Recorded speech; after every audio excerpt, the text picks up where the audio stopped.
We have done a lot, but there's still a lot to do. So she'll be back next fall, 50 years and counting. Stephanie Gosk, NBC News, Philadelphia. It's amazing. She says there's still so much to do given what she's already done. I mean, how inspiring to see that, Coach Frank, after all these years. Yeah, the bar set really, really high. Sure is. Thanks for starting your morning with Early today. I'm Frances Rivera. And I'm Philip Mena. Have a great Wednesday. We hope to see you right back here tomorrow.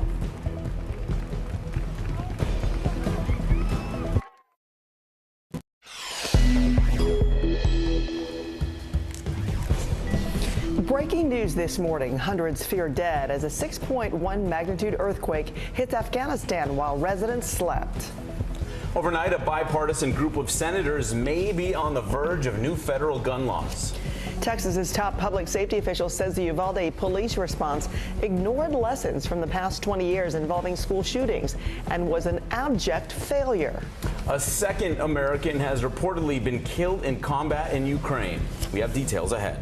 Plus, key testimony from the fourth day of the January 6th investigation and Donald Trump's response. Early today starts right now. Good morning. I'm Frances Rivera. And I'm Philip Mena. We begin with breaking news. A deadly earthquake has rocked eastern Afghanistan. More than 300 people are already reported dead. So far, 320 people are injured, but these numbers are expected to climb. A Taliban spokesman tells NBC News they believe hundreds more are trapped beneath the rubble. It's a critical situation there as crews begin a massive rescue mission.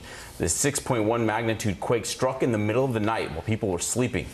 Damage is being reported in the Paktika province and the city of Khost. Now to breaking developments from the U.S. Senate and new action on gun laws. 14 Republicans joining with Democrats for a 64-34 vote late last night, formally moving the bipartisan Safer Communities Act to the floor for debate and paving the way for a final vote, possibly as soon as this week. NBC's Chris Pallone joins us now from D.C. And Chris, this legislation is moving very quickly. Yeah, that's right, Francis. Good morning to you. That procedural vote came just hours after senators released the final text of the bill. Here are some of the provisions that are in it. State funding to implement red flag laws, closing the so-called boyfriend loophole, enhancing background checks for gun buyers under 21, and $11 billion in funding to boost mental health services. The senators who negotiated the bill stressed that many Americans are urging Congress to take action now on gun violence. I've received tens of thousands of calls and letters and emails with a singular message. Do something.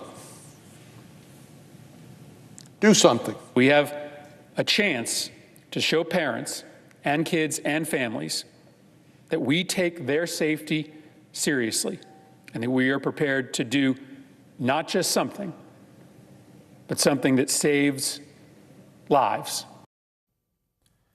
The NRA opposes the bill, saying it does little to truly address violent crime and opens the door to unnecessary burdens on Second Amendment freedoms.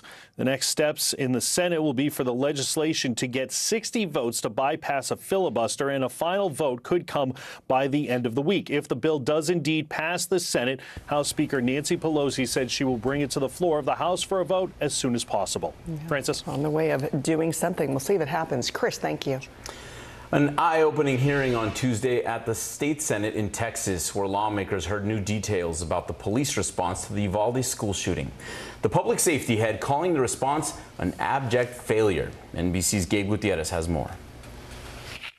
These still images from surveillance video reviewed by the Austin American-Statesman and the Texas Tribune, but not by NBC News, show multiple officers armed with rifles and ballistic shields inside Robb Elementary as the massacre unfolded. A law enforcement response to the attack at Robb Elementary was an abject failure and antithetical to everything we've learned over the last 2 decades since the Columbine massacre.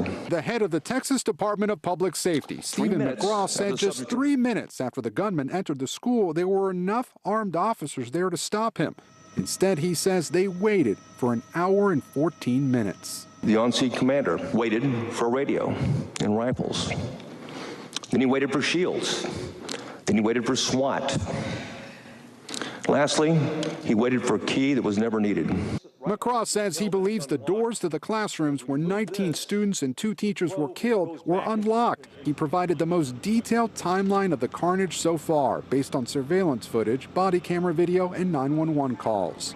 At 11:28 a.m., the shooter crashed his vehicle into a ditch. A minute later, a teacher called 911, reporting a man with a gun. At 11:31, a patrol car sped into the school parking lot, but drove by the shooter. At 11:33, he went inside and started shooting into classrooms. Within 3 minutes, 3 Uvalde police officers with 2 rifles entered the building. Seconds later, so did 2 school district officers, including Chief Pete Arredondo. He called the police landline from his cell phone, saying, "We don't have enough firepower. We all have pistols." That was directly contradicted. The only thing stopping a hallway of dedicated officers from entering room 111 and 112 was the on-scene commander, who decided to place the lives of officers before the lives of children. The officers had weapons, the children had none. Over the next 30 minutes, 911 calls from students inside the classroom begin. More ballistic shields arrive. Chief Arredondo requests the master key, and the gunman fires more rounds. Chief Arredondo then says, "We've lost 2 kids. These walls are thin. If he starts shooting, we're going to lose more kids. I hate to say, we have to put those to the side right now." Minutes later, people are going to ask why we're taking so long. We're trying to preserve the rest of the life. The torrent of illogical statements here, and it is preposterous. More than an hour after the gunman entered, Chief Arredondo says we're having a blank problem getting into the room because it is locked. He's got an AR-15 and he's shooting everywhere like crazy.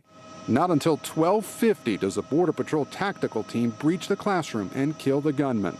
As Chief Arredondo ignored questions from reporters in Uvalde, anger. He needs to be held accountable. He needs to answer questions publicly and provide information for us. On Tuesday, Chief Arredondo testified at a separate Texas House committee behind closed doors. He has not yet responded to our request for comment. Earlier this month, he said he did not believe he was the scene's incident commander. Back to you. Wow. All right, Gabe. Thank you. Also breaking, a major settlement in the civil rights case of Daunte Wright. The City of Brooklyn Center will pay Wright's family $3.25 million after Wright was killed during a traffic stop last year. According to Wright's family lawyers, the settlement is believed to be the 3rd largest for a city in Minnesota. It's also bringing about some police reform. The city will change policies and police training related to traffic stops. Wright's death sparked massive protests after Officer Kim Potter shot him after mistaking her gun for her taser. Back in December, she was found guilty of manslaughter and sentenced to 2 years in prison. The settlement still needs to be finalized. Wright's family released a statement saying they hope and believe the measures of change to policing, policies, and training will create important improvements to the community in Daunte's name. A jury found Bill Cosby sexually assaulted a teen in the Playboy Mansion back in 1975. The civil verdict comes after a 2-week-long trial. Judy Huth alleged Cosby assaulted her when she was 16 inside a bedroom in the Playboy Mansion. She met Cosby while she and a friend were watching a movie being filmed in San Marino Park. The comedian invited the girls to his tennis club and served them alcohol. He then took them to a party at the Playboy Mansion where the assault took place. While the statute of limitations had expired for a criminal case in California, the state allowed a civil case. Huth was awarded $500,000. Now to a major development in the Deshaun Watson sexual misconduct lawsuits. The attorney representing the women suing Watson said the Browns quarterback reached a confidential settlement in 20 of the 24 cases against him. But will he face discipline from the NFL? NBC's Jesse Kirsch has the latest. Embattled NFL star Deshaun Watson has settled sexual misconduct lawsuits with 20 women, according to the accuser's lawyer, who says 4 more women's lawsuits are still moving forward, including from Ashley Solis, who spoke with HBO. He deliberately grabs himself and put his penis on my hand, and I pulled my hand away instantly, and I started crying, and I told him that I'm done. Disturbing allegations have swirled around Watson since March 2021, when he was the Houston Texans quarterback. 22 women filed lawsuits, but 2 grand juries declined to indict him on criminal charges. Then the Cleveland Browns signed Watson to a blockbuster $230 million contract this year. We felt good about everything that we collected. We felt good about Deshaun as a person. But the lawsuits kept piling up in recent weeks, totaling 24, with the most recent alleging Watson masturbated in front of a female massage therapist. No word from Watson's attorney on the settlements, but the quarterback denied the claims last week. I never assaulted anyone, or I never harassed anyone, or I never disrespected anyone. I never forced anyone to do anything. The NFL says there's no impact on its investigation and Watson's possible suspension. If anything, it puts less pressure on the NFL. Here's why. It had to consider seriously putting Deshaun Watson on paid leave until these cases were completely and totally resolved. Questions remain about the terms of those 20 settlements, and there's no comment from the Cleveland Browns. Back to you. All right, Jesse, thank you. All right, let's turn to today's weather with NBC meteorologist Michelle Grossman. Hey, Michelle, good morning. Good morning, guys. And that dangerous heat continues today. Temperatures in the 90s, 100s from the Ohio Valley down through parts of the mid-Atlantic into the south. It's continuing to build, and we're looking at that today, also tomorrow. That should be the peak of it, and then things start to improve a bit in some spots.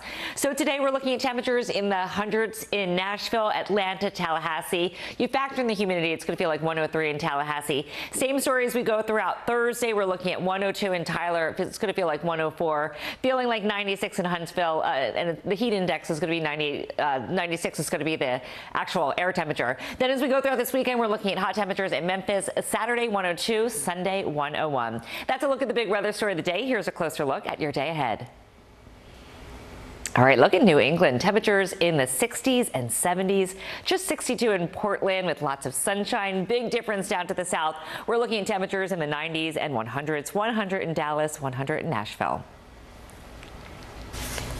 All right, we'll talk more about that heat and humidity. It's going to spark some storms later on this afternoon. I'll show you where in just a few minutes. All right, that sounds good. Michelle, thank you. In today's Quick Hits, Tampa Bay Bucks tight end Rob Gronkowski announced his retirement from the NFL after 11 seasons and 4 Super Bowls. Gronk previously retired in 2019 before coming back a season later to reunite with Tom Brady in Tampa.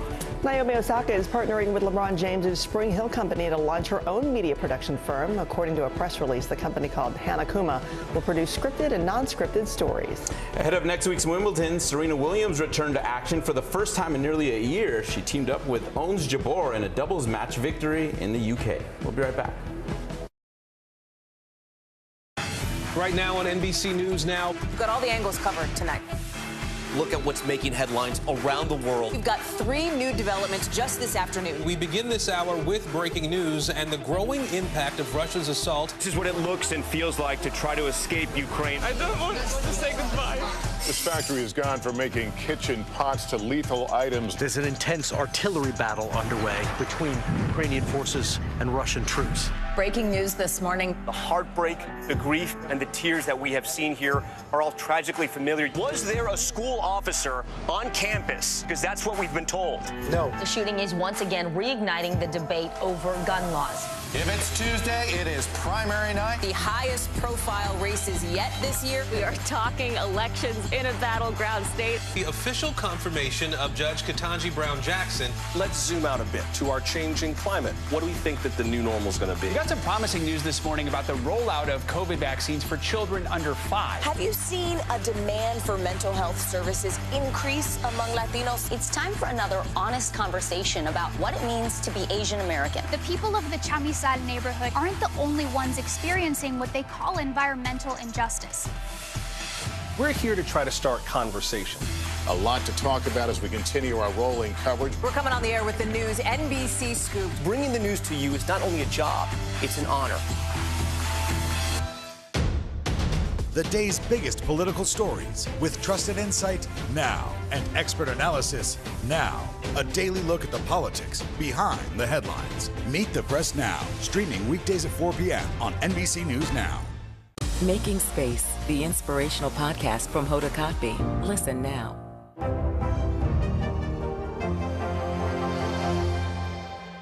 NBC News, streaming free now. Leading the news in its 4th round of hearings, the January 6th committee painted former President Trump as a major player in the plot, putting huge pressure on state election officials, asking them to fabricate votes for him to help illegitimately overturn a Democratic election. Here's Garrett Haake. The January 6th committee outlining a scheme they say began well before the attack on the Capitol, pressuring key state officials to find Trump votes or send fake pro-Trump electors to Washington from states Joe Biden won. Anyone who got in the way of Donald Trump's continued hold on power after he lost the election was the subject of a dangerous and escalating campaign of pressure. Republican officials in Pennsylvania and Michigan describing the aggressive push from Trump allies to intervene. All of my personal information was doxed online. All I remember is receiving just shy of 4,000 text messages over a short period of time, calling to take action. Arizona's Republican pro-Trump House Speaker Rusty Bowers testifying that repeated calls and visits with Rudy Giuliani and other Trump lawyers produced no evidence of election fraud in his state. My recollection, he said, we've got lots of theories, we just don't have the evidence. Bowers growing emotional as he described what he felt was an effort to convince him to support Mr. Trump's claims anyway and ignore his oath to the Constitution. And so for me to do that because somebody just asked me to is foreign to my very being. I will not do it.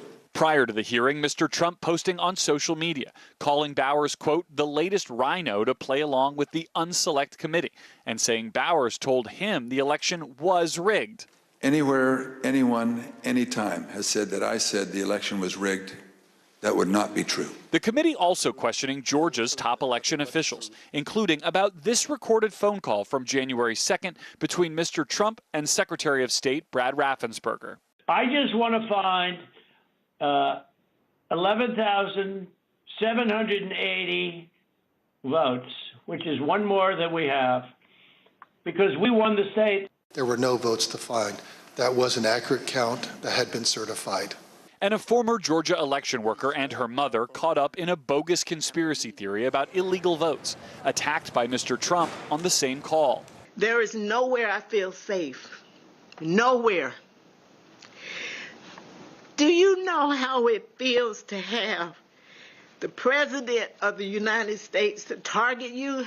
But he targeted me, Lady Ruby. Well, thanks to Garrett for that report.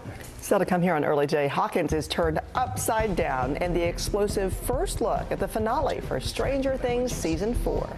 And The Rock cooks up a special surprise for fans at an Ohio school for students with disabilities. To cover the news, you have to be in it. This is how so many towns and cities are protecting themselves. They're pushing the gates open. Was there a school officer on campus? That's what we've been told. No. Top story with Tom Yamas, weeknights at 7 on NBC News Now. When was the last time you made space to listen to somebody? What I learned from a very young age is radical love, radical forgiveness. We are meeting people one after the next who've made profound changes. It showed a lot of personal strength for me. Why am I trying to make other people happy over myself? So many life lessons that are going on in these conversations. We're watching a transformation. Join Hoda Kotb for her podcast, Making Space. Listen now. Women's basketball has been systematically held back. After 49 years of Title IX, we still have work to do. In Their Court, a podcast from NBC News and NBC Sports that goes inside the issues of inequality in women's sports. Listen now. When was the last time you made space to listen to somebody? We are meeting people one after the next who've made profound changes. I think you're going to be blown away by the life lessons. Join Hoda Kotb for her podcast, Making Space. Listen now. Hallie Jackson Now, weekdays at 5 on NBC News Now. Now Tonight with Joshua Johnson, streaming weeknights at 8 on NBC News Now. Women's basketball has been systematically held back. Our players and coaches have been harmed. After 49 years of Title IX, we still have work to do. In Their Court, a podcast from NBC News and NBC Sports that goes inside the issues of inequality in women's sports. Listen now. From Brooklyn, we're next to the subway station. The state's reservoirs are alarmingly low. War will pass them by.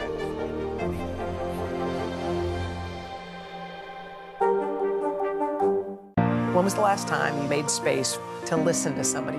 What I learned from a very young age is radical love, radical forgiveness.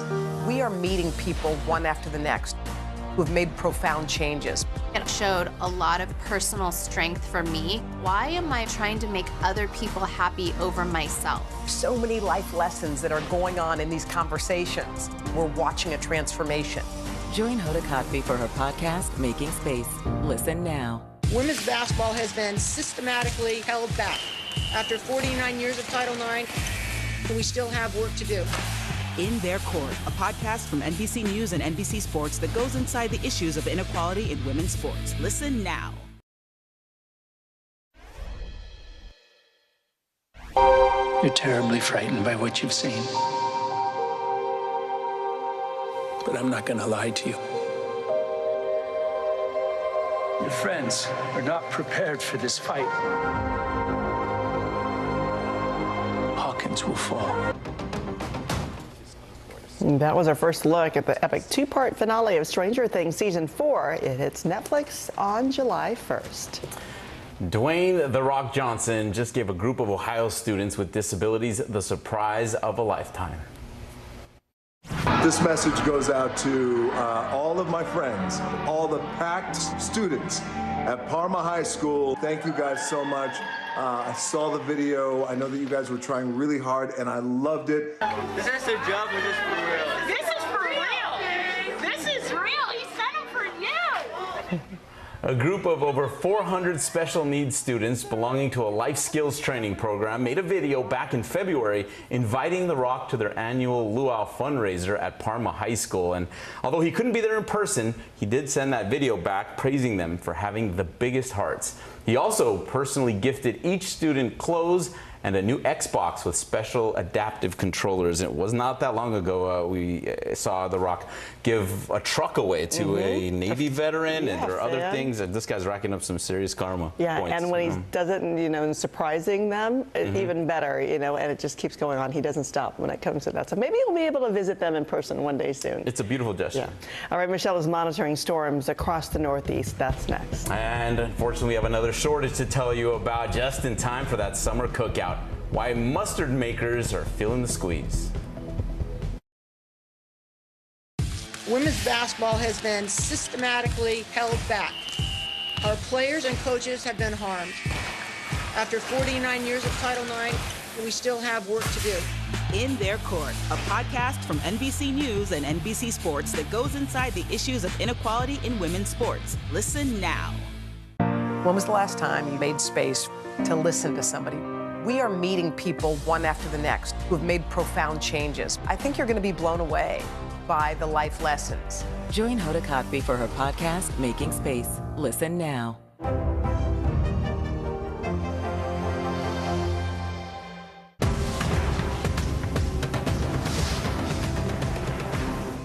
Right now on NBC News Now, look at what's making headlines around the world. We've got 3 new developments just this afternoon. We begin this hour with breaking news. This is what it looks and feels like to try to escape Ukraine. I don't want to say goodbye. This factory has gone from making kitchen pots to lethal items. There's an intense artillery battle underway. Breaking news this morning. The heartbreak, the grief, and the tears that we have seen here are all tragically familiar. Was there a school officer on campus? Because that's what we've been told. No. The shooting is once again reigniting the debate over gun laws. If it's Tuesday, it is primary night. The highest profile races yet this year. The official confirmation of Judge Ketanji Brown Jackson. Let's zoom out a bit to our changing climate. What do we think that the new normal is going to be? The rollout of COVID vaccines for children under 5. Inflation is cutting into almost everything. Another honest conversation about what it means to be Asian American. We're coming on the air with the news NBC Scoop. Bringing the news to you is not only a job, it's an honor. Hallie Jackson Now, weekdays at 5 on NBC News Now. We'll meet Ukrainians who are defending their country one block at a time. When you were still in Kiev, could you hear the bombing? Her name is Lester. Hey, who's this? At 73, Prince Charles is still waiting for the job that is his birthright. Do we want Charles? Do we want a monarchy? I'm Keir Simmons, and we'll take on these questions and more in our new podcast, Born to Rule. Listen now. Sometimes the news can be difficult and overwhelming for kids to understand, so we've created a newscast just for them. We hope your family will watch Nightly News Kids Edition.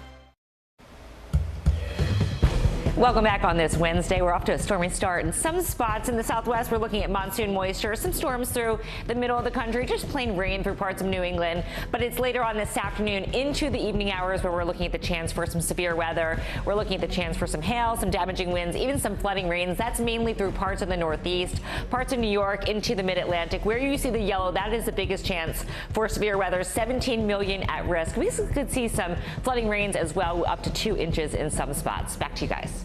Okay, Michelle, thanks. Primary results are in, plus a major first for the U.S. Treasury Department. That's next here on Early Today. When was the last time you made space to listen to somebody? We are meeting people one after the next who have made profound changes. I think you're going to be blown away by the life lessons. Join Hoda Kotb for her podcast, Making Space. Listen now. Sometimes the news can be difficult and overwhelming for kids to understand. Ukraine and Russia. Could you help me understand what's going on? So to help make sense of it, we've created a newscast just for them. We hope your family will watch Nightly News Kids Edition. Top Story with Tom Llamas, weeknights at 7 on NBC News Now. NBC News, streaming free now. When was the last time you made space to listen to somebody? What I learned from a very young age is radical love, radical forgiveness. We are meeting people one after the next who have made profound changes. It showed a lot of personal strength for me. Why am I trying to make other people happy over myself? So many life lessons that are going on in these conversations. We're watching a transformation. Join Hoda Kotb for her podcast, Making Space. Listen now. Women's basketball has been systematically held back. After 49 years of Title IX, we still have work to do. In Their Court, a podcast from NBC News and NBC Sports that goes inside the issues of inequality in women's sports. Listen now.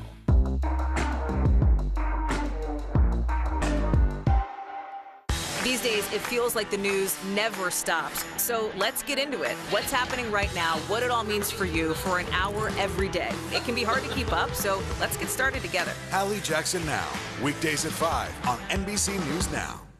Making Space, the inspirational podcast from Hoda Kotb. Listen now. NBC News, streaming free now. Hallie Jackson Now, weekdays at 5 on NBC News Now. Tuesday marked another election day across the U.S. with primaries in Virginia and Washington, D.C., as well as runoffs in Georgia, Alabama, and Arkansas. In Alabama, Katie Britt defeated Republican Congressman Mo Brooks in the GOP Senate runoff race. Brooks was previously endorsed by former President Trump, but he rescinded his support when the congressman expressed a desire to move on from the 2020 presidential election that Donald Trump still falsely claims he won. The former president endorsed the eventual winner just 2 weeks ago. And in the nation's capital, Mayor Muriel Bowser won the Democratic primary for mayor in Washington, overcoming progressive rival councilmember Robert White. This virtually guarantees her a third consecutive term. And mail-in ballots are still being counted in a tight Los Angeles mayoral primary from 2 weeks ago. Democratic Congresswoman Karen Bass has widened her lead over billionaire Rick Caruso. Some sad news out of Ukraine. A second U.S. citizen has died while fighting in the war against Russia. The death of 52-year-old Steven Zabilski of Hernando, Florida, was first announced in an obituary published by a New York newspaper called The Recorder. According to the obituary, Zabilski was killed on May 15th. He is survived by his wife, 5 stepchildren, 7 siblings, and other family members. The State Department confirmed his death in a statement shared with NBC News, but did not offer any additional details about exactly what happened. We have a groundbreaker to tell you about. Her name is Marilyn Malerba. She is the lifetime chief of the Mohegan Indian tribe. On Tuesday, President Biden announced he intends to appoint her as U.S. Treasurer, making her the first Native American to head the department. It also marks the first time a Native American signature will appear on U.S. currency. A freak fishing accident in Florida. A child was stabbed in the chest by a catfish stinger. This happened in Newport Richey, less than 40 miles from Tampa. According to the Pasco Fire Rescue, the child wasn't even 10 years old. The barb went about 1.5 inches deep into the child's chest cavity, causing shortness of breath. He was airlifted to the hospital where he is recovering. All right, pass the mustard quick. One of our favorite condiments might be in short supply soon.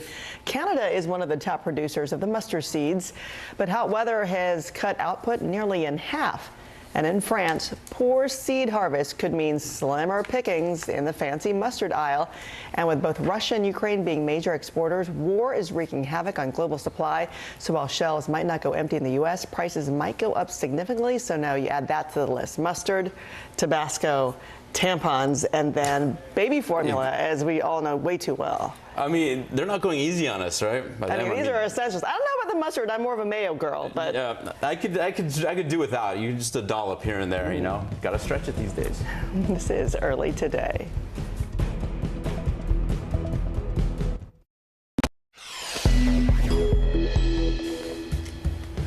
A breakthrough 3 decades in the making. Senate negotiators reached an agreement on a bipartisan gun reform bill. We'll tell you what's in it and what the NRA has to say about it. There's compelling evidence that the law enforcement response to the attack at Robb Elementary was an abject failure and antithetical to everything we've learned over the last 2 decades since the Columbine massacre. The Texas Public Safety Director goes off on local police in Uvalde for failing to act for 74 minutes while a gunman killed 19 children and 2 teachers. Former President Trump linked to fake electors during a compelling 4th day of testimony of the January 6 hearings. Summer travel comes to a screeching halt on Southwest Airlines as hundreds of pilots protest over pay in Dallas. You'll meet a trailblazing college coach who's been guiding young women for 50 years. And should Americans prepare for high gas prices for the foreseeable future? A busy Wednesday ahead. Early Today starts right now. Good morning, I'm Frances Rivera. And I'm Philip Mena. We begin with that breaking news. A deadly earthquake has rocked eastern Afghanistan, claiming the lives of more than 300 people. So far, 320 are injured, but these numbers are expected to climb. A Taliban spokesman tells NBC News they believe hundreds more are trapped beneath the rubble. It's a critical situation there. Crews are beginning a massive rescue mission. The 6.1 magnitude quake struck in the middle of the night while people were sleeping. Damage is being reported in the Paktika province and the city of Khost. Investigators into the Uvalde school massacre that left 21 dead continue. On Tuesday, the Texas Department of Public Safety director testified before lawmakers about multiple security failures that happened. He called the police response an abject failure. NBC's Gabe Gutierrez has the details. These still images from surveillance video reviewed by the Austin American-Statesman and the Texas Tribune, but not by NBC News, show multiple officers armed with rifles and ballistic shields inside Robb Elementary as the massacre unfolded. The law enforcement response to the attack at Robb Elementary was an abject failure and antithetical to everything we've learned over the last 2 decades since the Columbine massacre. The head of the Texas Department of Public Safety, Stephen McGraw, said just 3 minutes after the gunman entered the school, there were enough armed officers there to stop him. Instead, he says they waited for 1 hour and 14 minutes. The on-scene commander waited for a radio and rifles. Then he waited for shields. Then he waited for SWAT. Lastly, he waited for a key that was never needed. McCraw says he believes the doors to the classrooms where 19 students and 2 teachers were killed were unlocked. He provided the most detailed timeline of the carnage so far, based on surveillance footage, body camera video, and 911 calls. At 11:28 a.m., the shooter crashed his vehicle into a ditch. A minute later, a teacher called 911, reporting a man with a gun. At 11:31, a patrol car sped into the school parking lot, but drove by the shooter. At 11:33, he went inside and started shooting into classrooms. Within 3 minutes, 3 Uvalde police officers with 2 rifles entered the building. Seconds later, so did 2 school district officers, including Chief Pete Arredondo. He called the police landline from his cell phone, saying, "We don't have enough firepower. We all have pistols."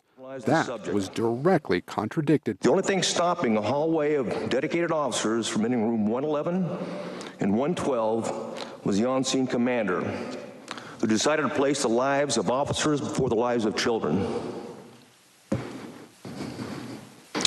The officers had weapons. The children had none. Over the next 30 minutes, 911 calls from students inside the classroom begin. More ballistic shields arrive.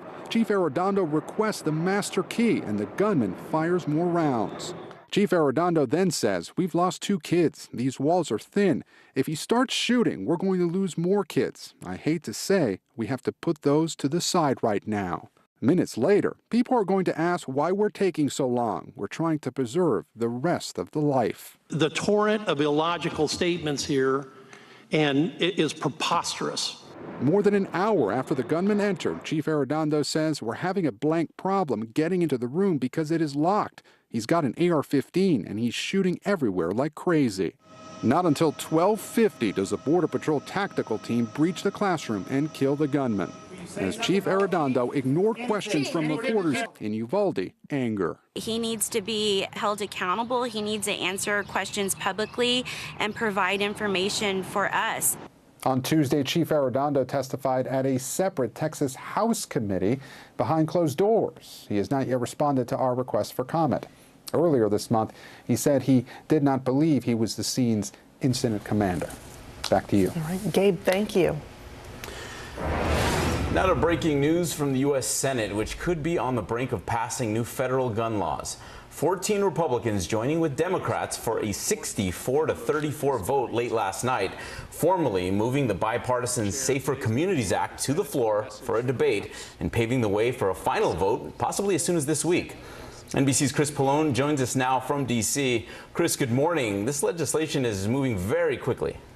Yeah, that's right, Philip. That procedural vote came just hours after that group of negotiators released the final text of the bill. Here are some of the provisions that are in it. State funding to implement red flag laws, closing the so-called boyfriend loophole, and enhancing background checks for gun buyers under 21. $11 billion in funding to boost mental health services. The senators who negotiated the bill stressed that many Americans are urging Congress to take action now on gun violence. I've received tens of thousands of calls and letters and emails with a singular message. Do something. Do something. We have a chance to show parents and kids and families that we take their safety seriously and that we are prepared to do not just something, but something that saves lives. The NRA is opposing the bill, saying it does little to truly address violent crime and opens the door to unnecessary burdens on Second Amendment freedoms. The next steps in the Senate will be for the legislation to get 60 votes to bypass a filibuster, and a final vote could come by the end of the week.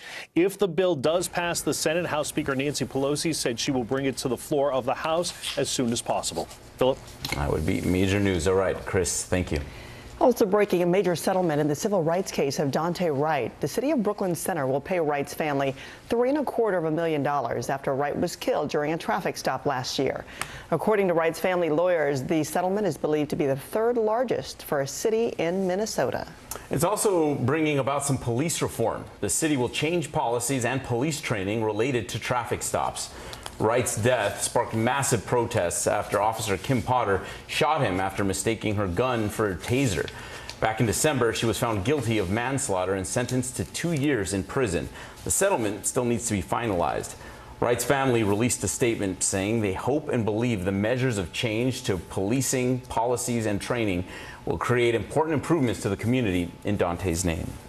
It's time now for a check of our midweek weather with NBC meteorologist Michelle Grossman. Good morning, Michelle. Good morning to you both. And it's another hot one. That's going to be the big weather story once again today. We've talked about it for weeks and it's still ongoing. Hot today, another hot one tomorrow. So 20 million people impacted by a heat alert. It's stretching from the northeast through the Ohio Valley into the south. That's really where it's building into the southeast with temperatures into the 90s and over the century mark as well. So take a look at some of these temperatures. Nashville today, 100 degrees, feeling like 103 103 once you factor in that humidity. 100 in Atlanta, Tallahassee, it's going to feel like 103 also. And this heat stretches back to Texas once again. Houston, 98 degrees. You factor in the humidity, it will feel like 102. As we look towards tomorrow, we're looking at lots of 100s once again. 102 in Tyler, the heat index 104.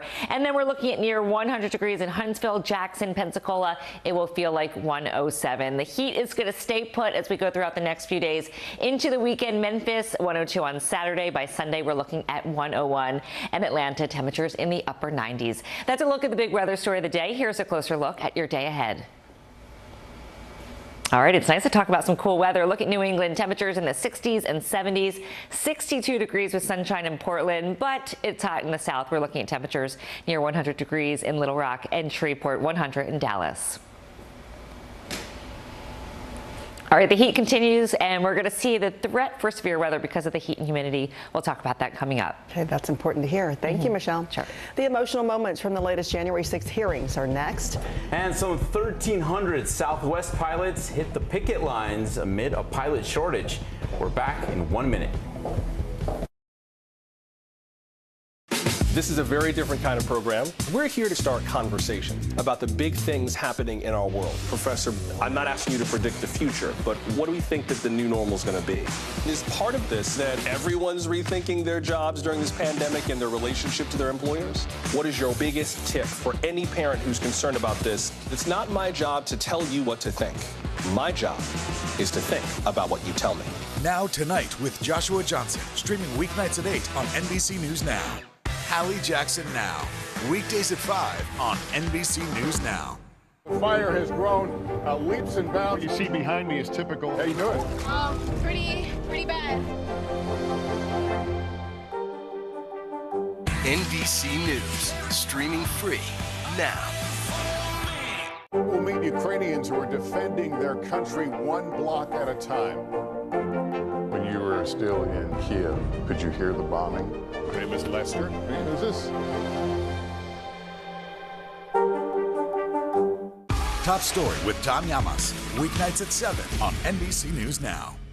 Now Tonight with Joshua Johnson, streaming weeknights at 8 on NBC News Now.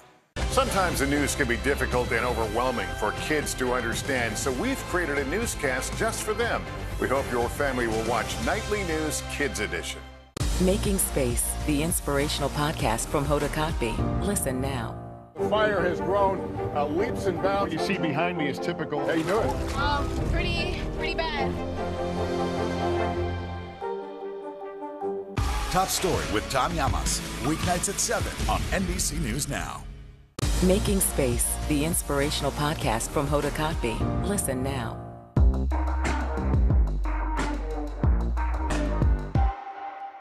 Top Story with Tom Llamas, weeknights at 7 on NBC News Now. In its fourth round of hearings, the January 6th committee painted former President Trump as a major player in a nefarious plot. The panel says Mr. Trump put huge pressure on state election officials, asking them to fabricate votes in his favor. Bree Jackson reports. The January 6th committee outlining an elaborate effort to overturn 2020 election results on the state level. Pressuring public servants into betraying their oaths was a fundamental part of the playbook. This pressure campaign brought angry phone calls and texts, armed protests, intimidation, and all too often threats of violence and death. Stop the steal! Laying out video evidence showing protest against local election officials and hearing testimony honing in on the now infamous phone call between former President Trump and Georgia's Republican Secretary of State. I just want to find 11,780 votes. Earlier in the day, Trump took to social media defending himself, describing that phone call as perfect. There were no votes to find. That was an accurate count that had been certified. And later claiming Arizona's House Speaker, a Republican, agreed the election was rigged. Anywhere, anyone, anytime has said that I said the election was rigged, that would not be true. The committee also highlighting a failed scheme to send a false slate of pro-Trump electors to Washington. We cannot let America become a nation of conspiracy theories and thug violence. Targets of those conspiracy theories described the harm it caused to public servants and their families. Yes, a lot of threats, wishing death upon me. Committee members say it was those false claims and failed attempts to overturn election results that turned into a call to action for Trump's supporters to storm the Capitol. In Washington, Bree Jackson for NBC News. Still to come, new turbulence for Southwest Airlines as thousands of pilots hit the picket lines. And why top oil execs say it could be a long and bumpy road before we see lower gas prices again. Women's basketball has been systematically held back. After 49 years of Title IX, we still have work to do. In Their Court, a podcast from NBC News and NBC Sports that goes inside the issues of inequality in women's sports. Listen now. Now Tonight with Joshua Johnson, streaming weeknights at 8 on NBC News Now. The fire has grown leaps and bounds. What you see behind me is typical. How you doing? Pretty bad. These days, it feels like the news never stops. So let's get into it. What's happening right now, what it all means for you for an hour every day. It can be hard to keep up, so let's get started together. Hallie Jackson Now, weekdays at 5 on NBC News Now. It's a can't-miss summer on Today. They are walking strong, elegant, and pretty easy to prepare. How to cut costs on your vacation? Vicki has the answers. Every single thing you need for the best summer yet. Only on Today. Sometimes the news can be difficult and overwhelming for kids to understand. Ukraine and Russia. Could you help me understand what's going on? So to help make sense of it, we've created a newscast just for them. We hope your family will watch Nightly News Kids Edition. Sometimes the news can be difficult and overwhelming for kids to understand, so we've created a newscast just for them. We hope your family will watch Nightly News Kids Edition. Making Space, the inspirational podcast from Hoda Kotb. Listen now.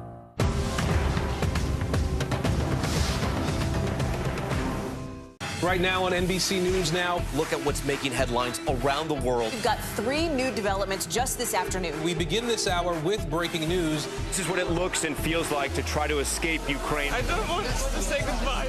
This factory has gone from making kitchen pots to lethal items. There's an intense artillery battle underway. Breaking news this morning. The heartbreak, the grief, and the tears that we have seen here are all tragically familiar. Was there a school officer on campus? Because that's what we've been told. No. The shooting is once again reigniting the debate over gun laws. If it's Tuesday, it is primary night. The highest profile races yet this year. The official confirmation of Judge Ketanji Brown Jackson. Let's zoom out a bit to our changing climate. What do we think that the new normal is going to be? The rollout of COVID vaccines for children under 5. Inflation is cutting into almost everything. Another honest conversation about what it means to be Asian American. We're coming on the air with the news NBC Scoop. Bringing the news to you is not only a job, it's an honor.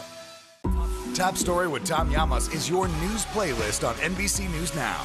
And now, you can listen to it as a podcast. Available anytime and anywhere.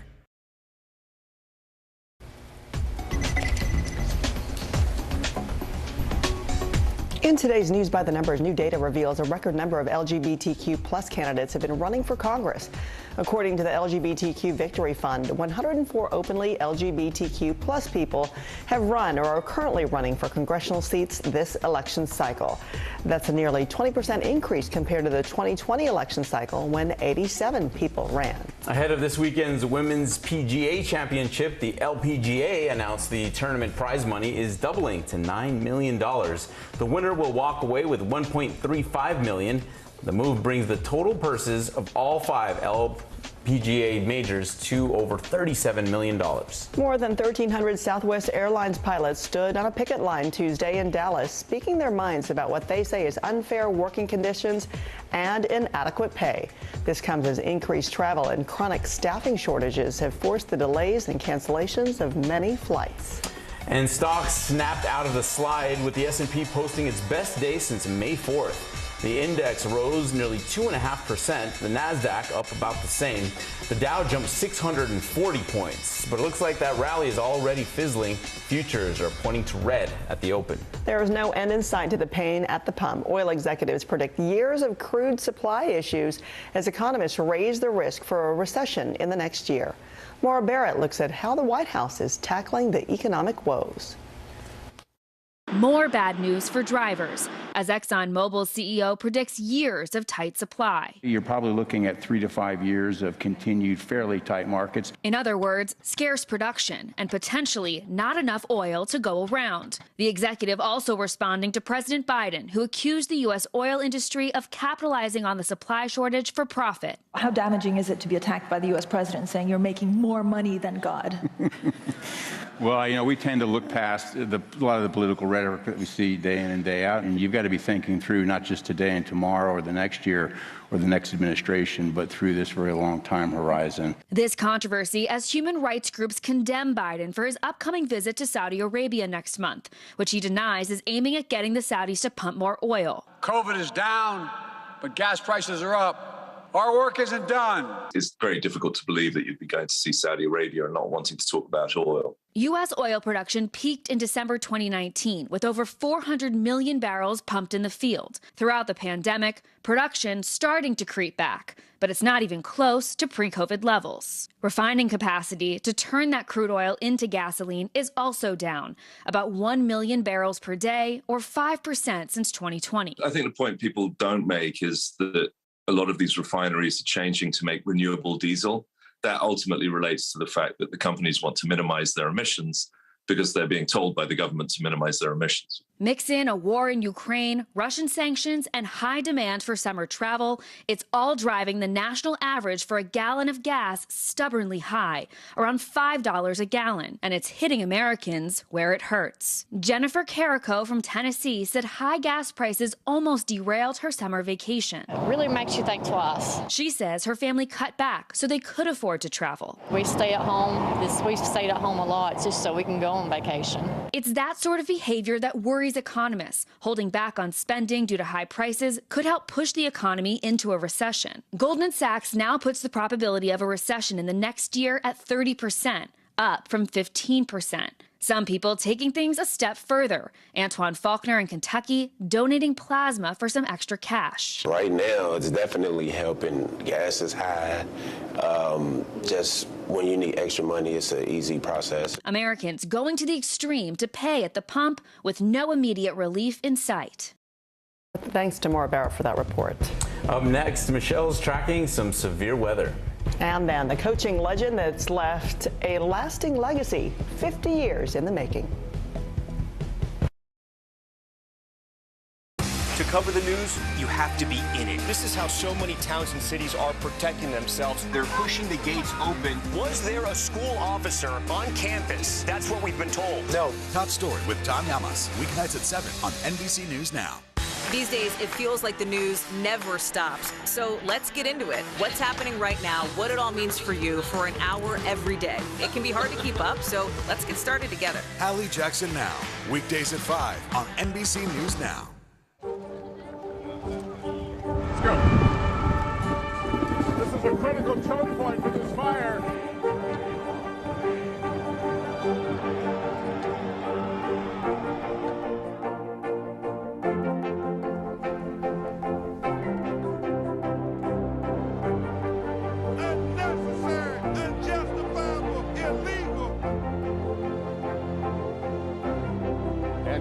From New Orleans, late military operation, witnessing the massive crowds. I admire you both. Nice to really spend some time with you. Appreciate it.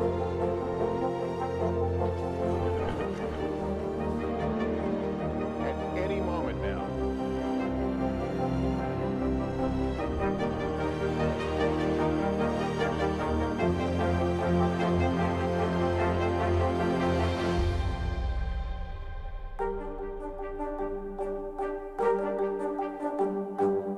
Now Tonight with Joshua Johnson, streaming weeknights at 8 on NBC News Now. At 73, Prince Charles is still waiting for the job that is his birthright. Do we want Charles? Do we want a monarchy? I'm Keir Simmons, and we'll take on these questions and more in our new podcast, Born to Rule. Listen now. It's a can't-miss summer on Today. They are walking strong, elegant, and pretty easy to prepare. How to cut costs on your vacation? Vicky has the answers. Every single thing you need for the best summer yet. Only on Today. These days, it feels like the news never stops. So let's get into it. What's happening right now, what it all means for you for an hour every day. It can be hard to keep up, so let's get started together. Hallie Jackson Now, weekdays at 5 on NBC News Now. News is happening now. Look at what's making headlines around the world. Whenever it happens, wherever you are, it's here now. After record-breaking floods, Yellowstone National Park plans to reopen. In a release statement, the National Park Service will spend $50 million as a fast track to repair and restore access to the park and address damage due to the flooding. The park is expected to restore 80% of the park for visitors by July 4th. Let's get to NBC meteorologist Michelle Grossman, who is tracking some severe weather for us this morning. Hello again, Michelle. Hi there, guys. Yeah, we're looking at the chance for severe weather, especially this afternoon into the evening hours. We're looking at some rain early this morning, just plain rain for the most part, but monsoonal moisture with a few storms in the southwest, the middle of the country, looking at some light rain as well. But this is what we're looking at this afternoon. 17 million at risk. We're looking at the chance for some hail, also some damaging winds, especially where you see the yellow here. Altoona, Pennsylvania, Parksburg, Elkins, D.C. into Charlottesville. That's where we could see some pretty gusty thunderstorms. We're also looking at the chance for some rain, some flooding rains, because we're going to see training rains. That's sort of where it goes over the same areas over and over again. So where you see the yellows, the reds, the oranges, that's where we're expecting the most rain, an inch up to an inch and a half. So this is what's going to happen. A cold front's going to go through that hot, humid air, bringing those storms. We'll be right back.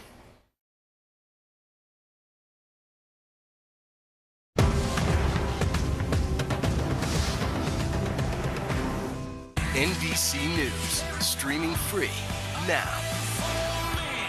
Hallie Jackson Now, weekdays at 5 on NBC News Now. Sometimes the news can be difficult and overwhelming for kids to understand. Ukraine and Russia. Could you help me understand what's going on? So to help make sense of it, we've created a newscast just for them. We hope your family will watch Nightly News Kids Edition. Let's go. This is a critical choke point for this fire.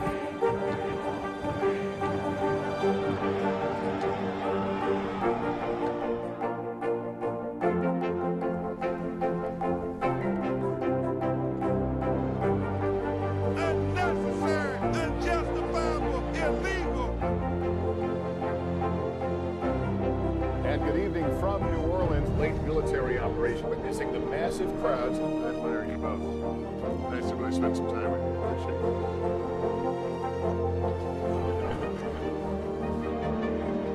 At any moment now.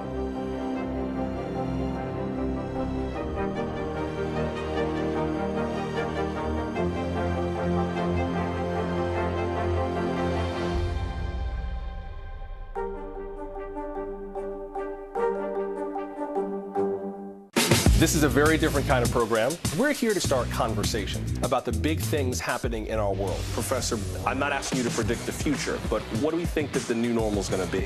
Is part of this that everyone's rethinking their jobs during this pandemic and their relationship to their employers? What is your biggest tip for any parent who's concerned about this? It's not my job to tell you what to think. My job is to think about what you tell me.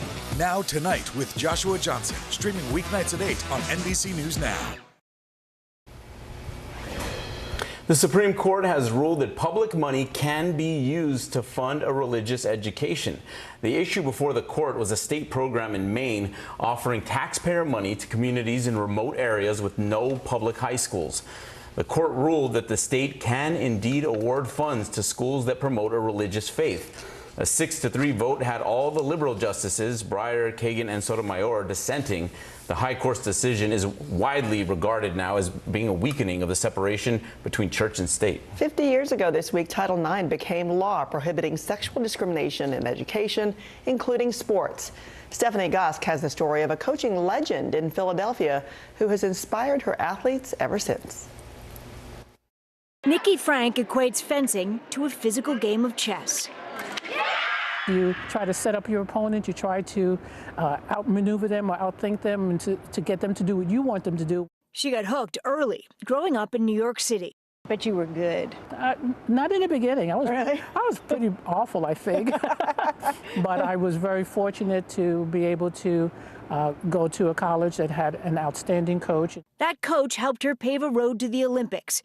and to a career. Frank started Temple University's first women's fencing team in 1972.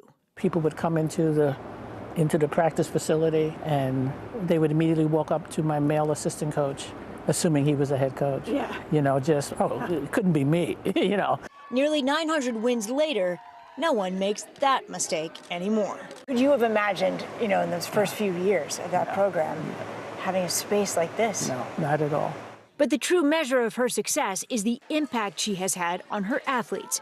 Your time fencing with Nikki is a part of who both of you are. Yeah. Absolutely. Yeah. Coach demands a certain level of decorum and effort. Megan Ross just graduated, more than 30 years after Rachel McDaniel. It makes me quite proud that she's still doing it. I didn't see a whole lot of fencers that looked like me, let alone coaches. Coach Frank, the only African-American woman head coach in Division I fencing, has witnessed a sea change. Have we done enough to level the playing field between men and women in sports, especially in the college level? We have done a lot, but there's still a lot to do. So she'll be back next fall, 50 years and counting. Stephanie Gosk, NBC News, Philadelphia. It's amazing. She says there's still so much to do given what she's already done. I mean, how inspiring to see that, Coach Frank, after all these years. The bar set really, really high. Sure is. Thanks for starting our morning with Early Today. I'm Francis Rivera. And I'm Philip Mena. Have a great Wednesday. We hope to see you right back here tomorrow.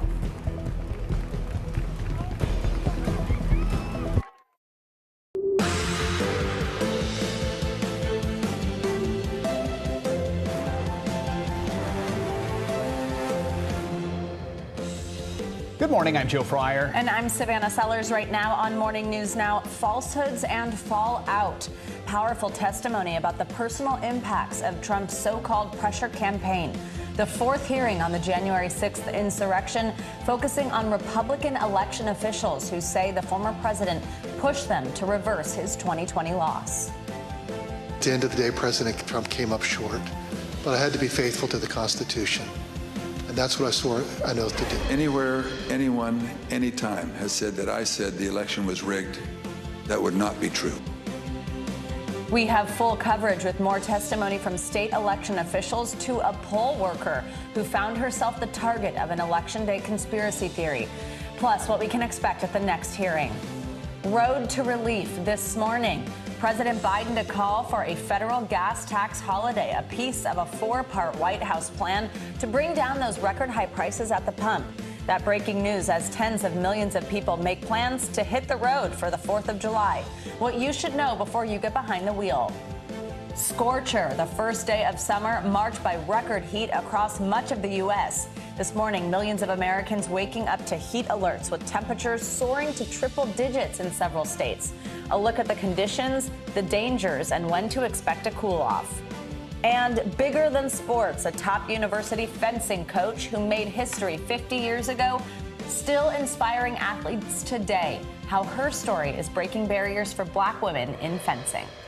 Really cool, really inspiring piece. We'll bring you later this hour. Looking forward to that. Absolutely. We begin, though, this morning with the emotional testimony in the fourth January 6th hearing on Capitol Hill. The House committee investigating the insurrection argued that former President Trump and his allies allegedly conspired to overturn the 2020 election results in 7 battleground states, including Georgia and Arizona. Republican officials in those states, all Trump supporters, spoke about a plot to send alternate slates of fraudulent electors to Washington for former Vice President Mike Pence to certify on January 6th. They also spoke about a pressure campaign from Trump and his team to go along with the scheme, which led to violent threats and harassment from Trump supporters that extended even to ordinary poll workers. We have full coverage this morning, but first a look at some of the major moments from day 4. Like Mike Pence, these public servants wouldn't go along with Donald Trump's scheme. And when they wouldn't embrace the big lie and substitute the will of the voters with Donald Trump's will to remain in power, Donald Trump worked to ensure they'd face the consequences. There is nowhere I feel safe. Nowhere. Do you know how it feels to have the President of the United States to target you? The President of the United States is supposed to represent every American. not to target one, but he targeted me, Lady Ruby. Turned my life upside down. I no longer give out my business card. I don't transfer calls. I don't want anyone knowing my name. I don't want to go anywhere with my mom because she might yell my name out over the grocery aisle or something. Some people broke into my daughter-in-law's home, and my son has passed, and she's a widow and has 2 kids, and so we're very concerned about her safety also. Same people who were attempting to pressure Vice President Mike Pence to reject electoral votes illegally were also simultaneously working to reverse the outcome of the 2020 election at the state level. I said, you're asking me to do something that's never been done in history, the history of the United States, and I'm going to put my state through that without sufficient proof, and that's going to be good enough with me? You are asking me to do something against my oath, and I will not break my oath. The numbers are the numbers, and numbers don't lie.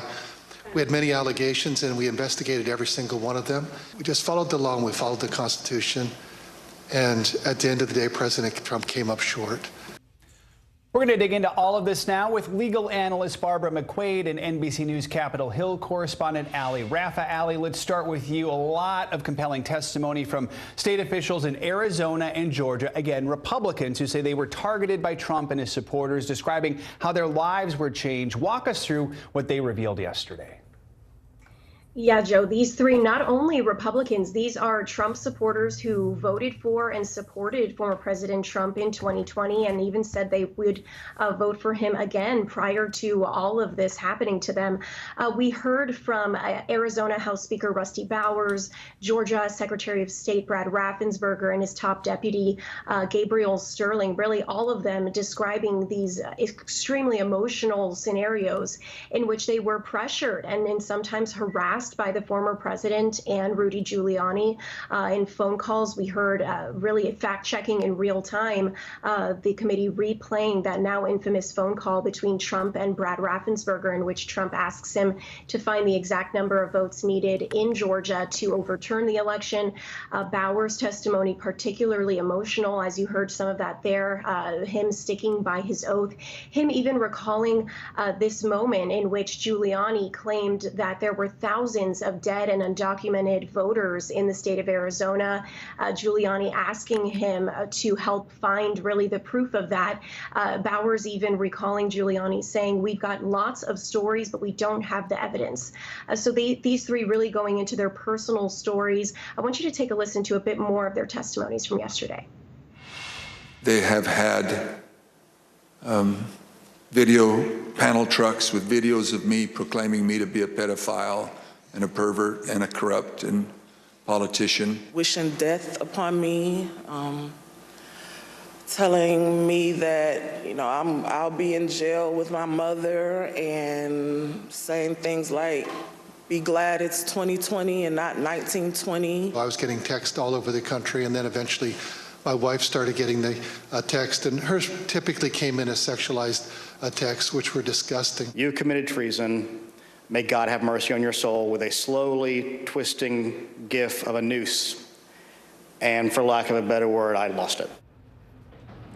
Some of them even saying that their decision to stick by their oaths and not help Trump in his effort to overturn the election, they say that that decision still affects them today. They're still feeling the repercussions of that today. Ali, let's talk more about one of the people who we just heard from there. That's Georgia elections worker Shay Moss. She gave some testimony that we heard about how her life has essentially been taken away from her, she says. What else can you tell us about her story and what some other election workers in Georgia say they went through? Yeah, we really hadn't heard testimony this truly emotional, this personal, since the committee's first hearing, when we heard from that Capitol Police officer who was along the front lines on January 6th. And the committee really wanted to show the personal stories of 2 election workers, 2 of so many election workers that we know were harassed and bullied. It just experienced so much trauma from the 2020 election. We heard, as you mentioned, from Shaye Moss and her mother, Ruby Freeman, who were now in this now infamous video that was the committee revealed yesterday, in which they're shown in the Fulton County election really being accused of tampering with boxes under tables, exchanging a USB drive, according to Rudy Giuliani. Shaye Moss later saying in that hearing yesterday that she and her mother were exchanging ginger mints. And so these two talked about really the experience of being the target of a pressure campaign by Trump and Giuliani for months. Shaye Mitchell's mother actually saying that according to the FBI, the recommendation of the FBI, she had to leave her house for a total of 2 months between election and inauguration day because of just constant threats to her life and her safety. Take a listen to a little bit more of Shaye Moss's testimony from yesterday. I haven't been anywhere at all. I've gained about 60 pounds. I just don't do nothing anymore. I don't want to go anywhere. I second guess everything that I do. It's affecting my life in a major way, in every way, all because of lies. Shaye Moss even saying she regretted her decision at some points to become an election worker, describing even a story where people attempted to come into her grandmother's house seeking a citizen's arrest, looking for Shaye Moss and her mother because of all these lies. And Allie, quickly, what is next now for the committee? So the next committee hearing is expected on Thursday, and this will be the theme of the Trump pressure campaign on Justice Department officials. This was a hearing originally scheduled for next week. It was postponed until now Thursday. And so beyond what we know will be some testimonies by former DOJ officials, the committee still hasn't revealed a lot more information to what to expect on Thursday, Joe. Allie Raffa, thank you so much. Let's now bring in NBC News legal analyst Barbara McQuaid. She's a former U.S. attorney and law professor at University of Michigan Law School. Barbara, good morning. Always great to have you with us. So we once again heard clips from that infamous call from then President Trump to Brad Raffensperger, the Secretary of State overseeing the 2020 election in Georgia. First, let's play some of that, and we'll talk on the other side. So, look, all I want to do is this. I just want to find 11,780 votes, which is one more than we have, because we won the state. Why wouldn't you want to find the right answer, Brad, instead of keep saying that the numbers are right? So look, can you get together tomorrow? And Brad, we just want the truth. It's simple. And the real truth is I won by 400,000 votes, at least. So what are we going to do here, folks? I only need 11,000 votes. Fellas, I need 11,000 votes. Give me a break. Now, for his part, the former president has said he did nothing wrong, describing it as, quote, perfect. But Barbara, as a prosecutor, what are you hearing in an exchange like that, especially considering the fact that there is this separate criminal investigation Trump is facing over election interference in Georgia? What do you think when you hear that? I think that I'm hearing the half of a crime referred to as actus reus. He is trying to intimidate the Georgia election officials into finding him votes that don't exist, fabricating votes. They have assured him again and again that they've counted the votes, they've carefully checked, and the votes just don't support his theory, and yet he persists in that. The piece of it, of course, that is also important to a criminal prosecution is the other piece, not just the actus reus, but the part that's called the mens rea, and that is the guilty mind that must accompany it. It sounds pretty good from what we hear here, this despite hearing that he lost, continuing to persist. But I think you have to look at some other evidence surrounding it, which we've already heard in some of the other hearings, which is that many people by this time had already told Donald Trump that there was, in the words of Mark Meadows, no there there. In the words of William Barr, that it was BS. In the words of Chris Krebs, that this was the most secure election ever. And in the words of Jeffrey Rosen, the acting attorney general, that there was no merit to what happened specifically in Georgia involving these suitcases full of ballots. And so I think that we have seen, at the very least, probable cause that a crime has been committed here. Certainly the Justice Department would need to dig to find out if there's any exonerating evidence that could tend to cast these facts in a different light. But to me, it seems very clear that this is an effort to defraud the United States out of the free and fair transition of presidential power. So, Barbara, we just talked through Georgia. Let's now go to Arizona, because we also heard about this in yesterday's hearing. So, Republican and pro-Trump Arizona House Speaker Rusty Bowers testified that he received repeated calls, even visits, from Trump's lawyer, Rudy Giuliani. First, let's listen to some of that. Mr. Speaker, this is Rudy Giuliani and Jenna Ellis. We're calling you together because we'd like to discuss, obviously, the election. Hey, Brian, it's Rudy. I really have something important to call to your attention that I think really changes things. I understand that you don't want to talk to me now. I just want to bring some facts to your attention and talk to you as a fellow Republican. My recollection, he said, we've got lots of theories, we just don't have the evidence. And I don't know if that was a gaffe or maybe he didn't think through what he said, but both myself and others in my group, the three in my group and my council, both remembered that specifically, and afterwards we kind of laughed about it. Barbara, what's your reaction to this testimony here we heard yesterday concerning Rudy Giuliani and his alleged participation in this plot? I think Rudy Giuliani finds himself in a lot of trouble after these phone calls. We hear him pressuring election officials in Pennsylvania as well as Arizona, the one we're focusing on here, where he is pushing them in a complete absence of evidence. And the common thread that he always raises is, come on, we're all Republicans here. And he ran into people he didn't understand, people like Rusty Bowers, who will place their oath to support the Constitution ahead of any political party interests. It was almost as if he couldn't understand that. Donald Trump in the same way. But this is, we're on this team. We're Republicans. What do you mean? And Rusty Bowers kept asking him for the evidence again and again, and it never came. And so I think we're fortunate that we have public officials with the integrity of Rusty Bowers, but I think it exposes the lack of integrity of Rudy Giuliani. He was trying to change the outcome of an election. And so again, the same crime we just discussed with regard to Donald Trump, I think we can put at the feet of Rudy Giuliani and a conspiracy between them. Barbara McQuaid, thank you so much. I appreciate your time this morning, and we'll have live coverage of the next January 6th hearing tomorrow right here on NBC News Now. This morning, we are one step closer to having Congress pass a major gun bill for the first time in decades. After reaching a framework agreement earlier this month, now a group of bipartisan senators has released text of the legislation. They're hoping to get it through Congress quickly. NBC News Chief White House Correspondent Peter Alexander joins us with the latest. Hey, Peter, good morning.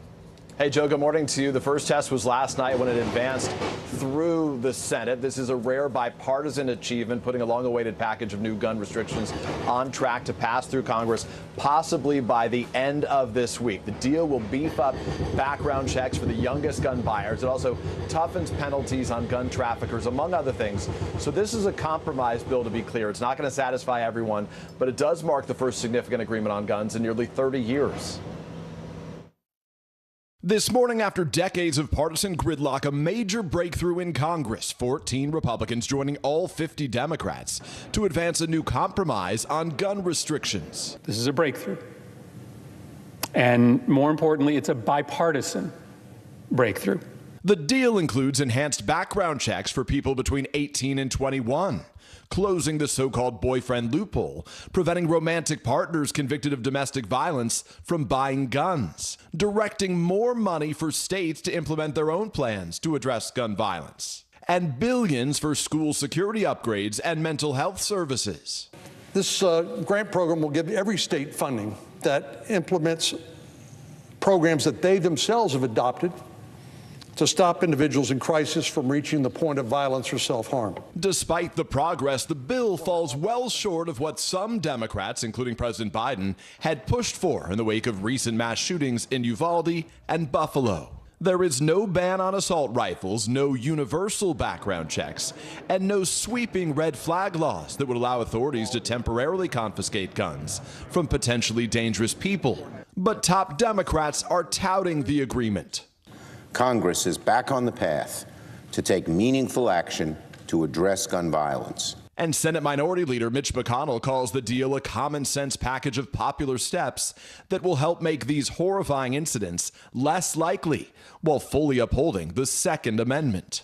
The NRA quick with its opposition last night, saying in a statement this legislation can be abused to restrict lawful gun purchases and infringe upon rights of law-abiding Americans. Now, on the other side, one top Senate Democrat, Washington State's Patty Murray, says the bill is not everything that's needed, not by a mile in her words, and that she and others will continue pushing for tougher laws. But notably, she said she supports the agreement because, in her words, the most extreme option on the table is doing nothing at all. Joe and Savannah. Peter, thank you so much.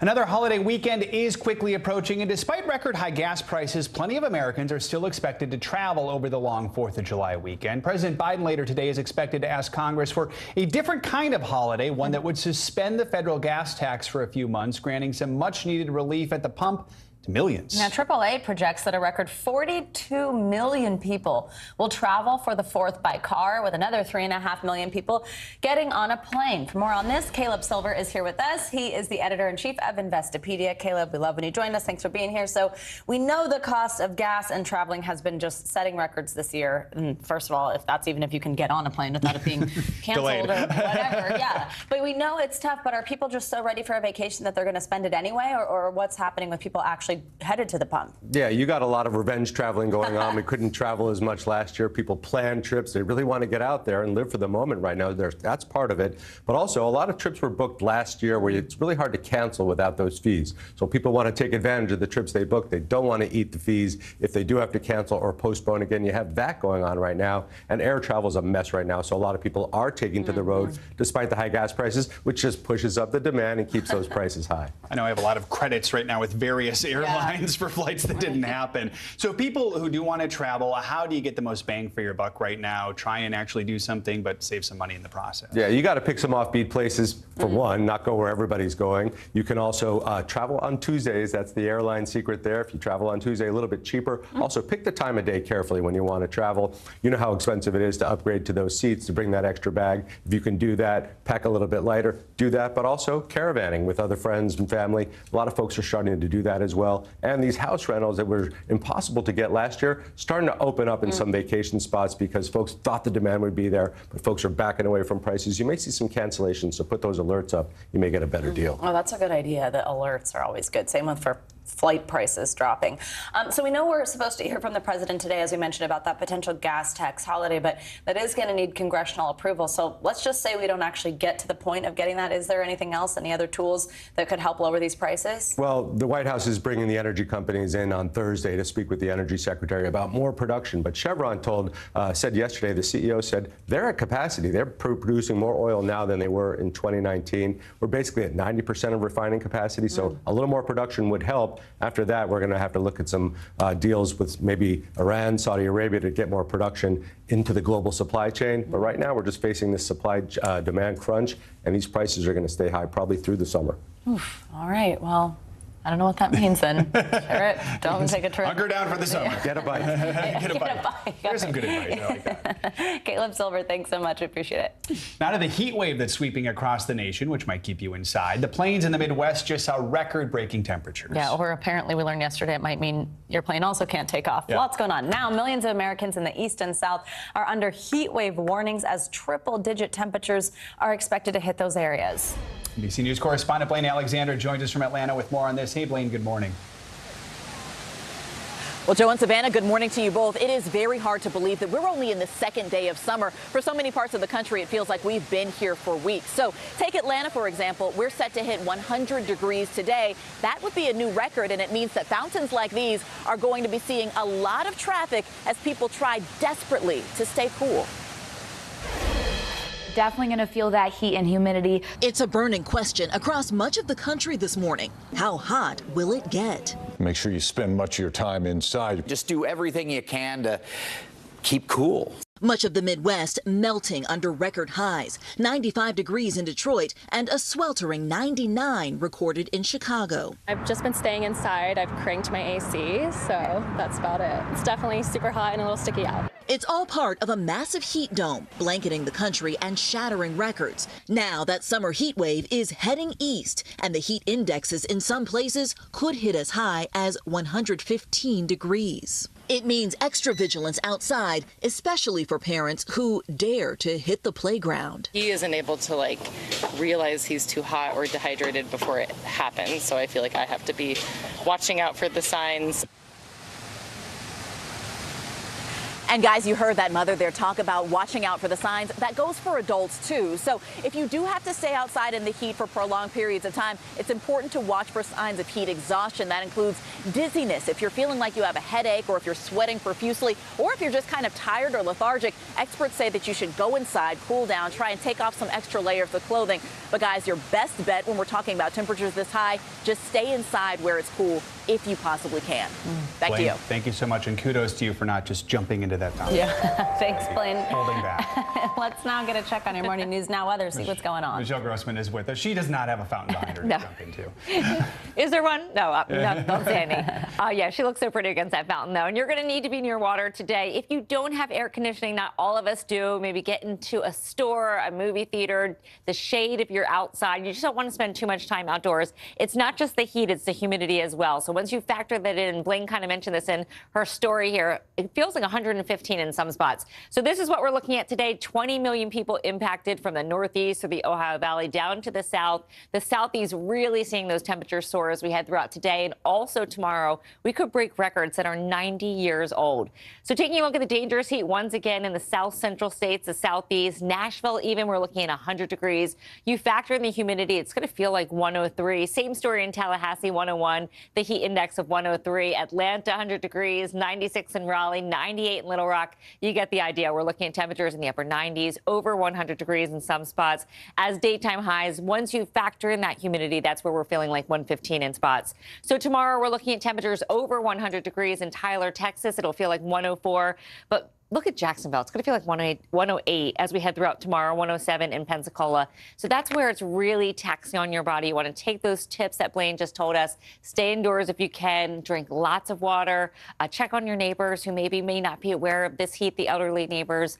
And then as we go throughout the weekend here, we're looking at these temperatures. A little bit of relief for some, but really the heat staying in place. Memphis 102 on Saturday, Sunday 101. Jackson into the upper 90s near 100 degrees. We have all this heat and humidity. That's fuel for storms, and we have a cold front that's going to be the trigger for storms, and that's what we're looking at throughout the Northeast today, the Ohio Valley, the Mid-Atlantic. I'll show you that in just a minute.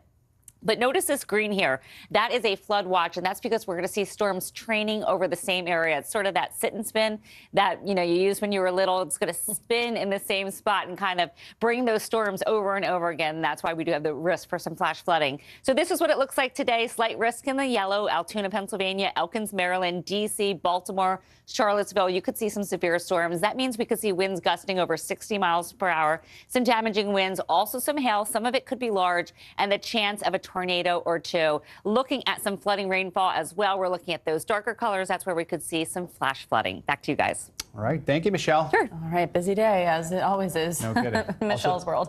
Another busy election week, too. The results from another week of primary elections are rolling in this morning with a mixed bag of outcomes for candidates backed by former President Trump. That's right. In Alabama, Katie Britt decisively defeated House Representative Mo Brooks to win the Republican nomination for Senate. Britt, who was the former chief of staff to retiring Senator Richard Shelby, had won Trump's endorsement earlier this month. She'll now face off against Democratic candidate Will Boyd in the general election this fall. It was a different story in Georgia for Trump-backed candidates running for House seats. In the race for the GOP nomination in the state's 10th congressional district, Mike Collins defeated former state representative Vernon Jones, who's earned Trump's endorsement in the race. And in the 2nd congressional district there, Chris West edged out Jeremy Hunt in the GOP primary. West was able to win the race despite Hunt's backing from a number of high-profile Republicans. Coming up on Morning News Now, breaking news overnight, at least 1,000 people were killed in a powerful earthquake in Afghanistan, and the death toll is only expected to rise. We're going to have the latest on the rescue efforts that are underway right now. And growing concern about the safety of 2 Americans captured while fighting in Ukraine. The latest after the break.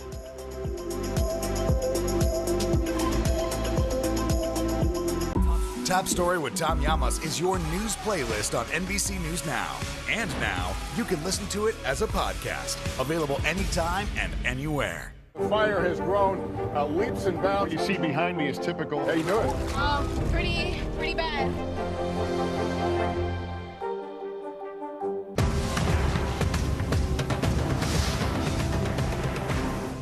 News is happening now. Look at what's making headlines around the world. We're coming on the air with breaking news. This is a significant moment. Whenever it happens, wherever you are, NBC News, streaming free now. Top Story with Tom Llamas is your news playlist on NBC News Now.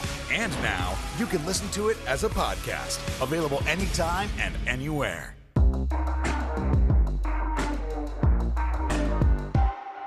Sometimes the news can be difficult and overwhelming for kids to understand. Ukraine and Russia. Could you help me understand what's going on? So to help make sense of it, we've created a newscast just for them. We hope your family will watch Nightly News Kids Edition. Now Tonight with Joshua Johnson. Streaming weeknights at 8 on NBC News Now.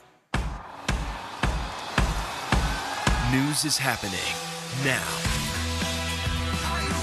Look at what's making headlines around the world. Right now on Morning News Now.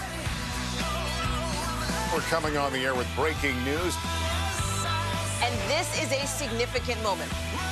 Whenever it happens, wherever you are, NBC News, streaming free now. Top Story with Tom Llamas is your news playlist on NBC News Now. And now, you can listen to it as a podcast. Available anytime and anywhere. Hallie Jackson Now. Weekdays at 5 on NBC News Now. Breaking news this morning, a powerful 6.1 magnitude earthquake has hit Afghanistan. An Afghan official says more than 1,000 people have died so far, while 500 others are injured. NBC News foreign correspondent Matt Bradley has the latest. Hey, Matt. Hey, yeah, those numbers are staggering. More than 1,000 people expected to have been killed in this. Those numbers could possibly rise. And, this is set to become the most deadly earthquake in Afghan's history in the past 20 years. Today in Afghanistan, rescue workers rush to save the wounded after violent tremors shook this troubled nation, killing more than 1,000, according to the Afghan government. The 6.1 magnitude earthquake in the country's southeastern Paktika province was felt as far away as Kabul, the country's capital, and even neighboring Pakistan. It destroyed our neighbors' houses, this man said. When we arrived, there were many dead and wounded. Local officials warn casualties are expected to rise. Hundreds of bodies may remain trapped in destroyed buildings. Today's fresh tragedy strikes Afghanistan at its most vulnerable. It comes less than a year since Taliban fighters claimed the entire country, amid America's chaotic withdrawal following a nearly 2-decade-long occupation.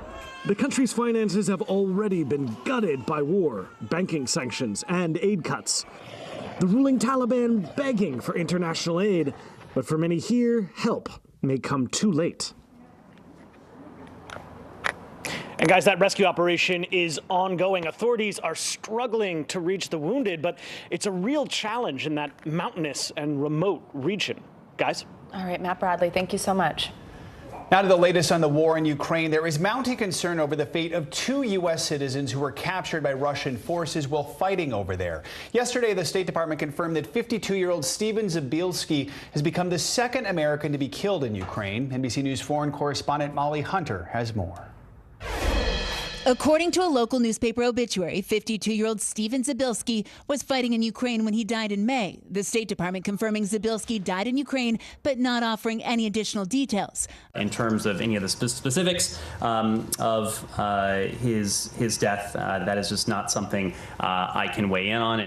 Also today, reaction to an NBC News exclusive interview about the 2 American veterans captured while fighting in Ukraine. Kremlin spokesman Dmitry Peskov told NBC's Keir Simmons the men won't be treated as prisoners of war. They are not a Ukrainian army. So they are not a subject to Geneva Convention. It will be investigated in due course. So you're trying to establish whether But Geneva Conventions cannot be applied for soldiers of fortune. But he offered no proof that these men were mercenaries, and their families say they were volunteer soldiers. In a statement, senior legal advisor at Human Rights Watch Aisling Reedy says Peskov's assertions that captured Americans are not entitled to POW status is wrong.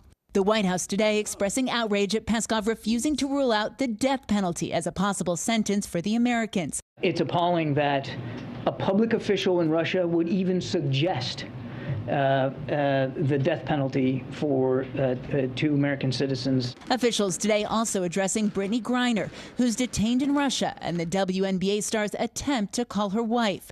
The U.S. Embassy in Moscow failed to connect the call. It is a mistake that we have worked to rectify. According to the State Department, Griner's call has been rescheduled. Now, Human Rights Watch also adds failing to treat the 2 captured Americans as POWs would be a violation of the laws of war by Russia. Molly Hunter, NBC News, Dnipro, Ukraine.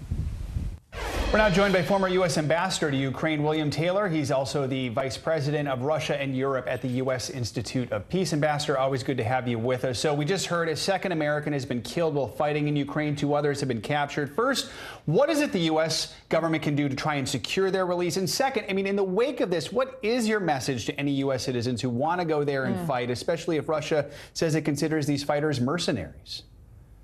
Joe, on your second question, it's very clear that despite the sympathy for the Ukrainians and despite the instinct to want to go and help, in particular by former soldiers, veterans in the United States who would like to go fight against the Russians, they should find other ways to support Ukraine. And there are other ways to support Ukraine. So it doesn't help for Americans to be captured in Ukraine, and we see that reason. In answer to your first question, Joe, the U.S. government will go to all lengths. We'll make every effort to identify, to try to find and work for the release of these 2 soldiers, of these two captured soldiers. So that will be the effort that will be going on both in Moscow and in other capitals around the world. I want to ask you about this latest defense intelligence report out of Britain. It says that Russia is preparing to deploy a large number of reserve units to the Donbass. What does that say to you, Ambassador, about the state of the fighting in eastern Ukraine right now? Is Russia frustrated about the lack of progress or where it's at with its progress right now? Savannah, it's very clear that the Russians are focusing on one place. They're focusing exactly on Severodonetsk and then the next city to the west, Lysychansk. They are concentrating every effort that they've got. They're pulling their troops from the north, pulling their troops from the south, as you say, pulling in reserves. They have to show something for all of this. And Ukrainians know that. Ukrainians are defending. Ukrainians will have to give up some territory on the ground, moving back to more defensible positions. And the Ukrainians will put up a heavy fight, a strong fight, a fierce fight to defend their land. That's what's going on now. Ambassador, we know the peace talks have been stalled for quite some time now. What do you think it's going to take to bring both sides back to the table? Are we at a stage now where Ukraine might have to compromise on its territory in order to end this war? Or are we just going to have to watch this play out for a while before we even think about them coming back together and talking? Joe, I think it's the latter. I think we're going to have to watch it play out a little bit. The Ukrainians are determined to push the Russians back to the lines of February 24th of this year. They're determined. And they are counting on the weapons, the accelerated weapons coming in from the United States and from other NATO nations to help them do that. They're not ready to sit down. The Russians have never been interested in these peace talks. The Russians have never given any indication that they're willing to sit down and negotiate seriously with the Ukrainians. So we're going to have to wait. Ambassador Taylor, as always, thank you so much. Appreciate it. Thank you. And coming up, to some, they're a morning ritual. To others, they're a waste of money. We're taking a look at those daily vitamins and supplements and if they are worth the cost. We got that and more next in your weekly checkup. Right now on NBC News Now. We've got all the angles covered tonight. Look at what's making headlines around the world. We've got 3 new developments just this afternoon. We begin this hour with breaking news and the growing impact of Russia's assault. This is what it looks and feels like to try to escape Ukraine. I don't want to say goodbye. This factory has gone from making kitchen pots to lethal items. There's an intense artillery battle underway between Ukrainian forces and Russian troops. Breaking news this morning. The heartbreak, the grief, and the tears that we have seen here are all tragically familiar. Was there a school officer on campus? Because that's what we've been told. No. The shooting is once again reigniting the debate over gun laws. If it's Tuesday, it is primary night. The highest profile races yet this year. We are talking elections in a battleground state. The official confirmation of Judge Ketanji Brown Jackson. Let's zoom out a bit to our changing climate. What do we think that the new normal is going to be? We got some promising news this morning about the rollout of COVID vaccines for children under 5. Have you seen a demand for mental health services increase among Latinos? It's time for another honest conversation about what it means to be Asian American. The people of the Chamizal neighborhood aren't the only ones experiencing what they call environmental injustice. We're here to try to start conversation. A lot to talk about as we continue our rolling coverage. We're coming on the air with the news NBC Scoop. Bringing the news to you is not only a job, it's an honor. The fire has grown leaps and bounds. What you see behind me is typical. How you doing? Pretty bad.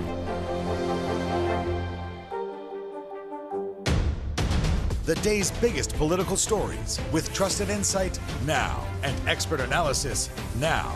A daily look at the politics behind the headlines. Meet the Press Now, streaming weekdays at 4 p.m. on NBC News Now.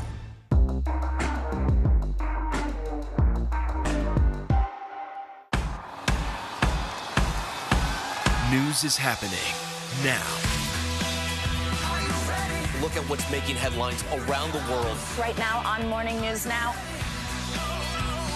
We're coming on the air with breaking news. And this is a significant moment. Whenever it happens, wherever you are, NBC News, streaming free now.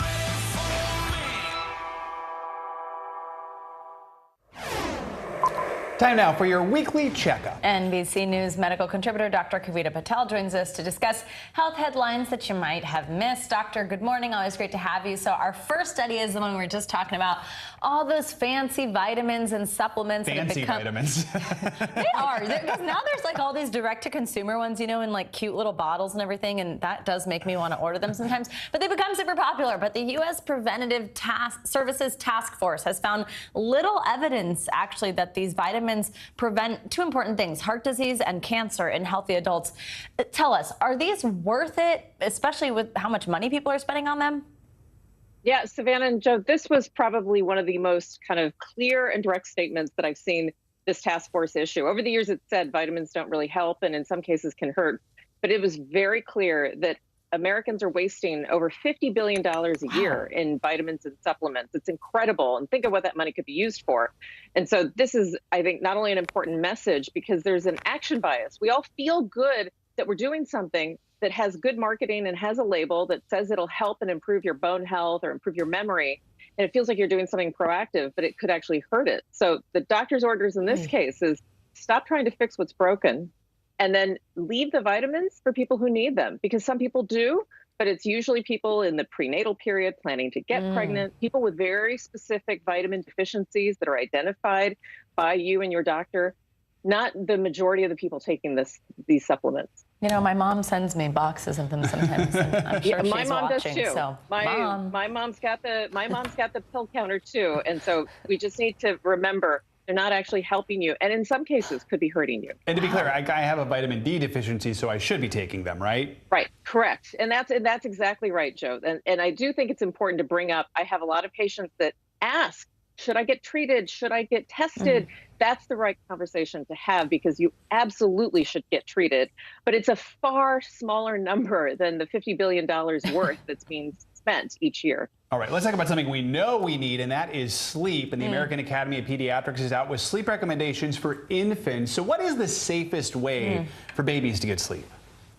Yeah, Joe, this is also we're doing a lot of late kind of groundbreaking research here. This has been the first update the American Academy of Pediatrics has issued in years about recommendations for babies under the age of 1 year for sleep. And it has to do with sudden infant death syndrome, something that affects a startling 3,500 babies a year and has really some unknown causes with the exception of what we can control.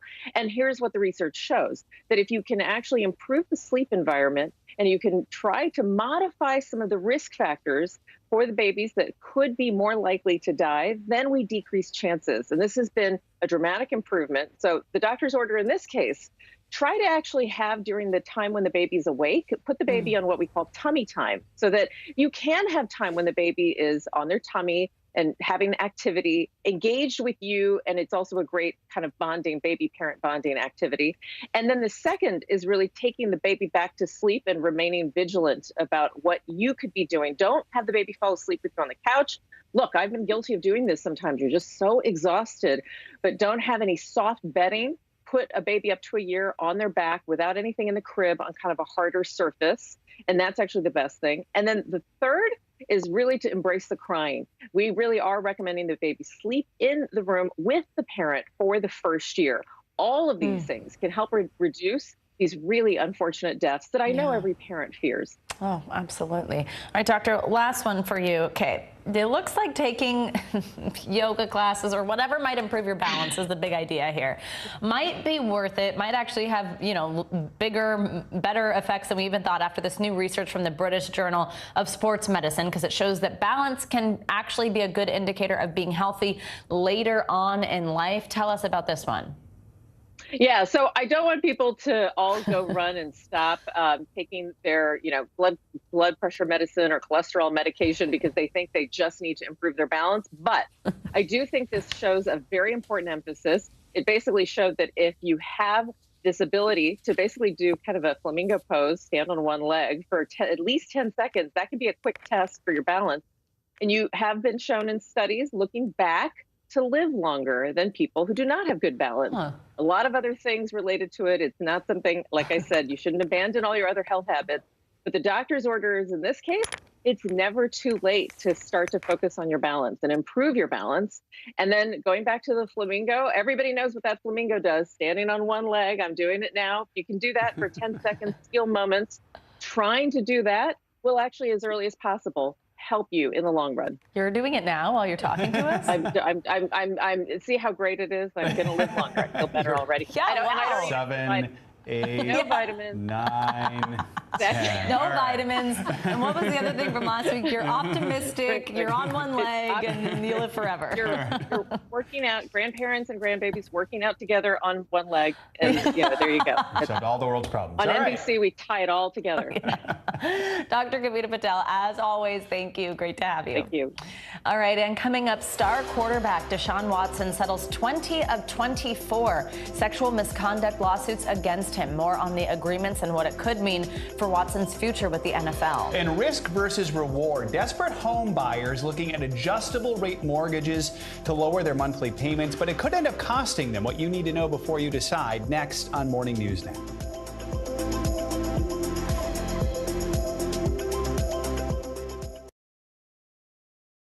We're here to start conversations about the big things happening in our world, because it's not my job to tell you what to think.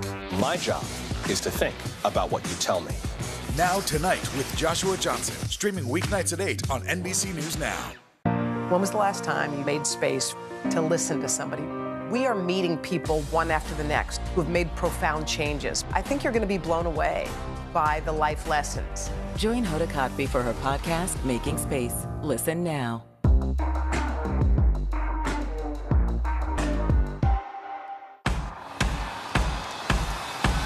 News is happening now. Look at what's making headlines around the world. Right now on Morning News Now. We're coming on the air with breaking news. And this is a significant moment. Whenever it happens, wherever you are, NBC News, streaming free now.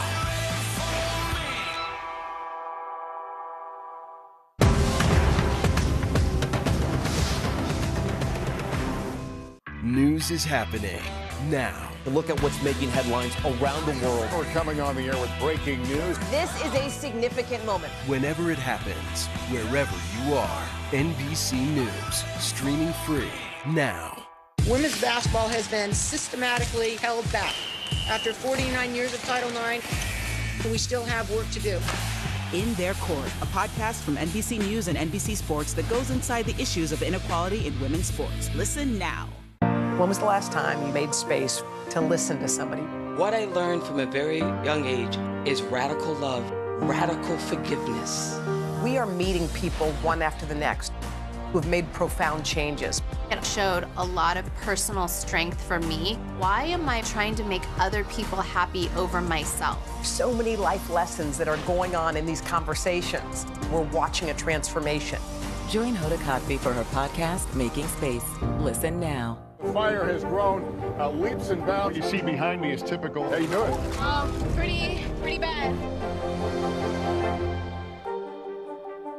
Now Tonight with Joshua Johnson, streaming weeknights at 8 on NBC News Now.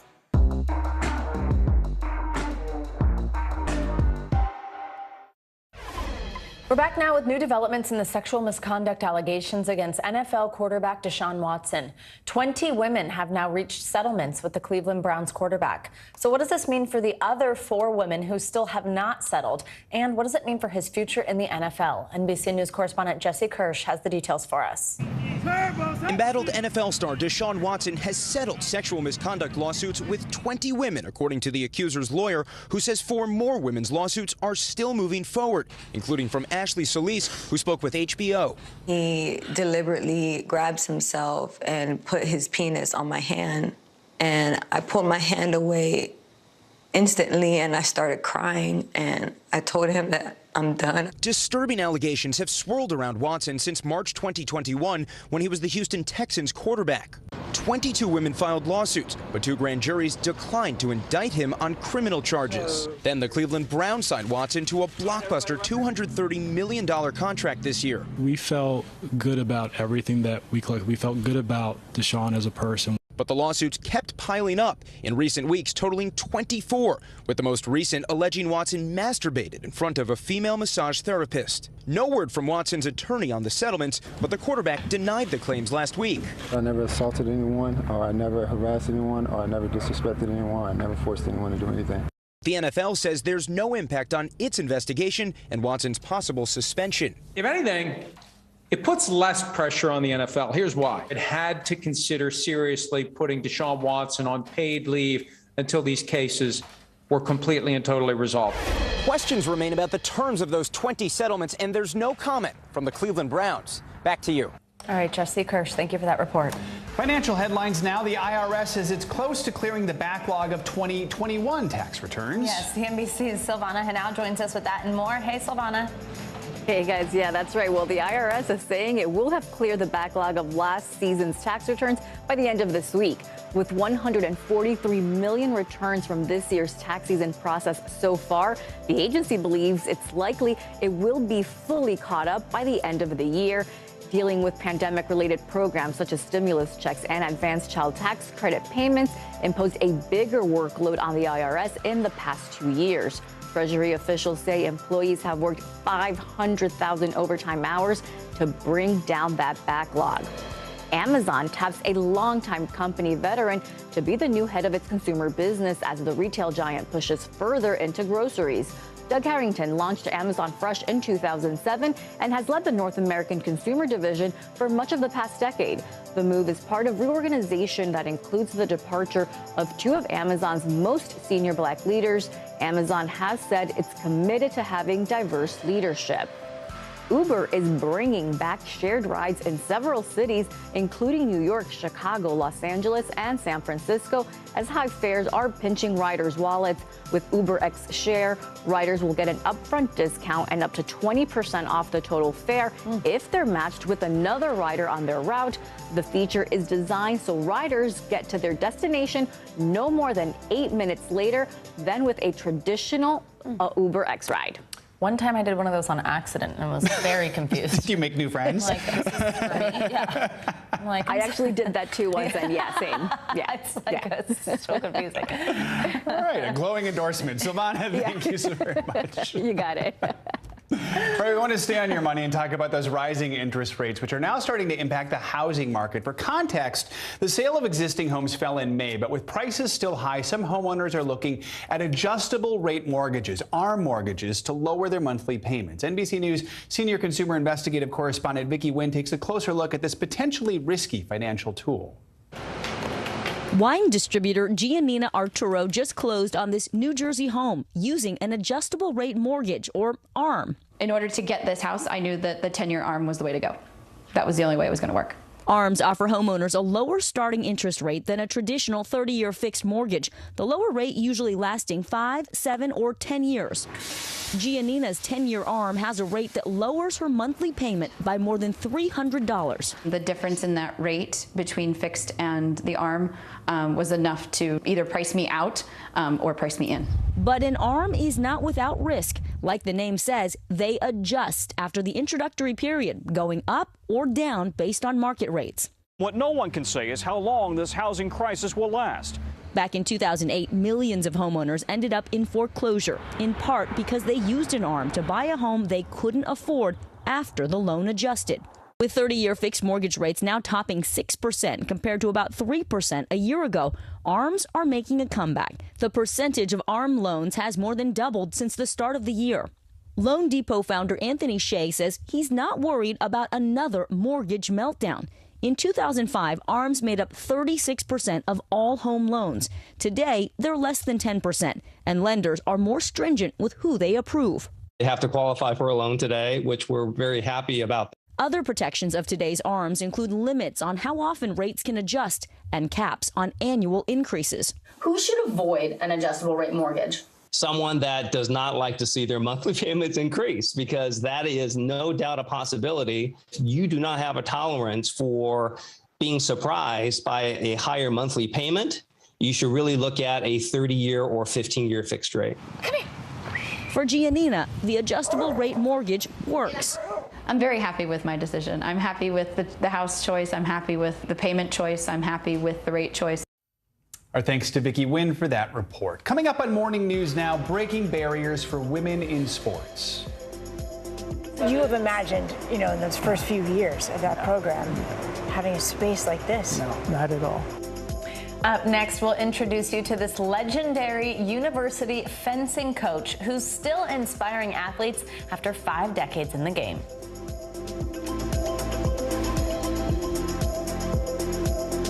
Still to come on the Channel 2 News. Well, the waters are certainly receding now. Still too close to call. Lester Holt reporting from the Ground Zero, as it's being referred to. It is, in fact, the taste of freedom. The Haitian people know a little something about resiliency. What's the biggest risk right now? Some of the troops who have been proud. I want to welcome you to the first presidential debate. In fact, we've been told we can't go any farther. You are some resilient folks. Let me get a hint.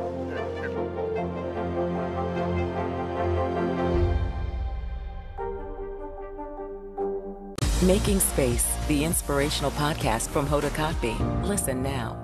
Right now on NBC News Now, look at what's making headlines around the world. We've got 3 new developments just this afternoon. We begin this hour with breaking news. This is what it looks and feels like to try to escape Ukraine. I don't want us to say goodbye.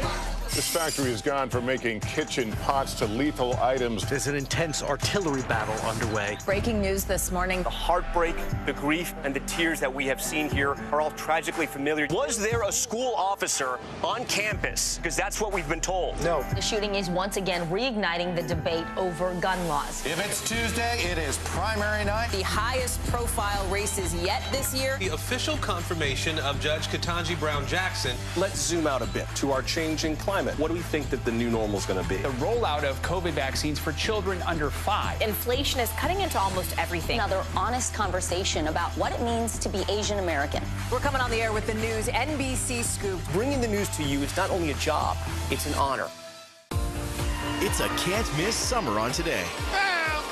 They are walking strong, elegant, and pretty easy to prepare. How to cut costs on your vacation? Vicki has the answers. Every single thing you need for the best summer yet. Only on Today. The fire has grown leaps and bounds. What you see behind me is typical. How you doing? Pretty bad.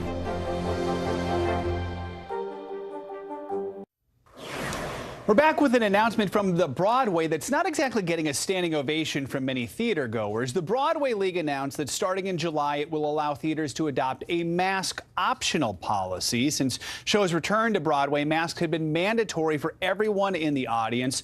For some Broadway fans, this new announcement is welcome news, while others say it's irresponsible. While masks will no longer be required, theaters are still encouraging guests to wear those face coverings. The Broadway League says the policy will be reevaluated monthly, and Guidelines for August will be announced in mid-July, so we'll have to see if this sticks around or if they end up going back and forth on it. And you'll be able to tell us because you are always at a Broadway I will be show. there. My mask will be on. All right, thanks, Joe. Yep. Now, 50 years ago this week, Title IX was signed into law. Its aim to prevent discrimination in any educational programs, including sports. NBC News correspondent Stephanie Gosk met with one university's coach who has been inspiring her athletes ever since its passing. Nikki Frank equates fencing to a physical game of chess. You try to set up your opponent, you try to outmaneuver them or outthink them and to get them to do what you want them to do. She got hooked early, growing up in New York City. Bet you were good. Not in the beginning. I was pretty awful, I think. But I was very fortunate to be able to go to a college that had an outstanding coach. That coach helped her pave a road to the Olympics and to a career. Frank started Temple University's first women's fencing team in 1972. People would come into the practice facility and they would immediately walk up to my male assistant coach, assuming he was a head coach. Yeah. You know, just, it couldn't be me, you know. Nearly 900 wins later, no one makes that mistake anymore. Could you have imagined, in those first few years of that program, having a space like this? No, not at all. But the true measure of her success is the impact she has had on her athletes. Your time fencing with Nikki is a part of who both of you are. Yeah. Absolutely. Yeah. Coach demands a certain level of decorum and effort.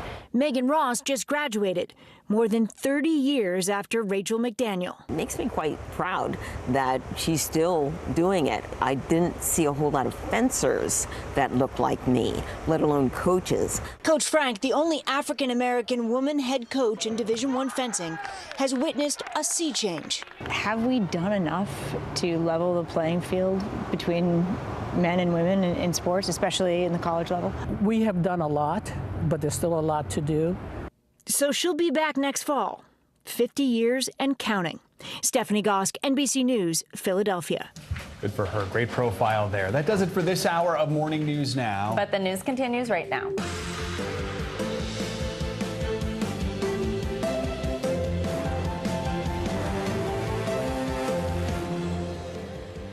Good morning, I'm Joe Fryer. And I'm Savannah Sellers. Right now on Morning News Now, emotional testimony. The January 6th committee hearings take a new turn as lawmakers hear how the pressure campaign from former President Trump impacted everyday people. A poll worker describes how she became the subject of a conspiracy theory that she says ruined her life.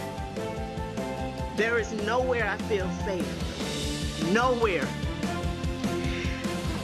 Do you know how it feels to have the President of the United States to target you? But he targeted me. How state officials say Trump pressured them to change election results, plus what the committee hopes to uncover in the next hearing. Abject failure. A top Texas official blasts the police response to the Uvalde school shooting. From unlocked doors to police radios that weren't working. New information this morning about a string of security failures and new questions about what went wrong. Growing concerns this morning about the 2 captured Americans in Ukraine after the State Department confirms another American has died in the country. What we're learning about the man killed, plus how the U.S. responds to Russia's refusal to rule out the death penalty for the 2 that they are holding. And out of reach, the dream of owning a home is becoming nearly impossible for millennials. The factors keeping a generation of young Americans from reaching home ownership right now. A lot of stories about homes right now and mortgages and a lot of questions that people have. Everything being way too expensive. Exactly. We're going to delve into that in a little bit. We're going to begin, though, this hour with that 4th public hearing held by the January 6th House Committee. State leaders and election workers described the unrelenting pressure campaign by then-President Trump to overturn the 2020 election. NBC News senior congressional correspondent Garrett Hake joins us now from Capitol Hill. Garrett, several of the people we heard from got even choked up describing what they say they've been subjected to since. Is that right? That's right, Savannah. It was surprisingly emotional testimony yesterday as the committee laid out what they see as a scheme that long predates the attack on the Capitol itself on January 6th, a pressure campaign against local officials in key states to either find Trump votes or send fake pro-Trump electors here to Washington from states Joe Biden won. The January 6th committee detailing a relentless pressure campaign by former President Trump and his allies before the Capitol attack, aimed at overturning Mr. Trump's election loss. The president's lie was and is a dangerous cancer on the body politic. Arizona's pro-Trump House Speaker Rusty Bowers testified about calls from Mr. Trump and his allies pushing him to overturn Joe Biden's victory in the state, as Bowers repeatedly asked Trump attorney Rudy Giuliani for evidence of widespread fraud that Giuliani could not produce. My recollection, he said, we've got lots of theories, we just don't have the evidence. And in an emotional moment, insisting he would not violate his oath of office to support the former president's claims. For me to do that because somebody just asked me to is foreign to my very being. I will not do it. Bowers is denying a new statement from Mr. Trump, alleging Bowers told him the election had been rigged. Georgia's Republican Secretary of State and his deputy on the receiving end of this recorded phone call from the former president long after the state was called for Mr. Biden. I just want to find 11,780 votes, which is one more than we have, because we won the state. Those Georgia officials fact-checking the former president's claim about the election and explaining why he lost their state. What happened in fall of 2020 is that 28,000 Georgians skipped the presidential race, and yet they voted down ballot in other races. And the Republican congressman ended up getting 33,000 more votes than President Trump, and that's why President Trump came up short. And a former Georgia election worker and her mother caught up in a bogus conspiracy theory about illegal votes, attacked by Mr. Trump on the same call. It's affecting my life in a major way. In every way. All because of lies. Do you know how it feels to have the President of the United States to target you? Up next, Thursday's hearing, the committee says they will focus on the Department of Justice and what they believe was a Trump campaign, a Trump administration effort to use the DOJ to try to come up with those votes they couldn't find anywhere else. Guys. All right, Garrett Haake, thank you so much. Now, as we heard in yesterday's hearing, state election officials described what it's been like to deal with the pressure campaign from Trump and his allies. So what could it mean for these workers in future elections? Let's bring in NBC News senior political editor Mark Murray for more. Mark, good morning. So, I mean, as we just heard from Garrett there, I mean, this really took this emotional, mental toll on these people. In some cases, it even resulted in people's, according to them, homes being broken into, people showing up outside. Do you think we could see a shift in how elections are run at the state level and how election workers interact with the public after everything that happened following the 2020 election? Yeah, one of the big fears of after the 2020 election, and certainly with the pressure campaign, was that state election officials, all the way from elected secretaries of state like Brad Raffensperger to rank and file people who are just administering the vote, like we ended up hearing yesterday, could end up deciding not to do it, or you end up losing people who want to be public servants. And one of the ironies of the 2020 election was that despite the COVID pandemic, it was run in a really well way. People ended up doing the right things. There wasn't widespread fraud. People ended up doing their jobs, and to see them penalized and also end up hearing their voices has been very powerful. Mm-hmm. Mark, let's now talk about some primary elections that we just had last night. So there were several races actually that featured candidates who were endorsed by former President Trump, including Alabama Senate candidate Katie Britt. That's what you're seeing on your screen right here, beating out Representative Mo Brooks in that state's race. What more can you tell us about the implications from this result? Yeah, well, in Alabama, the former President Trump's endorsement was kind of all over the place. First, he endorsed Mo Brooks in this contest. Then he rescinded it. And then he ended up endorsing Katie Britt in just the last couple of weeks of that runoff election. And it was a decisive victory for Katie Britt. The winds had been blowing in her direction for this contest. She had been out advertising Brooks. So she'd been getting a whole lot of endorsements. And it's notable that she's the former chief of staff to Richard Shelby. And he's the senator who's retiring and who opened up this seat. Now I want to ask you about Georgia, a state, of course, that we heard a lot about yesterday in this Capitol Hill hearing. It was the focus for so much of Trump's pressure campaign. It saw mixed results, actually, for candidates backed by Trump and other establishment figures in the GOP. What can you tell us about those races? Some of Donald Trump's biggest defeat in all the races where we're looking for the power of his endorsement have come in the state of Georgia. And so in Georgia's 10th congressional district, Mike Collins defeated Trump-backed Vernon Jones decisively last night. And then also we ended up seeing in Georgia's 6th congressional district, you ended up having Rich McCormick's defeating Jake Evans. In Georgia particularly, and when you look at last month's gubernatorial Republican primary, Donald Trump has received some really big defeats in Georgia, even though many of his endorsed candidates have won elsewhere. All right, Mark Murray, thank you so much. New outrage this morning over the mass shooting at Robb Elementary School in Uvalde, Texas. A top Texas law enforcement official testified before members of the state Senate yesterday following weeks of silence. The head of DPS presented new evidence suggesting officers were well equipped to take down the gunman in just a matter of minutes. NBC News correspondent Sam Brock joins us now from Austin, Texas, where hearings continue today. Sam, good morning. Joe, good morning. Part of this latest timeline offered in minute-by-minute detail. 1 hour, Joe, 14 minutes and 8 seconds. That is how long this massacre went on for. But in the words of the Texas DPS director, it could have been over in 3 minutes as officers stood in the hallways with rifles. Over my shoulder, you see the state capitol. Texas senators here are going to be talking about mental health services and firearm safety today, Joe. But right now, testimony from Tuesday is reverberating throughout the Capitol.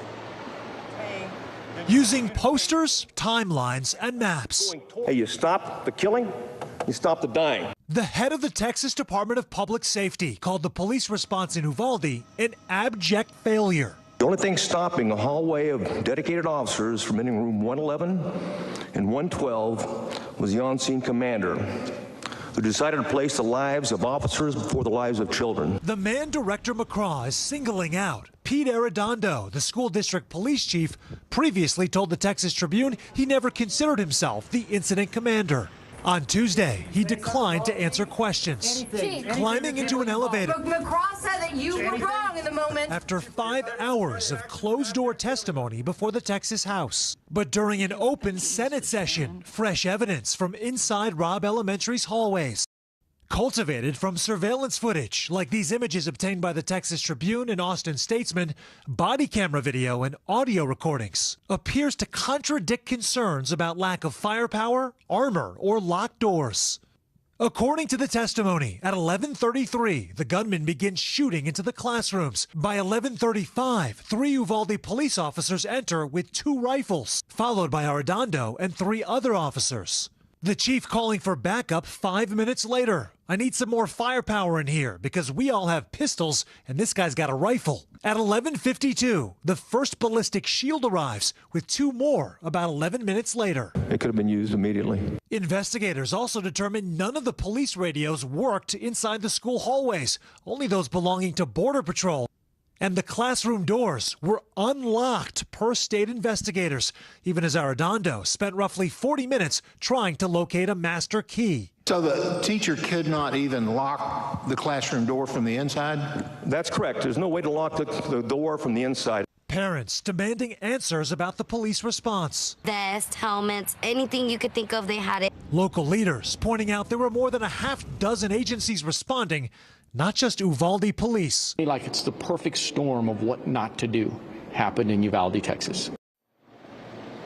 And when asked why the doors could only be locked from the outside, the DPS director said, I cannot explain it to lawmakers. It makes no sense, but it did prevent the school from executing an actual lockdown. And we also know that a teacher in one of those classrooms had reported the lock wasn't working. It had been inspected. It wasn't the lock itself, but the strike plate that didn't work, which means even if it had been locked technically, the door, Joe, would not have been secure. Back to you. All right, Sam Brock, thank you so much. For more on this now, we are joined by Sewell Chan. He is the editor-in-chief of the Texas Tribune, which has done a lot of investigating into this story. Sewell, thanks for joining us. We appreciate it. Your paper, the Texas Tribune, reviewed a timeline of events that was compiled by law enforcement. That included the surveillance footage that Sam just mentioned, transcripts of radio traffic, phone calls from the day of the shooting. What is it that you did find? What are your biggest takeaways from this? Yeah, thank you, Joe. The reporter just laid out a lot of them, right? The timeline, the video cameras, footage, the body cam imagery, and other documents we've reviewed basically suggest that from really minutes after, the gunman arrived, you saw the arrival of law enforcement, weaponry, protective equipment, including those ballistic shields, even firefighting equipment, such as the Halligan, a tool that would have allowed firefighters and others to just force their way through the doors. So you really have this accumulation of men, materiel, and of course, motivation. What you did not have was a clear order and command to breach. And that is, of course, the delay that everyone is focusing on right now. Yeah, let's talk more about that. I mean, we know several law enforcement agencies were on the scene. The school district police chief, Pete Arredondo, said he did not consider himself the officer in charge at the scene. But it seems like other officers did think he was the one in charge. What more can you tell us about that disconnect there? Yeah, I think that's one of two primary disconnects. The first one is just that, right? That you have the head of a not only small town, but a small town school district police chief. This is normally a school police unit of 6 people. And so suddenly he's leading, or supposed to be leading, a group of law enforcement personnel who ultimately number 60 to 80 people from more than a half dozen agencies. And so, if he wasn't the commander, who was? And we've talked to a lot of police experts about how the incident commander, should be the person best and equipped to kind of coordinate, right, across the different agencies. And of course, as you know, police and military are taught to obey orders and obey chain of command. And so no one was going to either, I don't want to say mutiny, but no one was going to defy the lawful orders and suddenly, kind of go solo. The second major discrepancy, Joe, is that Chief Arredondo had told us that officers had tried the 2 doors of those classrooms, and then finding them locked, had to wait an excruciatingly long time for a master key to arrive to allow them to get in. Now state officials say that they strongly don't believe that the doors were ever locked. That's unreal. As Sam just laid out, too, this whole shooting lasted 1 hour, 14 minutes, 8 seconds to be exact. During that time, officers, we know, were standing by outside the classrooms. We've seen some of the video that you got. Do we know what any of those officers were thinking, what was going through their minds during that excruciating wait? It's very clear from the new footage that they were experiencing unimaginable agony and frustration. You had one police officer whose daughter was literally dying inside. You had another officer whose wife, a teacher, had called him from inside the classroom saying, "I'm bleeding to death." And that, of course, is the teacher who subsequently died en route to the hospital. So, and the officer whose daughter died, it turns out, had to be kind of disarmed and escorted out because, of course, his grief and his anger and his desire to go in and act, were so, of course, profoundly and understandably acute. Hard to imagine what was going through his mind. So many journalists, including your newspaper, have been relentlessly staying on this. What comes next in the investigation, and what are you looking to learn next? Well, there's certainly a lot more hearings. One thing that's very intriguing is the city-state tension now. Uvalde's mayor yesterday said at a very emotional city council hearing, he said that Texas DPS is trying to scapegoat local authorities, selectively leaked information to the media, is basically trying to throw the city under the bus and isn't telling them anything. And he said that he feels it's very, very unfair. And we had not heard that explicitly from the city before. So there's clearly a dynamic right now where Texas Department of Public Safety, Texas Rangers here in Austin is really emphasizing local failures of police command and control. And you've got the local authorities saying, hold on, there may be more to this story. And I just want to ask you, it was so much of what we're learning in this shooting. It's one of the most scrutinized, I think, responses we've seen to a mass shooting since Columbine is coming through journalism, coming through papers like yours. Talk about the importance of that and all the information we're learning about this response. I'm very proud of the exclusive information and stories that have been published in the Texas Tribune, other Texas newspapers, public media, and of course, national outlets. What I am dismayed by is that Texas has not been very forthcoming with public records. Uvalde has not allowed a lot of local reporters into public meetings. The San Antonio Express News has reported that reporters in Uvalde and elsewhere have been kind of harassed or by cops and by biker gangs, actually, saying, don't bother this community. So there's this spirit of like, there really isn't a lot of openness and transparency. And to be honest, we're hearing from Uvalde residents, they're thanking us because they're not getting answers. And so what they're finding out is through the media. Reminder of the importance of local journalism. Sewell Chan, thank you so much for everything you're doing and for joining us this morning. We really do appreciate it. Appreciate you.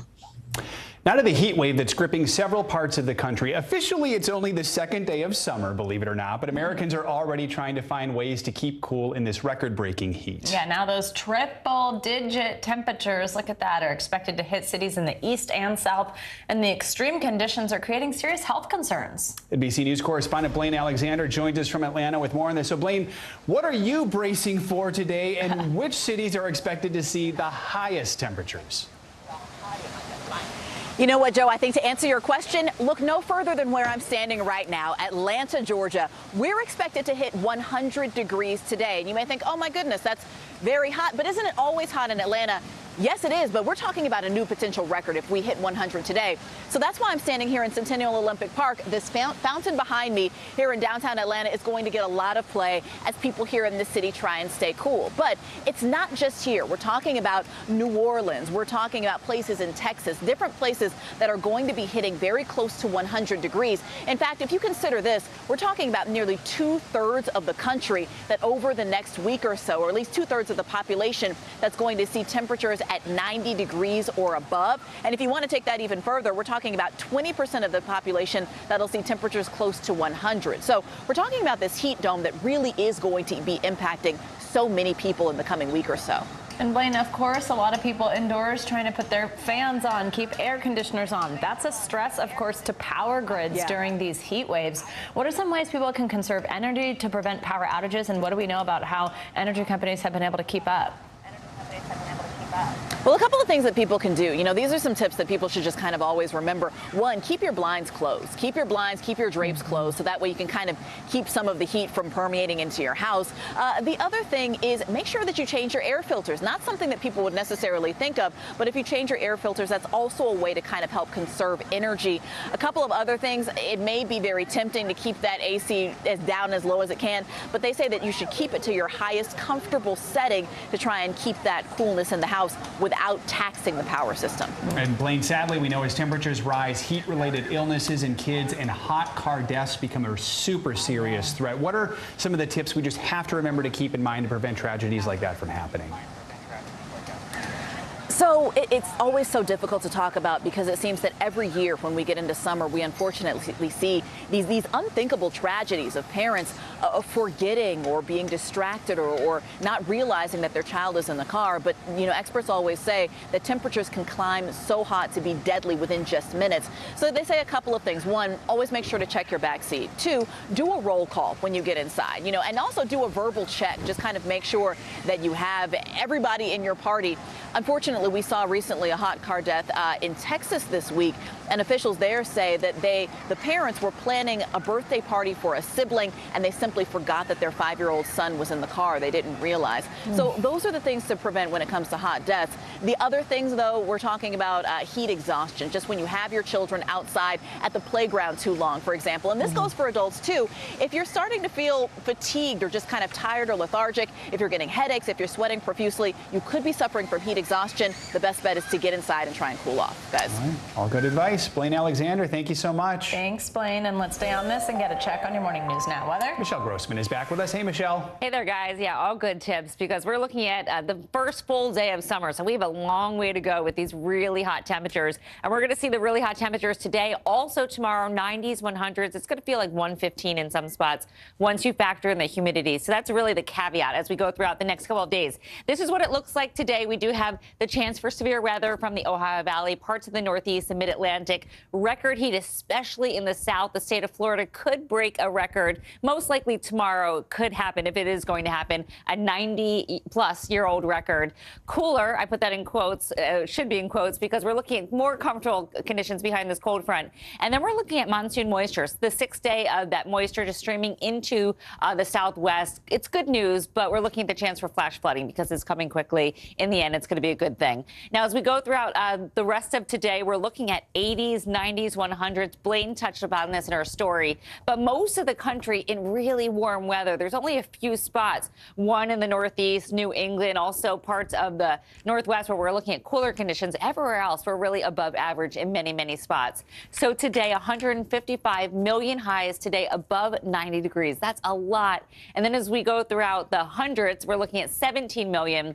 Where you see the purple, mainly in the southwest, parts of the south central states, and also the southeast. Again, you factor in that humidity, it feels a lot warmer than that. So record highs expected throughout this weekend. Where you see these green dots, that's where we're expecting the potential to break some records. We have broken records over the past 3 weeks. We're going to continue to do that as we head towards the weekend. So talking about those severe weather today, we have the fuel, which is the heat, the humidity in spots, especially in the mid-Atlantic down to the southeast. We have a cold front. That's going to be the trigger to spark some storms, and we could see some pretty gusty thunderstorms, the potential for some flash flooding as well. So the biggest threats being winds gusting up to 60 miles per hour, damaging winds, also some hail, and the chance of a tornado too, especially where you saw the yellow from Baltimore to D.C., parts of Pennsylvania into the interior parts of New York. A flood risk, and that's due to training storms. That means storms are just kind of going to rebuild over the same areas. So we're looking anywhere from New York through Pennsylvania down through parts of the mid-Atlantic, where we could see up to 2-3 inches of rain in those really heavy downpours, the thunderstorms, as we had throughout the afternoon and evening hours. Also looking at a lot of rain in the southwest. Once again, we have that monsoon moisture again the sixth day, where we're looking at rain pretty much in the same spots. New Mexico, you've been hit hard, and we're going to add to that today with thunderstorms. And then as we look towards the weekend, it's never too early. We're going to remain stormy in the southwest. And I just wanted to show you this too, remaining hot and dry in the southeast, and that's going to continue through Saturday and Sunday as well. Back to you guys. Right. Thank you, Michelle. Jinx. Again. Coming up, we're following the latest from Ukraine. Yeah, the State Department has now confirmed 2 Americans have died fighting there. Coming up, the new information we're learning about them and the latest on the 2 Americans being held by Russians. That's next. NBC News, streaming free now. We're here to start conversations about the big things happening in our world, because it's not my job to tell you what to think. My job is to think about what you tell me. Now Tonight with Joshua Johnson, streaming weeknights at 8 on NBC News Now. When was the last time you made space to listen to somebody? What I learned from a very young age is radical love, radical forgiveness. We are meeting people one after the next who have made profound changes. It showed a lot of personal strength for me. Why am I trying to make other people happy over myself? So many life lessons that are going on in these conversations. We're watching a transformation. Join Hoda Kotb for her podcast, Making Space. Listen now. We're here to start conversations about the big things happening in our world, because it's not my job to tell you what to think. My job is to think about what you tell me. Now Tonight with Joshua Johnson, streaming weeknights at 8 on NBC News Now.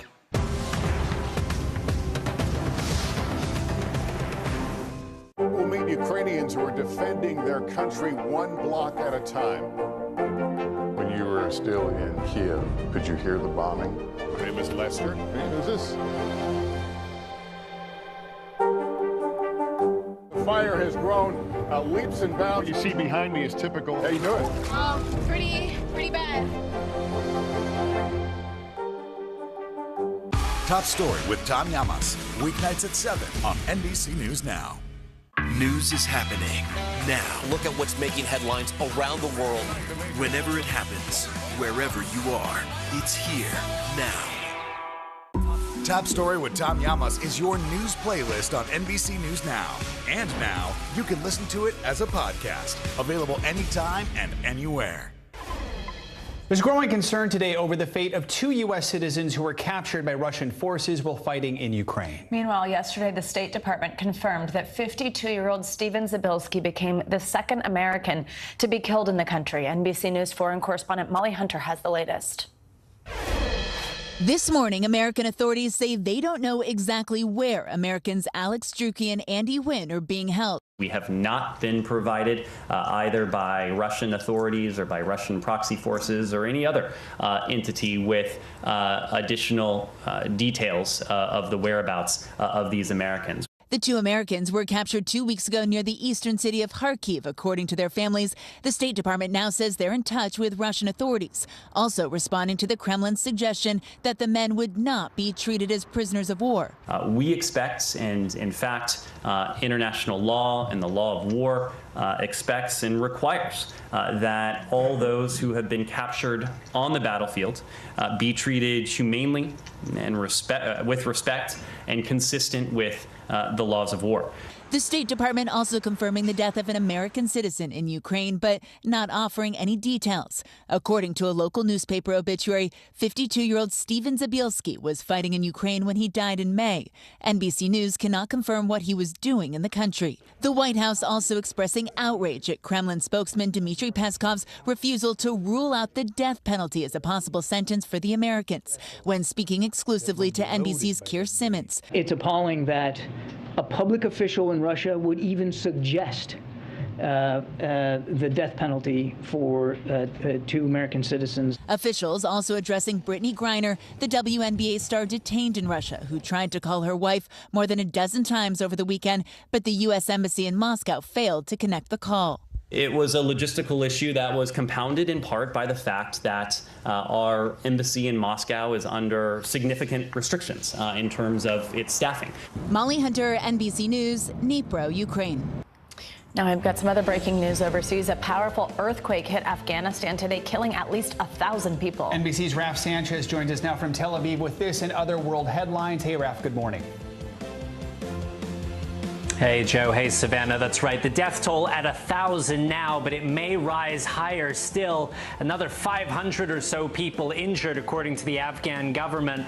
And this is going to be a major strain on the country's already collapsed healthcare system. This is the deadliest earthquake in the region since 2002 and a big test for Afghanistan's new Taliban government.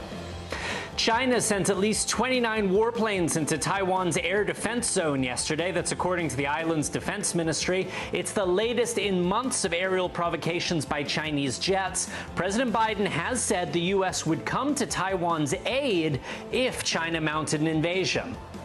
And finally, return of the Queen, Serena Williams making a triumphant comeback to tennis for the first time in a year, winning a doubles match in England. It's the first competitive appearance for the 23-time Grand Slam winner since being forced to pull out of Wimbledon with a leg injury. And guys, she looked a little rusty at first, but she really picked up steam as that match went on. Oh. Good to see. Wow, Raf, great. Calling Serena rusty, huh? Shots fired. But she picked up steam. She picked up steam. All right, Raf, thank you so much. Now, here in the U.S., kids as young as 6 months old are now getting the COVID vaccine. Coming up, we're going to tell you how this round of the vaccine rollout will work and what doctors want parents to know about it to protect your kids. Next.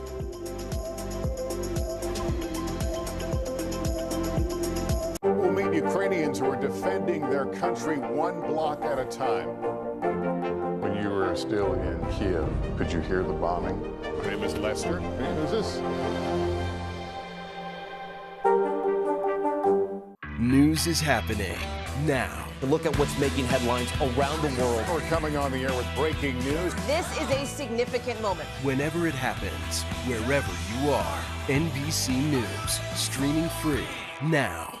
We'll meet Ukrainians who are defending their country one block at a time. When you were still in Kiev, could you hear the bombing? My name is Lester. Who's this?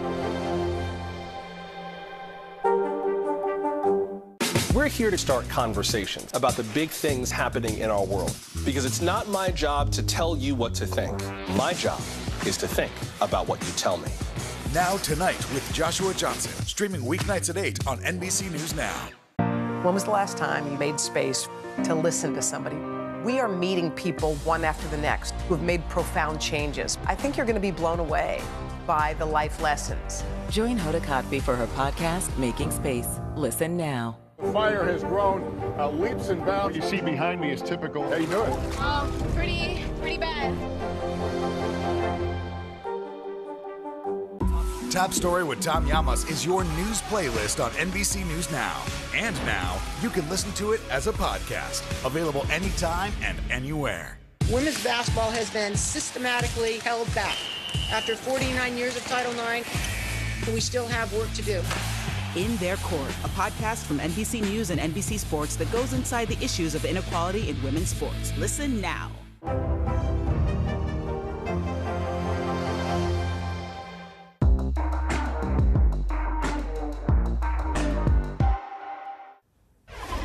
Children under the age of 5 are now able to get the first dose of the Moderna or Pfizer COVID vaccine after getting final approvals from the FDA and CDC. The White House says it planned to start shipping up to 10 million doses around the country. NBC News correspondent Rahima Ellis joins us now from a vaccination site in Times Square here in New York with more on this. Rahima, good morning to you. So walk us through what you're expecting to see at this clinic today. Give us a rundown of the new guidelines for vaccinating kids who are under the age of 5.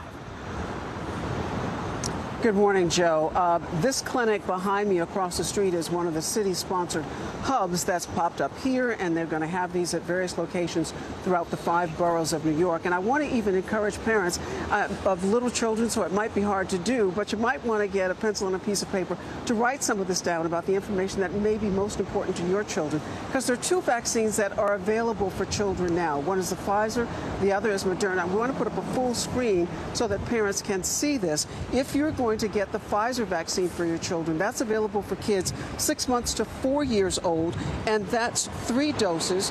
First 2 doses given 21 days apart, and then the 3rd dose given after 8 weeks. The other vaccine that's available is the Moderna. That is for children 6 months to 5 years old, and there are 2 doses of that, which would be given 4 weeks apart. A lot of information there all at once, but the big thing that people need to know is to contact your doctor about what's the best vaccine for your children. And speaking of talking with doctors, a lot of parents are getting misinformation, is what I'm hearing from doctors, about what they should and shouldn't do based on what they think is the efficacy of this vaccine. Some parents are hesitant, thinking that there could be some long-term impact if they give this vaccine to their children who are as young as 6 months old. Well, I spoke with a pediatric epidemiologist with NYU Langone about this. Here's what Dr. Jennifer Leitner had to say. Take a listen. I think it's a concern of parents that they say we don't have any long-term data to know if the vaccine is safe.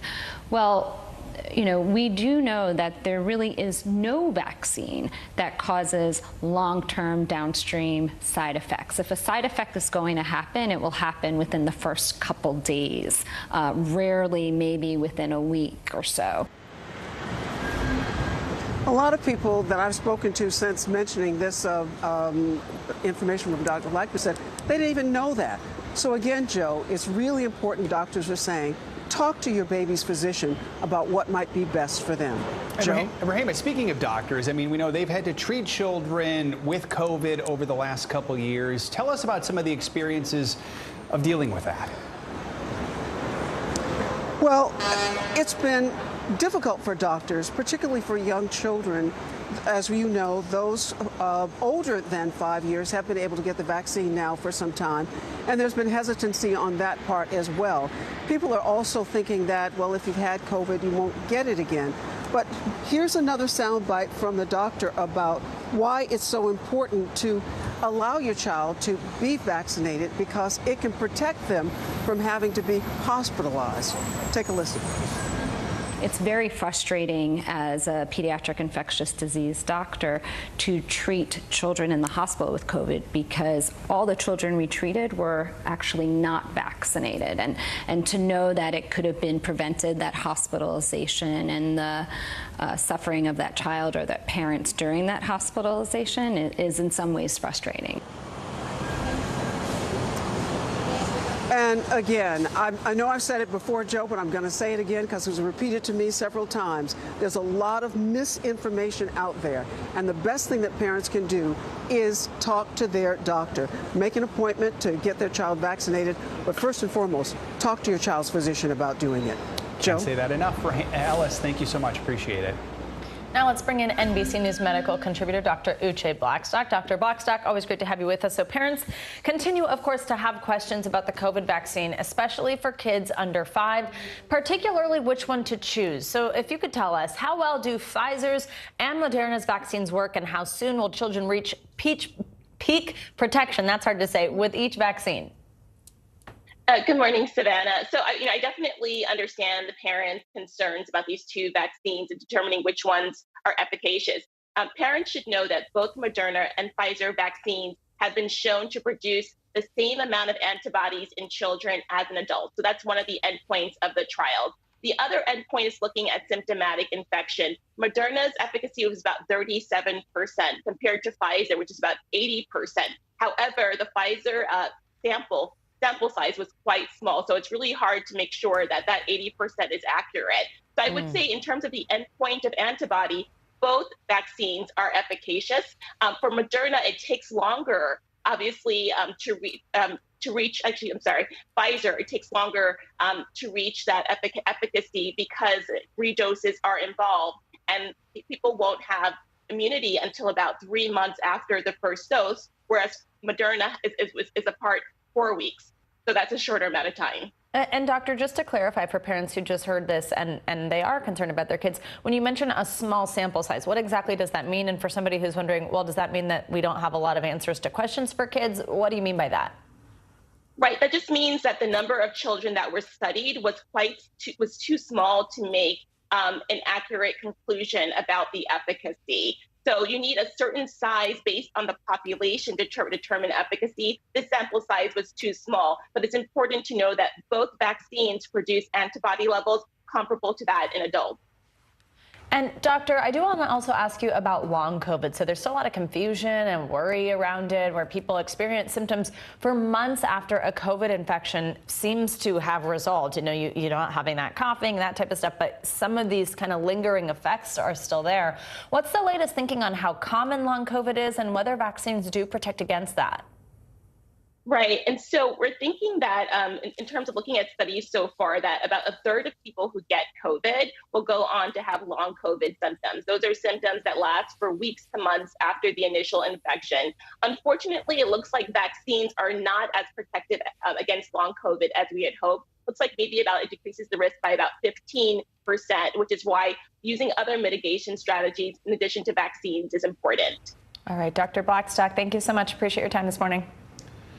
Coming up, a civil jury finds comedian Bill Cosby sexually assaulted a teenager in the 70s. What happened during the trial and how it impacts Cosby now. Plus, priced out, it is a tough housing market right now, but millennials are running into the most trouble trying to buy a home. The issues preventing this generation from reaching home ownership next.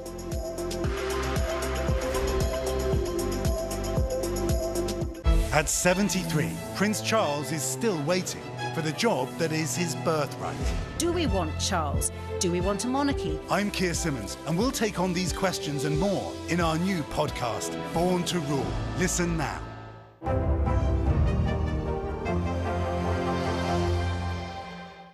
This is a very different kind of program. We're here to start conversation about the big things happening in our world. Professor, I'm not asking you to predict the future, but what do we think that the new normal is going to be?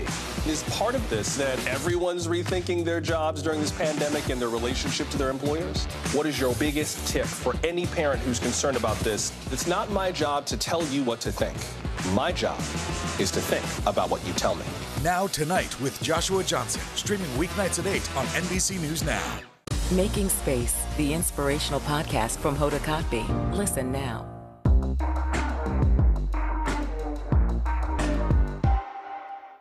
meet Ukrainians who are defending their country one block at a time. When you were still in Kiev, could you hear the bombing? My name is Lester. Who's this? When was the last time you made space to listen to somebody? We are meeting people one after the next who've made profound changes. I think you're going to be blown away by the life lessons. Join Hoda Kotb for her podcast, Making Space. Listen now. Right now on NBC News Now, look at what's making headlines around the world. We've got 3 new developments just this afternoon. We begin this hour with breaking news. This is what it looks and feels like to try to escape Ukraine. I don't want us to say goodbye.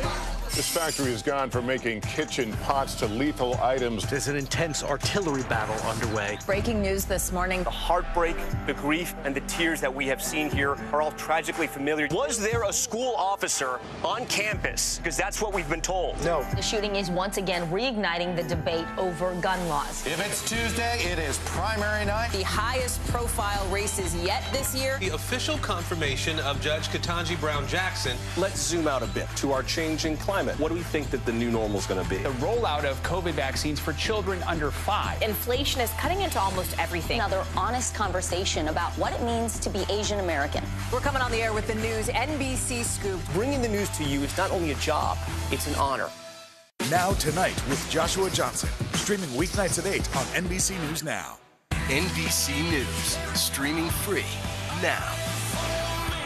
Women's basketball has been systematically held back. After 49 years of Title IX, we still have work to do. In Their Court, a podcast from NBC News and NBC Sports that goes inside the issues of inequality in women's sports. Listen now.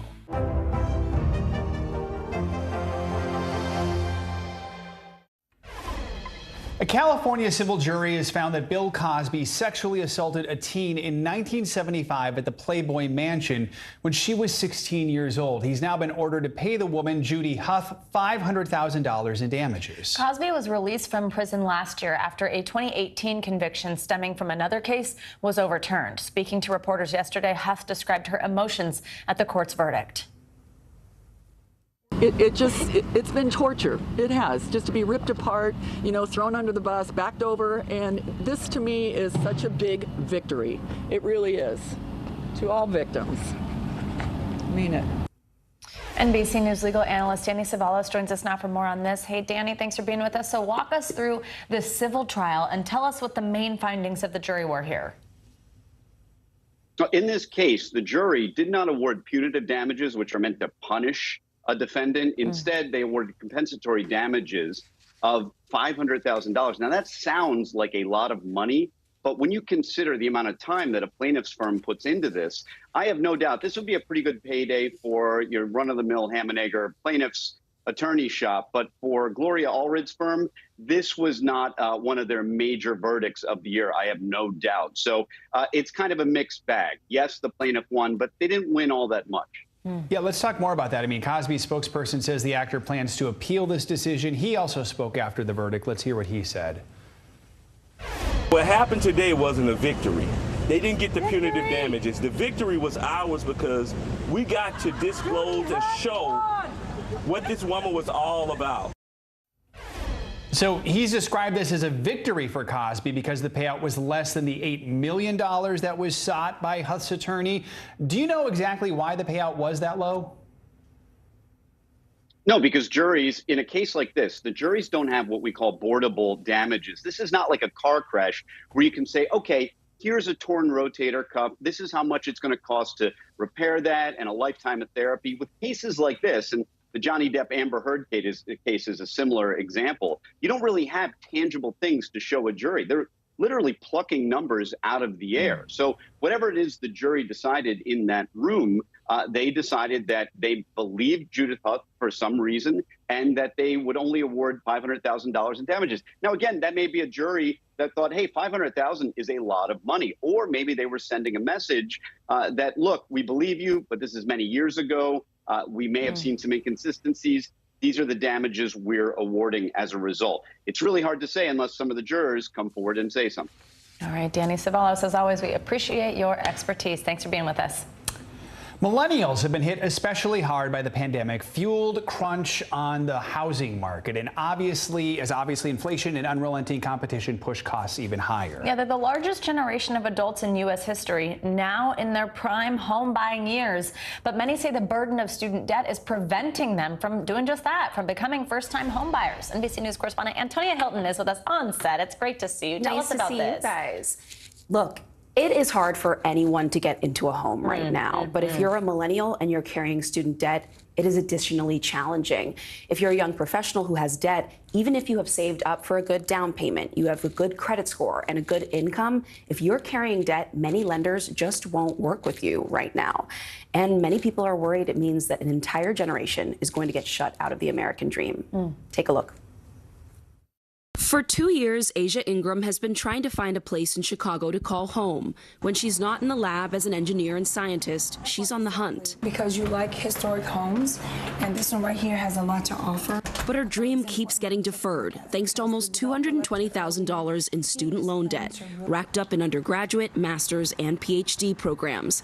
And lenders keep rejecting her. When you look at your debt, how does it make you feel? I almost feel like I'm getting emotional because, especially when you grow up in Black communities, education is the only way. You know, it just feels like almost like a joke. A Legal and General study found 36% of millennials say student debt keeps them from becoming homeowners. For young professionals of color, it's even harder. After decades of discrimination in jobs and housing, many have tried to close the wealth gap through achievement in higher education. How am I going to build this family or this ideal if I'm going to be renting for the rest of my life? $2,000 and $3,000, $4,000 coming out of my bank account each month into something that I don't own. Asia's realtor Nicole Wheatley specializes in finding young professionals homes. She frequently writes to the Biden administration demanding they follow through on the campaign promise to cancel at least $10,000 in loans per borrower. Financial institutions need to change, but also policy needs to change too. How the regulations that are in place. What does the president owe young professionals right now? He absolutely owes young professionals by standing by his word. To lenders, it didn't matter that Nayela Malone had great credit, owned a therapy business, and was on a debt repayment plan. After months of trying with 2 different lenders in 2020, she had to take a break. What are the explanations that you've been given? Oh, the only one is the student loan debt. Today, she pays $800 more in rent than the cost of the mortgage on the home she wanted. It just got very dark for me because I could not understand it. And I didn't want to hear any more explanations. I felt defeated. I felt invisible. Could you have settled for a smaller home in a cheaper neighborhood? No, why should I? You know, no. I work hard. I own my own business. I have more degrees than a thermometer, you know, and I deserve to be safe. Mortgage lender Linda McCoy says it's on the federal government to adjust the rules. Do lenders need to change their practices? Somebody's got to do it from the top. We can't do it from, the lender. It's not our debt. We can't just cancel it, but they can. But in cities struggling with violence and policing like Chicago, a rejection from a lender can change a family's future. Camila Rashad bought her family their first home on the South Shore. It wasn't her first choice, but her $560,000 in student loans kept her out of many neighborhoods. And I hear gunshots like right outside my gate. My car was parked outside, so there's now 2 bullet holes in my car. 2 15-year-olds were shot. Camila tries not to think about what might have happened if her kids had been home. But as Asia continues to search and Nayela tries to heal, she refuses to give up. After everything that I've been through, it's going to take a whole lot more than 2 bullet holes in my car to get me up out of this house. When you find not just a house, but a place that becomes your home, and it's about your legacy, it's about your family, you will work as hard, I will work as hard as I can to protect it. Yeah, wow, what a statement right there, right? Protecting it. Absolutely. Look, if you're a young person who has student debt and really wants to get into a home, it's difficult, but it's not entirely impossible. So what I'd recommend is finding a realtor who really specializes in working with young professionals and really understands student debt. If you can get professional help and you can have the patience to know that the process could take months or maybe even a couple of years, you can make it happen. But it is hard out there. Good advice, but boy, a couple of years, that's something. That says a lot, too. So hard to get out from under that debt. Yeah, and so many people waiting on what's going to happen this summer from the president. All right, Antonia, thank you so much. Amazing report, as always. Now let's get to some more financial news. Uber and Lyft are being hit with a new lawsuit. NBC's Silvana Henao joins us with that and more business headlines. Silvana, good morning. Good morning. Yeah, a group of Uber and Lyft drivers are accusing the ride-hailing companies of price fixing as part of a new antitrust lawsuit. They claim if they were able to offer lower fares to passengers, they would be provided with the most competitive compensation. The suit says Uber and Lyft are hurting competition, with consumers paying more and drivers earning less. In a statement, Uber says the suit misconstrues both the facts and the law. Barack and Michelle Obama's media company signs an exclusive podcast deal with Amazon's Audible to make original content. Their company, Higher Ground, recently ended a 3-year run with Spotify. Financial terms haven't been disclosed, but the deal gives Audible the right to have the first look at new material before others get access. Higher Ground also has a television and movie deal with Netflix. Meta is launching an avatar store where you can buy designer clothes for your virtual self. CEO Mark Zuckerberg announcing customers will be able to browse high-end brands such as Balenciaga, Prada, and Thom Browne. Items will cost much less than they do in the real world, ranging from $2.99 to $8.99. The store will also offer hundreds of free outfits. Zuckerberg says the marketplace will allow creators to design and sell their own clothing, guys. Right. At least it's not going to cost the same as like real Prada. Yeah, exactly. Like. Okay. All right. Good. Just clearing that up. All right, Silvana, thank you so much. You got it. Now, if you're planning a trip to the beach this summer, listen up. Yeah, it seems more sharks are moving closer to the coast. The reason they're approaching the land and why researchers say it won't cause a rise in shark attacks. Next.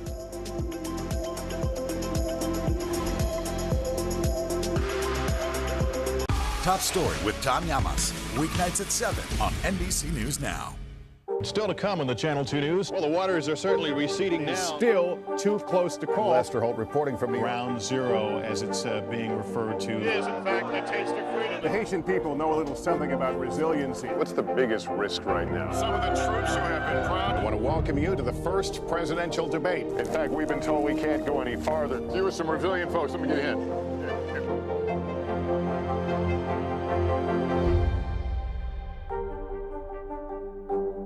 These days, it feels like the news never stops. So let's get into it. What's happening right now, what it all means for you for an hour every day. It can be hard to keep up, so let's get started together. Hallie Jackson Now, weekdays at 5 on NBC News Now. This is a very different kind of program. We're here to start conversation about the big things happening in our world. Professor, I'm not asking you to predict the future, but what do we think that the new normal is going to be? Is part of this that everyone's rethinking their jobs during this pandemic and their relationship to their employers? What is your biggest tip for any parent who's concerned about this? It's not my job to tell you what to think.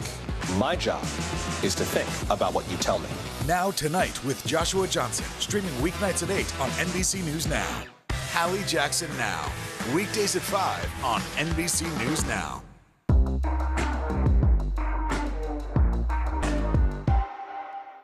Women's basketball has been systematically held back. Our players and coaches have been harmed. After 49 years of Title IX, we still have work to do. In Their Court, a podcast from NBC News and NBC Sports that goes inside the issues of inequality in women's sports. Listen now.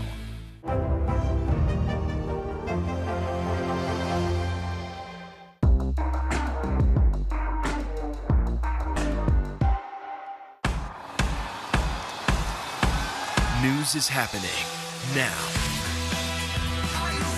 Look at what's making headlines around the world. Right now on Morning News Now. We're coming on the air with breaking news. And this is a significant moment. Whenever it happens, wherever you are, NBC News, streaming free now. We're back with a story out of Nebraska that's creating a lot of buzz after a couple there had some unwelcome visitors, actually thousands of them. The two say they'd recently planted some bee-friendly, oh my gosh, this video, bee-friendly flowers outside their Omaha home, but they didn't expect bees to move in. They noticed something was up when they spotted a few bees outside their kitchen window, which seems normal enough, but then 30 of them or so were in a second floor bedroom. But then they heard buzzing inside their wall. I think that's the video you're seeing there, and discovered bees were making themselves right at home in their home. They called in professionals who removed, get this, about 6,000 bees. Now, the couple says they chose to pay $600 to safely remove the bees instead of calling an exterminator. And they said that's because we need bees to pollinate the world. Just a very responsible thing to be concerned about when that's happening in your home. Very, very calm and nice of them. Yeah, we've done 2 beehive stories in the last 2 days. The Beyonce beehive. I like that one better. And this one, It's a better kind of beehive. All right, so from bees to sharks, we've got new research this morning suggesting that those misunderstood sharks are spending more time these days closer to shore. You're a shark sympathizer? Sure. Yeah, apparently they may also even be attracted to certain areas where they're more likely to find food along the way. NBC News senior national correspondent Carrie Sanders joins us from Lauderdale by the Sea, Florida, with more on this study. Hey, Carrie, good morning. Well, good morning, guys. Look, we used to think, and certainly scientists thought, that sharks were like other big predators, say grizzly bears, wanted to stay as far away from humans as possible. But now they think that the new research suggests they may be a little bit more like raccoons or coyotes, where they adapt to the urban areas where they go. And so that means that sharks, well, those teeth, which can turn their water red, well, they can paint their world red when we're in there. With beach season officially in full swing this morning, new findings on the ocean's most feared predators. Contrary to what shark experts first believed, researchers at the University of Miami Rosenstiel School have discovered sharks are surprisingly spending more time closer to populated coastlines. While researchers did not specifically track great whites like Bruce, they did follow some of his blood brothers, great hammerheads, bull sharks, and nurse sharks. I was literally shocked to find out that not only were the 3 different species of sharks coming to these areas, but they're spending some considerable time there, some of them for months. The unexpected findings come after years of shark tracking off the Miami coast.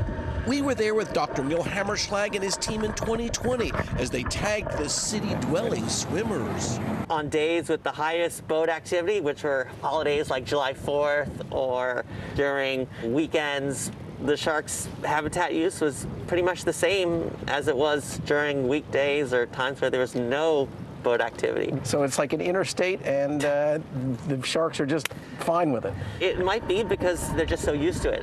The study also identifying potential shark hotspots, areas where sharks were attracted by sewage runoff, discarded fish carcasses, and even fish parts from the nearby Miami Seaquarium, all easy food sources for sharks.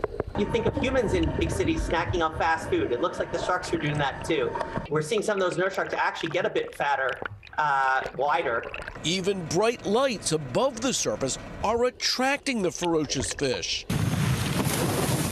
Something Dr. Hammerschlag pointed out during our dive. Actually on an airplane flying over Miami at night. Everything was lit up by city lights, and it made me think about how there's really nowhere where an animal could escape the urbanization. Are those lights drawing sharks, scaring sharks away? Any impact? I think that basically the lights might attract small little bait fish, which attract bigger fish, which attract sharks that are out hunting for those fish. The research pointing to the impact even landlubbers have under the sea. Whether it's through noise pollution, light pollution, chemical pollution, fishing, that's going to have an impact on the local shark population. So I think we got to think about being good neighbors. So one of the questions you might say, well, does this research mean it's more dangerous to go swimming? No. Researchers say don't get confused here. It's just that they now know the sharks are closer to urban areas. They apparently have always been there. We just didn't know it, guys. right? That'll make us feel so much more comfortable knowing that. Yeah, information is power, right? Yeah, exactly. Thank you, Thanks, Carrie. Carrie. Appreciate it. That does it for this hour of Morning News Now. But the news continues right now.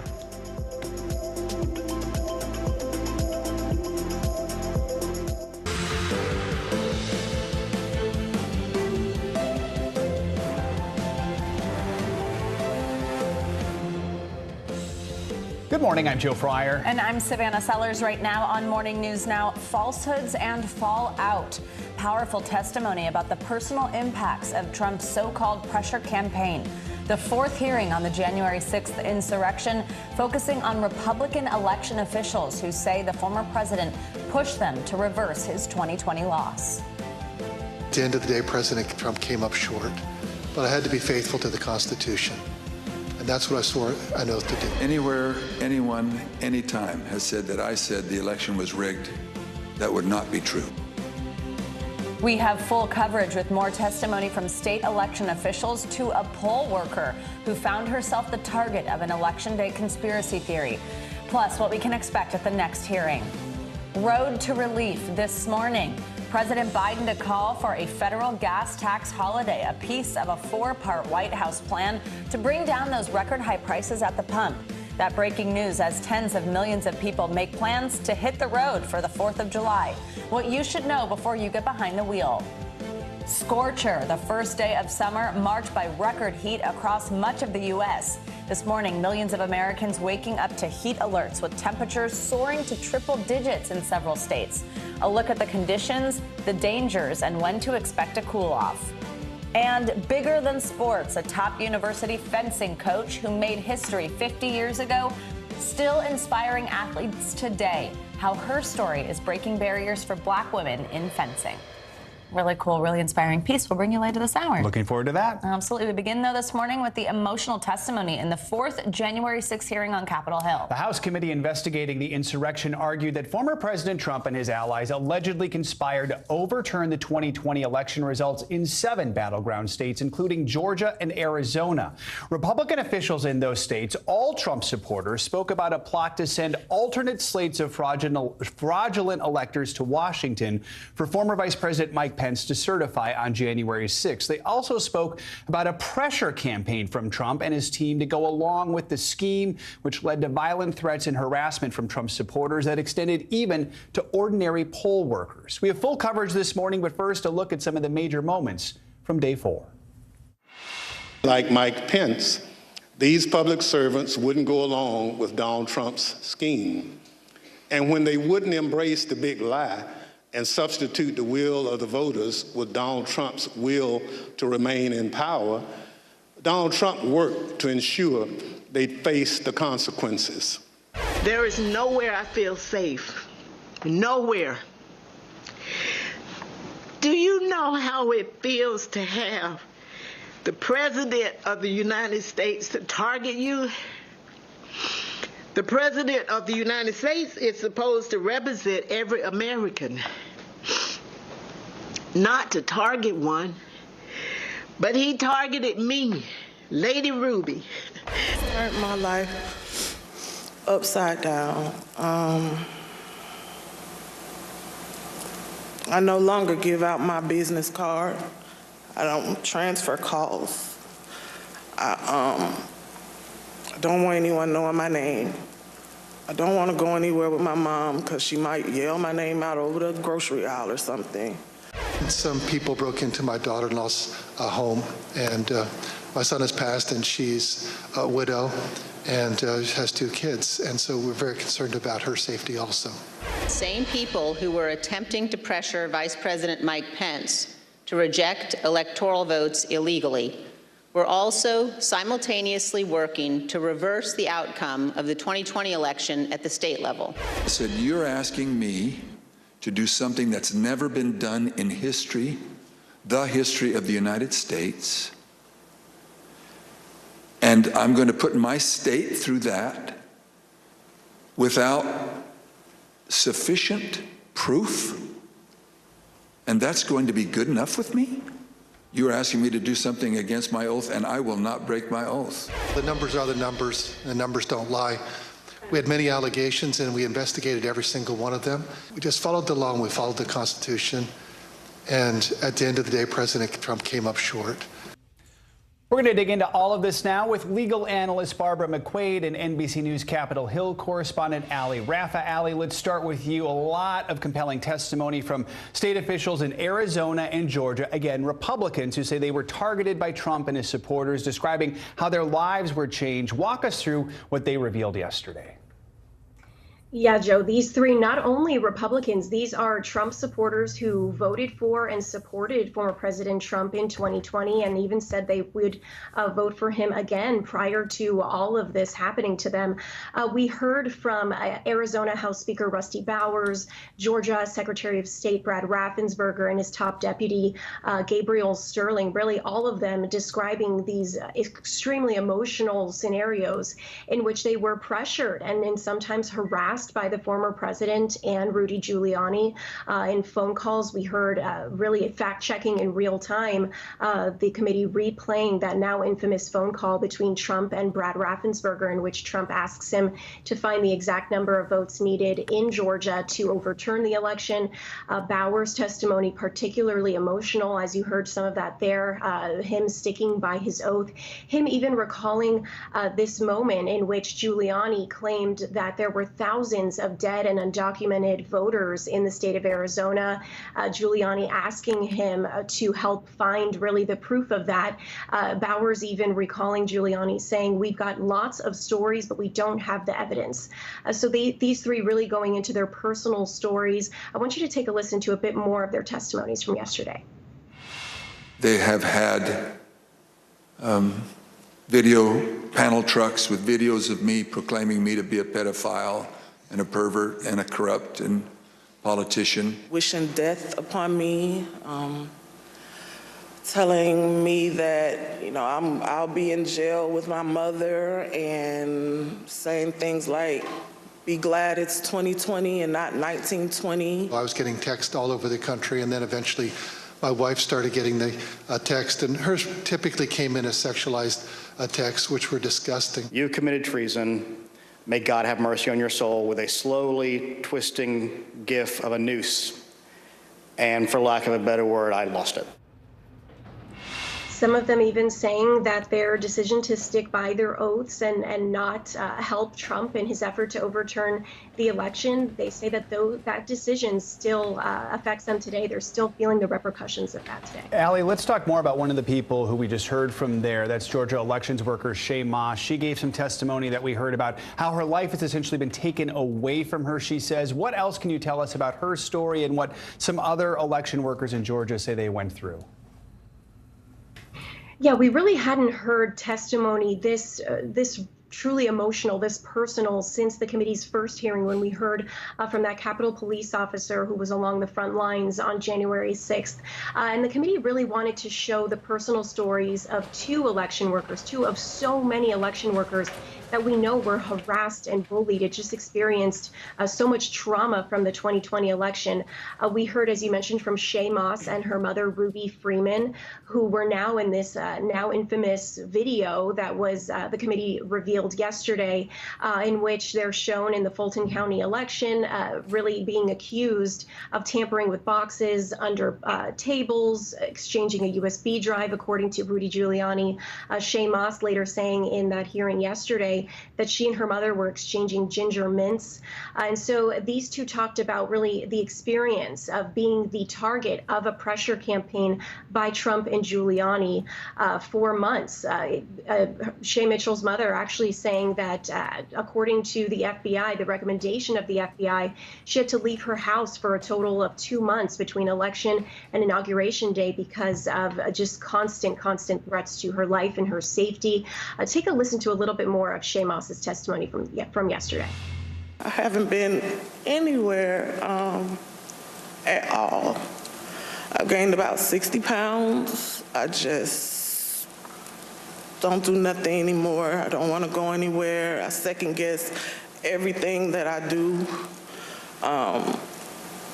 It's affecting my life in a major way, in every way. All because of lies. Shaye Moss even saying she regretted her decision at some points to become an election worker, describing even a story where people attempted to come into her grandmother's house seeking a citizen's arrest, looking for Shaye Moss and her mother because of all these lies. And Allie, quickly, what is next now for the committee? So the next committee hearing is expected on Thursday, and this will be the theme of the Trump pressure campaign on Justice Department officials. This was a hearing originally scheduled for next week. It was postponed until now, Thursday. And so beyond what we know will be some testimonies by former DOJ officials, the committee still hasn't revealed a lot more information to what to expect on Thursday, Joe. Allie Raffa, thank you so much. Let's now bring in NBC News legal analyst Barbara McQuaid. She's a former U.S. attorney and law professor at University of Michigan Law School.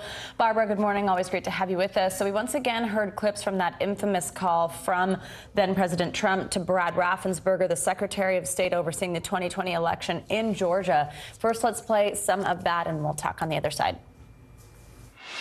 So, look, all I want to do is this. I just want to find 11,780 votes, which is one more than we have, because we won the state. Why wouldn't you want to find the right answer, Brad, instead of keep saying that the numbers are right? So look, can you get together tomorrow? And Brad, we just want the truth. It's simple. And the real truth is I won by 400,000 votes, at least. So what are we going to do here, folks? I only need 11,000 votes. Fellas, I need 11,000 votes. Give me a break. Now, for his part, the former president has said he did nothing wrong, describing it as, quote, perfect. But Barbara, as a prosecutor, what are you hearing in an exchange like that, especially considering the fact that there is this separate criminal investigation Trump is facing over election interference in Georgia? What do you think when you hear that? I think that I'm hearing the half of a crime referred to as actus reus. He is trying to intimidate the Georgia election officials into finding him votes that don't exist, fabricating votes. They have assured him again and again that they've counted the votes, they've carefully checked, and the votes just don't support his theory, and yet he persists in that. The piece of it, of course, that is also important to a criminal prosecution is the other piece, not just the actus reus, but the part that's called the mens rea, and that is the guilty mind that must accompany it. It sounds pretty good from what we hear here, this despite hearing that he lost, continuing to persist.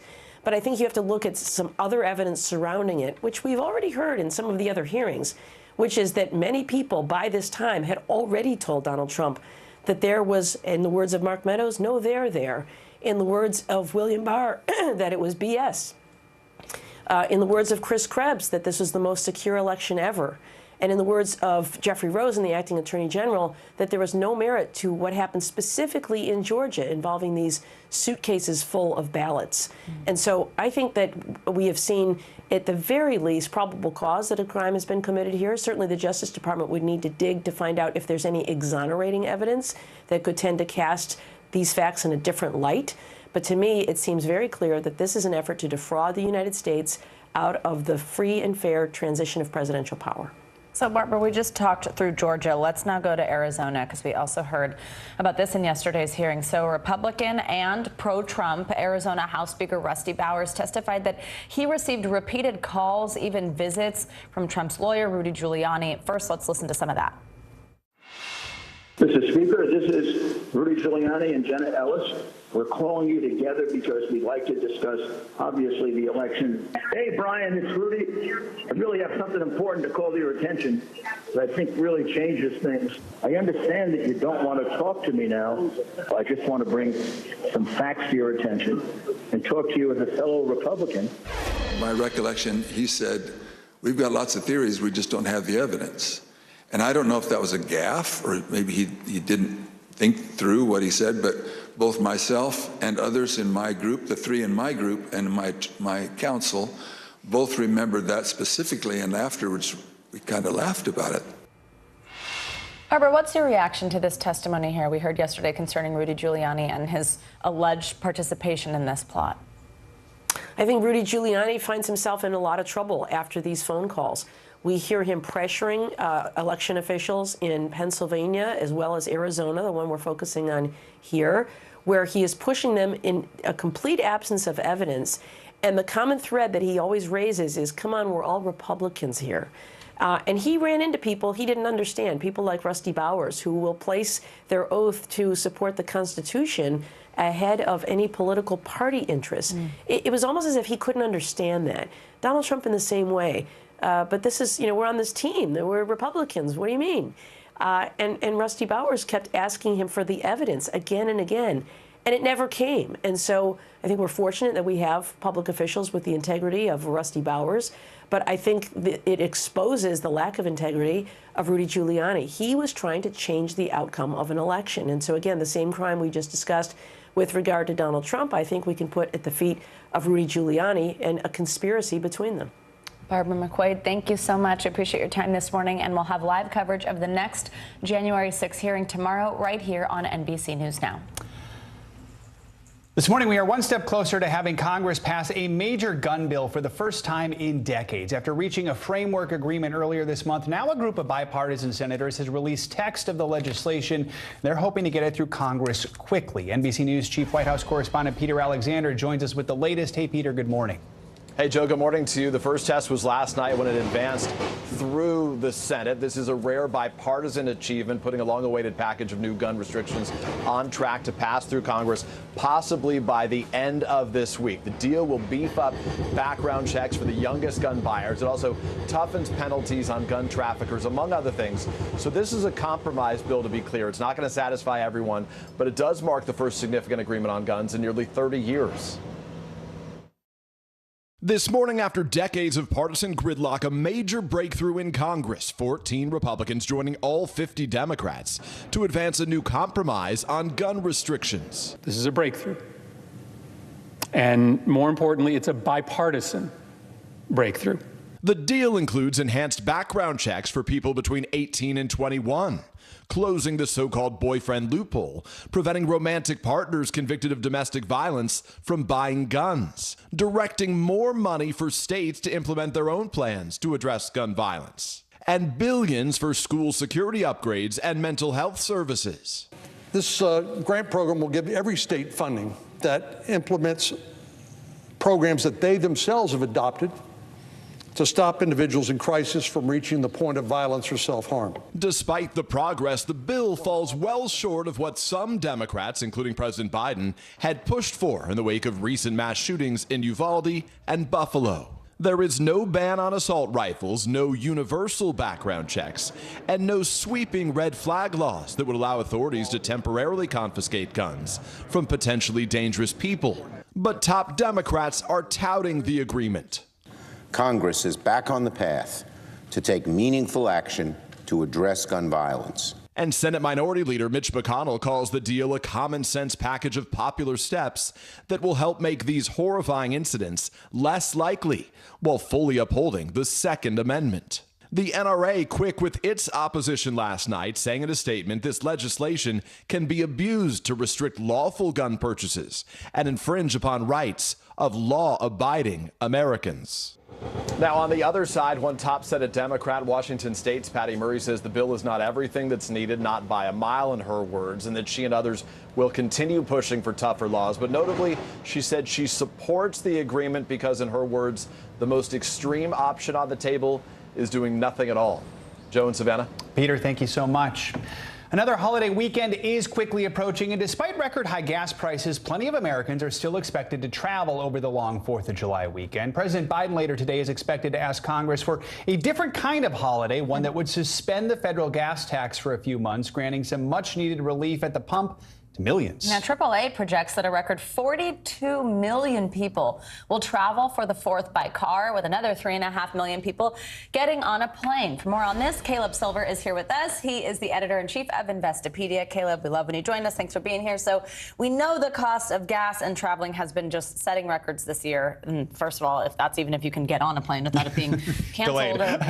Yeah, but we know it's tough. But are people just so ready for a vacation that they're going to spend it anyway, or what's happening with people actually actually headed to the pump. Yeah, you got a lot of revenge traveling going on. We couldn't travel as much last year. People plan trips. They really want to get out there and live for the moment right now. That's part of it. But also, a lot of trips were booked last year where it's really hard to cancel without those fees. So people want to take advantage of the trips they booked. They don't want to eat the fees if they do have to cancel or postpone again. You have that going on right now. And air travel is a mess right now. So a lot of people are taking to the road despite the high gas prices, which just pushes up the demand and keeps those prices high. I know I have a lot of credits right now with various airlines for flights that didn't happen. So people who do want to travel, how do you get the most bang for your buck right now? Try and actually do something, but save some money in the process. Yeah, you got to pick some offbeat places for one, not go where everybody's going. You can also travel on Tuesdays. That's the airline secret there. If you travel on Tuesday, a little bit cheaper. Also, pick the time of day carefully when you want to travel. You know how expensive it is to upgrade to those seats, to bring that extra bag. If you can do that, pack a little bit lighter, do that, but also caravanning with other friends and family.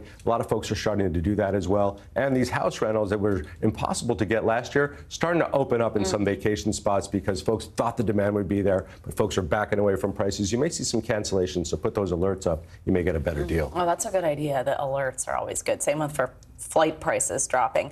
So we know we're supposed to hear from the president today, as we mentioned, about that potential gas tax holiday, but that is going to need congressional approval. So let's just say we don't actually get to the point of getting that. Is there anything else, any other tools that could help lower these prices? Well, the White House is bringing the energy companies in on Thursday to speak with the energy secretary about more production. But Chevron said yesterday, the CEO said they're at capacity. They're producing more oil now than they were in 2019. We're basically at 90% of refining capacity, so a little more production would help. After that, we're going to have to look at some deals with maybe Iran, Saudi Arabia to get more production into the global supply chain. But right now, we're just facing this supply demand crunch, and these prices are going to stay high probably through the summer.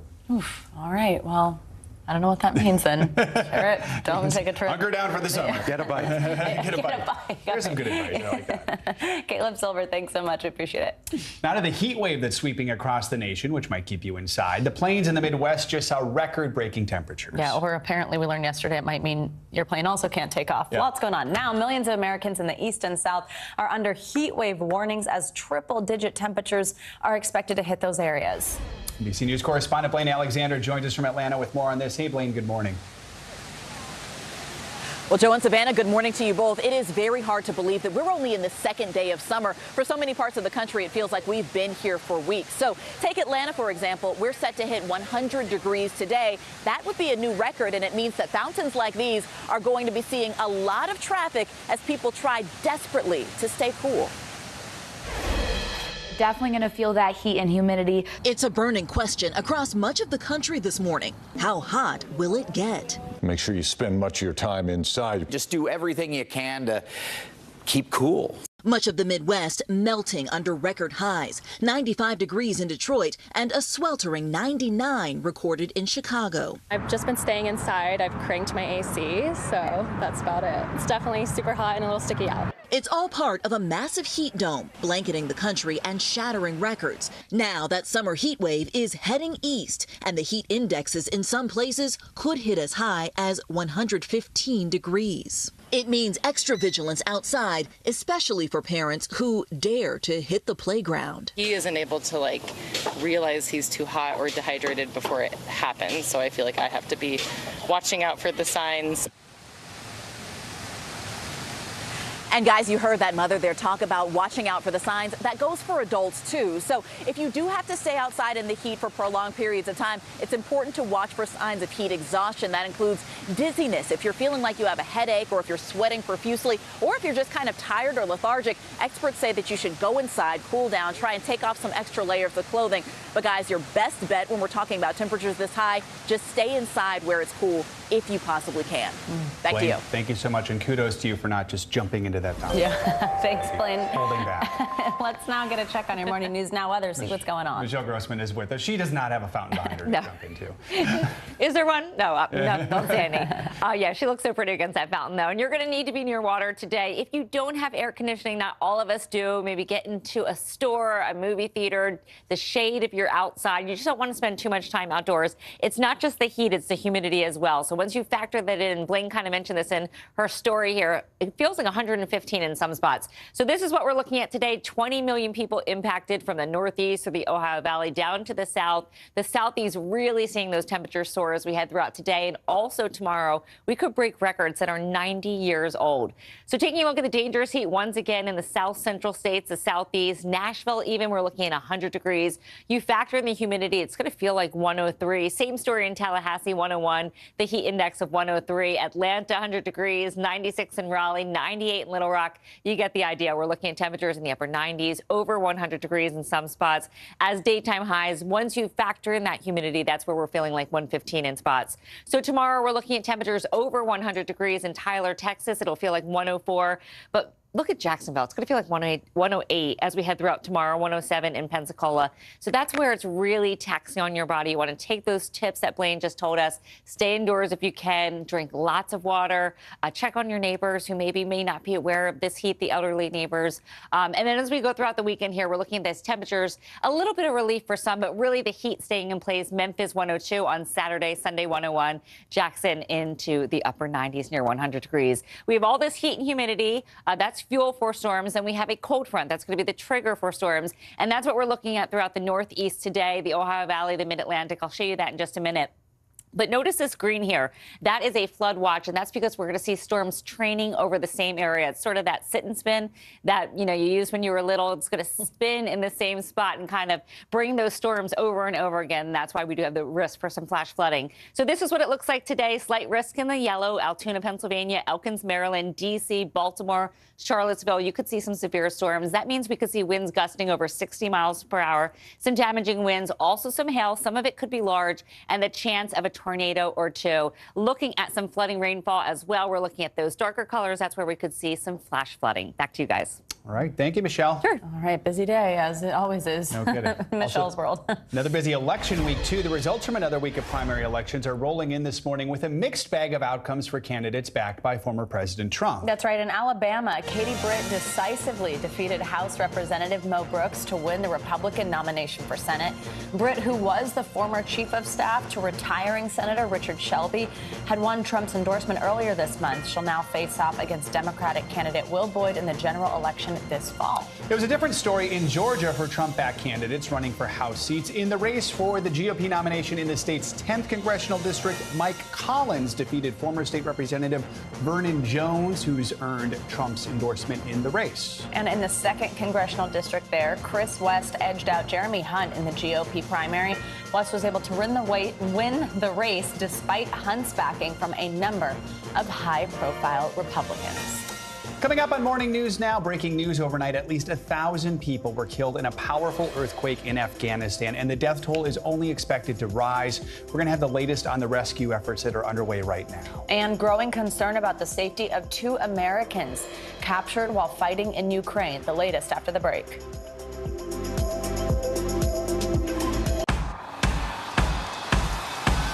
News is happening now. Look at what's making headlines around the world. Right now on Morning News Now. We're coming on the air with breaking news. And this is a significant moment. Whenever it happens, wherever you are, NBC News, streaming free now.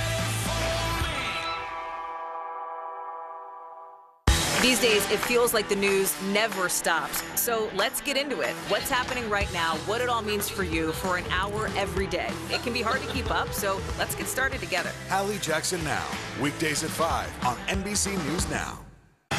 Right now on NBC News Now. We've got all the angles covered tonight. Look at what's making headlines around the world. We've got 3 new developments just this afternoon. We begin this hour with breaking news and the growing impact of Russia's assault. This is what it looks and feels like to try to escape Ukraine. I don't want to say goodbye. This factory has gone from making kitchen pots to lethal items. There's an intense artillery battle underway between Ukrainian forces and Russian troops. Breaking news this morning. The heartbreak, the grief, and the tears that we have seen here are all tragically familiar. Was there a school officer on campus? Because that's what we've been told. No. The shooting is once again reigniting the debate over gun laws. If it's Tuesday, it is primary night. The highest profile races yet this year. We are talking elections in a battleground state. The official confirmation of Judge Ketanji Brown Jackson. Let's zoom out a bit to our changing climate. What do we think that the new normal is going to be? We got some promising news this morning about the rollout of COVID vaccines for children under 5. Have you seen a demand for mental health services increase among Latinos? It's time for another honest conversation about what it means to be Asian American. The people of the Chamizal neighborhood aren't the only ones experiencing what they call environmental injustice. We're here to try to start conversation. A lot to talk about as we continue our rolling coverage. We're coming on the air with the news NBC Scoop. Bringing the news to you is not only a job, it's an honor. When was the last time you made space to listen to somebody? We are meeting people one after the next who have made profound changes. I think you're going to be blown away by the life lessons. Join Hoda Kotb for her podcast, Making Space. Listen now. The day's biggest political stories with trusted insight now and expert analysis now. A daily look at the politics behind the headlines. Meet the Press Now, streaming weekdays at 4 p.m. on NBC News Now. Breaking news this morning, a powerful 6.1 magnitude earthquake has hit Afghanistan. An Afghan official says more than 1,000 people have died so far, while 500 others are injured. NBC News foreign correspondent Matt Bradley has the latest. Hey, Matt. Hey, yeah, those numbers are staggering. More than 1,000 people expected to have been killed in this. Those numbers could possibly rise. And, this is set to become the most deadly earthquake in Afghan's history in the past 20 years. Today in Afghanistan, rescue workers rush to save the wounded after violent tremors shook this troubled nation, killing more than 1,000, according to the Afghan government. The 6.1 magnitude earthquake in the country's southeastern Paktika province was felt as far away as Kabul, the country's capital, and even neighboring Pakistan. It destroyed our neighbors' houses, this man said. When we arrived, there were many dead and wounded. Local officials warn casualties are expected to rise. Hundreds of bodies may remain trapped in destroyed buildings. Today's fresh tragedy strikes Afghanistan at its most vulnerable. It comes less than a year since Taliban fighters claimed the entire country. Amid America's chaotic withdrawal following a nearly 2-decade-long occupation. The country's finances have already been gutted by war, banking sanctions, and aid cuts. The ruling Taliban begging for international aid, but for many here, help may come too late. And guys, that rescue operation is ongoing. Authorities are struggling to reach the wounded, but it's a real challenge in that mountainous and remote region. Guys? All right, Matt Bradley, thank you so much. Now to the latest on the war in Ukraine. There is mounting concern over the fate of 2 U.S. citizens who were captured by Russian forces while fighting over there. Yesterday, the State Department confirmed that 52-year-old Steven Zabilski has become the second American to be killed in Ukraine. NBC News foreign correspondent Molly Hunter has more. According to a local newspaper obituary, 52-year-old Steven Zabilski was fighting in Ukraine when he died in May. The State Department confirming Zabilski died in Ukraine, but not offering any additional details. In terms of any of the specifics of his death, that is just not something I can weigh in on. Also today, reaction to an NBC News exclusive interview about the 2 American veterans captured while fighting in Ukraine.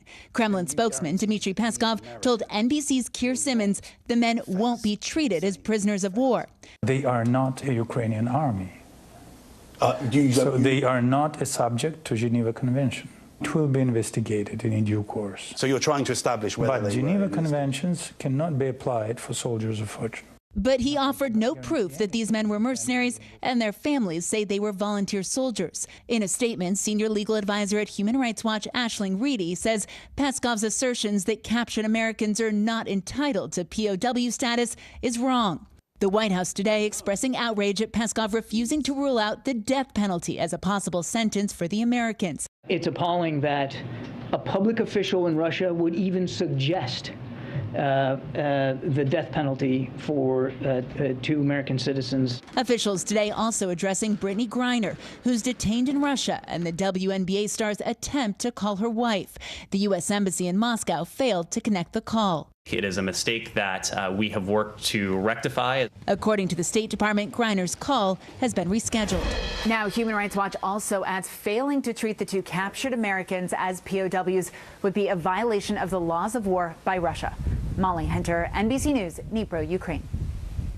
We're now joined by former U.S. Ambassador to Ukraine, William Taylor. He's also the Vice President of Russia and Europe at the U.S. Institute of Peace. Ambassador, always good to have you with us. So we just heard a second American has been killed while fighting in Ukraine. 2 others have been captured. First, what is it the U.S. government can do to try and secure their release? And second, I mean, in the wake of this, what is your message to any U.S. citizens who want to go there and fight, especially if Russia says it considers these fighters mercenaries? Joe, on your second question, it's very clear that despite the sympathy for the Ukrainians and despite the instinct to want to go and help, in particular by former soldiers, veterans in the United States who would like to go fight against the Russians, they should find other ways to support Ukraine. And there are other ways to support Ukraine. So it doesn't help for Americans to be captured in Ukraine, and we see that reason. In answer to your first question, Joe, the U.S. government will go to all lengths. We'll make every effort to identify, to try to find and work for the release of these 2 soldiers, of these two captured soldiers. So that will be the effort that will be going on both in Moscow and in other capitals around the world. I want to ask you about this latest defense intelligence report out of Britain. It says that Russia is preparing to deploy a large number of reserve units to the Donbass. What does that say to you, Ambassador, about the state of the fighting in eastern Ukraine right now? Is Russia frustrated about the lack of progress or where it's at with its progress right now? Savannah, it's very clear that the Russians are focusing on one place. They're focusing exactly on Severodonetsk and then the next city to the west, Lysychansk. They are concentrating every effort that they've got. They're pulling their troops from the north, pulling their troops from the south, as you say, pulling in reserves. They have to show something for all of this. And Ukrainians know that. Ukrainians are defending. Ukrainians will have to give up some territory on the ground, moving back to more defensible positions. And the Ukrainians will put up a heavy fight, a strong fight, a fierce fight to defend their land. That's what's going on now. Ambassador, we know the peace talks have been stalled for quite some time now. What do you think it's going to take to bring both sides back to the table? Are we at a stage now where Ukraine might have to compromise on its territory in order to end this war? Or are we just going to have to watch this play out for a while before we even think about them coming back together and talking? Joe, I think it's the latter. I think we're going to have to watch it play out a little bit. The Ukrainians are determined to push the Russians back to the lines of February 24th of this year. They're determined. And they are counting on the weapons, the accelerated weapons coming in from the United States and from other NATO nations to help them do that. They're not ready to sit down. The Russians have never been interested in these peace talks. The Russians have never given any indication that they're willing to sit down and negotiate seriously with the Ukrainians. So we're going to have to wait. Ambassador Taylor, as always, thank you so much. Appreciate it. Thank you. And coming up, to some, they're a morning ritual. To others, they're a waste of money. We're taking a look at those daily vitamins and supplements and if they are worth the cost. We got that and more next in your weekly checkup. The day's biggest political stories with trusted insight now and expert analysis now. A daily look at the politics behind the headlines. Meet the Press Now, streaming weekdays at 4 p.m. on NBC News Now. NBC News, streaming free now. Sometimes the news can be difficult and overwhelming for kids to understand. Ukraine and Russia. Could you help me understand what's going on? So to help make sense of it, we've created a newscast just for them. We hope your family will watch Nightly News Kids Edition. When was the last time you made space to listen to somebody? We are meeting people one after the next who have made profound changes. I think you're going to be blown away by the life lessons. Join Hoda Kotb for her podcast, Making Space. Listen now. We're here to start conversations about the big things happening in our world, because it's not my job to tell you what to think. My job is to think about what you tell me. Now Tonight with Joshua Johnson, streaming weeknights at 8 on NBC News Now. At 73, Prince Charles is still waiting. for the job that is his birthright. Do we want Charles? Do we want a monarchy? I'm Keir Simmons, and we'll take on these questions and more in our new podcast, Born to Rule. Listen now. Women's basketball has been systematically held back. Our players and coaches have been harmed.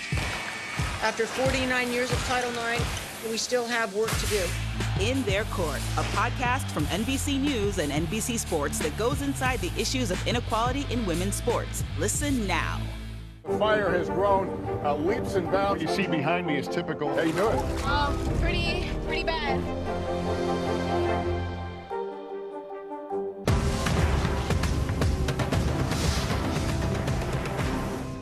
Top Story with Tom Llamas. Weeknights at 7 on NBC News Now. Time now for your weekly checkup. NBC News medical contributor Dr. Kavita Patel joins us to discuss health headlines that you might have missed. Doctor, good morning. Always great to have you. So our first study is the one we were just talking about. All those fancy vitamins and supplements. Fancy vitamins. They are. Because now there's like all these direct-to-consumer ones, you know, in like cute little bottles and everything. And that does make me want to order them sometimes. But they become super popular. But the U.S. Preventative Services Task Force has found little evidence, actually, that these vitamins prevent two important things, heart disease and cancer in healthy adults. Tell us, are these worth it, especially with how much money people are spending on them? Yeah, Savannah and Joe, this was probably one of the most kind of clear and direct statements that I've seen this task force issue. Over the years, it said vitamins don't really help and in some cases can hurt. But it was very clear that Americans are wasting over $50 billion a year in vitamins and supplements. It's incredible. And think of what that money could be used for. And so this is, I think, not only an important message because there's an action bias. We all feel good that we're doing something that has good marketing and has a label that says it'll help and improve your bone health or improve your memory. And it feels like you're doing something proactive, but it could actually hurt it. So the doctor's orders in this case is stop trying to fix what's broken. And then leave the vitamins for people who need them, because some people do, but it's usually people in the prenatal period planning to get pregnant, people with very specific vitamin deficiencies that are identified by you and your doctor, not the majority of the people taking these supplements. You know, my mom sends me boxes of them sometimes. And I'm sure my she's mom watching, does too. So, my mom's got the pill counter too, and so we just need to remember. They're not actually helping you, and in some cases could be hurting you. And to be clear, I have a vitamin D deficiency, so I should be taking them, right? Right, correct. And that's exactly right, Joe. And I do think it's important to bring up, I have a lot of patients that ask, should I get treated? Should I get tested? That's the right conversation to have because you absolutely should get treated. But it's a far smaller number than the $50 billion worth that's being spent each year. All right, let's talk about something we know we need, and that is sleep. And the American Academy of Pediatrics is out with sleep recommendations for infants. So what is the safest way for babies to get sleep? Yeah, Joe, this is also we're doing a lot of late kind of groundbreaking research here. This has been the first update the American Academy of Pediatrics has issued in years about recommendations for babies under the age of 1 year for sleep. And it has to do with sudden infant death syndrome, something that affects a startling 3,500 babies a year and has really some unknown causes with the exception of what we can control. And here's what the research shows, that if you can actually improve the sleep environment and you can try to modify some of the risk factors for the babies that could be more likely to die, then we decrease chances. And this has been a dramatic improvement. So the doctor's order in this case, try to actually have during the time when the baby's awake, put the baby on what we call tummy time so that you can have time when the baby is on their tummy and having activity engaged with you. And it's also a great kind of bonding, baby-parent bonding activity. And then the second is really taking the baby back to sleep and remaining vigilant about what you could be doing. Don't have the baby fall asleep with you on the couch. Look, I've been guilty of doing this sometimes. You're just so exhausted, but don't have any soft bedding. Put a baby up to a year on their back without anything in the crib on kind of a harder surface. And that's actually the best thing. And then the third is really to embrace the crying. We really are recommending that baby sleep in the room with the parent for the first year. All of these things can help reduce these really unfortunate deaths that I know every parent fears. Oh, absolutely. All right, doctor, last one for you. Okay, it looks like taking yoga classes or whatever might improve your balance is the big idea here. Might be worth it, might actually have, you know, bigger, better effects than we even thought after this new research from the British Journal of Sports Medicine, because it shows that balance can actually be a good indicator of being healthy later on in life. Tell us about this one. Yeah, so I don't want people to all go run and stop taking their, blood pressure medicine or cholesterol medication because they think they just need to improve their balance. But I do think this shows a very important emphasis. It basically showed that if you have this ability to basically do kind of a flamingo pose, stand on one leg for at least 10 seconds, that can be a quick test for your balance. And you have been shown in studies looking back to live longer than people who do not have good balance. Huh. A lot of other things related to it. It's not something, like I said, you shouldn't abandon all your other health habits. But the doctor's orders in this case, it's never too late to start to focus on your balance and improve your balance. And then going back to the flamingo, everybody knows what that flamingo does. Standing on one leg, I'm doing it now. You can do that for 10 seconds, skill moments. Trying to do that will actually, as early as possible, help you in the long run. You're doing it now while you're talking to us? I'm see how great it is? I'm going to live longer. I feel better already. Yeah, I don't 7, 8, no vitamins. 9, 10. No vitamins. And what was the other thing from last week? You're optimistic, you're on one leg, and you live forever. You're working out, grandparents and grandbabies working out together on one leg, and there you go. Solved all the world's problems. On all NBC, right. we tie it all together. Dr. Kavita Patel, as always, thank you. Great to have you. Thank you. All right, and coming up, star quarterback Deshaun Watson settles 20 of 24 sexual misconduct lawsuits against him. More on the agreements and what it could mean for Watson's future with the NFL. And risk versus reward. Desperate home buyers looking at adjustable rate mortgages to lower their monthly payments, but it could end up costing them. What you need to know before you decide, next on Morning News Now.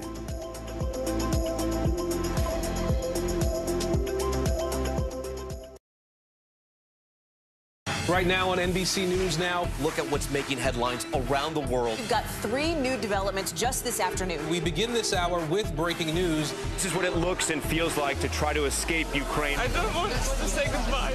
This factory has gone from making kitchen pots to lethal items. There's an intense artillery battle underway. Breaking news this morning. The heartbreak, the grief, and the tears that we have seen here are all tragically familiar. Was there a school officer on campus? Because that's what we've been told. No. The shooting is once again reigniting the debate over gun laws. If it's Tuesday, it is primary night. The highest profile races yet this year. The official confirmation of Judge Ketanji Brown Jackson. Let's zoom out a bit to our changing climate. What do we think that the new normal is going to be? The rollout of COVID vaccines for children under 5. Inflation is cutting into almost everything. Another honest conversation about what it means to be Asian American. We're coming on the air with the news NBC Scoop. Bringing the news to you is not only a job, it's an honor.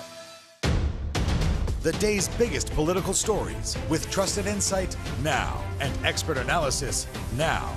A daily look at the politics behind the headlines. Meet the Press Now, streaming weekdays at 4 p.m. on NBC News Now. Sometimes the news can be difficult and overwhelming for kids to understand. Ukraine and Russia. Could you help me understand what's going on? So to help make sense of it, we've created a newscast just for them. We hope your family will watch Nightly News Kids Edition. News is happening now. Look at what's making headlines around the world. Right now on Morning News Now. We're coming on the air with breaking news. And this is a significant moment. Whenever it happens, wherever you are, NBC News, streaming free now. When was the last time you made space to listen to somebody?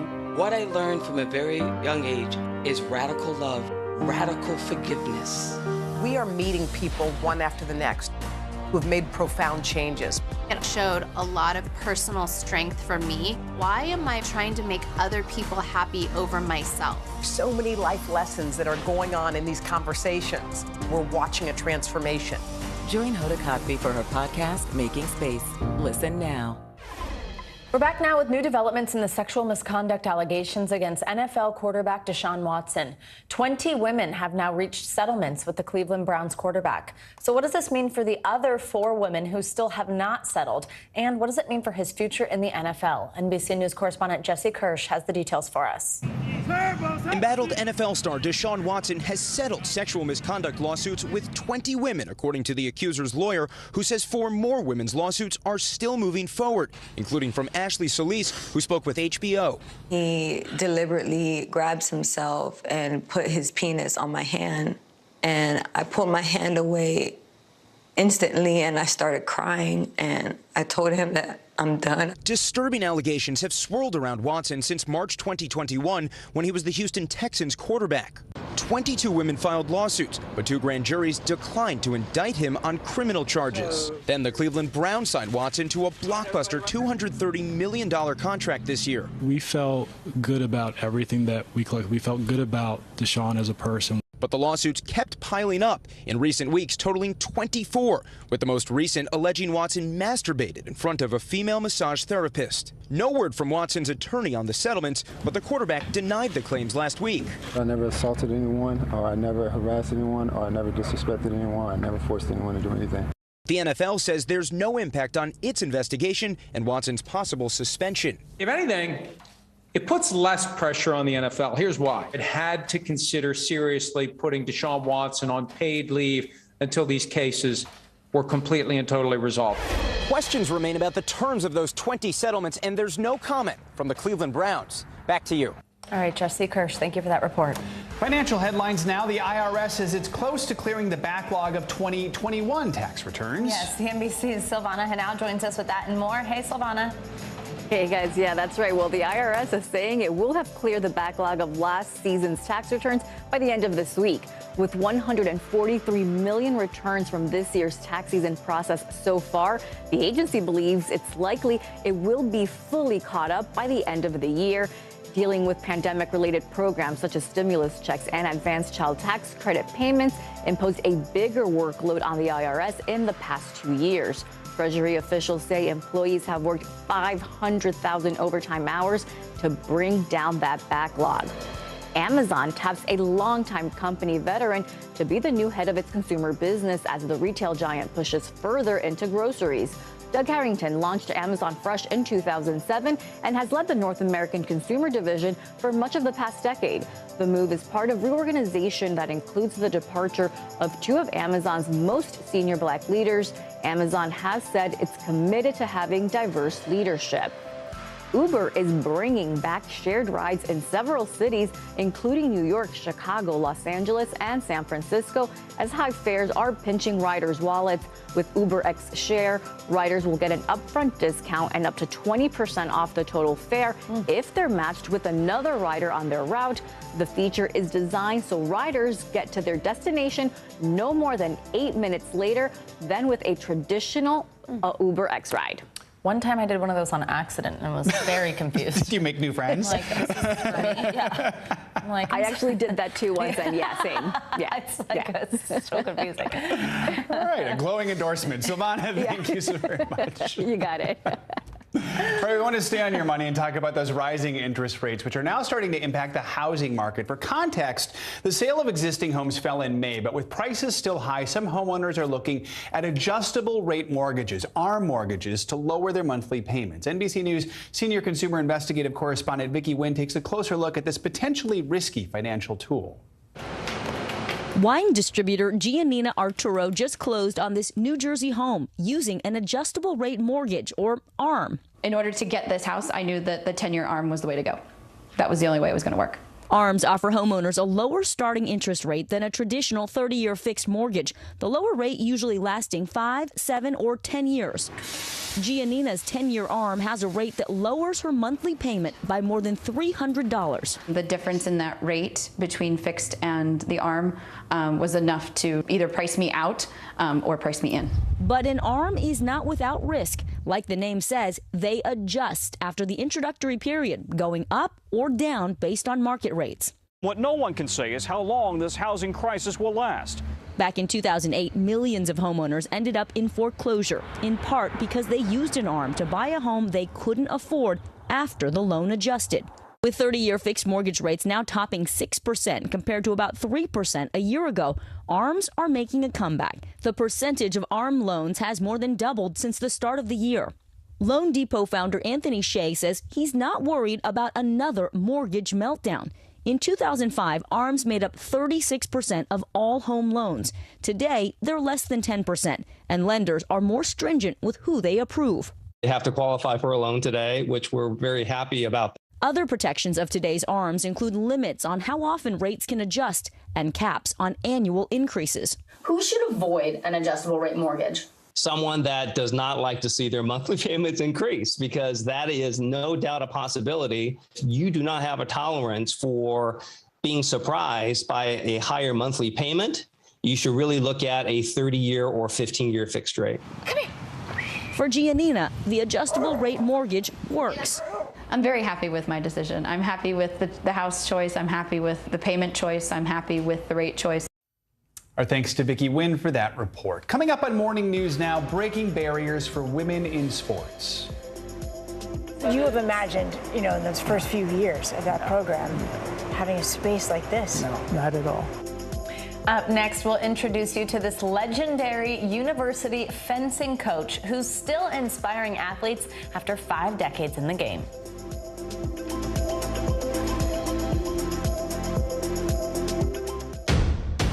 The day's biggest political stories with trusted insight now and expert analysis now. A daily look at the politics behind the headlines. Meet the Press Now, streaming weekdays at 4 p.m. on NBC News Now. News is happening now. To look at what's making headlines around the world. We're coming on the air with breaking news. This is a significant moment. Whenever it happens, wherever you are, NBC News, streaming free now. These days, it feels like the news never stops. So let's get into it. What's happening right now, what it all means for you for an hour every day. It can be hard to keep up, so let's get started together. Hallie Jackson Now, weekdays at 5 on NBC News Now. When was the last time you made space to listen to somebody? We are meeting people one after the next who have made profound changes. I think you're going to be blown away by the life lessons. Join Hoda Kotb for her podcast, Making Space. Listen now.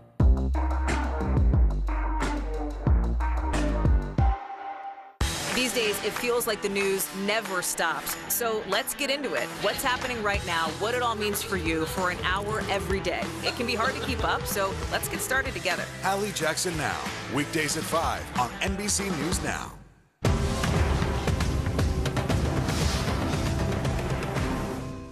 When was the last time you made space to listen to somebody? We are meeting people one after the next who have made profound changes. I think you're going to be blown away by the life lessons. Join Hoda Kotb for her podcast, Making Space. Listen now. From Brooklyn, we're next to the subway station. The state's reservoirs are alarmingly low. War will pass them by.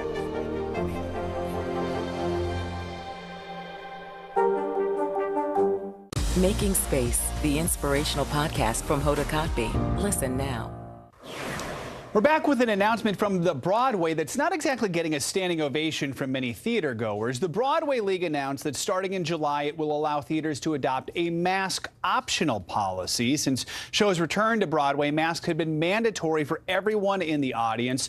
For some Broadway fans, this new announcement is welcome news, while others say it's irresponsible. While masks will no longer be required, theaters are still encouraging guests to wear those face coverings. The Broadway League says the policy will be reevaluated monthly, and guidelines for August will be announced in mid-July, so we'll have to see if this sticks around or if they end up going back and forth on it. And you'll be able to tell us because you are always at a Broadway I will show. be there. My mask will be on.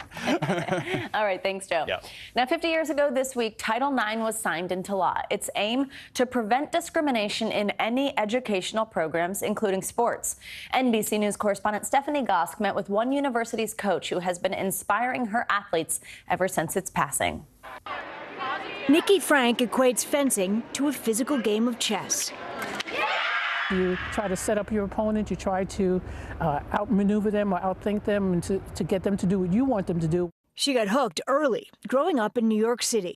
Bet you were good. Not in the beginning. I Really? was pretty awful, I think. But I was very fortunate to be able to go to a college that had an outstanding coach. That coach helped her pave a road to the Olympics and to a career. Frank started Temple University's first women's fencing team in 1972. People would come into the practice facility and they would immediately walk up to my male assistant coach, assuming he was a head coach. Yeah. You know, just, it couldn't be me, you know.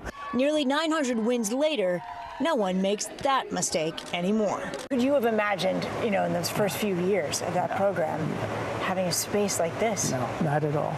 But the true measure of her success is the impact she has had on her athletes. Your time fencing with Nikki is a part of who both of you are. Yeah. Absolutely. Yeah. Coach demands a certain level of decorum and effort.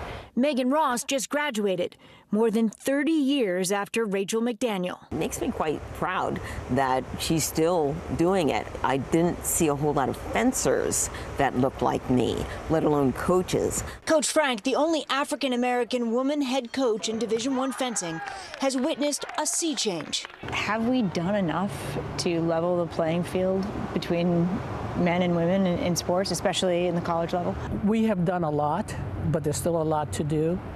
So she'll be back next fall, 50 years and counting.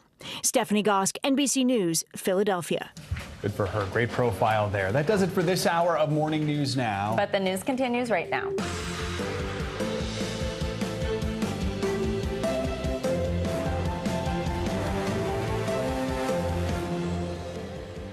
Good morning, I'm Joe Fryer. And I'm Savannah Sellers. Right now on Morning News Now, emotional testimony. The January 6th committee hearings take a new turn as lawmakers hear how the pressure campaign from former President Trump impacted everyday people. A poll worker describes how she became the subject of a conspiracy theory that she says ruined her life. There is nowhere I feel safe. Nowhere. Do you know how it feels to have the President of the United States to target you? But he targeted me. How state officials say Trump pressured them to change election results, plus what the committee hopes to uncover in the next hearing. Abject failure. A top Texas official blasts the police response to the Uvalde school shooting. From unlocked doors to police radios that weren't working. New information this morning about a string of security failures and new questions about what went wrong. Growing concerns this morning about the 2 captured Americans in Ukraine after the State Department confirms another American has died in the country. What we're learning about the man killed, plus how the U.S. responds to Russia's refusal to rule out the death penalty for the 2 that they are holding.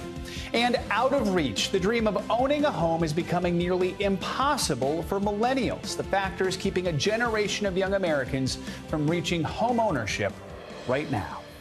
A lot of stories about homes right now and mortgages and a lot of questions that people have. Everything being way too expensive. Exactly. We're going to delve into that in a little bit. We're going to begin, though, this hour with that 4th public hearing held by the January 6th House Committee. State leaders and election workers described the unrelenting pressure campaign by then-President Trump to overturn the 2020 election. NBC News senior congressional correspondent Garrett Hake joins us now from Capitol Hill. Garrett, several of the people we heard from got even choked up describing what they say they've been subjected to since. Is that right?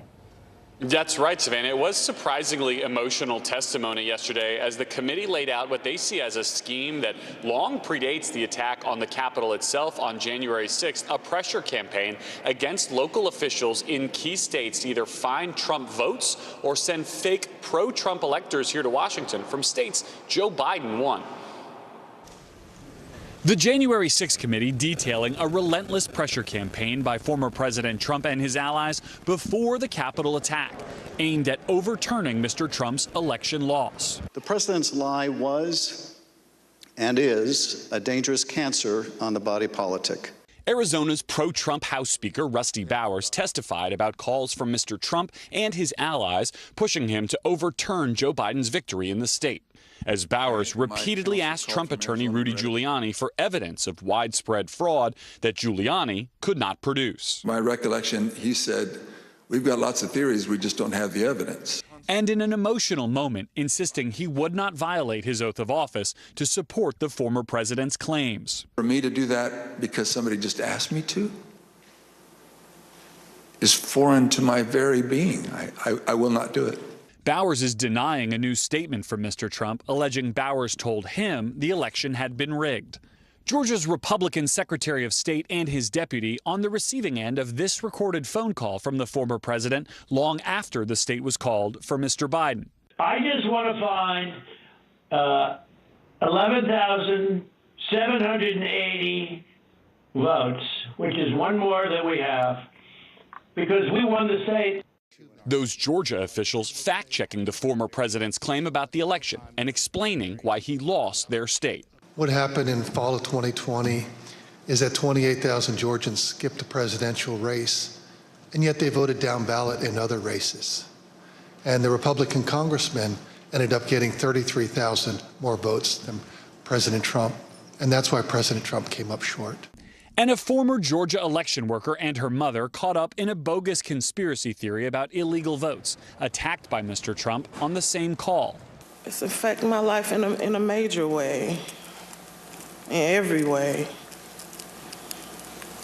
All because of lies. Do you know how it feels to have the President of the United States to target you? Up next, Thursday's hearing, the committee says they will focus on the Department of Justice and what they believe was a Trump campaign, a Trump administration effort to use the DOJ to try to come up with those votes they couldn't find anywhere else. All right, Garrett Haake, thank you so much.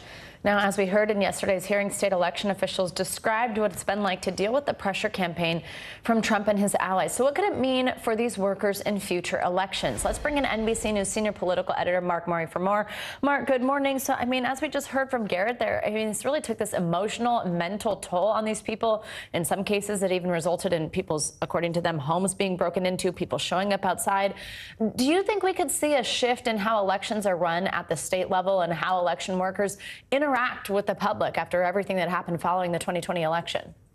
Yeah, one of the big fears of after the 2020 election, and certainly with the pressure campaign, was that state election officials, all the way from elected secretaries of state like Brad Raffensperger to rank and file people who are just administering the vote, like we ended up hearing yesterday, could end up deciding not to do it, or you end up losing people who want to be public servants. And you know, one of the ironies of the 2020 election was that despite the COVID pandemic, it was run in a really well way. People ended up doing the right things. There wasn't widespread fraud.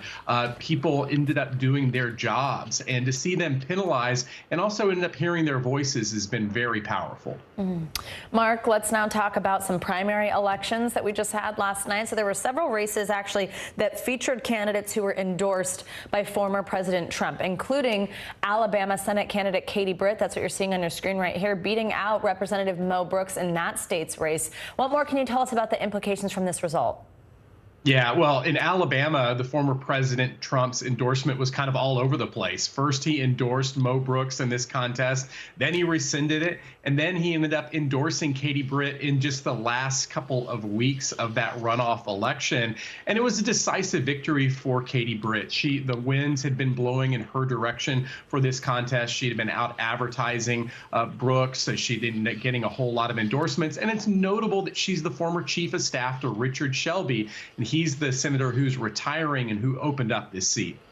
Now, I want to ask you about Georgia, a state, of course, that we heard a lot about yesterday in this Capitol Hill hearing. It was the focus for so much of Trump's pressure campaign.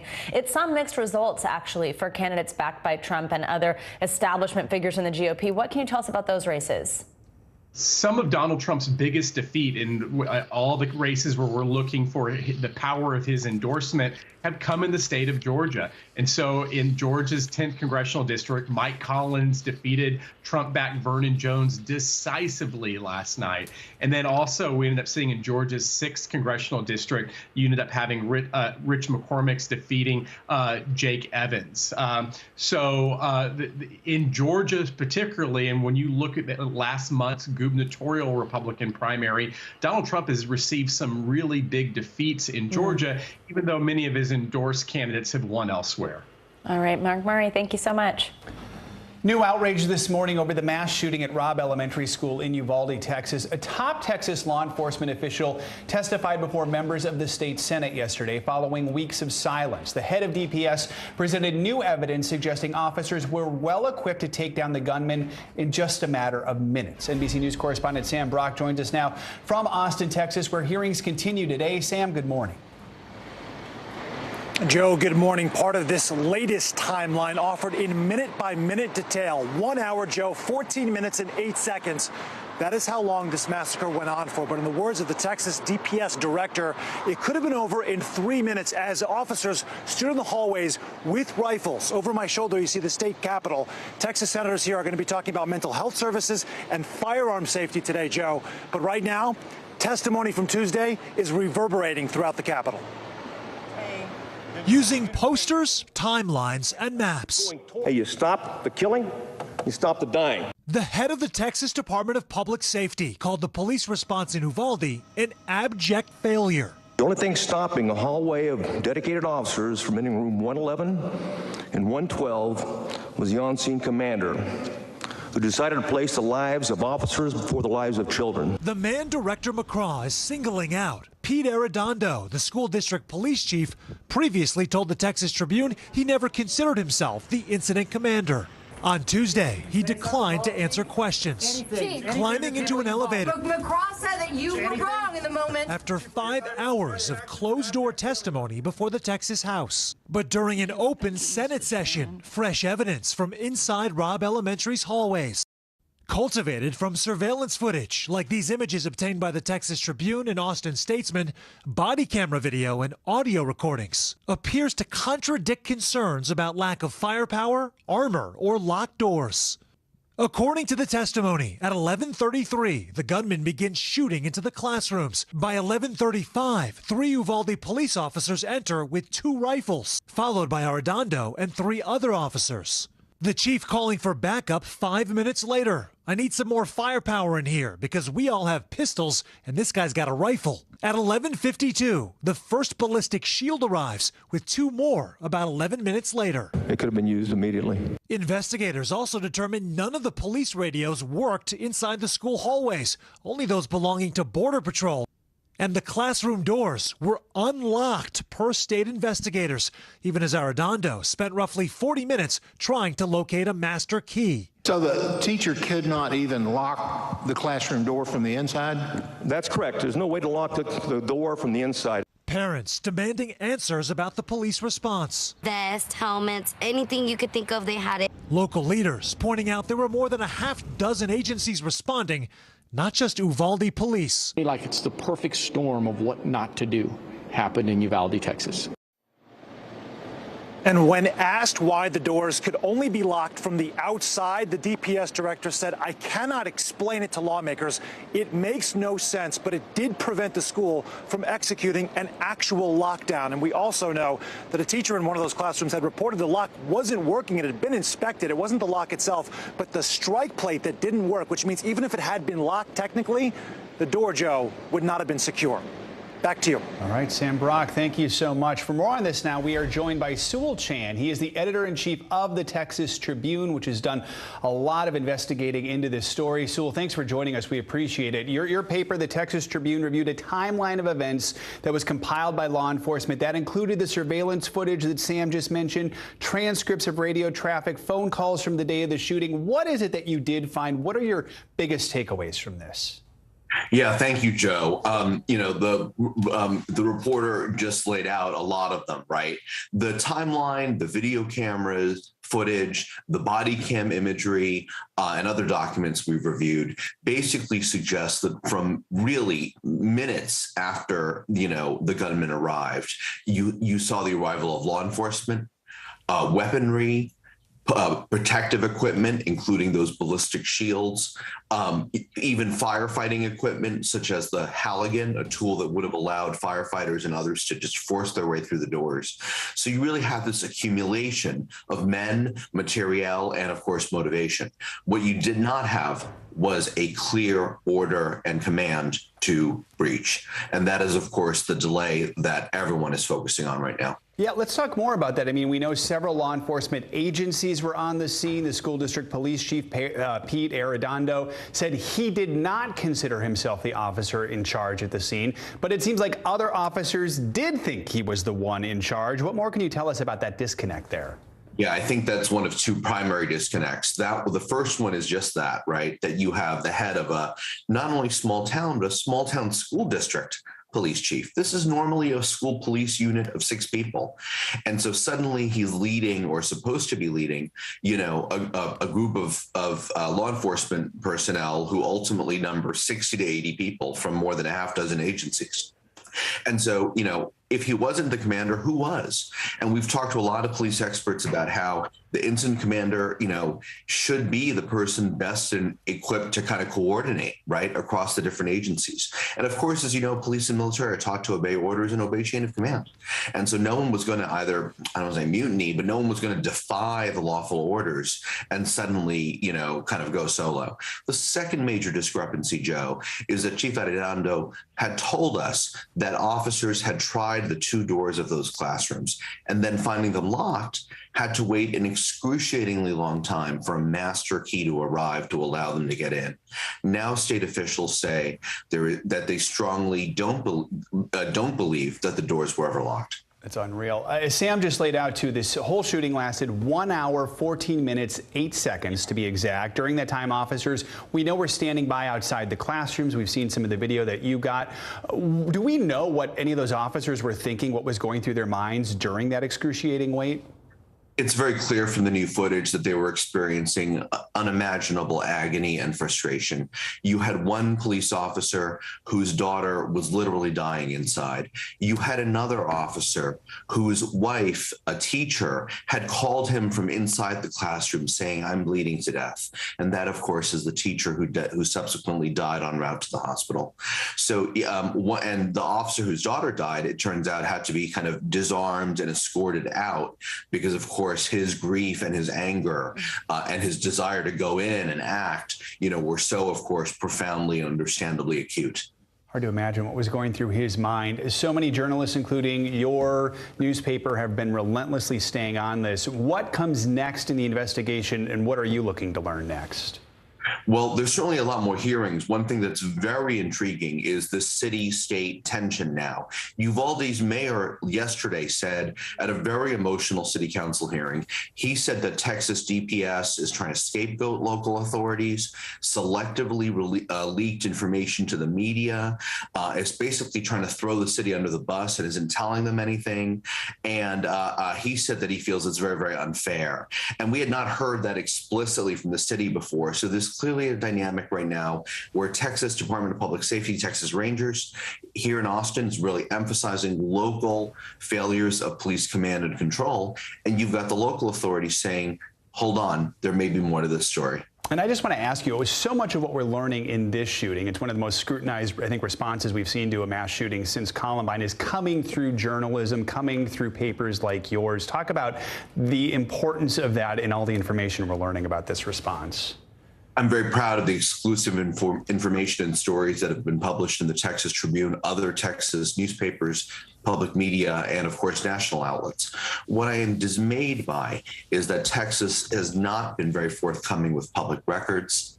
Uvalde has not allowed a lot of local reporters into public meetings. The San Antonio Express News has reported that reporters in Uvalde and elsewhere have been kind of harassed or by cops and by biker gangs, actually, saying, don't bother this community. So there's this spirit of like, there really isn't a lot of openness and transparency.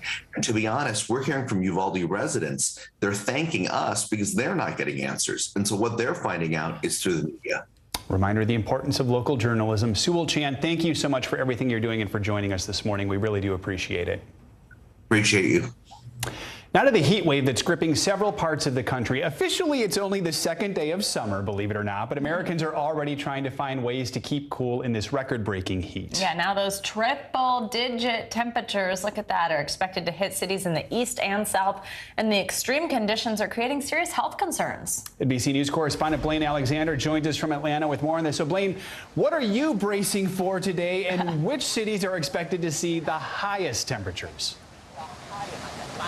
You know what, Joe? I think to answer your question, look no further than where I'm standing right now, Atlanta, Georgia. We're expected to hit 100 degrees today. And you may think, oh, my goodness, that's very hot. But isn't it always hot in Atlanta? Yes, it is, but we're talking about a new potential record if we hit 100 today.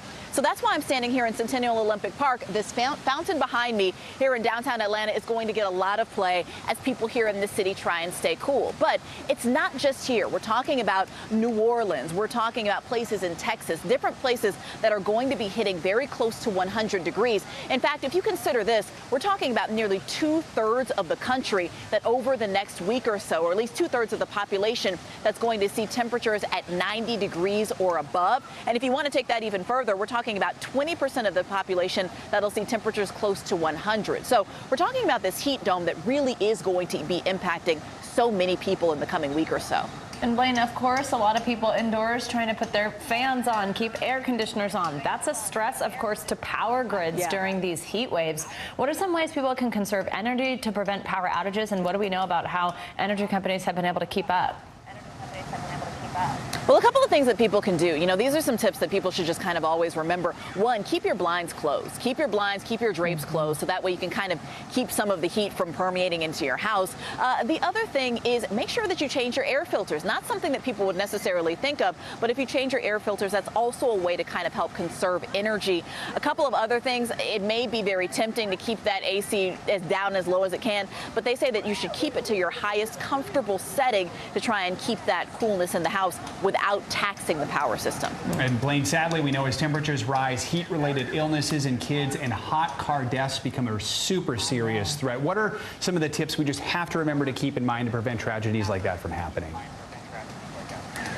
So it's always so difficult to talk about because it seems that every year when we get into summer, we unfortunately see these unthinkable tragedies of parents forgetting or being distracted or not realizing that their child is in the car. But, you know, experts always say that temperatures can climb so hot to be deadly within just minutes. So they say a couple of things. One, always make sure to check your back seat. Two, do a roll call when you get inside, you know, and also do a verbal check. Just kind of make sure that you have everybody in your party. Unfortunately, we saw recently a hot car death in Texas this week, and officials there say that the parents were planning a birthday party for a sibling, and they simply forgot that their 5-year-old son was in the car. They didn't realize. So those are the things to prevent when it comes to hot deaths. The other things, though, we're talking about heat exhaustion, just when you have your children outside at the playground too long, for example. And this goes for adults, too. If you're starting to feel fatigued or just kind of tired or lethargic, if you're getting headaches, if you're sweating profusely, you could be suffering from heat exhaustion. The best bet is to get inside and try and cool off, guys. All good advice. Blaine Alexander, thank you so much. Thanks, Blaine. And let's stay on this and get a check on your morning news now weather. Michelle Grossman is back with us. Hey, Michelle. Hey there, guys. Yeah, all good tips because we're looking at the first full day of summer. So we have a long way to go with these really hot temperatures. And we're going to see the really hot temperatures today. Also tomorrow, 90s, 100s. It's going to feel like 115 in some spots once you factor in the humidity. So that's really the caveat as we go throughout the next couple of days. This is what it looks like today. We do have the chance for severe weather from the Ohio Valley, parts of the Northeast, the Mid-Atlantic. Record heat, especially in the South. The state of Florida could break a record. Most likely tomorrow could happen, if it is going to happen, a 90-plus-year-old record. Cooler, I put that in quotes, should be in quotes, because we're looking at more comfortable conditions behind this cold front. And then we're looking at monsoon moisture. So the 6th day of that moisture just streaming into the southwest. It's good news, but we're looking at the chance for flash flooding because it's coming quickly. In the end, it's going to be a good thing. Now, as we go throughout the rest of today, we're looking at 80s, 90s, 100s. Blaine touched upon this in her story. But most of the country in really warm weather. There's only a few spots. One in the Northeast, New England, also parts of the Northwest where we're looking at cooler conditions. Everywhere else, we're really above average in many, many spots. So today, 155 million highs today above 90 degrees. That's a lot. And then as we go throughout the hundreds, we're looking at 17 million. Where you see the purple, mainly in the southwest, parts of the south central states, and also the southeast. Again, you factor in that humidity, it feels a lot warmer than that. So record highs expected throughout this weekend. Where you see these green dots, that's where we're expecting the potential to break some records. We have broken records over the past 3 weeks. We're going to continue to do that as we head towards the weekend. So talking about those severe weather today, we have the fuel, which is the heat, the humidity in spots, especially in the mid-Atlantic down to the southeast. We have a cold front. That's going to be the trigger to spark some storms, and we could see some pretty gusty thunderstorms, the potential for some flash flooding as well. So the biggest threats being winds gusting up to 60 miles per hour, damaging winds, also some hail, and the chance of a tornado too, especially where you saw the yellow from Baltimore to D.C., parts of Pennsylvania into the interior parts of New York. A flood risk, and that's due to training storms. That means storms are just kind of going to rebuild over the same areas. So we're looking anywhere from New York through Pennsylvania down through parts of the mid-Atlantic, where we could see up to 2-3 inches of rain in those really heavy downpours, the thunderstorms, as we head throughout the afternoon and evening hours. Also looking at a lot of rain in the southwest. Once again, we have that monsoon moisture again the 6th day, where we're looking at rain pretty much in the same spots. New Mexico, you've been hit hard, and we're going to add to that today with thunderstorms. And then as we look towards the weekend, it's never too early. We're going to remain stormy in the southwest. And I just wanted to show you this too, remaining hot and dry in the southeast, and that's going to continue through Saturday and Sunday as well. Back to you guys. Right.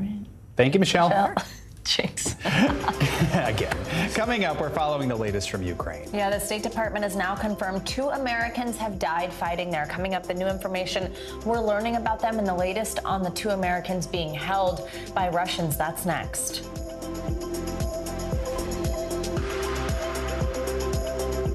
Top Story with Tom Llamas. Weeknights at 7 on NBC News Now. Women's basketball has been systematically held back. Our players and coaches have been harmed. After 49 years of Title IX, we still have work to do.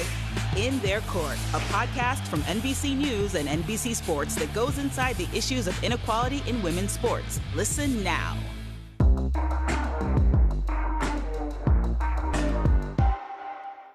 When was the last time you made space to listen to somebody?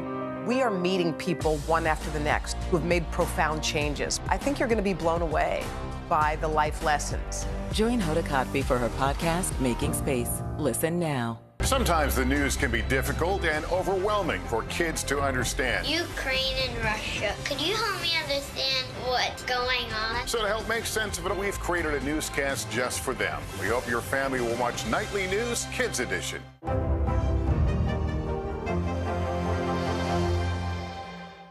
When was the last time you made space to listen to somebody? We are meeting people one after the next who have made profound changes. I think you're going to be blown away by the life lessons. Join Hoda Kotb for her podcast, Making Space. Listen now.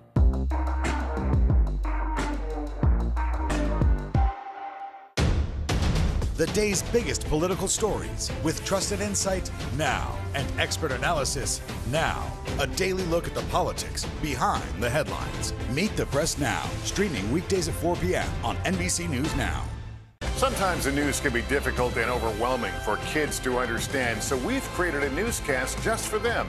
We hope your family will watch Nightly News Kids Edition. When was the last time you made space to listen to somebody? What I learned from a very young age is radical love, radical forgiveness. We are meeting people one after the next who have made profound changes. It showed a lot of personal strength for me. Why am I trying to make other people happy over myself? So many life lessons that are going on in these conversations. We're watching a transformation. Join Hoda Kotb for her podcast, Making Space. Listen now. Women's basketball has been systematically held back. After 49 years of Title IX, we still have work to do. In Their Court, a podcast from NBC News and NBC Sports that goes inside the issues of inequality in women's sports. Listen now. Making Space, the inspirational podcast from Hoda Kotb. Listen now. From Brooklyn, we're next to the subway station. The state's reservoirs are alarmingly low. War will pass them by.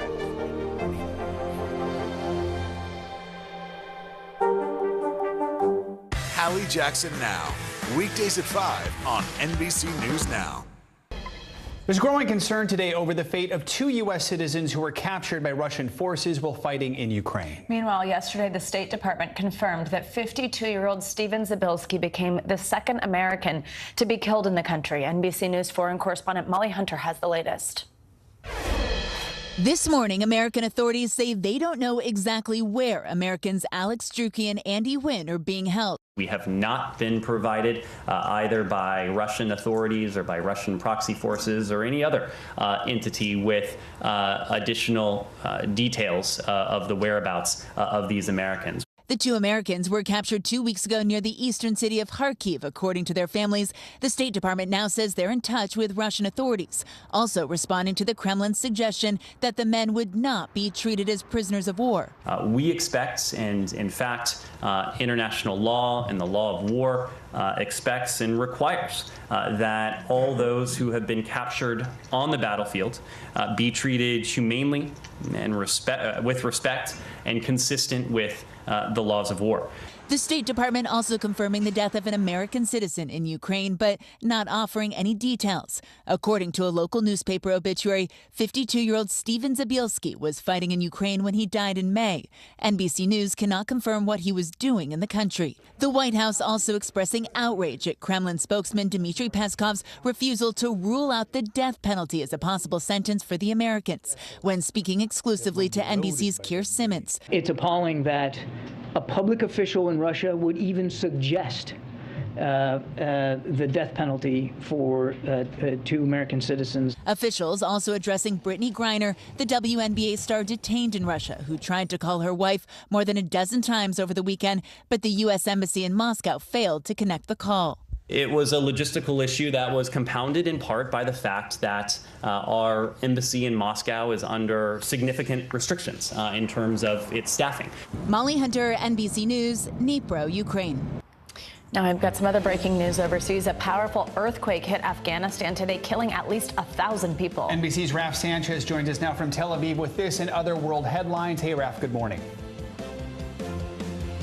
Hey, Joe. Hey, Savannah. That's right. The death toll at 1,000 now, but it may rise higher still. Another 500 or so people injured, according to the Afghan government.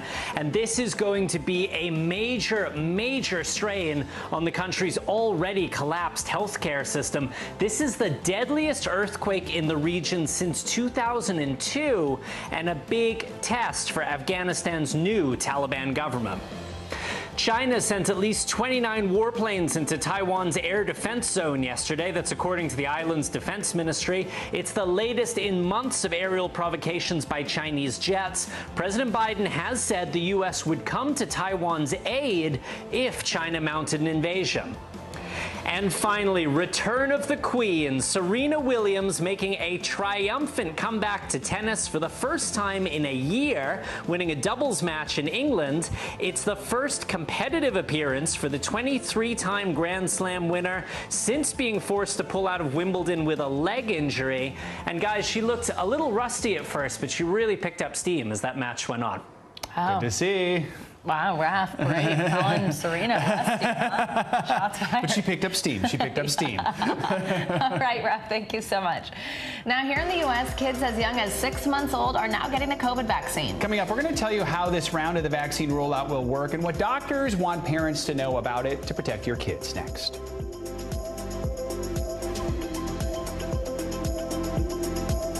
News is happening now. Look at what's making headlines around the world.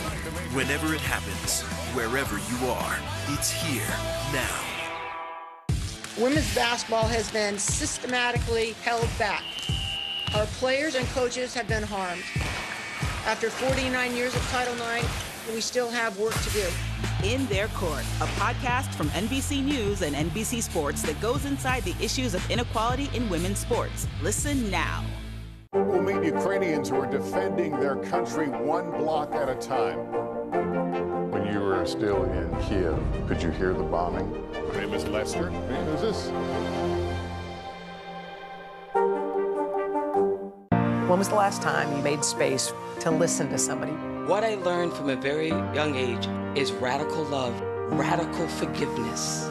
We are meeting people one after the next who've made profound changes. It showed a lot of personal strength for me. Why am I trying to make other people happy over myself? So many life lessons that are going on in these conversations. We're watching a transformation. Join Hoda Kotb for her podcast, Making Space. Listen now. At 73, Prince Charles is still waiting for the job that is his birthright. Do we want Charles? Do we want a monarchy? I'm Keir Simmons, and we'll take on these questions and more in our new podcast, Born to Rule. Listen now. We'll meet Ukrainians who are defending their country one block at a time. When you were still in Kiev, could you hear the bombing? My name is Lester. Who's this? These days, it feels like the news never stops. So let's get into it. What's happening right now, what it all means for you for an hour every day. It can be hard to keep up, so let's get started together. Hallie Jackson Now, weekdays at 5 on NBC News Now. Children under the age of 5 are now able to get the first dose of the Moderna or Pfizer COVID vaccine after getting final approvals from the FDA and CDC. The White House says it planned to start shipping up to 10 million doses around the country. NBC News correspondent Rahima Ellis joins us now from a vaccination site in Times Square here in New York with more on this. Rahima, good morning to you. So walk us through what you're expecting to see at this clinic today. Give us a rundown of the new guidelines for vaccinating kids who are under the age of 5. Good morning, Joe. This clinic behind me across the street is one of the city-sponsored hubs that's popped up here, and they're going to have these at various locations throughout the 5 boroughs of New York. And I want to even encourage parents of little children, so it might be hard to do, but you might want to get a pencil and a piece of paper to write some of this down about the information that may be most important to your children, because there are 2 vaccines that are available for children now. One is the Pfizer, the other is Moderna. We want to put up a full screen so that parents can see this. If you're going to get the Pfizer vaccine for your children, that's available for kids 6 months to 4 years old, and that's 3 doses. First 2 doses given 21 days apart, and then the 3rd dose given after 8 weeks. The other vaccine that's available is the Moderna. That is for children 6 months to 5 years old, and there are 2 doses of that, which would be given 4 weeks apart. A lot of information there all at once, but the big thing that people need to know is to contact your doctor about what's the best vaccine for your children. And speaking of talking with doctors, a lot of parents are getting misinformation, is what I'm hearing from doctors, about what they should and shouldn't do based on what they think is the efficacy of this vaccine. Some parents are hesitant, thinking that there could be some long-term impact if they give this vaccine to their children who are as young as 6 months old. Well, I spoke with a pediatric epidemiologist with NYU Langone about this. Here's what Dr. Jennifer Leitner had to say. Take a listen. I think it's a concern of parents that they say we don't have any long-term data to know if the vaccine is safe. Well, you know, we do know that there really is no vaccine that causes long-term downstream side effects. If a side effect is going to happen, it will happen within the first couple days, rarely maybe within a week or so. A lot of people that I've spoken to since mentioning this information from Dr. Leitner said they didn't even know that. So again, Joe, it's really important, doctors are saying, talk to your baby's physician about what might be best for them. Joe? Rahima, speaking of doctors, I mean, we know they've had to treat children with COVID over the last couple years. Tell us about some of the experiences of dealing with that. Well, it's been difficult for doctors, particularly for young children. As you know, those older than 5 years have been able to get the vaccine now for some time, and there's been hesitancy on that part as well. People are also thinking that, well, if you've had COVID, you won't get it again. But here's another soundbite from the doctor about why it's so important to allow your child to be vaccinated, because it can protect them from having to be hospitalized. Take a listen. It's very frustrating as a pediatric infectious disease doctor to treat children in the hospital with COVID, because all the children we treated were actually not vaccinated. And to know that it could have been prevented, that hospitalization and the suffering of that child or that parents during that hospitalization is in some ways frustrating. And again, I know I've said it before, Joe, but I'm going to say it again because it was repeated to me several times. There's a lot of misinformation out there. And the best thing that parents can do is talk to their doctor. Make an appointment to get their child vaccinated. But first and foremost, talk to your child's physician about doing it. Joe? Can't say that enough. For Alice, thank you so much. Appreciate it. Now let's bring in NBC News medical contributor Dr. Uche Blackstock. Dr. Blackstock, always great to have you with us. So parents continue, of course, to have questions about the COVID vaccine, especially for kids under 5, particularly which one to choose. So if you could tell us, how well do Pfizer's and Moderna's vaccines work, and how soon will children reach peak protection, that's hard to say, with each vaccine? Good morning, Savannah. So, I definitely understand the parents' concerns about these two vaccines and determining which ones are efficacious. Parents should know that both Moderna and Pfizer vaccines have been shown to produce the same amount of antibodies in children as an adult. So that's one of the endpoints of the trial. The other endpoint is looking at symptomatic infection. Moderna's efficacy was about 37% compared to Pfizer, which is about 80%. However, the Pfizer sample size was quite small. So it's really hard to make sure that 80% is accurate. So I would say in terms of the endpoint of antibody, both vaccines are efficacious.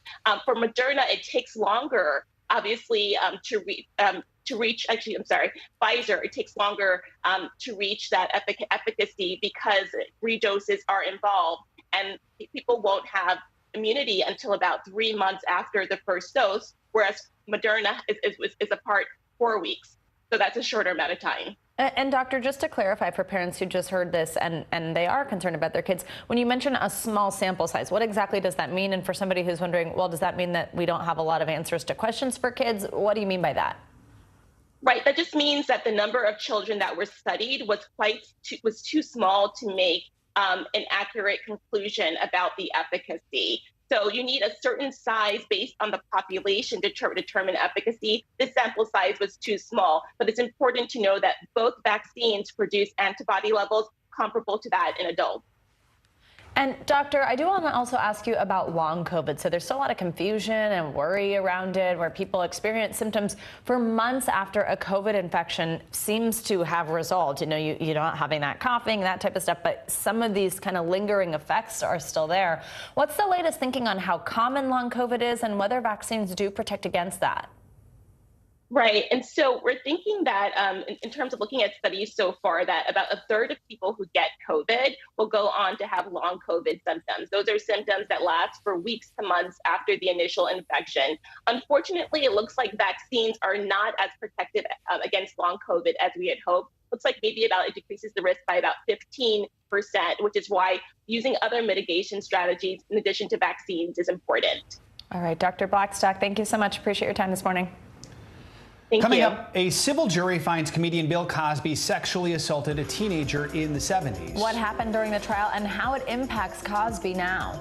Plus, priced out, it is a tough housing market right now, but millennials are running into the most trouble trying to buy a home. The issues preventing this generation from reaching homeownership. Next.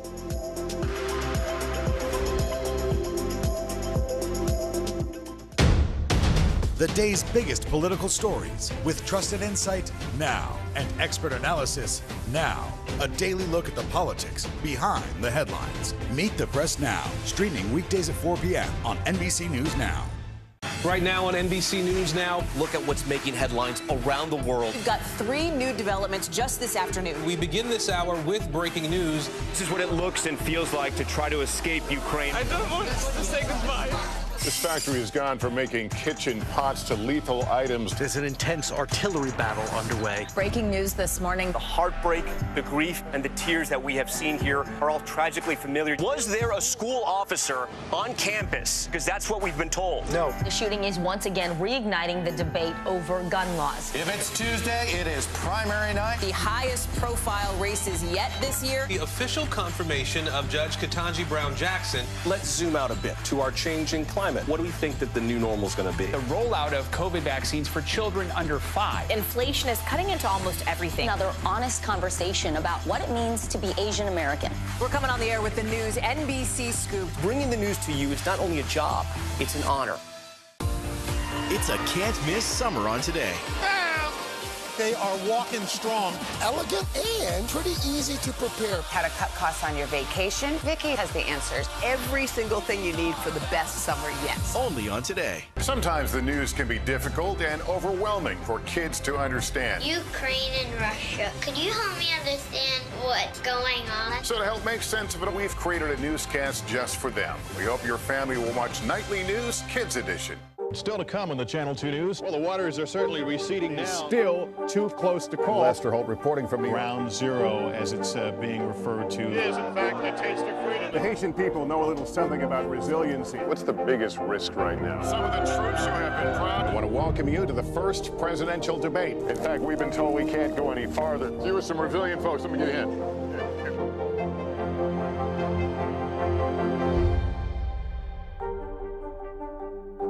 Women's basketball has been systematically held back. After 49 years of Title IX, we still have work to do. In Their Court, a podcast from NBC News and NBC Sports that goes inside the issues of inequality in women's sports. Listen now.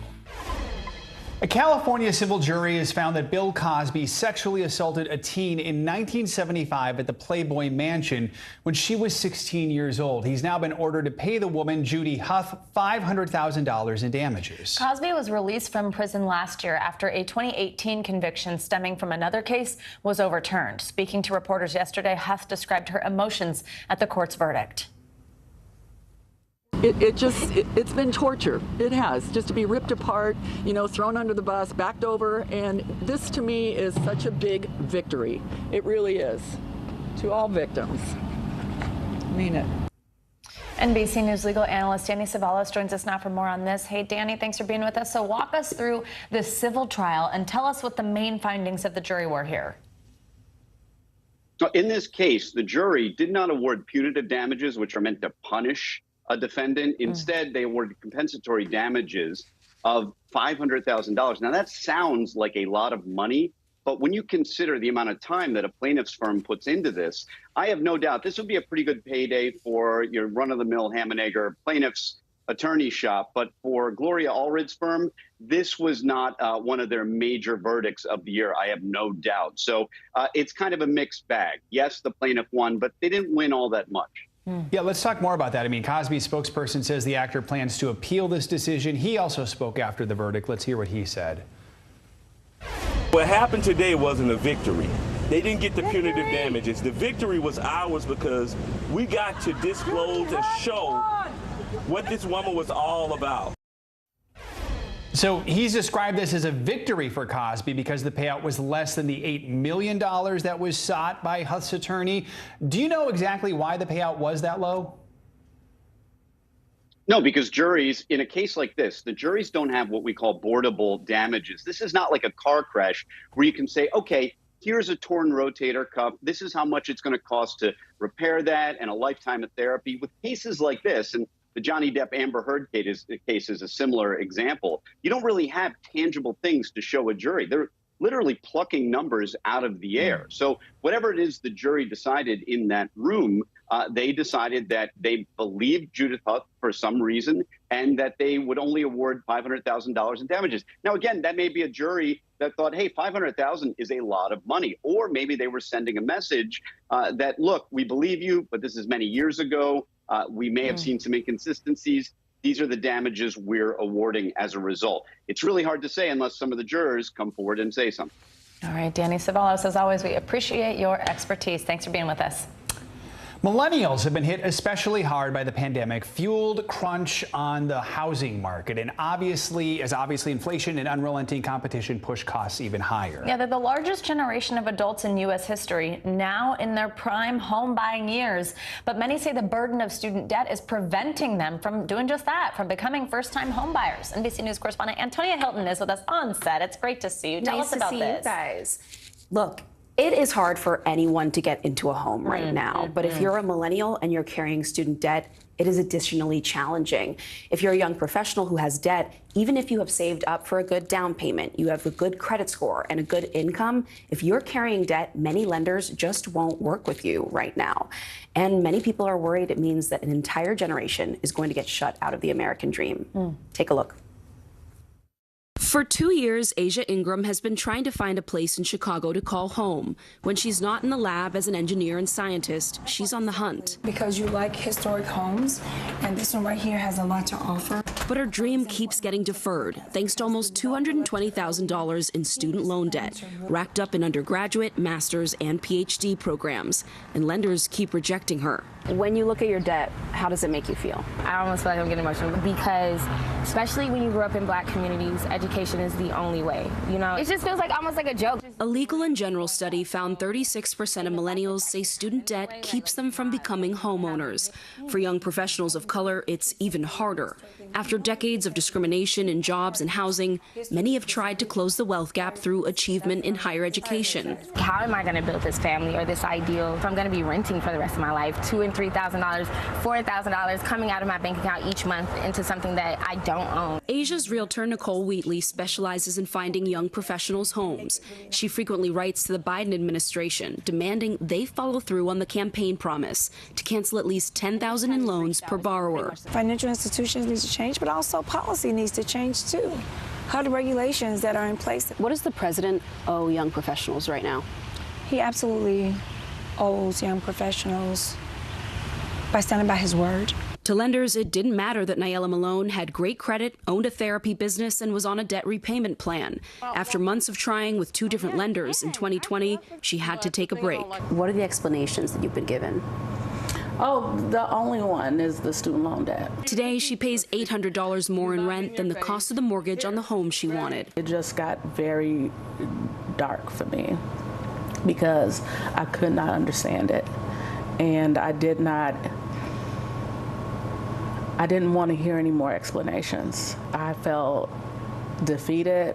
I felt invisible. Could you have settled for a smaller home in a cheaper neighborhood? No. Why should I? You know, no. I work hard. I own my own business. I have more degrees than a thermometer, you know, and I deserve to be safe. Mortgage lender Linda McCoy says it's on the federal government to adjust the rules. Do lenders need to change their practices? Somebody's got to do it from the top. We can't do it from, the lender. It's not our debt. We can't just cancel it, but they can. But in cities struggling with violence and policing like Chicago, a rejection from a lender can change a family's future. Camila Rashad bought her family their first home on the South Shore. It wasn't her first choice, but her $560,000 in student loans kept her out of many neighborhoods.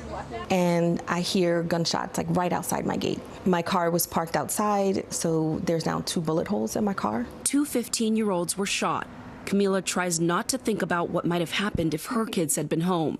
But as Asia continues to search and Nayela tries to heal, she refuses to give up. After everything that I've been through, it's going to take a whole lot more than 2 bullet holes in my car to get me up out of this house.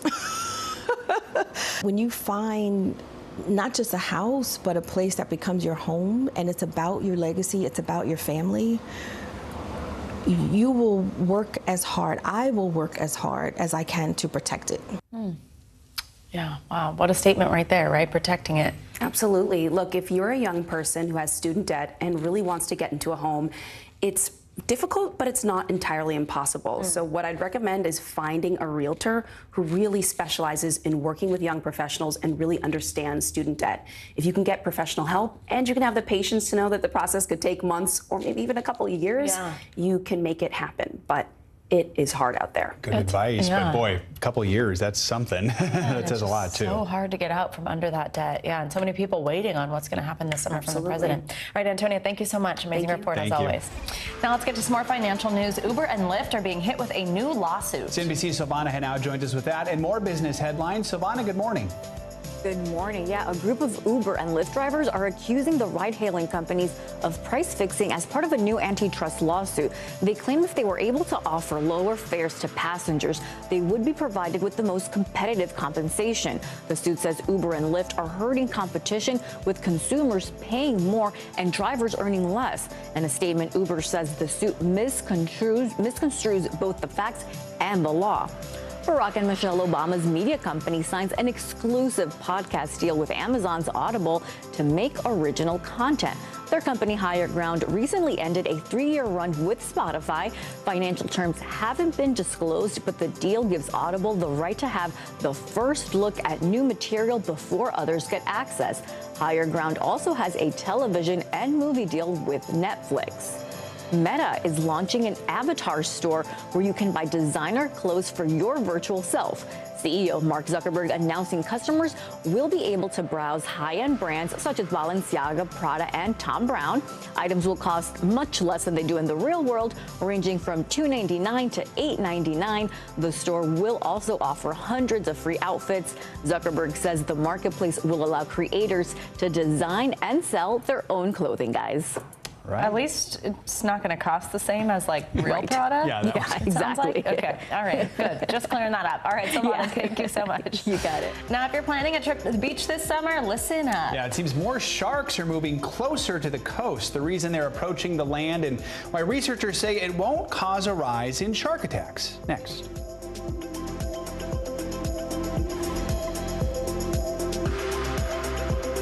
We'll meet Ukrainians who are defending their country one block at a time. When you were still in Kiev, could you hear the bombing? My name is Lester. Who's this? Still to come on the Channel 2 News. Well, the waters are certainly receding now. Still too close to call. Lester Holt reporting from the Ground Zero, as it's being referred to. It is, in fact, the taste of freedom. The Haitian people know a little something about resiliency. What's the biggest risk right now? Some of the troops who have been proud. I want to welcome you to the first presidential debate. In fact, we've been told we can't go any farther. You with some resilient folks, let me get a hint.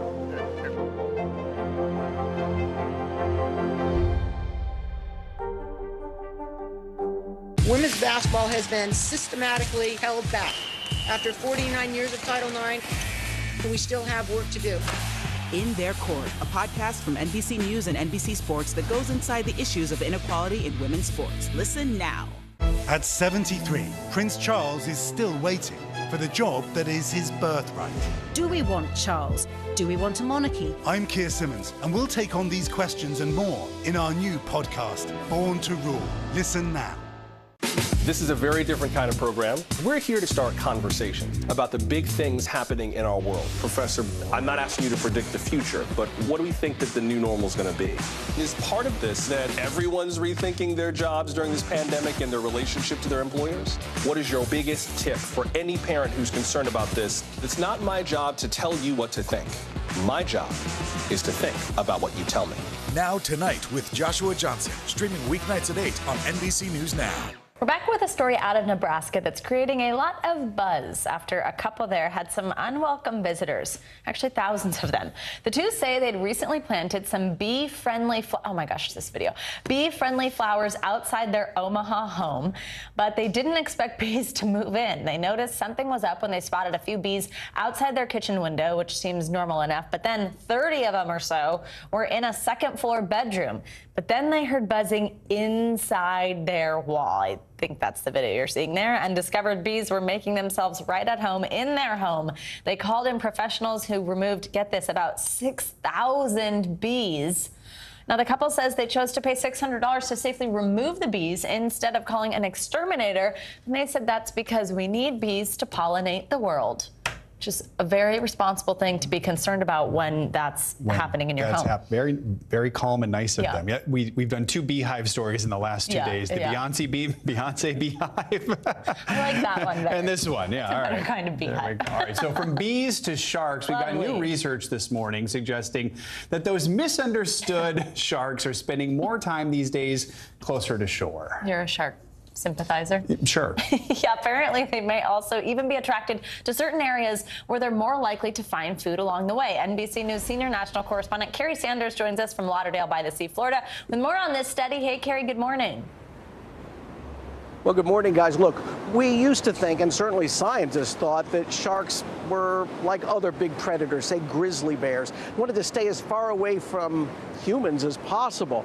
But now they think that the new research suggests they may be a little bit more like raccoons or coyotes, where they adapt to the urban areas where they go. And so that means that sharks, well, those teeth, which can turn their water red, well, they can paint their world red when we're in there. With beach season officially in full swing this morning, new findings on the ocean's most feared predators. Contrary to what shark experts first believed, researchers at the University of Miami Rosenstiel School have discovered sharks are surprisingly spending more time closer to populated coastlines. While researchers did not specifically track great whites like Bruce, they did follow some of his blood brothers, great hammerheads, bull sharks, and nurse sharks. I was literally shocked to find out that not only were the 3 different species of sharks coming to these areas, but they're spending some considerable time there, some of them for months. The unexpected findings come after years of shark tracking off the Miami coast. We were there with Dr. Neil Hammerschlag and his team in 2020 as they tagged the city-dwelling swimmers. On days with the highest boat activity, which were holidays like July 4th or during weekends, the sharks' habitat use was pretty much the same as it was during weekdays or times where there was no boat activity. So it's like an interstate and the sharks are just fine with it. It might be because they're just so used to it. The study also identifying potential shark hotspots, areas where sharks were attracted by sewage runoff, discarded fish carcasses, and even fish parts from the nearby Miami Seaquarium, all easy food sources for sharks. You think of humans in big cities snacking on fast food. It looks like the sharks are doing that too.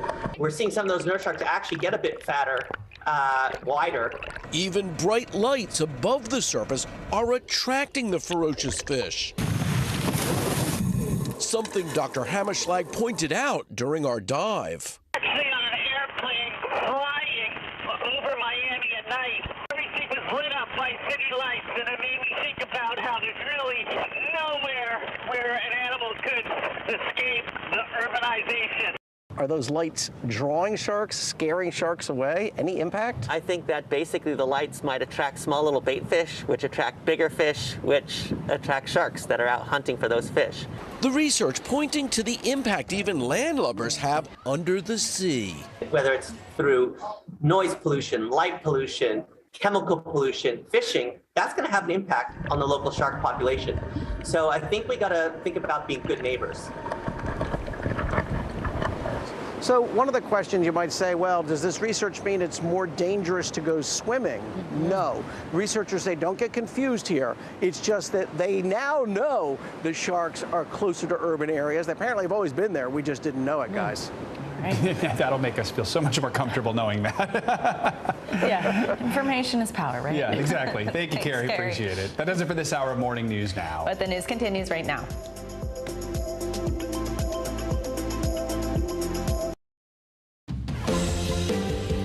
Hi, everyone. Good Wednesday. Thank you for being with us. I'm Vicki Wynn. Morgan Radford is on assignment today. Right now on NBC News Now, bipartisan breakthrough. Senators from both parties take the most significant step in decades to address the gun violence crisis when the landmark legislation could reach President Biden's desk. Deadly delay. The more than hour-long massacre at a Uvalde, Texas elementary school could have been stopped in mere minutes. The jarring evidence just uncovered. Under threat, mother and daughter election workers tell the January 6th panel how their lives were turned upside down by former President Trump's big election lie. The latest on what to expect in tomorrow's hearing. And priced out, what's making the American dream of home ownership out of reach for millions of millennials.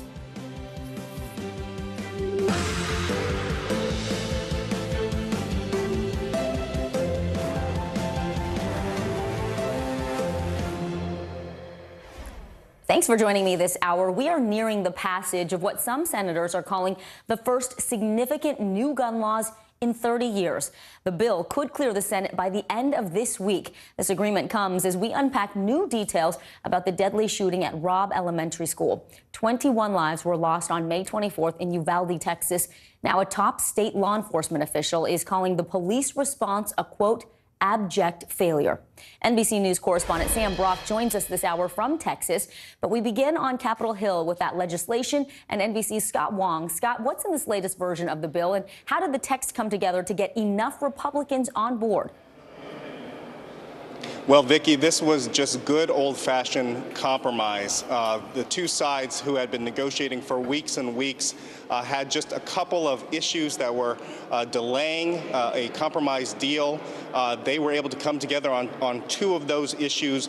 The first would allow law enforcement to be able to check juvenile records for individual gun purchasers who are under the age of 21. There had been a delay about how long a period that law enforcement would be able to take a look at those records. They came up with a number at under 10 days. The second issue basically was concerning the definition of the boyfriend loophole, closing the boyfriend loophole. Basically, the two sides came together and came up with a definition to cover a certain number of people that would include people in current or recent serious relationships of a romantic or intimate nature. This also pertains to the background check provision. And so, these lawmakers, their approach in this compromise was not to go really big here.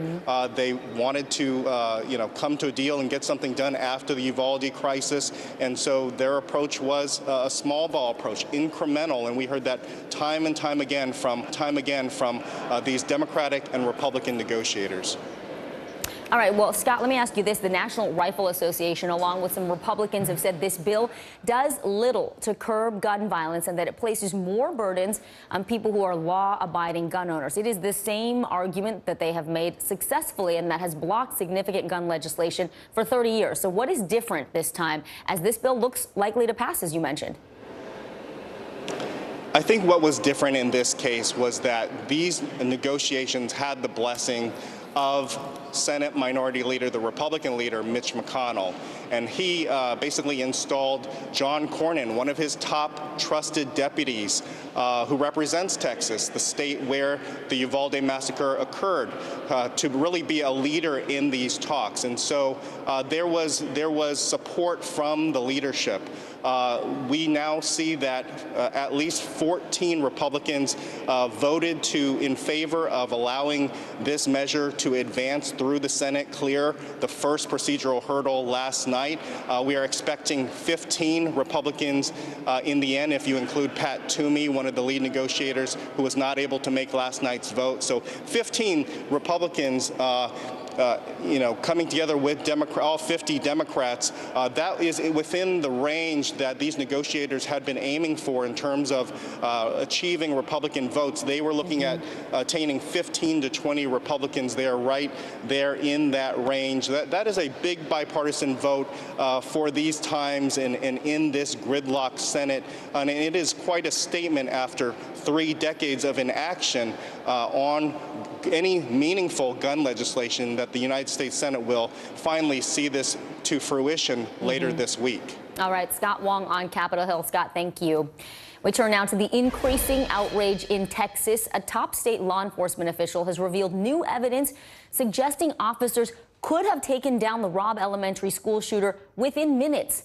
NBC News correspondent Sam Brock joins us now from Austin, where the information is coming out in a series of public hearings. Sam, every new detail that comes out seems to contradict what officials initially told us about what happened at this school.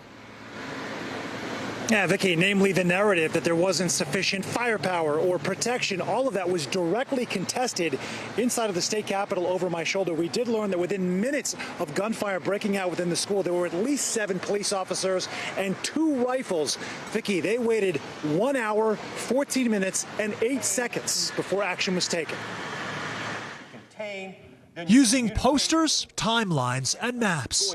Hey, you stop the killing, you stop the dying. The head of the Texas Department of Public Safety called the police response in Uvalde an abject failure. The only thing stopping a hallway of dedicated officers from entering room 111 and 112 was the on-scene commander, who decided to place the lives of officers before the lives of children. The man Director McCraw is singling out. Pete Arredondo, the school district police chief, previously told the Texas Tribune he never considered himself the incident commander.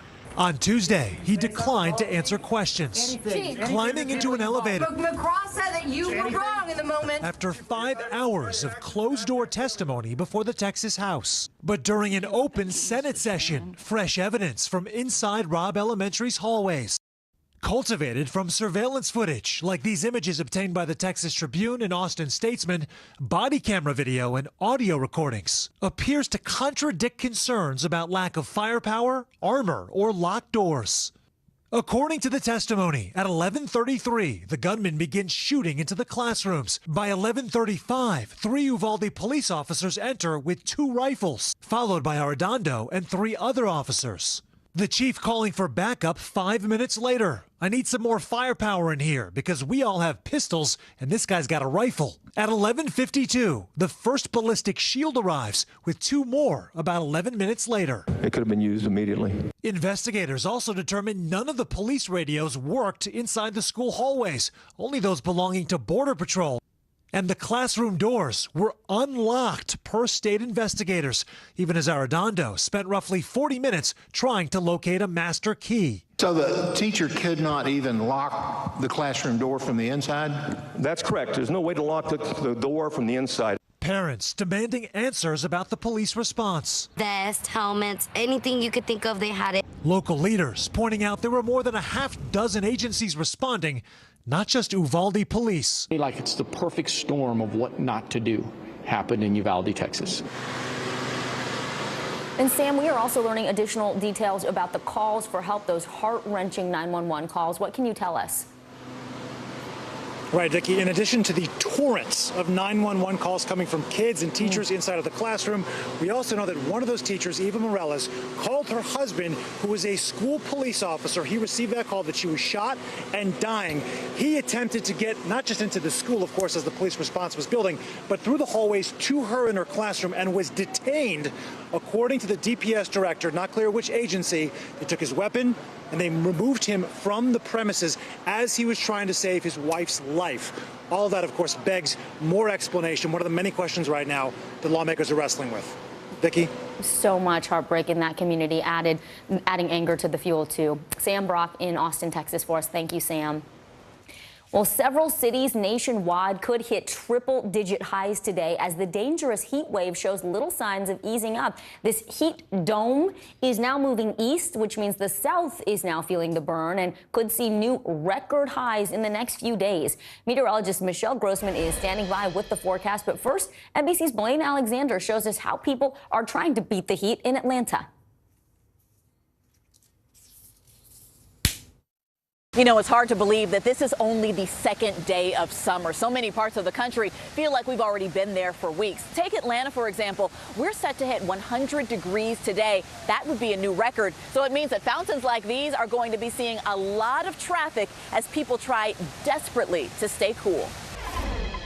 Definitely going to feel that heat and humidity. It's a burning question. How hot will it get? Make sure you spend much of your time inside. Just do everything you can to keep cool. Much of the Midwest melting under record highs. 95 degrees in Detroit and a sweltering 99 recorded in Chicago. I've just been staying inside. I've cranked my AC, so that's about it. It's definitely super hot and a little sticky out. It's all part of a massive heat dome blanketing the country and shattering records. Now that summer heat wave is heading east, and the heat indexes in some places could hit as high as 115 degrees. It means extra vigilance outside, especially for parents who dare to hit the playground. He isn't able to realize he's too hot or dehydrated before it happens, so I feel like I have to be watching out for the signs. And you heard that mom talk about signs. That goes for adults, too. There are some things that you should watch out for if you have to spend prolonged time in this heat. So experts say that you should watch out for dizziness if you start feeling headaches or lightheaded, or if you're just feeling tired or lethargic, you could be suffering from heat exhaustion. Your best bet is to get inside where it's cool, take off extra layers of clothing, and try and cool down your body temperature. But bottom line, guys, they say that if at all possible, just stay inside where it's cool. Back to you. And stay hydrated. Great tips, Blaine. We appreciate it. NBC News meteorologist Michelle Grossman is tracking all of this heat for us across the country. Hey, Michelle. Thanks, Vicki. So great to see you. And the heat continues today and also tomorrow, really building into the southeast. 20 million Americans impacted today by a weather alert from the northeast to the Ohio Valley into the south central states and really into the southeast. An excessive heat warning in parts of Georgia. That includes Macon, Georgia. Dangerous conditions. We're looking at temperatures soaring into the 90s, 100s. You factor in the humidity, it's going to feel a lot warmer than that. It could feel up to 110 in some spots. So take a look at some of these temperatures across the area. Lots of 100 degrees in Nashville today, as well as Atlanta. But notice the heat index. It's going to be like 103 in Nashville. Same story as we look towards Houston, a high temperature of 98 degrees, but the heat index will make it feel like 102. 103 is what it's going to feel like in Tallahassee. That expands tomorrow. So on Thursday, we're still looking at an excessively hot day. We're looking at temperatures into 100 degrees in Tyler, Texas. It's going to feel like 104. Same story back to the east. We're looking at Charlotte, 94, 99 in Jacksonville, but feeling like 108. It's going to feel like 107 in Pensacola. So you want to spend some time indoors and if you can. Great all throughout the day. And we're going to stay warm. A little bit of relief for some, but still the temperatures are going to be warm in Saturday, 102, 101 on Sunday. Temperatures into the 90s in Jackson, Mississippi. So we're off to a really hot start. We've had some really warm weeks throughout the late part of spring. Yesterday, summer started. This is the first full day of summer. And we're looking at a good portion of the country in the 80s, 90s, and 100s. And we're going to break records as we head throughout the next couple of days. Today, 155 million highs today above 90 degrees. That's a lot. And even 17 million highs above 100 degrees from the southwest to the south central states and the southeast states as well. Record highs expected through the weekend where we see these red dots here. That's where we're expecting to break some records. We're also expecting some severe weather later on this afternoon. We have the fuel. That's the heat and humidity. Then we have this cold front that's going to move through. That's going to bring the chance for severe weather. This is where we're looking at the severe weather from New York into Pennsylvania into parts of the mid-Atlantic. Altoona, Elkins, D.C., and also Baltimore. You could see some gusty thunderstorms. Back to you. All right, Michelle, thank you. In their fourth public hearing, the January 6th committee investigating the Capitol riot detailed a plot by former President Trump's team to try to overturn the 2020 election. The panel argued a key part of that plan was the organization of alternate slates of, quote, fake electors in 7 states. NBC News senior national politics reporter John Allen joins us now. John, first, help lay out for us how these fake electors came together and what were they being asked to do? I mean, this is something where you kind of have to take a step back and originally see the efforts, and the committee laid this out yesterday, that the Trump campaign made to get state officials who were in charge of elections to A, reverse the results, and then B, seat alternate slates of electors through the normal state process. When that failed, what they did is they recruited people as these fake electors. The State House Speaker in Arizona, Rusty Bowers, testified yesterday that he saw this attempt as a tragic parody. But the idea was for these fake electors to get together. In fact, they did, signed fake certifications of electoral results in the states, sent them to the National Archives, and there was an effort even to get them into the hands of Mike Pence so that he could raise these fake electors as an alternative to the actual electors. I think a lot of people watching the hearings yesterday would have thought that if this was not something so serious, if it didn't involve denying the votes of tens of millions of Americans who elected Joe Biden president, that it would be, an epic satire. There's a lot of people who would have to participate, too. Okay, John, let me ask you about this. We're going to play a part of what Republican National Committee Chair Ronna McDaniel said in recorded testimony about a phone call that she had with the former president. Take a listen. What did the president say when he called you? Essentially, he turned the call over to Mr. Eastman, who then proceeded to talk about the importance of the RNC helping the campaign gather these contingent electors in case any of the legal challenges that were ongoing changed the result of any of the states. I mean, John, break down the significance of her statement and how her testimony adds to the case against Trump and his allies. What Ronna McDaniel did yesterday was tie former President Trump, then President Trump, directly to this plot. He got on the phone with this lawyer, John Eastman, who had cooked up this alternative legal theory at best and possibly illegal scheme at worst, and had Eastman walk Ronna McDaniel through how the Republican Party could be enlisted in this conspiracy to put together these fake electors. And so putting Trump in the room, or at least on the phone call, showing that he had knowledge of this plan directly is something that certainly the committee will look at, and presumably the committee will hope that the Justice Department looks at as it tries to make the case that President Trump orchestrated an effort to not only undo the election, but to reverse the will of the voters and keep power for himself. John, the committee also presented evidence that Wisconsin Senator Ron Johnson wanted to hand alternate slates of electors for Michigan and Wisconsin to the vice president. Here's a clip from yesterday's hearing. We'll talk on the other side. A staffer for Wisconsin Senator Ron Johnson texted a staffer for Vice President Pence just minutes before the beginning of the joint session. This staffer stated that Senator Johnson wished to hand-deliver to the vice president the fake electors' votes from Michigan and Wisconsin. The vice president's aide unambiguously instructed them not to deliver the fake votes to the vice president. Even though the fake elector slates were transmitted to Congress and the executive branch, the vice president held firm in his position that his role was to count lawfully submitted electoral votes. John, how is Senator Johnson responding to those allegations?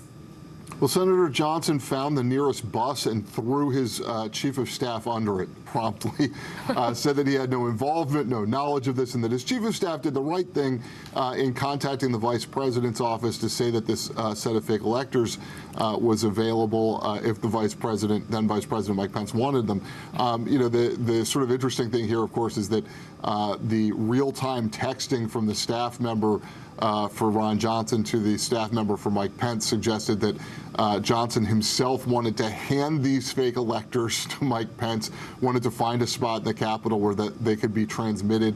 So somebody's lying. Wow. Threw that chief of staff right under the bus. John Allen, we appreciate all the insight and analysis. Thank you. So good to see you. Well, overnight, a powerful earthquake rocked eastern Afghanistan. More than 1,000 people were killed and an additional 1,000 wounded after a 5.9 magnitude earthquake hit near the country's border with Pakistan. The death toll is expected to rise as officials search for survivors. NBC News has not independently verified the number of people killed, but NBC News foreign correspondent Matt Bradley joins us now from London with the latest. And Matt, this is the deadliest earthquake in decades in Afghanistan. Tell us where it happened, and also what are the conditions in that area that made it so deadly? Yeah, I mean, the casualty numbers are just staggering, and, we're starting to see those numbers kind of increasing. The reason why this has become so deadly is because, well, for one thing, rescue workers have had so much trouble reaching the site. The area is so remote and so mountainous, this massive earthquake precipitated some landslides, which wiped out quite a few houses on their own, in addition to the fact that a lot of these houses are sort of poorly built to begin with, which is why a 5.9 magnitude earthquake wouldn't have caused those sorts of casualty numbers in the state. But you do see them in places where where infrastructure is subpar, like in Haiti a couple of years ago. So these numbers are really quite frightening. And it really just presents the first real challenge for the Taliban, which, as you remember, reclaimed control over the entire country last year and forced the United States into a chaotic expert. Now, this is the Taliban's problem, and the world will be watching to see whether or not they will rise to the occasion. Vicky? On that note, Matt, what is the latest on the search and recovery efforts? Well, we don't have a lot of information. We're getting some footage in of some of these destroyed houses that have they were so shoddily built, they just crumbled during this earthquake. And because this earthquake happened around 1:30 a.m., you know that everybody was at home, sleeping in their beds, waiting for this earthquake to collapse their houses on top of them. And that's the real tragedy that we're starting to hear now. But we haven't heard anything in detail from rescue workers on the ground. We're trying to get that information. But in the meantime, we have seen those casualty numbers clicking up rather ominously. And again, even though they're already at sky-high levels, we could see them increasing even more as rescue workers reach this very remote, very mountainous area. Vicky? Devastating to see those images. Matt Bradley, thank you. Well, in New York, kids under the age of 5 are now officially eligible to receive their COVID-19 shots. What doctors say about the importance of the vaccine and preventing long-term health risks. That's right after this break.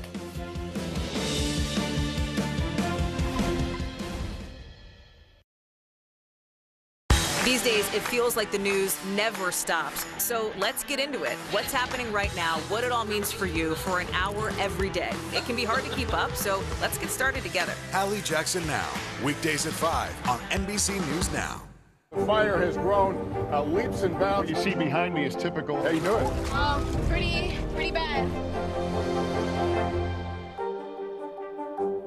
Women's basketball has been systematically held back. Our players and coaches have been harmed.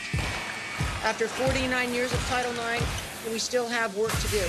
In Their Court, a podcast from NBC News and NBC Sports that goes inside the issues of inequality in women's sports. Listen now. When was the last time you made space to listen to somebody? What I learned from a very young age is radical love, radical forgiveness. We are meeting people one after the next who have made profound changes. It showed a lot of personal strength for me. Why am I trying to make other people happy over myself? So many life lessons that are going on in these conversations. We're watching a transformation. Join Hoda Kotb for her podcast, Making Space. Listen now. Right now on NBC News Now, look at what's making headlines around the world. We've got 3 new developments just this afternoon. We begin this hour with breaking news. This is what it looks and feels like to try to escape Ukraine. I don't want us to say goodbye. This factory has gone from making kitchen pots to lethal items. There's an intense artillery battle underway. Breaking news this morning. The heartbreak, the grief, and the tears that we have seen here are all tragically familiar. Was there a school officer on campus? Because that's what we've been told. No. The shooting is once again reigniting the debate over gun laws. If it's Tuesday, it is primary night. The highest profile races yet this year. The official confirmation of Judge Ketanji Brown Jackson. Let's zoom out a bit to our changing climate. What do we think that the new normal is going to be? The rollout of COVID vaccines for children under 5. Inflation is cutting into almost everything. Another honest conversation about what it means to be Asian American. We're coming on the air with the news NBC Scoop. Bringing the news to you is not only a job, it's an honor. Women's basketball has been systematically held back. Our players and coaches have been harmed. After 49 years of Title IX, we still have work to do. In Their Court, a podcast from NBC News and NBC Sports that goes inside the issues of inequality in women's sports. Listen now. At 73, Prince Charles is still waiting for the job that is his birthright. Do we want Charles? Do we want a monarchy? I'm Keir Simmons, and we'll take on these questions and more in our new podcast, Born to Rule. Listen now. News is happening now. Look at what's making headlines around the world. Whenever it happens, wherever you are, it's here now.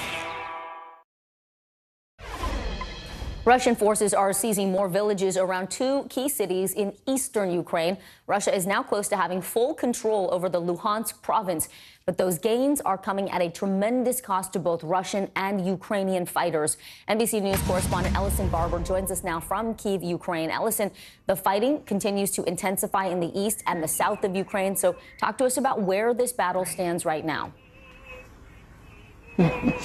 Yeah, so right now Russian forces outnumber Ukrainian forces, and in some areas, one shot of Ukrainian artillery is countered by 6 or more shots from Russian forces. That is according to a spokesperson for the Ukrainian armed forces.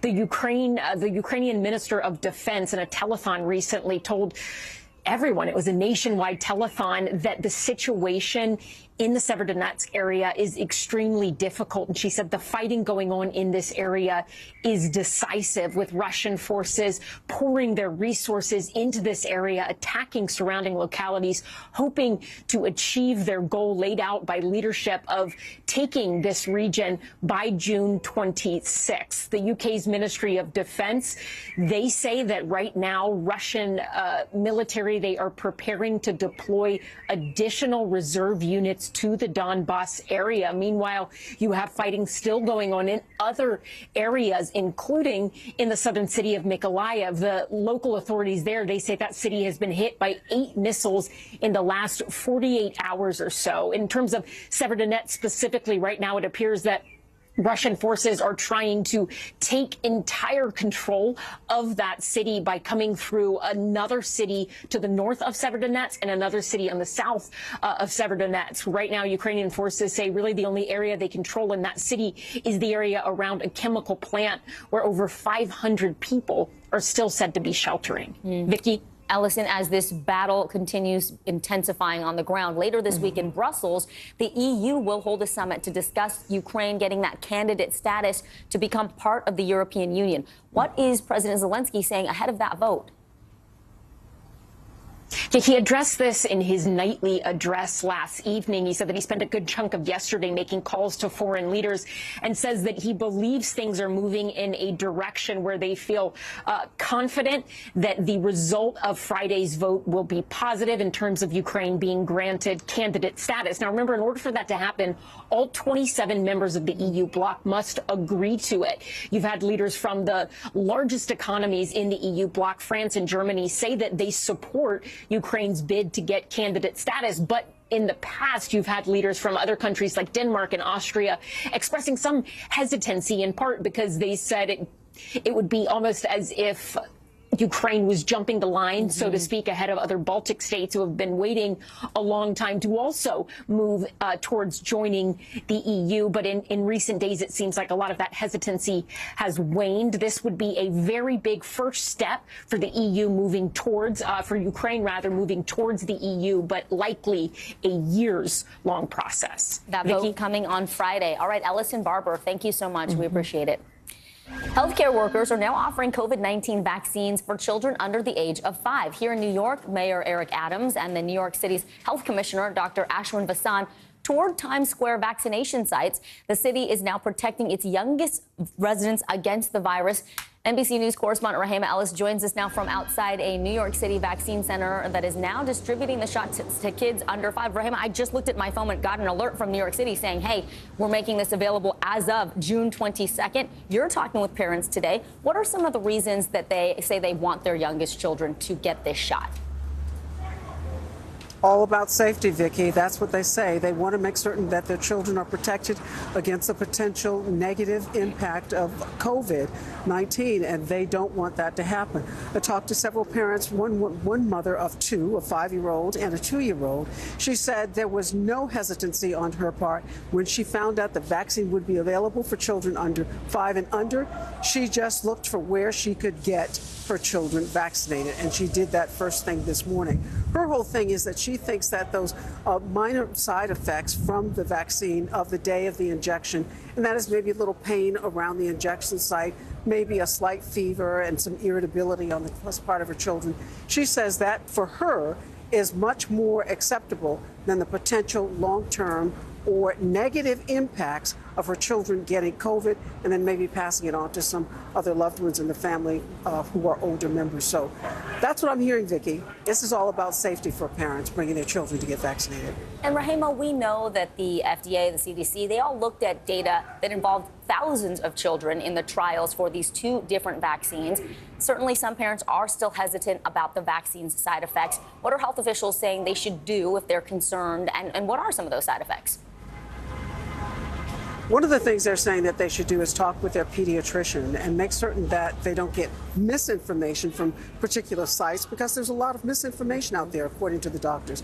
But they say if you go to your pediatrician, you're going to be certain to get facts about what the science says. I asked that question of New York City's health commissioner. Listen to what he said. I'm a parent. I worry about my child's health, too. I worry even more so about the long-term effects of COVID. And we're learning every day about the long COVID, its impacts on the body. There is no evidence of any long-term health impact of these vaccines. I think the choice is about long-term risk and protecting our children. And I want to protect them against COVID first and foremost. So that from the city's health commissioner, and that is he thinks if you want your children to be protected from COVID, the thing to do is to get them the COVID vaccination. Vicki? Rahema Ellis, always good to see you. Thank you, Rahema. A coronavirus pandemic lifeline is slowly drying up as states pull the plug on telehealth access. The main sticking point is a 19th century requirement that a doctor has to be licensed in the state where the patient is located even if the doctor has a license elsewhere. That requirement was lifted in the early stages of the pandemic to increase access to doctors. Only a dozen states still have the waivers letting residents have virtual visits with doctors, and some of those are expiring at the end of this month. NBC News medical contributor Dr. Ebony Jade Hilton joins us now with a closer look at what's happening. Dr. Hilton, what kind of impact do you think this is going to have across the country for patients? A lot of us have gotten used to the convenience and access of telehealth. You know, it's a tremendous impact. What we should be doing now more than ever is expanding access to healthcare and not limiting it. What we know is that this pandemic is still ongoing, that there are immunocompromised persons who are at risk if they get exposed to COVID. So having that telehealth is going to be paramount for them. But also just thinking about the fact that we now have 87 million persons who are infected with COVID-19 in the United States of America. 1 in every 5 of those we're estimating will have long COVID. So we're talking about a new surge of patients that never had to see physicians necessarily before, right? They were healthy, nothing was wrong. Now we have to deal with that. And it's not only the physical complications that are associated with COVID, but also we know that mental health suffered greatly during this pandemic with the increase of 25% of anxiety and depression. And having those therapists be able to reach across state lines to provide that resource is what we need at this moment, if ever before. Wow, 1 in 5 expected to have long COVID. That's a headline right there. Dr. Hilton, what should a patient do then if they can no longer see a telehealth care provider and it's a challenge to go see a doctor or a nurse in person? And often when you're sick, that's the last thing you want to do is get up out of your home and go somewhere. Right. You know, it's one of those things of not only advocate for yourself within the health care system, but also talk to those congresspersons, put pressure on the system to say, how do we address this? Why is it that there isn't any capabilities for persons to be able to reach across and actually get the care they need from any specialist at all? It's not like medicine changes from North Carolina to South Carolina. Why is it that we have different licenses to state that it is? It's not like in the legal realm, right, where laws are different per state. Medicine is medicine. Your body works the way your body works, and a physician should be able to give you that care if you need it. On that note, Dr. Hilton, can you talk about the reproductive health issues as we await the Supreme Court's reported plan to overturn Roe versus Wade? How important is telehealth access for women, and what can they be doing to prepare for this potential, overturning of Roe v. Wade? Right. It is very important. What we know is that pregnancy, that is a medical condition that literally claims the lives of women every year. We know this. It is not like this is an easy thing to go through. And so when we're talking about access to care in regards to abortions are a medical procedure. Literally, we have some life-threatening complications associated with pregnancy that if a woman remains pregnant in that moment, it can cost her life. So again, medicine does not change across state lines. It does not change according to your zip code. Your body functions in the same exact way, regardless of where you are. So physicians should be able to practice across state lines without any red tape, because that red tape is usually only tied to dollars. And we are not talking about dollars. We're talking about lives. All right, Dr. Ebony Jade Hilton, thanks for joining us. We appreciate it. Thank you. Coming up, the American dream out of reach. Why millennials say their dreams of owning a home may not become a reality. You're watching News Now.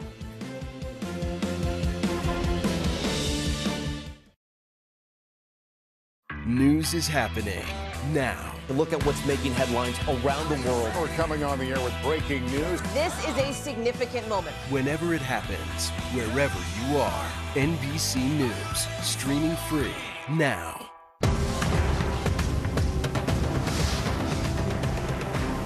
The fire has grown leaps and bounds. What you see behind me is typical. How you doing? Pretty bad. When was the last time you made space to listen to somebody? What I learned from a very young age is radical love, radical forgiveness. We are meeting people one after the next who have made profound changes. It showed a lot of personal strength for me. Why am I trying to make other people happy over myself? So many life lessons that are going on in these conversations. We're watching a transformation. Join Hoda Kotb for her podcast, Making Space. Listen now. Women's basketball has been systematically held back. Our players and coaches have been harmed. After 49 years of Title IX, we still have work to do. In Their Court, a podcast from NBC News and NBC Sports that goes inside the issues of inequality in women's sports. Listen now. Sometimes the news can be difficult and overwhelming for kids to understand. Ukraine and Russia. Could you help me understand what's going on? So to help make sense of it, we've created a newscast just for them. We hope your family will watch Nightly News Kids Edition. NBC News, streaming free now. Sometimes the news can be difficult and overwhelming for kids to understand, so we've created a newscast just for them. We hope your family will watch Nightly News Kids Edition. Top Story with Tom Llamas, weeknights at 7 on NBC News Now. From Brooklyn, we're next to the subway station. The state's reservoirs are alarmingly low. War will pass them by.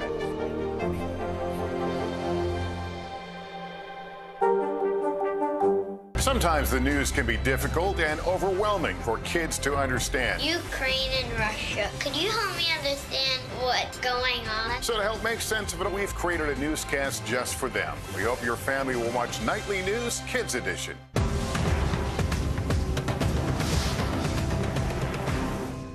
When was the last time you made space to listen to somebody?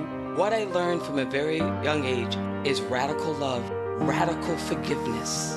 We are meeting people one after the next who've made profound changes. It showed a lot of personal strength for me. Why am I trying to make other people happy over myself? So many life lessons that are going on in these conversations. We're watching a transformation. Join Hoda Kotb for her podcast, Making Space. Listen now. All right, and making news right now, a joint investigation from NBC News with ProPublica leads to major changes in Louisiana. The governor just signed a law limiting solitary confinement in juvenile facilities. It comes after at least 2 suicides. Our joint reporting into harsh conditions in that state youth lockup helped make these changes. New developments in an attack at a U.S. military base in Syria. An Air Force spokesperson says it was all the work of an American airman who is now in custody. 4 Americans were hurt in the April attack. Well, now you can tweet and shop all in the same place. Twitter and Shopify announcing a new partnership today that will allow all of Shopify's U.S. merchants to enable shopping features on their profiles. Well, a cooling housing market is fueling a mad dash to lock in decent mortgage rates. New numbers out this morning show new mortgage applications jumped 8% last week. But this is still far below this time last year. Homebuyers are scrambling to move now before interest rates potentially soar even higher. The 30-year fixed-rate mortgage is now more than 6%. But in May, existing home sales dropped more than 3%. This is the worst reading since June of 2020. Rising rates and steep asking prices are making it tougher to find affordable housing. But that is actually not the only thing holding people back. We have a team here to break it all down for you. And we're going to start with NBC News correspondent Antonia Hilton. Antonia, great to have you here with us. You know, we often hear that millennials are part of what's driving demand as they look to become home buyers. That's obviously not the whole case for this broad generation. What did you learn in your investigation about how student loans are playing a factor into all of this? Well, Vicki, thanks for having me. What we're seeing is a student debt crisis collide with the current housing crisis. And, you know, what that means is if you are a young professional carrying, say, tens or even hundreds of thousands of dollars in student debt, but you think you have a good down payment saved, you have a good credit score, you know, you're on a repayment plan, and you try to go out and buy a home, lenders are very wary about working with you and may either reject you entirely or steer you toward homes that you may not, frankly, want to buy.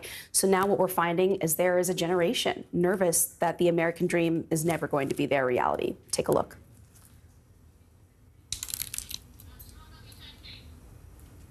For 2 years, Asia Ingram has been trying to find a place in Chicago to call home. When she's not in the lab as an engineer and scientist, she's on the hunt. Because you like historic homes, and this one right here has a lot to offer. But her dream keeps getting deferred, thanks to almost $220,000 in student loan debt, racked up in undergraduate, master's, and PhD programs. And lenders keep rejecting her. When you look at your debt, how does it make you feel? I almost feel like I'm getting emotional because, especially when you grew up in Black communities, education is the only way. You know, it just feels like almost like a joke. A legal and general study found 36% of millennials say student debt keeps them from becoming homeowners.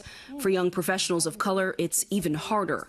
After decades of discrimination in jobs and housing, many have tried to close the wealth gap through achievement in higher education. How am I going to build this family or this ideal if I'm going to be renting for the rest of my life? $2,000 and $3,000, $4,000 coming out of my bank account each month into something that I don't own. Asia's realtor Nicole Wheatley specializes in finding young professionals homes. She frequently writes to the Biden administration demanding they follow through on the campaign promise to cancel at least $10,000 in loans per borrower. Financial institutions need to change, but also policy needs to change too.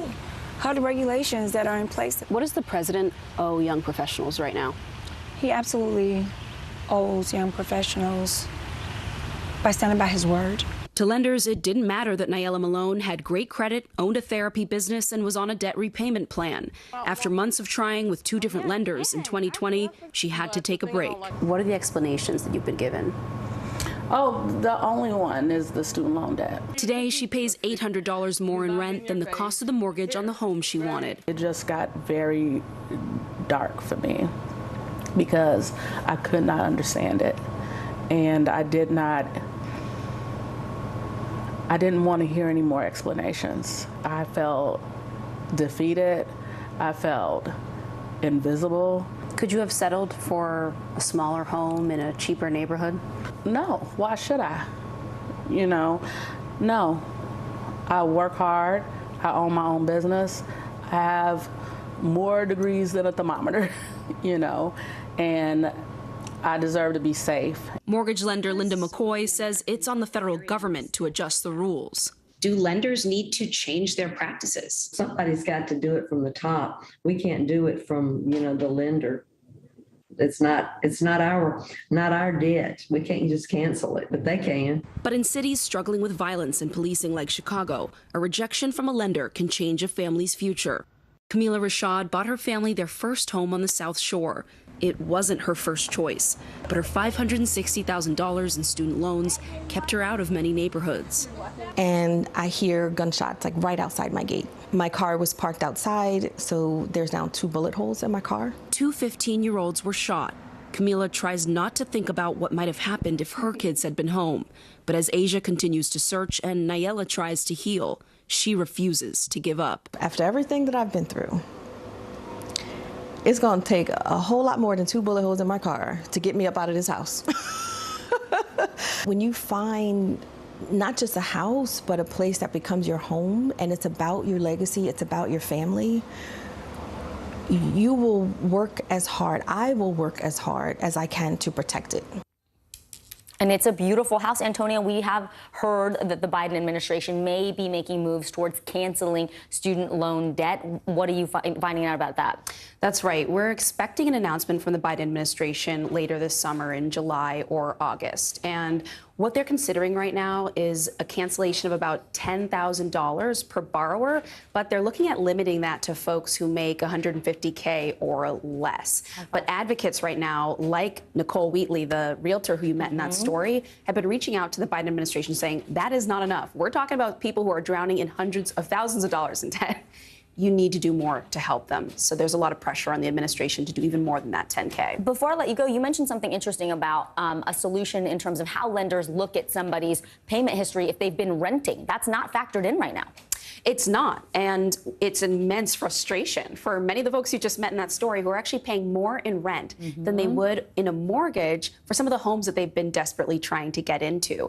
And they wish that lenders would take a look at their payment history. Hey, I've paid my rent on time for 3 years at this amount. Can't you see that I can afford this mortgage? So there are a lot of changes people would like to see to this industry. All right, Antonia Hilton, thank you for shining a light on all of it for us. We appreciate it. And we're going to bring in now CNBC's senior personal finance correspondent, Sharon Epperson. Sharon, the recent market slide, it's shrinking the balances of 529 college savings plans. We're talking so much about student debt with Antonia. Well, that is the money parents use to help pay for their children's college tuition. So talk to us about how badly these plans have been impacted, and what is your advice to parents who are looking at those declining numbers and really worried right now? Well, you know, those balances have declined significantly in the past several months. We're talking about balances that averaged about $25,000 at the end of last year, and they're now down to about $21,000. So there's a lot of concern about those 529 college savings plan, even the ones that are supposed to be more conservative as your child goes to college. The age-based portfolios that move from stocks to bonds, they're also losing significant value. We talked to a financial planner about what's happening right now and why we're seeing 529 plans across the board losing so much money. Right now, there's really no place to hide, and that means not even in bonds. We looked at long-term bonds, and they're down 20%. Short-term bonds are down as well. And as a result, Stacey Francis, the certified financial planner and founder of Francis Financial, says we're seeing some of those age-based portfolios as well, down 5 to 10%. As someone who owns one of those plans, I'll tell you, she's absolutely right. Well, Sharon, what are some of the alternatives to 529s? And what if your plan comes up short? What else can you be doing? Vicki, you're going to love this because we talked about it before. iBonds seem to be one place that financial advisors are saying put some of that money in for college. Yes, you can put $10,000 a year per Social Security number. So that means that a parent could save $10,000 for themselves and for their child and then use that money for higher education down the road. Of course, you can't take that money out in a year. You have to hold it at least a year before being able to take it out. So that's one concern that some financial advisors have. Got it. But if you need it later and you can wait that year, that's a great option. Tell us the website again, Sharon. 10% return on that, 9.62% for the next 6 months. So you buy it today at 9.62%, and that rate is what the rate's going to be through past October for the next 6 months. So that is something that you may really want to consider thinking about. And it adjusts with inflation. So it may not be 9.62% after October, but it's likely going to be higher than you could certainly get in another type of savings account. And that's treasurydirect.gov, right, Sharon? Absolutely. TreasuryDirect.gov. All right. Always love to see you, Sharon Epperson, with great advice, as always. We appreciate it. Well, more people are financing fun. Buy now, pay later options are growing more popular, especially for travelers. Airfare is up 18% over the last year, with gas prices also climbing. Most of the top airlines are adding fuel surcharges to the price tag for international flights.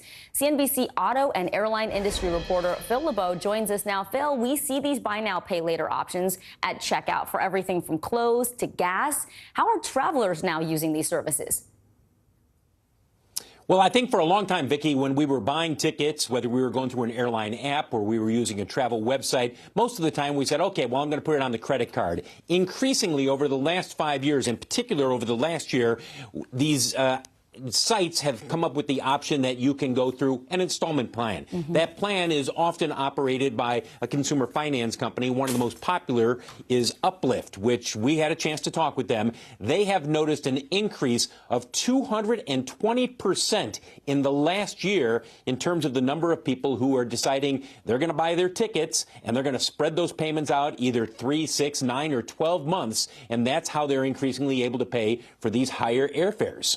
And Phil, often is this because those mini loans, they don't have the same kind of interest as credit cards do? And talk to us a little bit about what you really do need to watch out for when it comes to taking on this additional debt, whether it's through a credit card or through one of these buy now, pay later loans. Sure. Well, at the end of the day, can you make the payment? And it depends on the airline and the ticket. Some are not charging any interest at all, but typically Uplift says it's going to be a 15% annual interest rate, which means if you bought $1,000 in tickets for your family and you're paying it back over the course of a year, that's adding $150 onto the total repayment that you're going to be making. And, you know, you see what the monthly option is in terms of, you know, what you're going to be able to pay. And at the end of the day, I think a lot of people, they're looking at this and they're saying, I got to get away. I'm making this trip. And if it's $1,500 for me and my kids to go somewhere, I'm going to do it. Let's see if I can spread out those payments. And that's why we're continuing to see that demand surging for travel. Phil, we appreciate it. Thanks for breaking that down for us. Well, weighing the cost of the so-called culture wars, an in-depth look at how moral issues are becoming economic ones right after this break. Stay with us.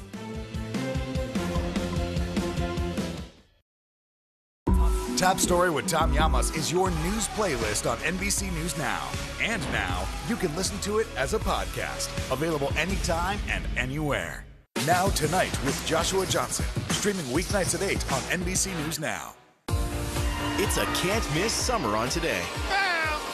They are walking strong. Elegant and pretty easy to prepare. How to cut costs on your vacation? Vicki has the answers. Every single thing you need for the best summer yet. Only on Today. NBC News, streaming free now.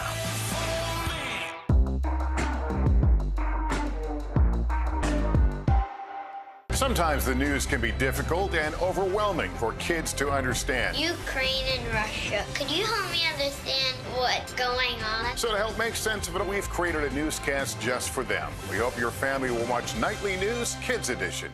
Making Space, the inspirational podcast from Hoda Kotb. Listen now. When was the last time you made space to listen to somebody? What I learned from a very young age is radical love, radical forgiveness. We are meeting people one after the next who have made profound changes. It showed a lot of personal strength for me. Why am I trying to make other people happy over myself? So many life lessons that are going on in these conversations. We're watching a transformation. Join Hoda Kotb for her podcast, Making Space. Listen now. The Supreme Court's decision to potentially overturn Roe versus Wade could come as early as tomorrow. The court could, as many expect, send the issue back to the states, where some are arguing this is not just a moral issue, it's an economic one, too. CNBC special correspondent Scott Cohn went to Orlando, Florida, a state that is already learning about what happens when culture and the economy collide. Scott, good afternoon. Hi, Vicki. Yeah, every year at CNBC, we rank America's top states for business. Our 2022 edition comes out 3 weeks from today. And one of the categories that we've been looking at increasingly in recent years is what we call life, health, and inclusion. And what we found in Florida is why this is so important. It's the clash that you've heard about between Disney and Florida Governor Ron DeSantis over the state's new parental rights and education bill, the one that critics call Don't Say Gay. Disney, under pressure from its employees, came out against it. DeSantis moved to remove Disney's tax breaks at Disney World, and now the plot thickens. You saw what Governor Ron DeSantis had to say about Disney. This state is governed by the best interests of the people of this state, not by any one woke corporation. Left unsaid, Florida is still planning to pay Disney more than $500 million in subsidies to move 2,000 jobs here from California. Proof, says one subsidy watchdog, that there's less to the DeSantis crusade than meets the eye. This is not a governor reforming corporate welfare. I think he's picking Disney as a way to play to his base. But now Disney has just announced it will delay moving the jobs from California, which was supposed to start this year, until 2026. The company isn't saying exactly why and didn't respond to our emails. But some employees who were told they'd lose their jobs if they didn't move were demanding the move be stopped. Florida Democrats, like State Representative Anna Askamani of Orlando, say this is what happens when politicians wage culture war. It has an economic ripple effect where companies who are trying to attract top talent realize that they can't do that in a state that doesn't welcome a diverse populace. A spokesman for DeSantis declined to speculate on why Disney is delaying the expansion. And by law, the company can't collect the tax credits until it creates the jobs. But the spokesman said Florida is booming regardless, leading the nation in state-to-state migration. Disney is an important employer, he says, but it's not the only major company or industry in Florida. Those other companies are apparently watching closely, though. We surveyed the CNBC Global CFO Council. That's financial executives at a cross-section of companies. And we asked them if they agree that it's important to do business in a state where the laws are open and inclusive. 50% of the respondents agreed, only 35% disagreed, and it gets more, the stakes get higher when it comes to abortion. Again, 50% said that that a state's abortion restrictions could affect their location decisions. That's more than 2 to 1 against those who said it will have no effect. So this is something that certainly the economic development world and, well, everybody else is watching very closely, Vicki. Really fascinating connection between culture and the economy. Scott Cohn, thanks so much for bringing that to us. Well, just when you thought it was safe to go into the water this summer, a surprising study on sharks might change your mind. We will explain right after this break.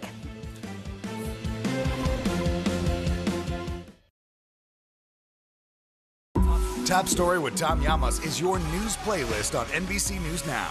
And now, you can listen to it as a podcast. Available anytime and anywhere. Now Tonight with Joshua Johnson. Streaming weeknights at 8 on NBC News Now. To cover the news, you have to be in it. This is how so many towns and cities are protecting themselves. They're pushing the gates open. Was there a school officer on campus? That's what we've been told. No. Top Story with Tom Llamas. Weeknights at 7 on NBC News Now. When was the last time you made space to listen to somebody? We are meeting people one after the next who have made profound changes. I think you're going to be blown away by the life lessons. Join Hoda Kotb for her podcast, Making Space. Listen now.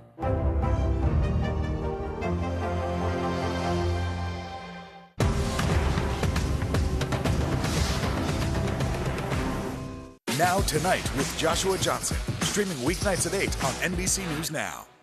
When was the last time you made space to listen to somebody? What I learned from a very young age is radical love, radical forgiveness. We are meeting people one after the next who have made profound changes.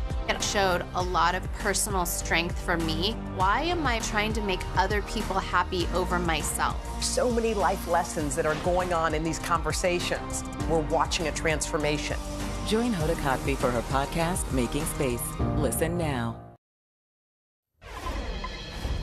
Just as we kick off summer officially, we are learning more about potential dangers in the water. Sharks may be hanging out a little closer to the coastline than we previously thought. NBC News senior national correspondent Kerry Sanders has the report. Good morning from a seaweed-strewn beach here. You know, scientists used to think that sharks were like other big predators, say like the grizzly bear, trying to stay as far away from us, humans, as possible. But now this new research shows that sharks may be a little bit more like raccoons or coyotes, where they go ahead and adapt to the environment where they are. So if they're close to the city, that's where they are. And as we know, these sharp-toothed predators can paint their town red. With beach season officially in full swing this morning, new findings on the ocean's most feared predators. Contrary to what shark experts first believed, researchers at the University of Miami Rosenstiel School have discovered sharks are surprisingly spending more time closer to populated coastlines. While researchers did not specifically track great whites like Bruce, they did follow some of his blood brothers, great hammerheads, bull sharks, and nurse sharks. I was literally shocked to find out that not only were the 3 different species of sharks coming to these areas, but they're spending some considerable time there, some of them for months. The unexpected findings come after years of shark tracking off the Miami coast. We were there with Dr. Neil Hammerschlag and his team in 2020 as they tagged the city-dwelling swimmers. On days with the highest boat activity, which were holidays like July 4th or during weekends, the sharks' habitat use was pretty much the same as it was during weekdays or times where there was no boat activity. So it's like an interstate and the sharks are just fine with it. It might be because they're just so used to it. The study also identifying potential shark hotspots, areas where sharks were attracted by sewage runoff, discarded fish carcasses, and even fish parts from the nearby Miami Seaquarium, all easy food sources for sharks. You think of humans in big cities snacking on fast food. It looks like the sharks are doing that too. We're seeing some of those nurse sharks actually get a bit fatter, wider. Even bright lights above the surface are attracting the ferocious fish. Something Dr. Hammerschlag pointed out during our dive. Actually on an airplane flying over Miami at night. Everything was lit up by city lights, and it made me think about how there's really nowhere where an animal could escape the urbanization. Are those lights drawing sharks, scaring sharks away? Any impact? I think that basically the lights might attract small little bait fish, which attract bigger fish, which attract sharks that are out hunting for those fish. The research pointing to the impact even landlubbers have under the sea. Whether it's through noise pollution, light pollution, chemical pollution, fishing, that's going to have an impact on the local shark population. So I think we got to think about being good neighbors. So you might conclude if sharks are closer to where we live, there will be more shark attacks. But the researchers say don't get confused. It's just that they didn't know that the sharks were always so close. So the likelihood of more shark attacks is unlikely. Good news from Carrie Sanders there. Well, hi, everyone. Thank you for being with me. I'm Vicki Witt. Morgan Radford is on assignment today. Right now on NBC News Now, driving down prices. President Biden wants to give millions of Americans some relief from the record gas prices. But will pennies off at the pumps make a difference? Going nowhere fast, another day of delays for thousands of travelers stranded at the nation's airports. Why experts say this could be the new normal for travel. And killer scorcher, the heat wave melting much of America, taking a deadly turn in at least 2 states where it will feel 115 degrees today. Dire deadline starting next week. Millions of kids across the country could go hungry inside the fight to extend school meal waivers. That's ahead.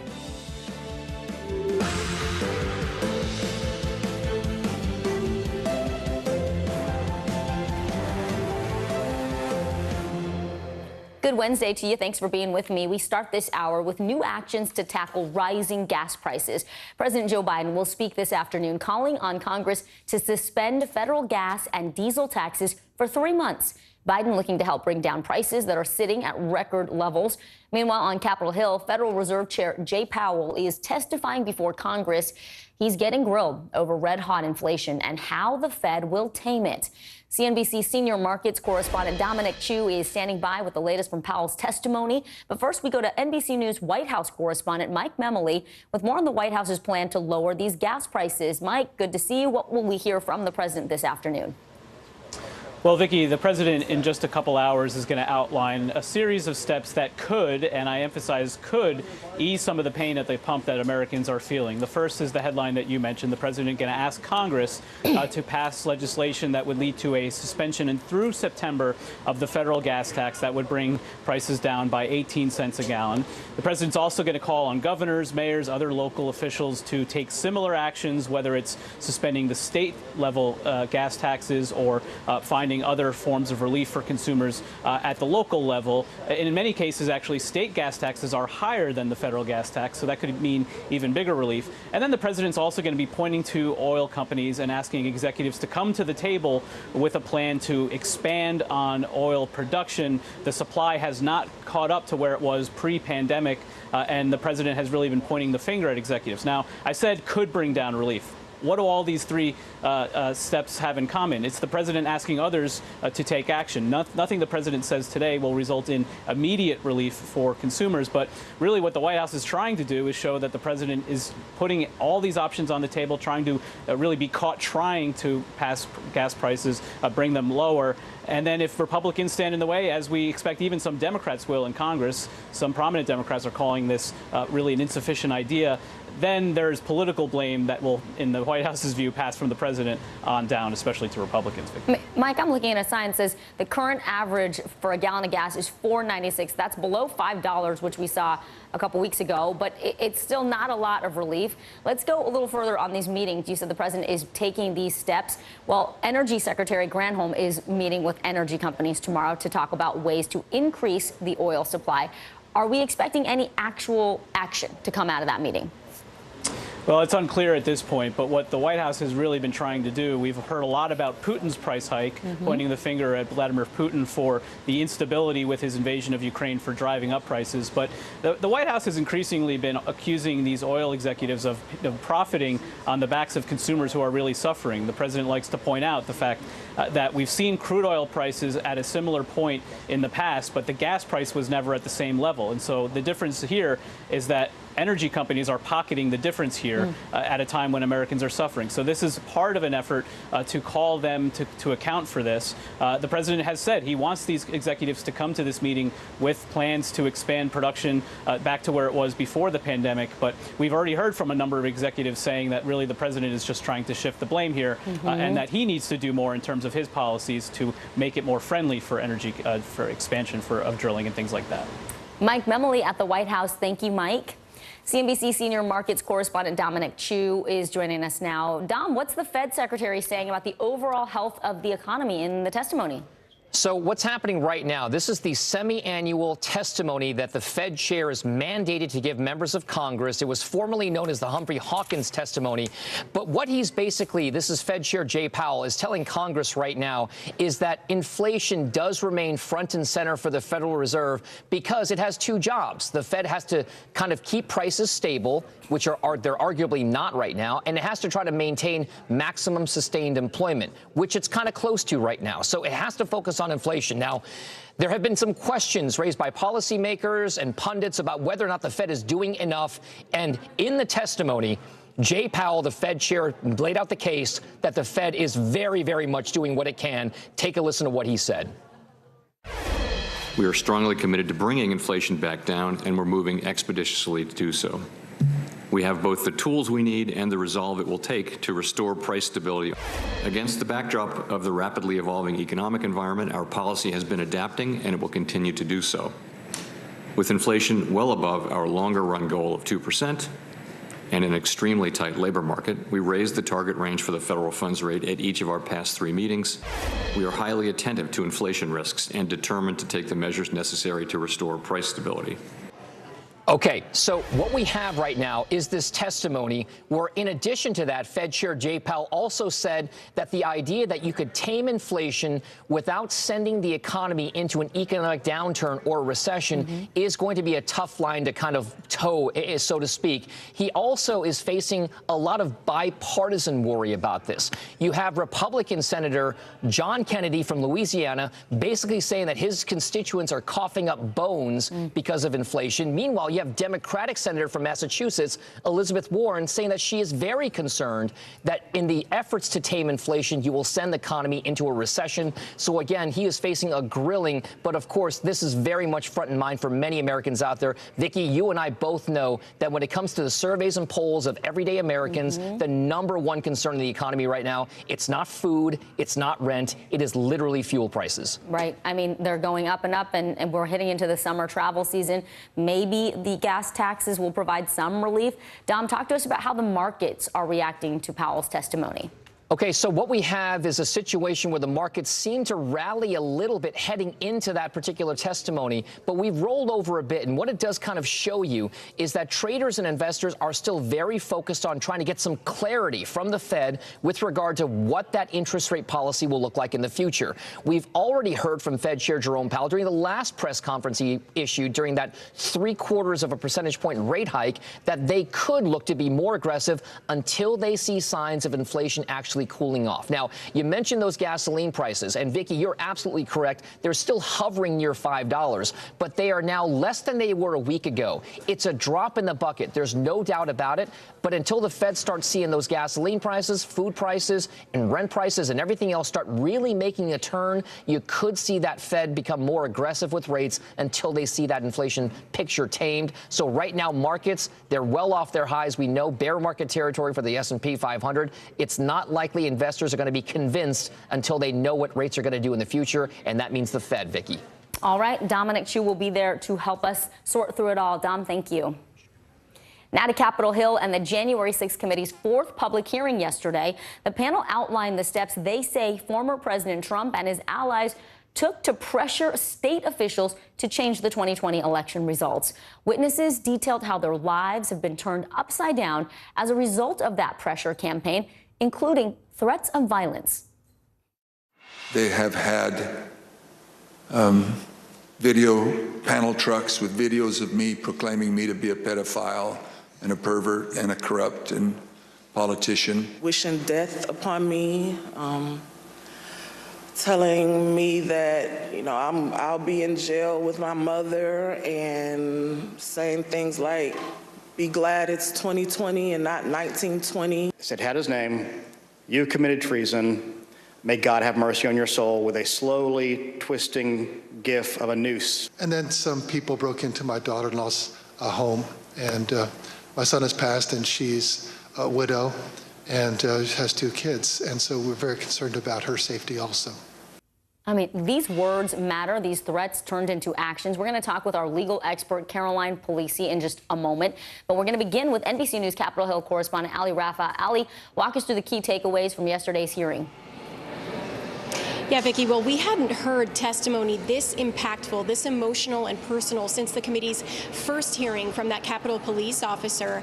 The committee inviting 2 elections workers, Shay Moss and her mother, Ruby Freeman, to talk about how they were the targets of former President Trump and Rudy Giuliani's conspiracy theories about voter fraud in the state of Georgia. Giuliani and Trump saying repeatedly that these 2 had conspired and were seen on some surveillance video in Fulton County, Georgia, tapping into ballots, hiding underneath tables, exchanging a USB drive with voter information on it.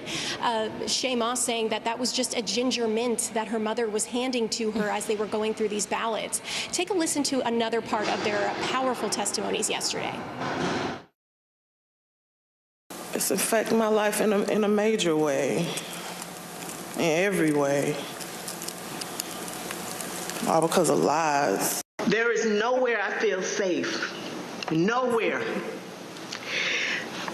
Do you know how it feels to have the President of the United States to target you?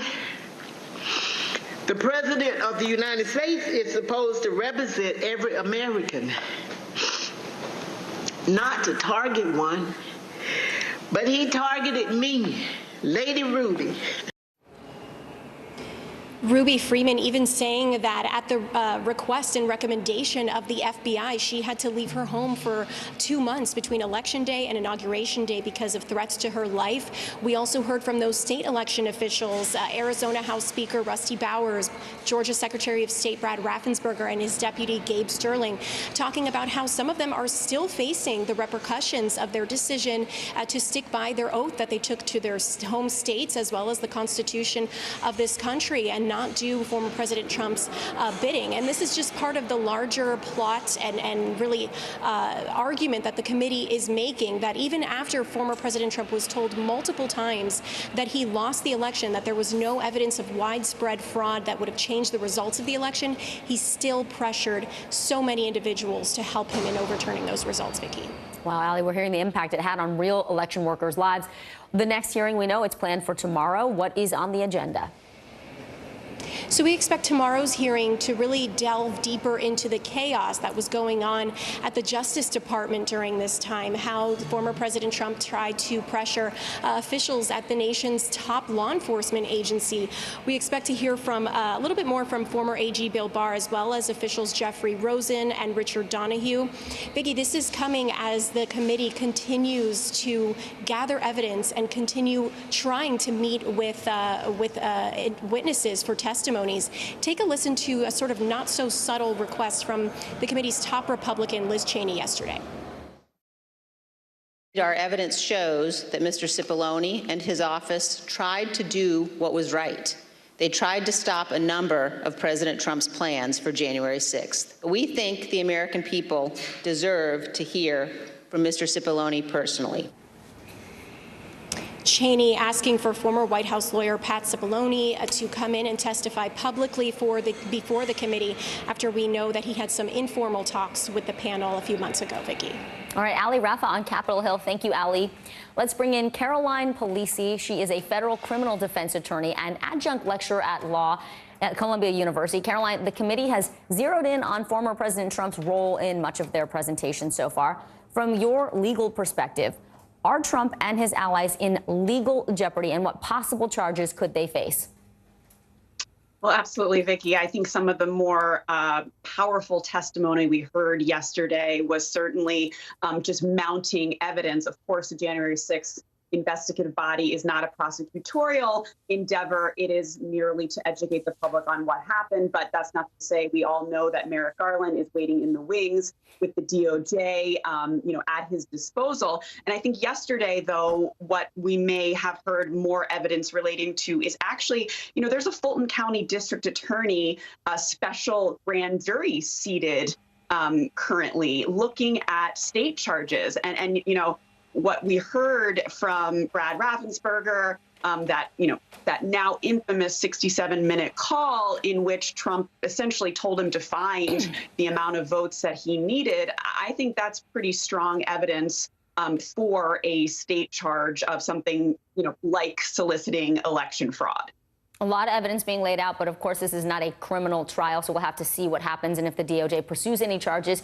Let me turn to that mother and daughter. We just heard from them, Shay and Ruby Moss. They were election workers in Georgia. They were accused by the Trump campaign of committing election fraud in Fulton County. So first, was there any evidence that they did that? And number two, could they sue for defamation, given the death threats and harassment that upended their lives? Well, first, absolutely not. There was no evidence whatsoever indicating that any type of election fraud took place that had any substantial impact on the outcome of this election in any of the myriad numbers of states that looked into this. And you're right. Giuliani made those statements, really with reckless disregard with respect to the truth. And one of the things that Rusty Bowers testified to, the Arizona House Speaker there, Giuliani said to him, he thought perhaps it was a gaffe, but he said, we have no evidence. We have a lot of theories, but no evidence. And that was a really strong moment where Rusty Bowers said, well, you're asking me to decertify a slate of electors for my state with no evidence, just theory. That goes to, how he sort of felt about hurling these accusations against Shay Moss and Ruby Freeman, her mother, who, as noted in testimony, were really just trying to do their jobs in the midst of a global pandemic, helping their country and helping secure votes in their state. It's a very, very powerful testimony. And they've been through so much, and to think that they were accused of passing a USB drive to each other when you heard the daughter say, my mom was giving me a ginger mint. It was not a USB drive. If there's no evidence, really interesting take there legally. Caroline Polisi, thank you so much. Thanks for having me. Well, a massive earthquake struck eastern Afghanistan overnight in one of the deadliest earthquakes in decades. At least 1,000 people were killed, just as many injured, according to Taliban officials, who say those numbers are expected to rise. NBC News has not independently verified the number of people killed. NBC News foreign correspondent Matt Bradley joins us now from London. And Matt, this was a devastating earthquake. What can you tell us about where it happened, how it happened, and why the death toll was so high? Yeah, the heart of this was actually near the Pakistani border, and it was felt all the way across Pakistan and into India. It was a 5.9 on the Richter scale, which normally in the U.S., for example, wouldn't have caused nearly the amount of destruction that we're seeing in Afghanistan. But the reality is, in this part of the country, the eastern part, the situation, there's a lot of poverty, there's a lot of isolation. It's hard to reach. So rescue workers who are trying to deal with those 1,500 who are wounded, in addition to the more than 1,000 who are now thought to be dead. These numbers, Vicky, are staggering.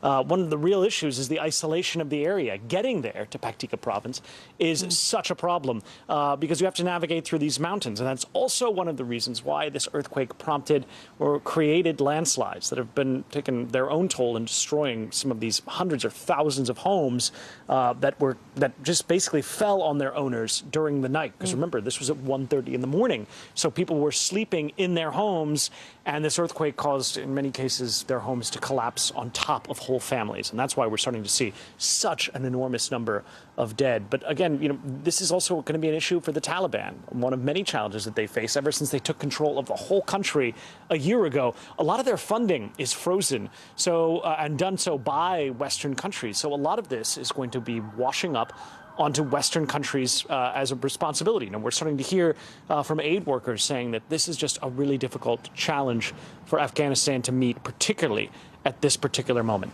Vicky? People are suffering so much. Matt Bradley, thank you. Americans in the Southeast are especially feeling the heat today. 17 million people will experience highs above 100 degrees. 155 million will see highs above 90 degrees. The Midwest is also burning as the dangerous heat dome moves further east, and we are still just 2 days into summer. NBC News meteorologist Michelle Grossman joins us now. Michelle, what are we in for today? And give us a sense of when we might see some relief. Hi there, Vicki. So good to see you. I know this heat has just been hanging on. We started out June so hot. We've been tracking this heat dome for the past 3 weeks, and it's going to stay in place. Some of us seeing some relief before the heat builds back in. But today, the heat stretches all the way from the Ohio Valley into the Tennessee Valley, parts of the south central states, and also the southeast. That's going to be the bullseye today and tomorrow for some really dangerous weather. So 20 million Americans impacted today by heat advisories, heat watches as well. And we're looking at dangerous conditions in the southeast, south central states. That's because we're looking at daytime highs really, really hot, but you factor in the humidity, it's going to feel like over 110 in some spots. So today we're going to be at 100 degrees in Nashville, Atlanta, 101 in Tallahassee. But you factor in that humidity, it'll feel like 103 in Tallahassee. It's going to feel like 103 also in Nashville. Same story as we go throughout tomorrow. Lots of temperatures into the upper 90s, 100 degrees, 102 in Tyler, Texas. It will feel like 104. And parts of Florida tomorrow will feel close to 110. And we could break a record there, by the way. We could break the state record of Florida, which stands since 1931. So we're going to watch that tomorrow. And then, Vicki, as we go throughout the next several days, we're going to keep this heat in place, but a little bit of relief by a couple degrees in some spots. Back to you. Michelle Grossman, thank you. Bipartisan success after weeks of tense talks. The new gun laws that could soon be in effect nationwide. Next.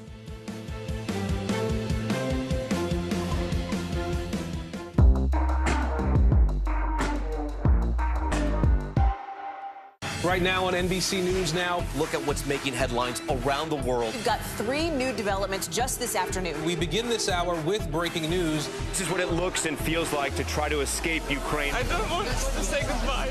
This factory has gone from making kitchen pots to lethal items. There's an intense artillery battle underway. Breaking news this morning. The heartbreak, the grief, and the tears that we have seen here are all tragically familiar. Was there a school officer on campus? Because that's what we've been told. No. The shooting is once again reigniting the debate over gun laws. If it's Tuesday, it is primary night. The highest profile races yet this year. The official confirmation of Judge Ketanji Brown Jackson. Let's zoom out a bit to our changing climate. What do we think that the new normal is going to be? The rollout of COVID vaccines for children under 5. Inflation is cutting into almost everything. Another honest conversation about what it means to be Asian American. We're coming on the air with the news NBC Scoop. Bringing the news to you is not only a job, it's an honor. The day's biggest political stories with trusted insight now and expert analysis now. A daily look at the politics behind the headlines. Meet the Press Now, streaming weekdays at 4 p.m. on NBC News Now. At 73, Prince Charles is still waiting for the job that is his birthright. Do we want Charles? Do we want a monarchy? I'm Keir Simmons, and we'll take on these questions and more in our new podcast, Born to Rule. Listen now. Women's basketball has been systematically held back. After 49 years of Title IX, we still have work to do. In Their Court, a podcast from NBC News and NBC Sports that goes inside the issues of inequality in women's sports. Listen now. These days, it feels like the news never stops. So let's get into it. What's happening right now, what it all means for you for an hour every day. It can be hard to keep up, so let's get started together. Hallie Jackson Now, weekdays at 5 on NBC News Now. This is a very different kind of program. We're here to start conversation about the big things happening in our world. Professor, I'm not asking you to predict the future, but what do we think that the new normal is going to be? Is part of this that everyone's rethinking their jobs during this pandemic and their relationship to their employers? What is your biggest tip for any parent who's concerned about this? It's not my job to tell you what to think. My job is to think about what you tell me. Now Tonight with Joshua Johnson, streaming weeknights at 8 on NBC News Now. News is happening now. Look at what's making headlines around the world. We're coming on the air with breaking news. This is a significant moment. Whenever it happens, wherever you are, NBC News, streaming free now.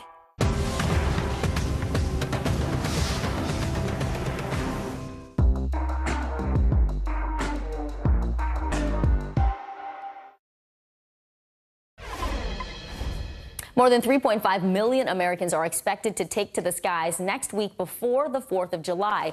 But with airlines still struggling with cancellations and delays, a lot of travelers will be hitting the road this holiday. AAA says a record 42 million people will be driving despite the high gas prices. NBC News correspondent Emily Ikeda has the story. Hey there, Vicki. It's only noon, and we've already seen more cancellations so far this morning than the entire day yesterday. Some of those on the board behind me, and that's just a fraction of what we saw play out over the holiday weekend. Now people are fearing what next week will bring, and it's prompting some to rethink their July 4th plans. This morning, airlines struggling to bounce back from a holiday weekend riddled with thousands of flight disruptions. Another 500-plus flights canceled after the holiday, and many more delayed, including in Miami, where a plane caught fire after its landing gear collapsed, injuring 3 people. Across the country, passengers weathering turbulent trips. Probably would delay travels after this. It was pretty tiring and stressful.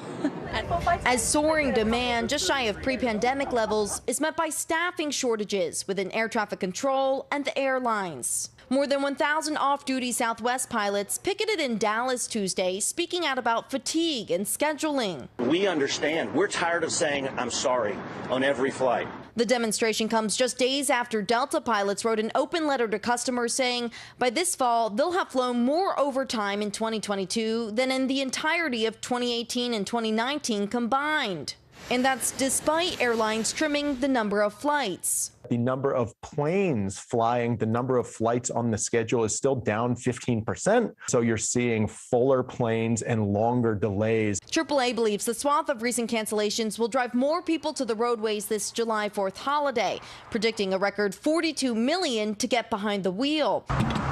Even as the cost of gas hovers around a staggering $5 a gallon. It's ridiculous. Bookings at top Independence Day destinations in the U.S. have spiked by more than 60% compared to last year. A sign the summer travel boom is in full swing, though marred by mishaps. Industry experts reminding passengers you can get a full refund for any canceled flight, even on a non-refundable ticket. And your credit card may cover other travel-related losses, like hotels and meals. Nobody's going to be a better advocate for yourself than you. And so you need to be prepared with that backup plan. So the FAA requires pilots to retire by the age of 65, regardless of physical condition. But as the nation grapples with this pilot shortage, we're hearing reports that we could see a bill in Congress that would increase the retirement age to 67 years old. Vicki, back to you. All right, Emily Ikeda, thank you. Major changes to our nation's gun laws could be on President Biden's desk in a matter of days. The Senate appears poised to pass bipartisan legislation this week. It hits on 5 key areas, but there is no ban on assault rifles. This comes as more disturbing details emerge about last month's deadly mass shooting in Uvalde, Texas, at that school. NBC's Tom Winter is here to shed some light on that investigation, but we're going to begin with Capitol Hill correspondent Scott Wong. Scott, what is in this new bill, and how quickly can we expect it to be signed into law? Well, there are a number of provisions in this compromise bill. Republicans got more funding for school security and mental health issues. Democrats specifically got juvenile records now will be able to be accessed by law enforcement during the background checks process. This was a priority that Democrats had wanted. Incentives for states to pursue red flag law legislation will be included in this, as well as a closing of the boyfriend loophole during the background checks that will expand the number of people who will be scrutinized during a background checks process for those especially who have been convicted of domestic violence abuse. And so, senators expect to move this forward and pass this out of the Senate by the end of the week. That's a schedule that Senator Schumer has laid out. And then, of course, it will head over to the House of Representatives, where it has very good prospects. All right, Scott Wong, we appreciate it. Thank you. An abject failure. That is what a top Texas law enforcement official calls the response to last month's shooting at Robb Elementary School. Meanwhile, Uvalde's mayor is reaffirming his pledge that no one will again set foot in the school where 21 people were killed. He says that building will be torn down, but no date has been set as to when that will happen. NBC News correspondent for investigations Tom Winter joins me now in studio. And Tom, I want to start with what's happening right now in Austin, Texas. That's where lawmakers are hearing this testimony about what actually happened at Robb Elementary. Take us through some of the key highlights of what they've learned and also who else is expected to speak. Right. So a couple of things. First off, yesterday's testimony, incredibly riveting. And also, just when you think the details could not get any worse about what happened in that elementary school, we did get more of those type of details yesterday, which gave us finally, according to Texas DPS, some insights into what went on that day or didn't go on with respect to the law enforcement response. That testimony is continuing today, but it's focused more on the mental health of kids. So there's a number of experts from various Texas children's hospitals that are focused on that effort today. On top of that, a lawsuit has been filed by a Texas legislator who's looking from the Uvalde area, who's looking for more information in specifically the raw video, the raw accounts, the various public documents that are part of this investigation. There's not going to be a prosecution here, Vicky, against the shooter. So this presumably is information that we should get. So there's a lot going on to kind of further our understanding of what happened that day. A lot of people want a lot of accountability. And they, as you said, these details that come out, just when you think they couldn't be more heart-wrenching, it seems like they are. What are some of the key things that you learned, and what are your law enforcement sources telling you about this timeline of what happened when and what went wrong? Because a lot of things did not happen according to the policies that we keep hearing law enforcement saying when it's, when they're supposed to respond to these mass shootings. Well, that we've known about for 20 years plus since Columbine. And so I think that's one of the key things that they've identified. One, first off, the idea that they were waiting for ballistic shields. They had those fairly early on in the response here. They ended up having 4 of them. 6 shots were fired after the police chief, the incident commander, Peter Arredondo, was there. So I think that's an important thing to know, that the shooting continued after police were there. They had additional tools to get inside of that classroom. Yesterday, the head of Texas DPS, Stephen McGrew, talked about how the windows were an option here. So one of the key things that law enforcement learned is you want to try to engage the shooter. If the shooter's focused on the police, he's not focused on shooting kids. That's a huge component of this. Another thing, Vicky, that I think was so disturbing from yesterday's report, the police radios. First off, the chief didn't have his, but the police radios did not work in that school. That tells us a couple of things. One, how are you not prepared? Right. How did you never do a drill and realize, hey, you know what? Our antennas or radios don't actually work in these buildings. That's the point. It's fairly clear now that either A, they never actually drilled in the very school where they needed to be prepared to respond to an active shooter, or 2, just didn't care to follow up. I mean, we've seen no indication that there was an effort to fix that. And in a school setting like that, that's actually something that can be repaired. We're not talking about setting up towers and skyscrapers in Uvalde. There's specific repeaters that can be installed in schools that can make that without a huge cost to be able to have radio communication throughout a school, which is obviously composed of cinder block and steel, but still you could be able to address that issue. So that was extremely alarming to me. And here we are 20 plus years after 9/11, and we're still not learning the lessons from that day, which is you have to have communications in place. They might have known that teachers and kids were calling 911 from that classroom. And what about the door not even being locked?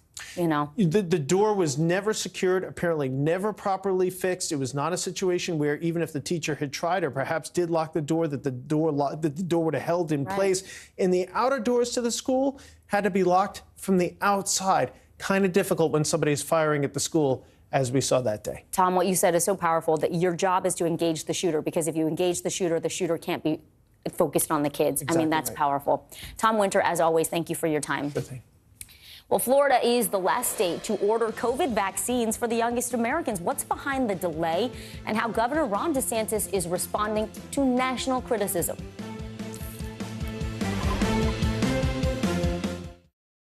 News is happening now. Look at what's making headlines around the world.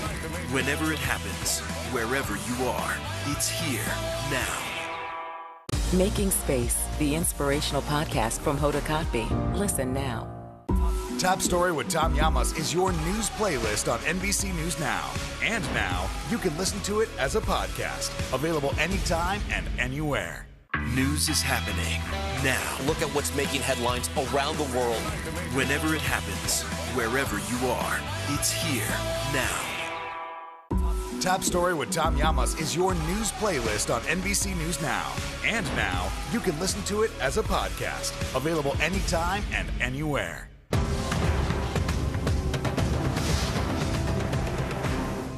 NBC News, streaming free now.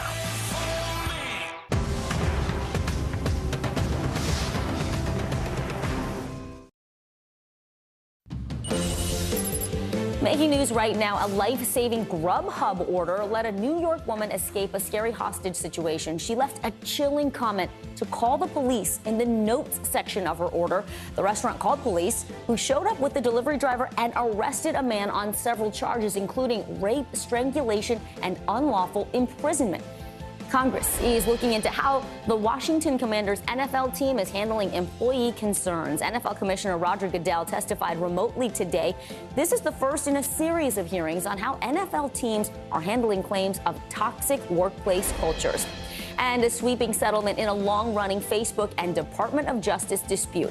Meta, Facebook's parent company, says the social media giant will end discriminatory housing ads and overhaul its powerful internal ad targeting tool. Well, we turn now to Florida doctors who are racing to catch up to other states in ordering COVID vaccines for children 5 and younger. Republican Governor Ron DeSantis reversed course Friday, allowing doctors to get the doses after initially blocking access. Florida is the only state to delay the rollout of the new vaccines. NBC South Florida reporter Christian Benavides is joining us and following the very latest. Christian, what is the governor saying about all of this and what caused him to reverse his position? Well, Governor DeSantis has said that he never stood in the way of healthcare providers ordering vaccines for young children. However, according to the New York Times, state officials had said on Thursday that doctors could order vaccines as needed, but doing so requires using a state portal that was not open for those orders until Friday. By that time, according to the Times, Florida had already missed an order for the first wave of vaccine shipments. On Friday, a congressional subcommittee sent a letter to Governor DeSantis asking the state to allow providers to order vaccines. And that's when that portal was opened, according to the Times. Now, the governor's office says the letter had no impact on that portal. And Governor DeSantis himself has made it clear that he won't order vaccines for kids for the state-run sites. So parents have to get them through the state of Florida, they came out with an article saying the state of Florida has not ordered, its Department of Health has not ordered mRNA jabs for the babies. Yes, we didn't. We recommend against it. We are not going to have any programs where we're trying to jab 6-month-old babies with mRNA. That's just the reality. And in fact, the state's health department actively recommends against vaccinating children under 11 years old. That goes in opposition to everything else the rest of the country is doing. Interesting. Well, politics have certainly played a role in Florida's response to the pandemic, from mask mandates now to these vaccines for kids. This year's race for governor, Christian, is also heating up as we get closer to November. How are candidates capitalizing on this latest controversy? Well, look, we're just months away from the gubernatorial race here in Florida, and Democrats have taken to attacking the governor over his stances that he and his state health department have taken on COVID. In particular, Florida's Agriculture Commissioner Nikki Fried, who's the only statewide elected Democrat and one of the Democratic candidates. She held 2 press conferences this week. Take a listen. Unfortunately, it was just one more anti-science, dangerous COVID denialism from the governor and the Surgeon General, who are playing politics with the health of our kids once again. Now, we should note that polls show that Fried is trailing behind former Florida Governor Charlie Crist in the Democratic primary, which takes place in August. Christian, one quick question before I let you go. After all these issues with the portal, the governor, back to the vaccines, when can parents who want to get these vaccines getting access? Well, while across the nation, children from 6 months to 5 years old should be able to get a vaccine this week, here in Florida, due to that portal not allowing providers to order the vaccines, it could take about 2 weeks for those supplies to just get in. Vicky? Christian Benavides, thank you so much. Americans turn to a new tactic to lower their monthly mortgage payments, but is the reward worth the risk? The fine print on adjustable rate mortgages right after this break.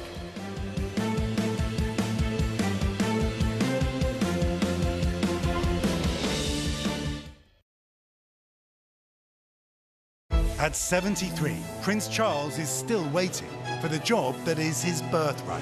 Do we want Charles? Do we want a monarchy? I'm Keir Simmons, and we'll take on these questions and more in our new podcast, Born to Rule. Listen now.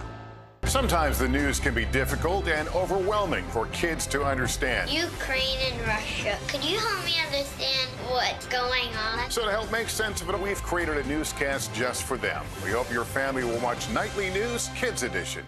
These days, it feels like the news never stops. So let's get into it. What's happening right now, what it all means for you for an hour every day. It can be hard to keep up, so let's get started together. Hallie Jackson Now, weekdays at 5 on NBC News Now. It's a can't-miss summer on Today. They are walking strong, elegant, and pretty easy to prepare. How to cut costs on your vacation? Vicki has the answers. Every single thing you need for the best summer yet. Only on Today. NBC News, streaming free now. Now Tonight with Joshua Johnson, streaming weeknights at 8 on NBC News Now. When was the last time you made space to listen to somebody? What I learned from a very young age is radical love, radical forgiveness. We are meeting people one after the next who have made profound changes. It showed a lot of personal strength for me. Why am I trying to make other people happy over myself? So many life lessons that are going on in these conversations. We're watching a transformation. Join Hoda Kotb for her podcast, Making Space. Listen now. Top Story with Tom Llamas is your news playlist on NBC News Now. And now, you can listen to it as a podcast. Available anytime and anywhere.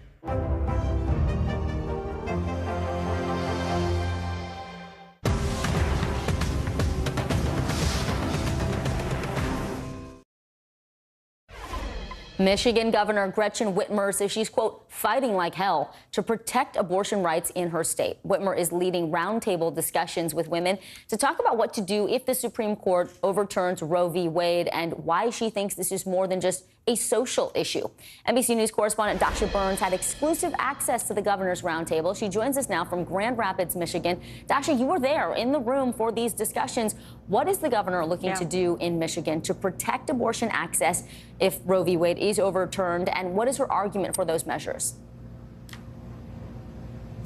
Well, look, Vicki, just a few moments ago, this room was full of women from across the political spectrum, from different backgrounds. You had faith leaders, you had pro-choice Republicans here, women with personal stories to share. And Michigan is an interesting state when it comes to the issue of abortion, because there is a 1931 law on the books here that criminalizes abortion. Now, it was moot after Roe v. Wade, but once that falls, if that indeed happens as we expect, then that law criminalizes abortion here in the state. So the governor right now is fighting with different tools in her toolbox via a lawsuit, via executive directive to try to invalidate that law, to make it unconstitutional. But she's dealing with a Republican legislature here that is fighting to keep that law in place. I want you to take a listen, though, to some of her argument about why she believes that this is just so critical for women. The most profound economic decision a woman makes in her lifetime is when and whether to have a child. Yes. And so to take that ability to decide, make that decision, is going to have huge ramifications on all women, but particularly women, at the lower end of the socioeconomic spectrum, who don't have all of the other supports that you've observed you're fortunate to have. Everyone should have, but they don't, and everyone's existence is very different. Vicki, this was an incredibly intimate and personal conversation. Women sharing stories of ectopic pregnancies, of pregnancies that threatened their life, of young pregnancies, of just the difficult decisions that they had to make when it came to their own reproductive rights. And as we watched, the governor got emotional at different points in the conversation because this has become just so personal for so many women here, Vicki. Yeah, absolutely, Dasha. You also had a chance to speak one-on-one with the governor after that roundtable. I mean, to hear her say that it has a profound economic impact on a woman's life, her choice, I think that resonates. We had CNBC's Scott Cohn on last hour talking about how this isn't just a social issue, it is an economic issue as well. How does the governor feel about the level of federal action that's being taken? We know what she's trying to do in her state, but what about what the feds are doing? Yeah, absolutely. And this isn't just state by state, even if it comes down ultimately to the states to make their own decisions. We've seen already as various states have tried to limit access to abortion that people are crossing state lines. And so this is an intra-state issue. I asked her whether she thinks that the Biden administration is doing enough on this. Take a listen to what she told me in our one-on-one. I think they've made very clear that they are pro-choice and that they are taking action to protect the right to choose. This is falling to the states right now, and it is going to be a patchwork of rights depending on what side of a state line you live on, and that's terrible policy. This should be federal policy. We have got to use every tool at our disposal to make sure that women still have bodily autonomy and the right to full reproductive health care.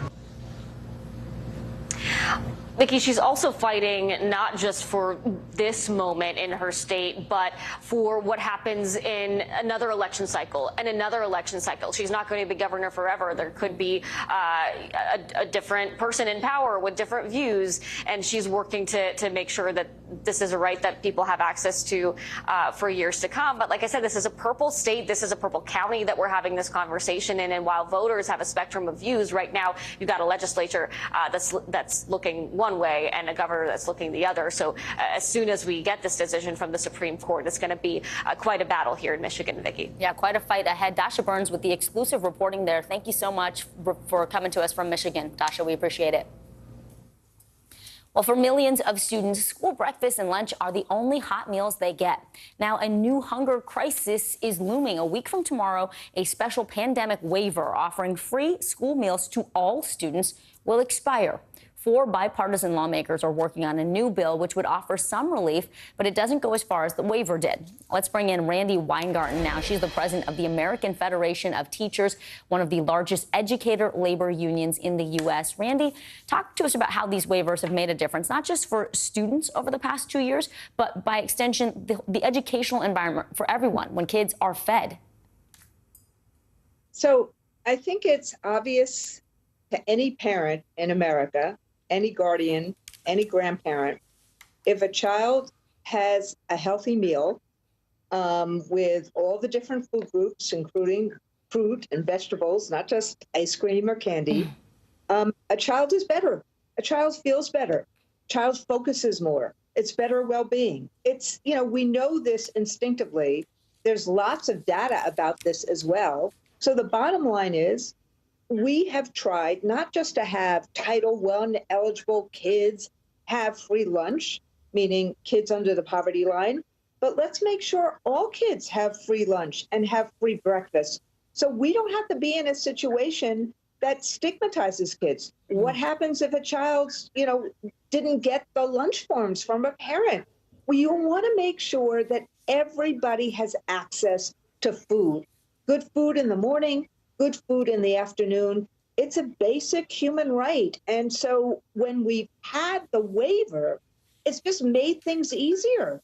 And food is better in schools, and the great food service workers can plan it better, and they don't have to think about what's the budget. And so we really have been worried about this deadline coming and not having an extension of the waiver, because we go back to where it was, which is you got to get the lunch form, or you got to know which child has it, and you're into shaming children and all of that other stuff, all of which is horrible. Randy, 4 Republican and Democrat Congress members and senators are trying to pass the Keep Kids Fed Act that offers some financial aid for school meals. Is this a potential solution? And also, what does your union think of this proposal? Look, anything is better. Anything that tries to solve the problem in a bipartisan way is better than just losing the waiver. Continuing the waiver without restrictions just made it easier for teachers and school systems. We got enough paperwork that is distracting teachers already from, teaching kids. So having the waiver, no questions asked, being able to plan for all kids was better. However, the Keep Kids Fed Act, this bipartisan act, goes a long way to solving the situation, and the fact that it can be passed in Congress in a bipartisan way, because this is not a Republican issue. This is not a Democratic issue. Frankly, there's as many problems in rural areas that are more Republican as there are in urban areas that are more Democratic. So I'm very, very, very happy. We're very happy at the AFP that there's been some bipartisan compromise. All right, Randy Weingarten, we appreciate your time. Thank you. Thank you. Thank you. It is a recipe for a mortgage mess, a new all-time high for home prices and interest rates that are continuing to go up. A new study shows affordable housing is at a 15-year low. This has more Americans turning to one tool, you may remember it, to lower their monthly payments. It's the adjustable rate mortgage. But is the ARM right for you? Wine distributor Giannina Arturo just closed on this New Jersey home using an adjustable rate mortgage, or ARM. In order to get this house, I knew that the 10-year ARM was the way to go. That was the only way it was going to work. ARMs offer homeowners a lower starting interest rate than a traditional 30-year fixed mortgage, the lower rate usually lasting 5, 7, or 10 years.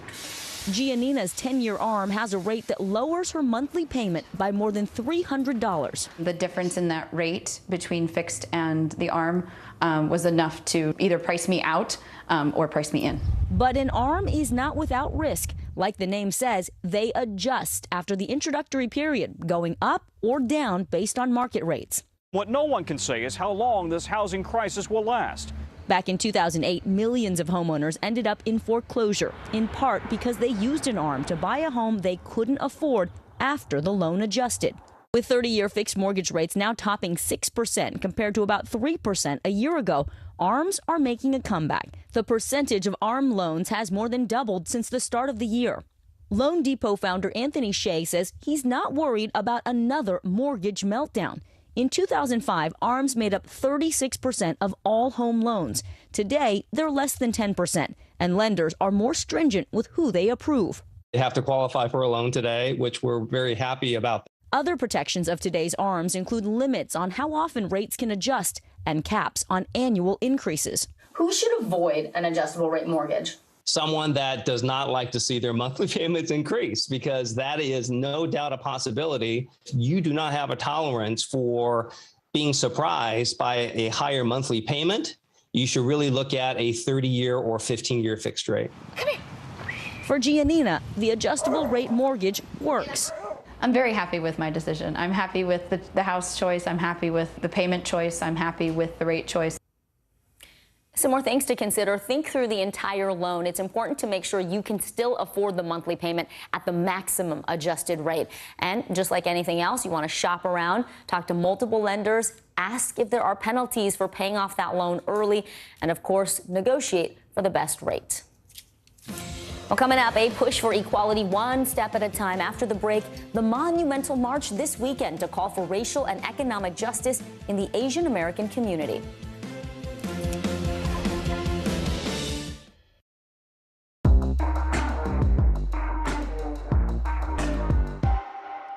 Hallie Jackson Now, weekdays at 5 on NBC News Now.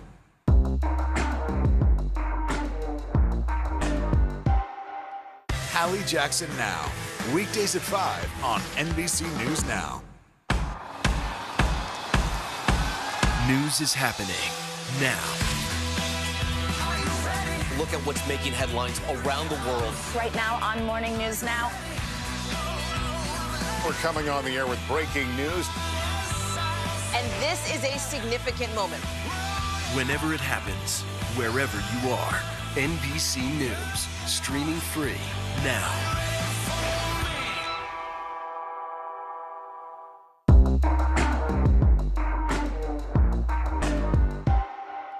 Right now on NBC News Now, look at what's making headlines around the world. We've got 3 new developments just this afternoon. we begin this hour with breaking news. This is what it looks and feels like to try to escape Ukraine. I don't want to say goodbye.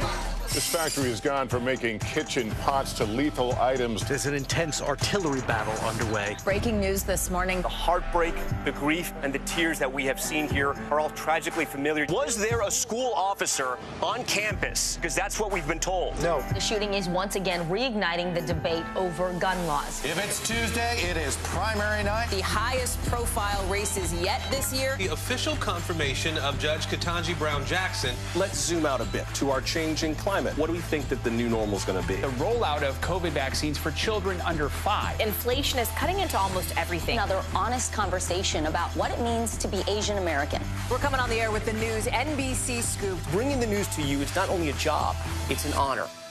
Now Tonight with Joshua Johnson, streaming weeknights at 8 on NBC News Now. From Brooklyn, we're next to the subway station. The state's reservoirs are alarmingly low. War will pass them by.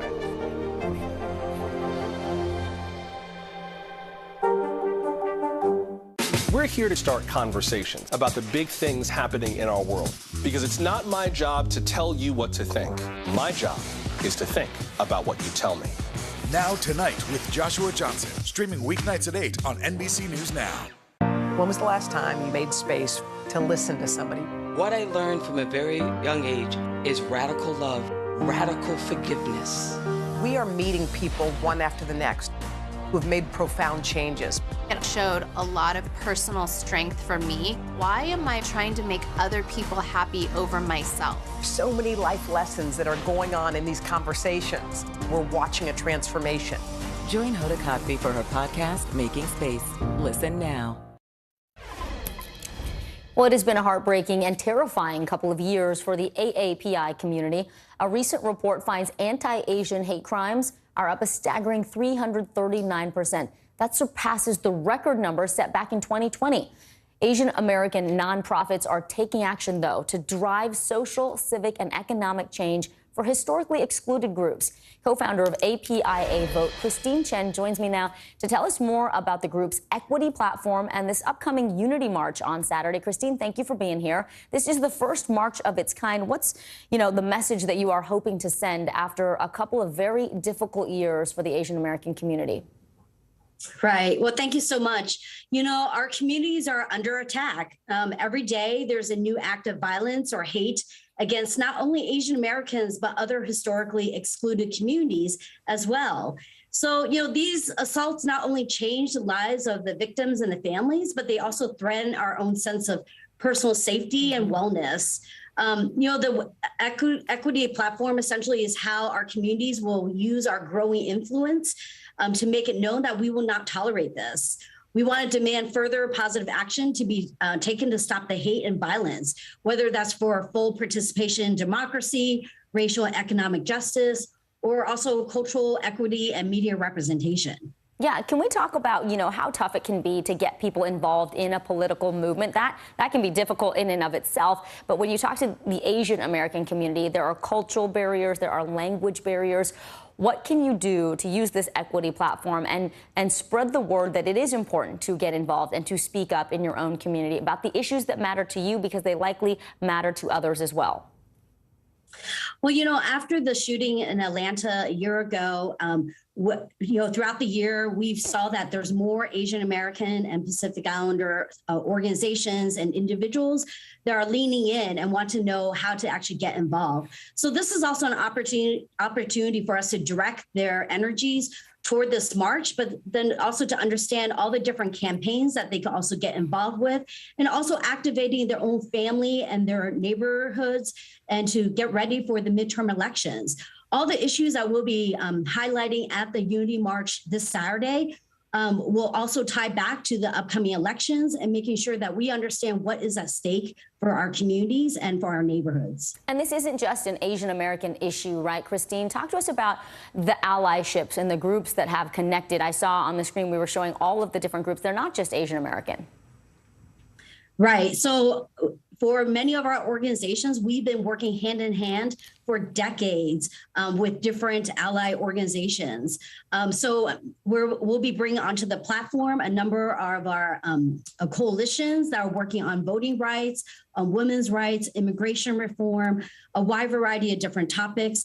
And also, I think, now that we just passed the 40th anniversary of Vincent Chin's murder in Detroit, and also recognize Juneteenth as a holiday, there's been a lot more discussions in terms of how we've worked together in the past and how we need to do that moving forward and bring in new organizations and individuals into this movement as well. Yeah, and we're really remembering how the civil rights movement helped pave the way for so many other communities of color as well. Wonderful to have you, Christine Chen with APIA Vote.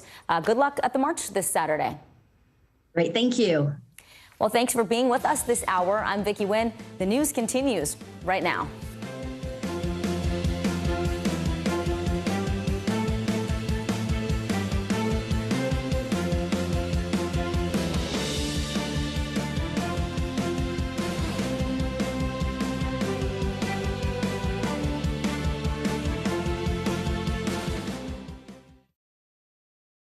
Well, hi, everyone. Thank you for being with me. I'm Vicki Nguyen. Morgan Radford is on assignment today.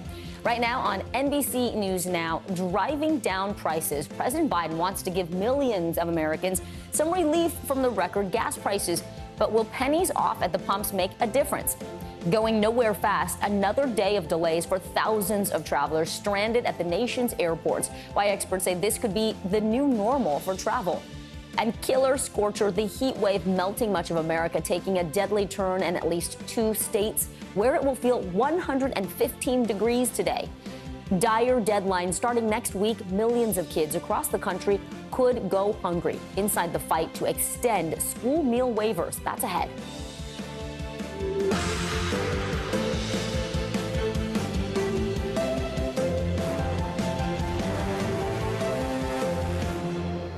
Good Wednesday to you. Thanks for being with me. We start this hour with new actions to tackle rising gas prices. President Joe Biden will speak this afternoon, calling on Congress to suspend federal gas and diesel taxes for 3 months. Biden looking to help bring down prices that are sitting at record levels. Meanwhile, on Capitol Hill, Federal Reserve Chair Jay Powell is testifying before Congress. He's getting grilled over red-hot inflation and how the Fed will tame it. CNBC senior markets correspondent Dominic Chu is standing by with the latest from Powell's testimony. But first, we go to NBC News White House correspondent Mike Memoli with more on the White House's plan to lower these gas prices. Mike, good to see you. What will we hear from the president this afternoon? Well, Vicki, the president in just a couple hours is going to outline a series of steps that could, and I emphasize could, ease some of the pain at the pump that Americans are feeling. The first is the headline that you mentioned. The president going to ask Congress to pass legislation that would lead to a suspension and through September of the federal gas tax that would bring prices down by 18 cents a gallon. The president's also going to call on governors, mayors, other local officials to take similar actions, whether it's suspending the state level gas taxes or finding other forms of relief for consumers at the local level. And in many cases, actually, state gas taxes are higher than the federal gas tax, so that could mean even bigger relief. And then the president's also going to be pointing to oil companies and asking executives to come to the table with a plan to expand on oil production. The supply has not caught up to where it was pre-pandemic, and the president has really been pointing the finger at executives. Now, I said could bring down relief. What do all these 3 steps have in common? It's the president asking others to take action. Nothing the president says today will result in immediate relief for consumers, but really what the White House is trying to do is show that the president is putting all these options on the table, trying to really be caught trying to pass gas prices, bring them lower. And then if Republicans stand in the way, as we expect even some Democrats will in Congress, some prominent Democrats are calling this really an insufficient idea, then there's political blame that will, in the White House's view, pass from the president on down, especially to Republicans.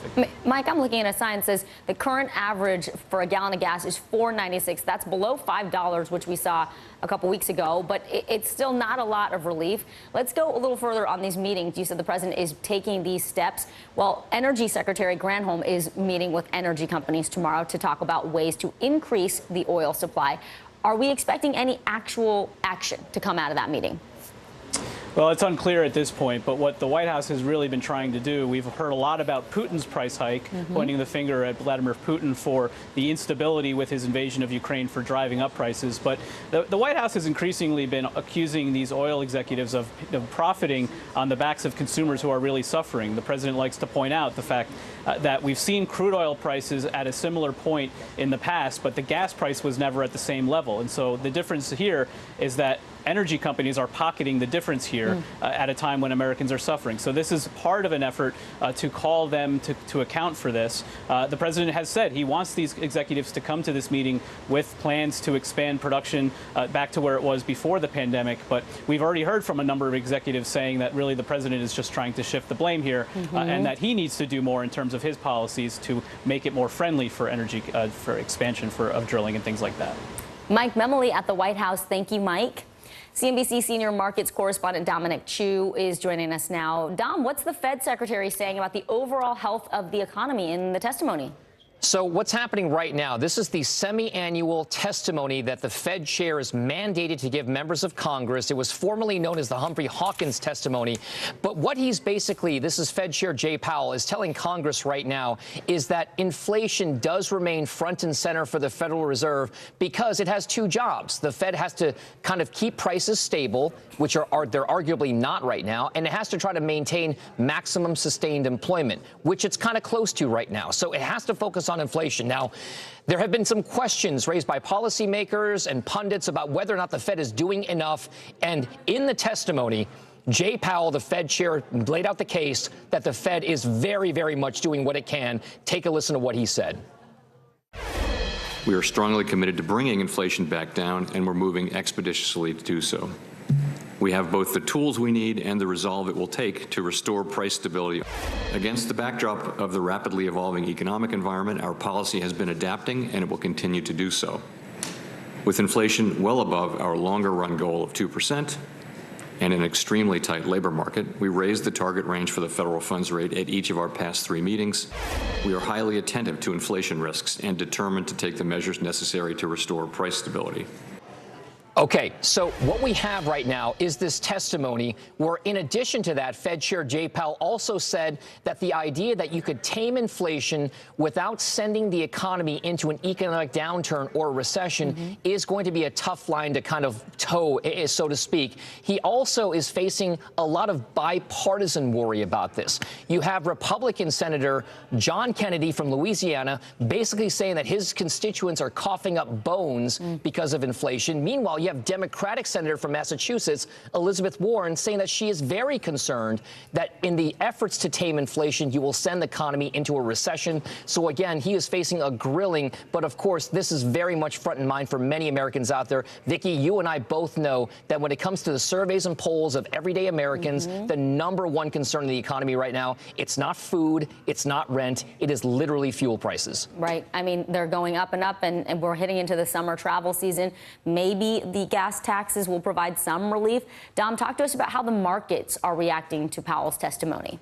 Okay, so what we have is a situation where the markets seem to rally a little bit heading into that particular testimony, but we've rolled over a bit. And what it does kind of show you is that traders and investors are still very focused on trying to get some clarity from the Fed with regard to what that interest rate policy will look like in the future. We've already heard from Fed Chair Jerome Powell during the last press conference he issued during that 0.75 percentage point rate hike that they could look to be more aggressive until they see signs of inflation actually potentially cooling off. Now, you mentioned those gasoline prices, and Vicki, you're absolutely correct. They're still hovering near $5, but they are now less than they were a week ago. It's a drop in the bucket. There's no doubt about it. But until the Fed starts seeing those gasoline prices, food prices, and rent prices and everything else start really making a turn, you could see that Fed become more aggressive with rates until they see that inflation picture tamed. So right now, markets, they're well off their highs. We know bear market territory for the S&P 500. It's not likely investors are going to be convinced until they know what rates are going to do in the future, and that means the Fed, Vicki. All right, Dominic Chu will be there to help us sort through it all. Dom, thank you. Now to Capitol Hill and the January 6th committee's fourth public hearing yesterday. The panel outlined the steps they say former President Trump and his allies took to pressure state officials to change the 2020 election results. Witnesses detailed how their lives have been turned upside down as a result of that pressure campaign, including threats of violence. They have had video panel trucks with videos of me proclaiming me to be a pedophile and a pervert and a corrupt and politician. Wishing death upon me, telling me that, you know, I'll be in jail with my mother, and saying things like, be glad it's 2020 and not 1920. It said, had his name, you committed treason, may God have mercy on your soul, with a slowly twisting gif of a noose. And then some people broke into my daughter-in-law's home, and my son has passed, and she's a widow and has 2 kids. And so we're very concerned about her safety also. I mean, these words matter. These threats turned into actions. We're going to talk with our legal expert, Caroline Polisi, in just a moment. But we're going to begin with NBC News Capitol Hill correspondent Ali Rafa. Ali, walk us through the key takeaways from yesterday's hearing. Yeah, Vicki, well, we hadn't heard testimony this impactful, this emotional and personal since the committee's first hearing from that Capitol Police officer. The committee inviting 2 elections workers, Shay Moss and her mother, Ruby Freeman, to talk about how they were the targets of former President Trump and Rudy Giuliani's conspiracy theories about voter fraud in the state of Georgia. Giuliani and Trump saying repeatedly that these 2 had conspired and were seen on some surveillance video in Fulton County, Georgia, tapping into ballots, hiding underneath tables, exchanging a USB drive with voter information on it. Shay Moss saying that was just a ginger mint that her mother was handing to her as they were going through these ballots. Take a listen to another part of their powerful testimonies yesterday. It's affected my life in a major way, in every way.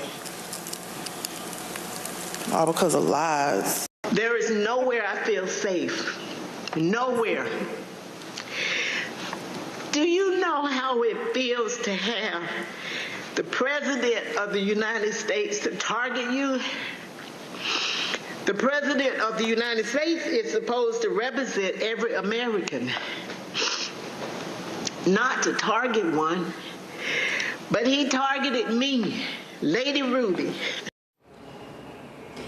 Ruby Freeman even saying that at the request and recommendation of the FBI, she had to leave her home for 2 months between Election Day and Inauguration Day because of threats to her life. We also heard from those state election officials, Arizona House Speaker Rusty Bowers, Georgia Secretary of State Brad Raffensperger, and his deputy Gabe Sterling, talking about how some of them are still facing the repercussions of their decision to stick by their oath that they took to their home states, as well as the Constitution of this country, and not do former President Trump's bidding. And this is just part of the larger plot and really argument that the committee is making, that even after former President Trump was told multiple times that he lost the election, that there was no evidence of widespread fraud that would have changed the results of the election, he still pressured so many individuals to help him in overturning those results, Vicki.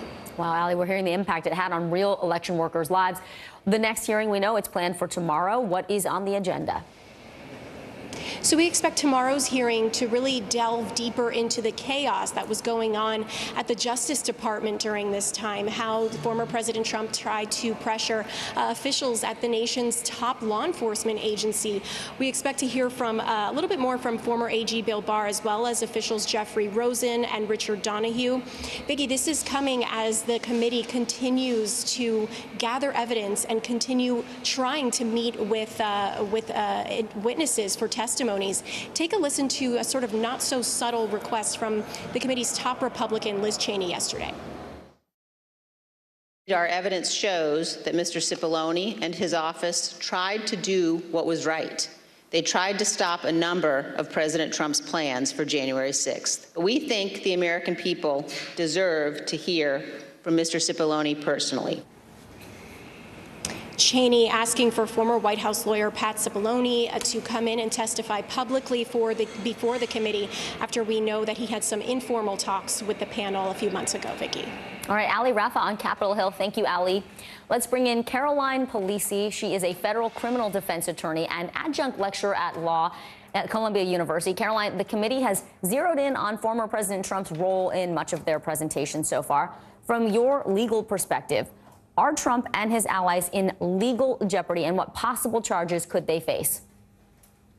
Well, absolutely, Vicki. I think some of the more powerful testimony we heard yesterday was certainly just mounting evidence. Of course, the January 6th investigative body is not a prosecutorial endeavor. It is merely to educate the public on what happened. But that's not to say we all know that Merrick Garland is waiting in the wings with the DOJ, at his disposal. And I think yesterday, though, what we may have heard more evidence relating to is actually, there's a Fulton County District Attorney, a special grand jury seated currently looking at state charges. And what we heard from Brad Raffensperger, that now infamous 67-minute call in which Trump essentially told him to find the amount of votes that he needed, I think that's pretty strong evidence for a state charge of something, like soliciting election fraud.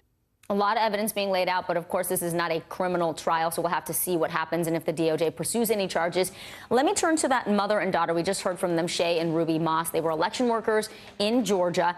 They were accused by the Trump campaign of committing election fraud in Fulton County. So first, was there any evidence that they did that? And number two, could they sue for defamation, given the death threats and harassment that upended their lives? Well, first, absolutely not. There was no evidence whatsoever indicating that any type of election fraud took place that had any substantial impact on the outcome of this election in any of the myriad numbers of states that looked into this. And you're right, Giuliani made those statements, really with reckless disregard with respect to the truth. And one of the things that Rusty Bowers testified to the Arizona House Speaker there, Giuliani said to him, he thought perhaps it was a gaffe, but he said, we have no evidence. We have a lot of theories, but no evidence. And that was a really strong moment where Rusty Bowers said, well, you're asking me to decertify a slate of electors for my state with no evidence, just theory. That goes to, how he sort of felt about hurling these accusations against Shay Moss and Ruby Freeman, her mother, who, as noted in testimony, were really just trying to do their jobs in the midst of a global pandemic, helping their country and helping secure votes in their state. It's a very, very powerful testimony. And they've been through so much, and to think that they were accused of passing a USB drive to each other when you heard the daughter say, my mom was giving me a ginger mint. It was not a USB drive. If there's no evidence, really interesting take there legally. Caroline Polisi, thank you so much. Thanks for having me. Well, a massive earthquake struck eastern Afghanistan overnight in one of the deadliest earthquakes in decades. At least 1,000 people were killed, just as many injured, according to Taliban officials, who say those numbers are expected to rise. NBC News has not independently verified the number of people killed. NBC News foreign correspondent Matt Bradley joins us now from London. And Matt, this was a devastating earthquake. What can you tell us about where it happened, how it happened, and why the death toll was so high? Yeah, I mean, the heart of this was actually near the Pakistani border, and it was felt all the way across Pakistan and into India. It was a 5.9 on the Richter scale, which normally in the U.S., for example, wouldn't have caused nearly the amount of destruction that we're seeing in Afghanistan. But the reality is, in this part of the country, the eastern part, the situation, there's a lot of poverty, there's a lot of isolation. It's hard to reach. So rescue workers who are trying to deal with those 1,500 who are wounded, in addition to the more than 1,000 who are now thought to be dead. I mean, these numbers, Vicky, are staggering. One of the real issues is the isolation of the area. Getting there to Paktika province is such a problem because you have to navigate through these mountains. And that's also one of the reasons why this earthquake prompted or created landslides that have been taking their own toll in destroying some of these hundreds or thousands of homes that just basically fell on their owners during the night. Because remember, this was at 1:30 in the morning. So people were sleeping in their homes, and this earthquake caused, in many cases, their homes to collapse on top of whole families. And that's why we're starting to see such an enormous number of dead. But again, you know, this is also going to be an issue for the Taliban, one of many challenges that they face ever since they took control of the whole country a year ago. A lot of their funding is frozen, so and done so by Western countries. So a lot of this is going to be washing up onto Western countries as a responsibility. And we're starting to hear from aid workers saying that this is just a really difficult challenge for Afghanistan to meet, particularly at this particular moment. Vicky? People are suffering so much. Matt Bradley, thank you. Americans in the Southeast are especially feeling the heat today. 17 million people will experience highs above 100 degrees. 155 million will see highs above 90 degrees. The Midwest is also burning as the dangerous heat dome moves further east, and we are still just 2 days into summer. NBC News meteorologist Michelle Grossman joins us now. Michelle, what are we in for today? And give us a sense of when we might see some relief. Hi there, Vicky. So good to see you. I know this heat has just been hanging on. We started out June so hot. We've been tracking this heat dome for the past 3 weeks, and it's going to stay in place. Some of us seeing some relief before the heat builds back in. But today, the heat stretches all the way from the Ohio Valley into the Tennessee Valley, parts of the south central states, and also the southeast. That's going to be the bullseye today and tomorrow for some really dangerous weather. So 20 million Americans impacted today by heat advisories, heat watches as well. And we're looking at dangerous conditions in the southeast, south central states. That's because we're looking at daytime highs really, really hot, but you factor in the humidity, it's going to feel like over 110 in some spots. So today we're going to be at 100 degrees in Nashville, Atlanta, 101 in Tallahassee. But you factor in that humidity, it'll feel like 103 in Tallahassee. It's going to feel like 103 also in Nashville. Same story as we go throughout tomorrow. Lots of temperatures into the upper 90s, 100 degrees, 102 in Tyler, Texas. It will feel like 104. And parts of Florida tomorrow will feel close to 110. And we could break a record there, by the way. We could break the state record of Florida, which stands since 1931. So we're going to watch that tomorrow. And then, Vicky, as we go throughout the next several days, we're going to keep this heat in place, but a little bit of relief by a couple degrees in some spots. Back to you. Michelle Grossman, thank you. Bipartisan success after weeks of tense talks. The new gun laws that could soon be in effect nationwide. Next.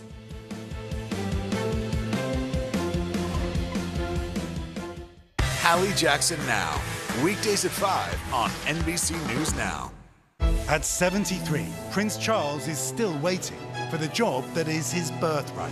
Do we want Charles? Do we want a monarchy? I'm Keir Simmons, and we'll take on these questions and more in our new podcast, Born to Rule.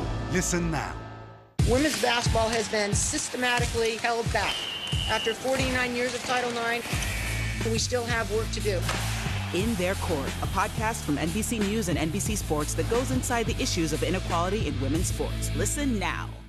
When was the last time you made space to listen to somebody? We are meeting people one after the next who've made profound changes. I think you're going to be blown away by the life lessons. Join Hoda Kotb for her podcast, Making Space. Listen now. The fire has grown leaps and bounds. You see behind me is typical. How you doing? Pretty bad. Making Space, the inspirational podcast from Hoda Kotb. Listen now. To cover the news, you have to be in it. This is how so many towns and cities are protecting themselves. They're pushing the gates open. Was there a school officer on campus? That's what we've been told. No. Top Story with Tom Llamas. Weeknights at 7 on NBC News Now. When was the last time you made space to listen to somebody? We are meeting people one after the next who have made profound changes. I think you're going to be blown away by the life lessons. Join Hoda Kotb for her podcast, Making Space. Listen now. We'll meet Ukrainians who are defending their country one block at a time. When you were still in Kiev, could you hear the bombing? My name is Lester. Who's this? When was the last time you made space to listen to somebody? We are meeting people one after the next who have made profound changes. I think you're going to be blown away by the life lessons. Join Hoda Kotb for her podcast, Making Space. Listen now. We'll meet Ukrainians who are defending their country one block at a time. When you were still in Kiev, could you hear the bombing? My name is Lester. Who's this? These days, it feels like the news never stops. So let's get into it. What's happening right now, what it all means for you for an hour every day. It can be hard to keep up, so let's get started together. Hallie Jackson Now, weekdays at 5 on NBC News Now. Making Space, the inspirational podcast from Hoda Kotb. Listen now. Women's basketball has been systematically held back. Our players and coaches have been harmed.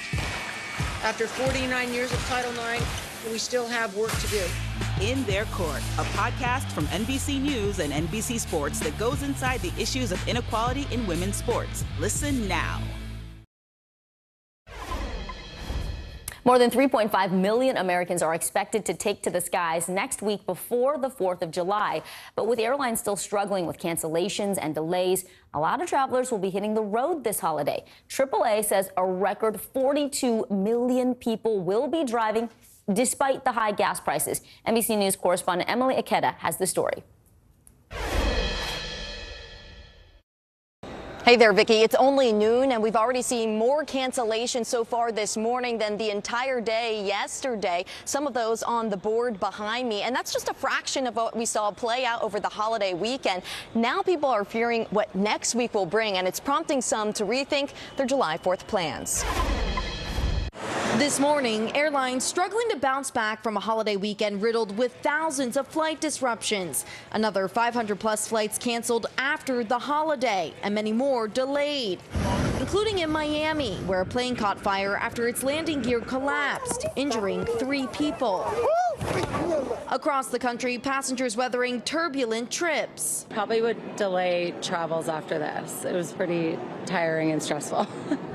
As soaring demand, just shy of pre-pandemic levels, is met by staffing shortages within air traffic control and the airlines. More than 1,000 off-duty Southwest pilots picketed in Dallas Tuesday, speaking out about fatigue and scheduling. We understand. We're tired of saying, I'm sorry, on every flight. The demonstration comes just days after Delta pilots wrote an open letter to customers saying by this fall, they'll have flown more overtime in 2022 than in the entirety of 2018 and 2019 combined.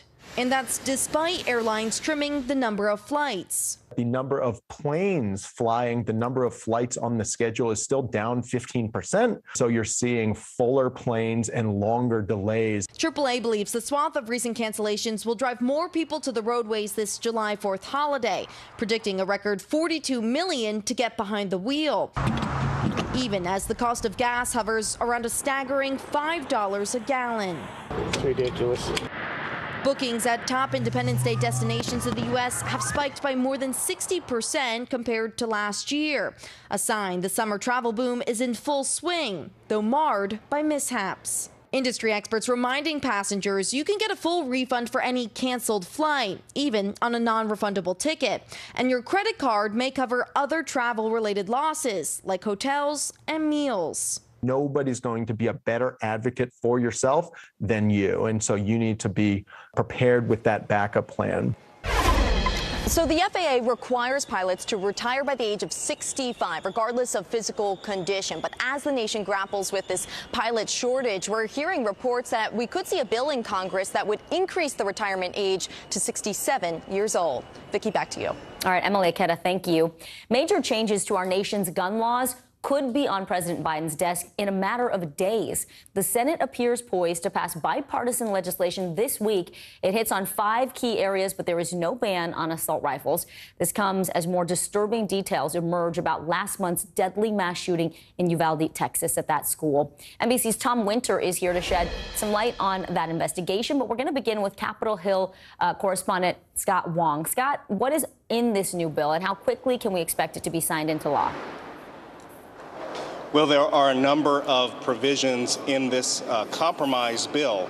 Republicans got more funding for school security and mental health issues.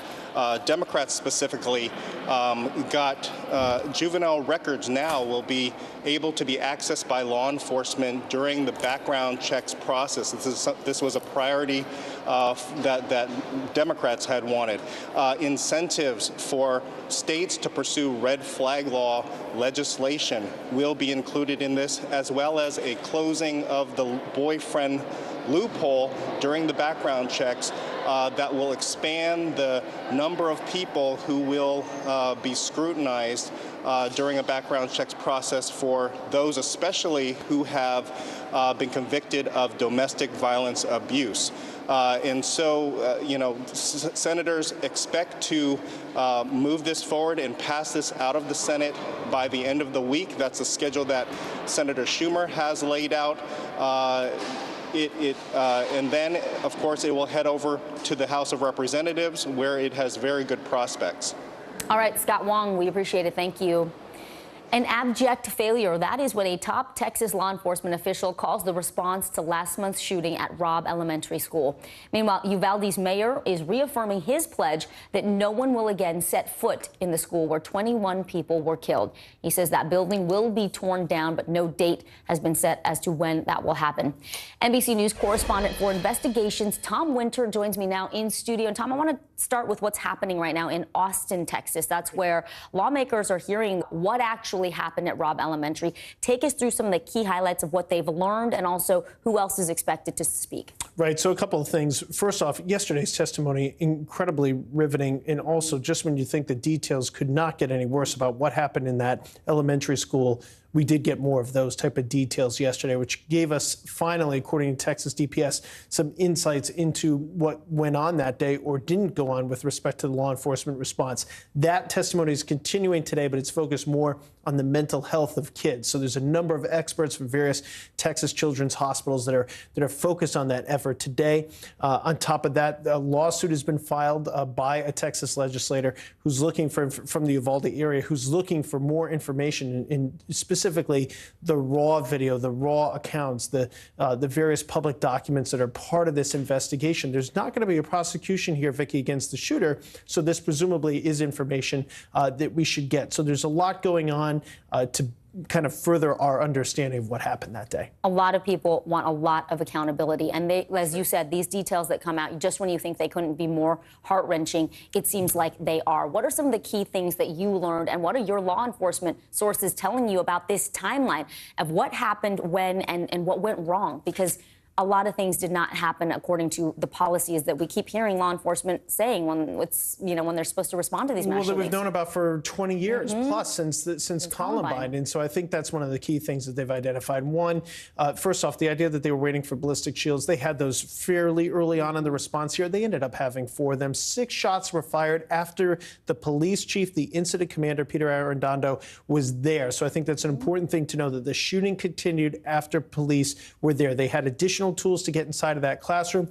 Yesterday, the head of Texas DPS, Stephen McGrew, talked about how the windows were an option here. So one of the key things that law enforcement learned is you want to try to engage the shooter.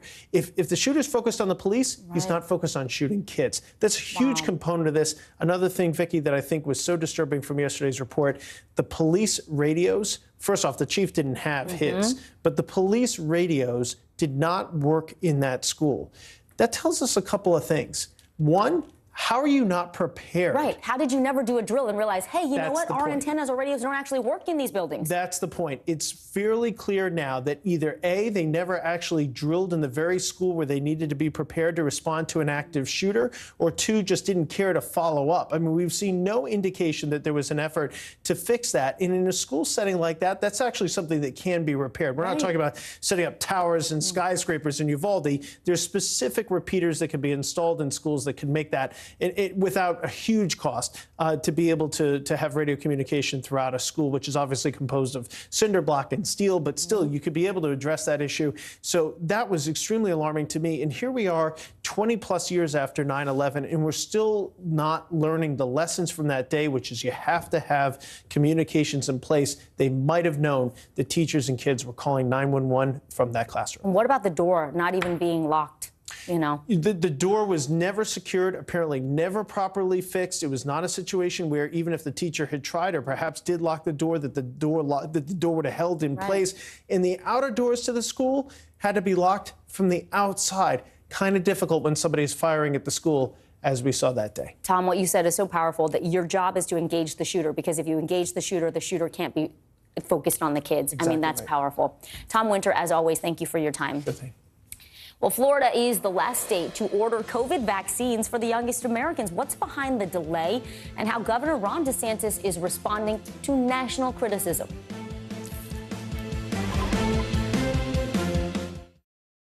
We'll meet Ukrainians who are defending their country one block at a time. When you were still in Kiev, could you hear the bombing? My name is Lester. Who's this?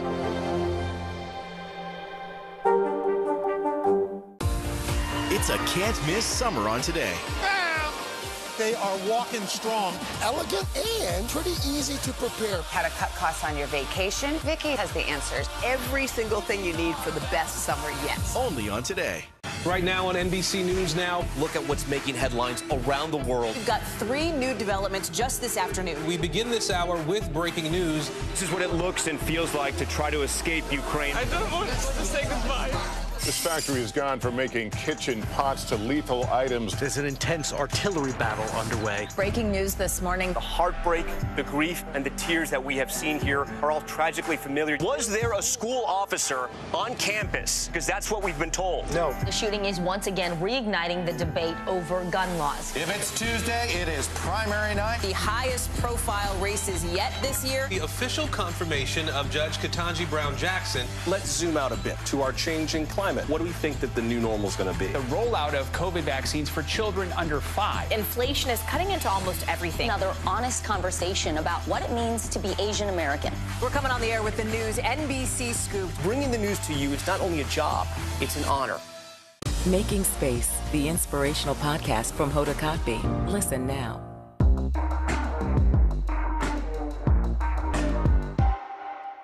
When was the last time you made space to listen to somebody? What I learned from a very young age is radical love, radical forgiveness.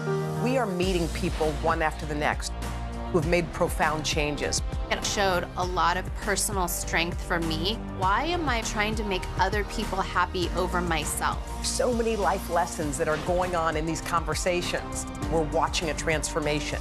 Join Hoda Kotb for her podcast, Making Space. Listen now. We'll meet Ukrainians who are defending their country one block at a time. When you were still in Kiev, could you hear the bombing? My name is Lester. Who's this? These days, it feels like the news never stops. So let's get into it. What's happening right now, what it all means for you for an hour every day. It can be hard to keep up, so let's get started together. Hallie Jackson Now, weekdays at 5 on NBC News Now. Making Space, the inspirational podcast from Hoda Kotb. Listen now. Making news right now, a life-saving Grubhub order let a New York woman escape a scary hostage situation. She left a chilling comment to call the police in the notes section of her order. The restaurant called police, who showed up with the delivery driver and arrested a man on several charges, including rape, strangulation, and unlawful imprisonment. Congress is looking into how the Washington Commanders NFL team is handling employee concerns. NFL Commissioner Roger Goodell testified remotely today. This is the first in a series of hearings on how NFL teams are handling claims of toxic workplace cultures. And a sweeping settlement in a long-running Facebook and Department of Justice dispute. Meta, Facebook's parent company, says the social media giant will end discriminatory housing ads and overhaul its powerful internal ad targeting tool. Well, we turn now to Florida doctors who are racing to catch up to other states in ordering COVID vaccines for children 5 and younger.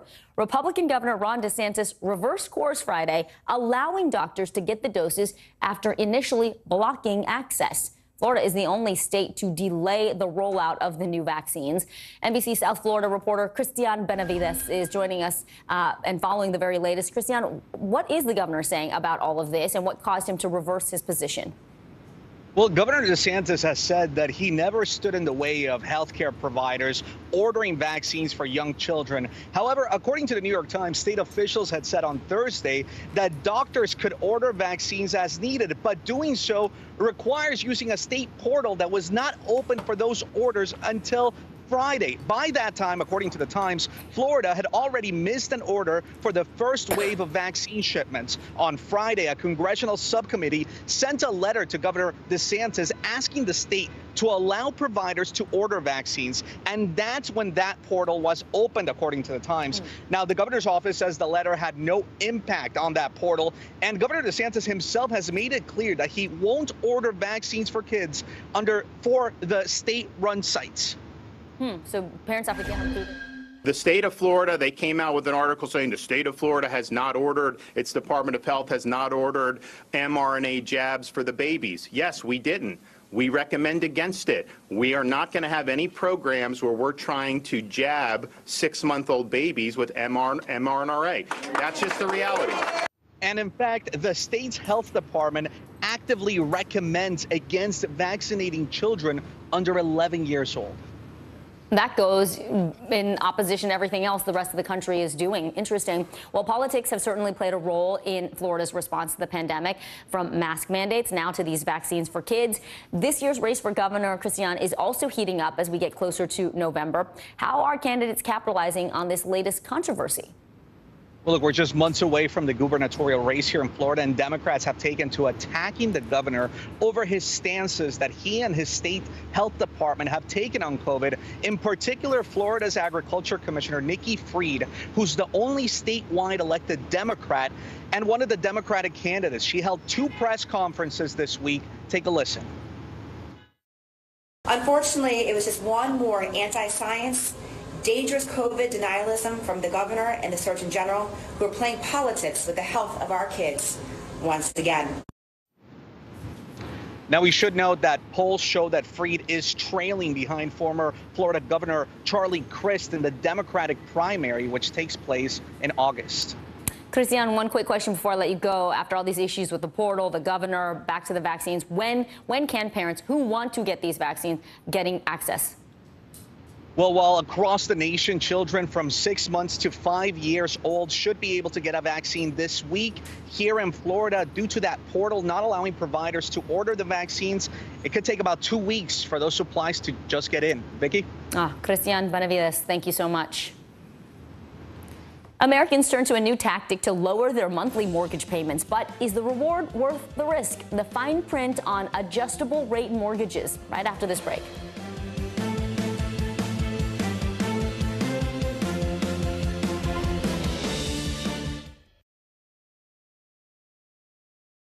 NBC News, streaming free now. Women's basketball has been systematically held back. Our players and coaches have been harmed. After 49 years of Title IX, we still have work to do. In Their Court, a podcast from NBC News and NBC Sports that goes inside the issues of inequality in women's sports. Listen now. The fire has grown leaps and bounds. You see behind me is typical. How you doing? Pretty bad. Now Tonight with Joshua Johnson, streaming weeknights at 8 on NBC News Now.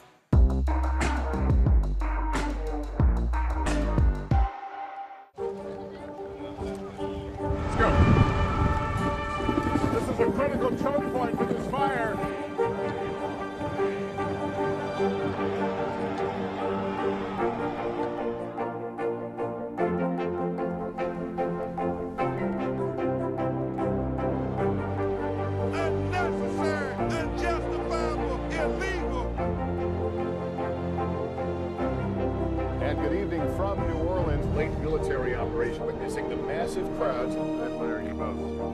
Nice to really spend some time with you. Appreciate it.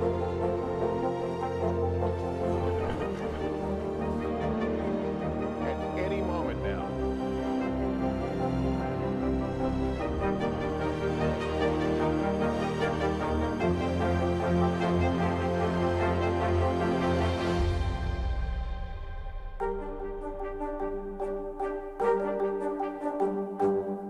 At 73, Prince Charles is still waiting for the job that is his birthright. Do we want Charles? Do we want a monarchy? I'm Keir Simmons, and we'll take on these questions and more in our new podcast, Born to Rule. Listen now. Michigan Governor Gretchen Whitmer says she's, quote, fighting like hell to protect abortion rights in her state. Whitmer is leading roundtable discussions with women to talk about what to do if the Supreme Court overturns Roe v. Wade and why she thinks this is more than just a social issue. NBC News correspondent Dasha Burns had exclusive access to the governor's roundtable. She joins us now from Grand Rapids, Michigan. Dasha, you were there in the room for these discussions. What is the governor looking to do in Michigan to protect abortion access if Roe v. Wade is overturned, and what is her argument for those measures? Well, look, Vicki, just a few moments ago, this room was full of women from across the political spectrum, from different backgrounds. You had faith leaders, you had pro-choice Republicans here, women with personal stories to share. And Michigan is an interesting state when it comes to the issue of abortion, because there is a 1931 law on the books here that criminalizes abortion. Now, it was moot after Roe v. Wade, but once that falls, if that indeed happens as we expect, then that law criminalizes abortion here in the state. So the governor right now is fighting with different tools in her toolbox via a lawsuit, via executive directive to try to invalidate that law, to make it unconstitutional. But she's dealing with a Republican legislature here that is fighting to keep that law in place. I want you to take a listen, though, to some of her argument about why she believes that this is just so critical for women. The most profound economic decision a woman makes in her lifetime is when and whether to have a child. Yes. And so to take that ability to decide, make that decision, is going to have huge ramifications on all women, but particularly women, at the lower end of the socioeconomic spectrum, who don't have all of the other supports that you've observed you're fortunate to have. Everyone should have, but they don't, and everyone's existence is very different.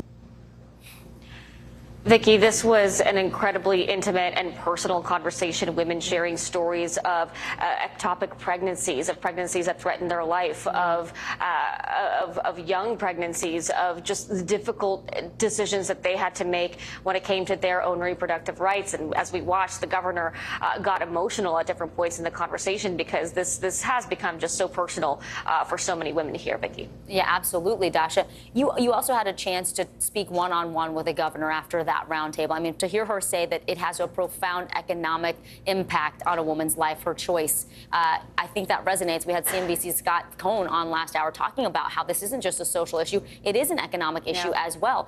How does the governor feel about the level of federal action that's being taken? We know what she's trying to do in her state, but what about what the feds are doing? Yeah, absolutely. And this isn't just state by state, even if it comes down ultimately to the states to make their own decisions. We've seen already, as various states have tried to limit access to abortion, that people are crossing state lines. And so this is an inter and intra-state issue. I asked her whether she thinks that the Biden administration is doing enough on this. Take a listen to what she told me in our one-on-one. I think they've made very clear that they are pro-choice and that they are taking action to protect the right to choose. This is falling to the states right now, and it is going to be a patchwork of rights depending on what side of a state line you live on, and that's terrible policy. This should be federal policy. We have got to use every tool at our disposal to make sure that women still have bodily autonomy and the right to full reproductive health care. Nikki, she's also fighting not just for this moment in her state, but for what happens in another election cycle and another election cycle. She's not going to be governor forever. There could be a different person in power with different views, and she's working to make sure that this is a right that people have access to for years to come. But like I said, this is a purple state. This is a purple county that we're having this conversation in. And while voters have a spectrum of views, right now you've got a legislature that's looking one way and a governor that's looking the other. So as soon as we get this decision from the Supreme Court, it's going to be quite a battle here in Michigan, Vicki. Yeah, quite a fight ahead. Dasha Burns with the exclusive reporting there. Thank you so much for coming to us from Michigan. Dasha, we appreciate it. Well, for millions of students, school breakfast and lunch are the only hot meals they get. Now, a new hunger crisis is looming. A week from tomorrow, a special pandemic waiver offering free school meals to all students will expire.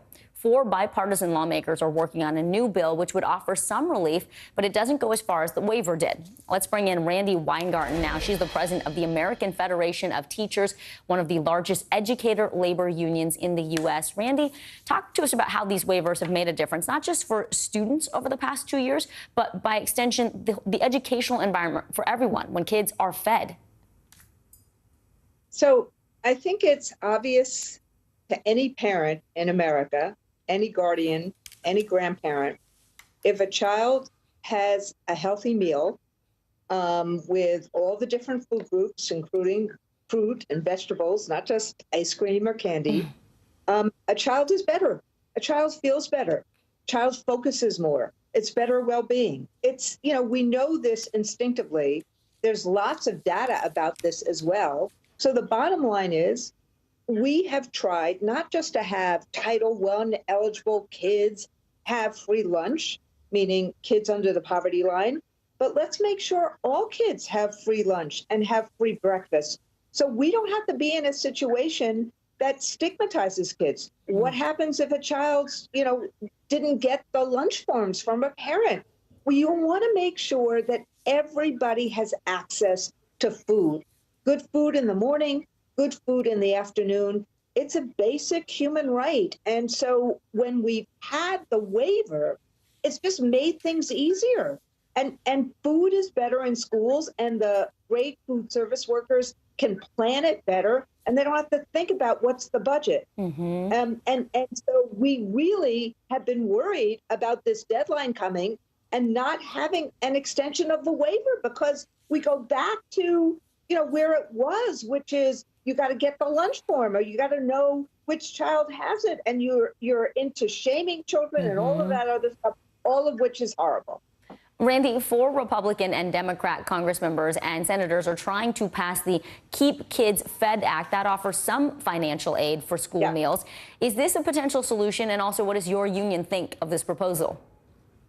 Look, anything is better. Anything that tries to solve the problem in a bipartisan way is better than just losing the waiver. Continuing the waiver without restrictions just made it easier for teachers and school systems. We got enough paperwork that is distracting teachers already from, teaching kids. So having the waiver, no questions asked, being able to plan for all kids was better. However, the Keep Kids Fed Act, this bipartisan act, goes a long way to solving the situation, and the fact that it can be passed in Congress in a bipartisan way, because this is not a Republican issue. This is not a Democratic issue. Frankly, there's as many problems in rural areas that are more Republican as there are in urban areas that are more Democratic. So I'm very, very, very happy. We're very happy at the AFP that there's been some bipartisan compromise. All right, Randi Weingarten, we appreciate your time. Thank you. Thank you. Thank you. It is a recipe for a mortgage mess, a new all-time high for home prices and interest rates that are continuing to go up. A new study shows affordable housing is at a 15-year low. This has more Americans turning to one tool, you may remember it, to lower their monthly payments. It's the adjustable rate mortgage. But is the ARM right for you?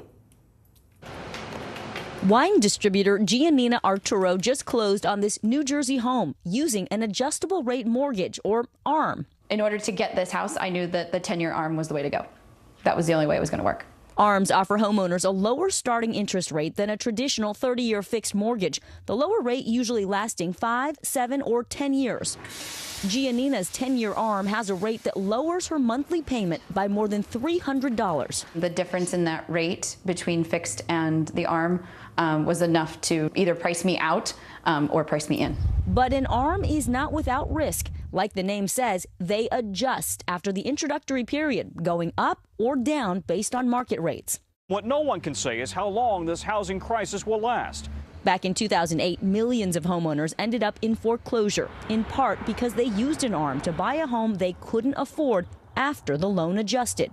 With 30-year fixed mortgage rates now topping 6% compared to about 3% a year ago, ARMs are making a comeback. The percentage of ARM loans has more than doubled since the start of the year.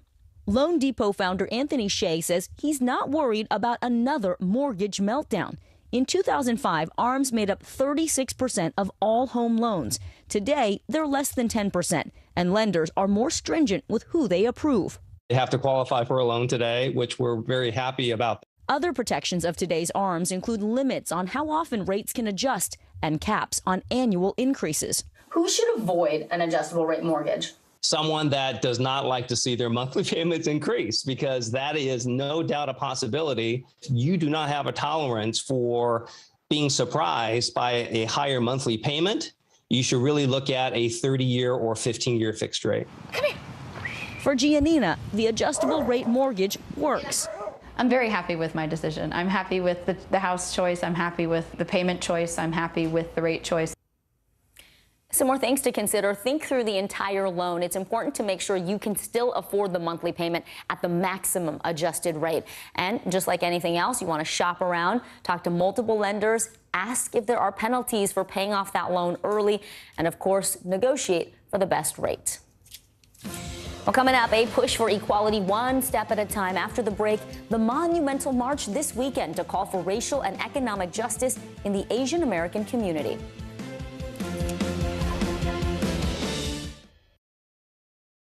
At 73, Prince Charles is still waiting for the job that is his birthright. Do we want Charles? Do we want a monarchy? I'm Keir Simmons, and we'll take on these questions and more in our new podcast, Born to Rule. Listen now. Hallie Jackson Now, weekdays at 5 on NBC News Now. The fire has grown leaps and bounds. You see behind me is typical. How you doing? Pretty bad. To cover the news, you have to be in it. This is how so many towns and cities are protecting themselves. They're pushing the gates open. Was there a school officer on campus? That's what we've been told. No. Top story with Tom Yamas, weeknights at 7 on NBC News Now. These days, it feels like the news never stops. So let's get into it. What's happening right now, what it all means for you for an hour every day. It can be hard to keep up, so let's get started together. Hallie Jackson Now, weekdays at 5 on NBC News Now. This is a very different kind of program. We're here to start conversation about the big things happening in our world. Professor, I'm not asking you to predict the future, but what do we think that the new normal is going to be? Is part of this that everyone's rethinking their jobs during this pandemic and their relationship to their employers? What is your biggest tip for any parent who's concerned about this? It's not my job to tell you what to think. My job is to think about what you tell me. Now Tonight with Joshua Johnson, streaming weeknights at 8 on NBC News Now.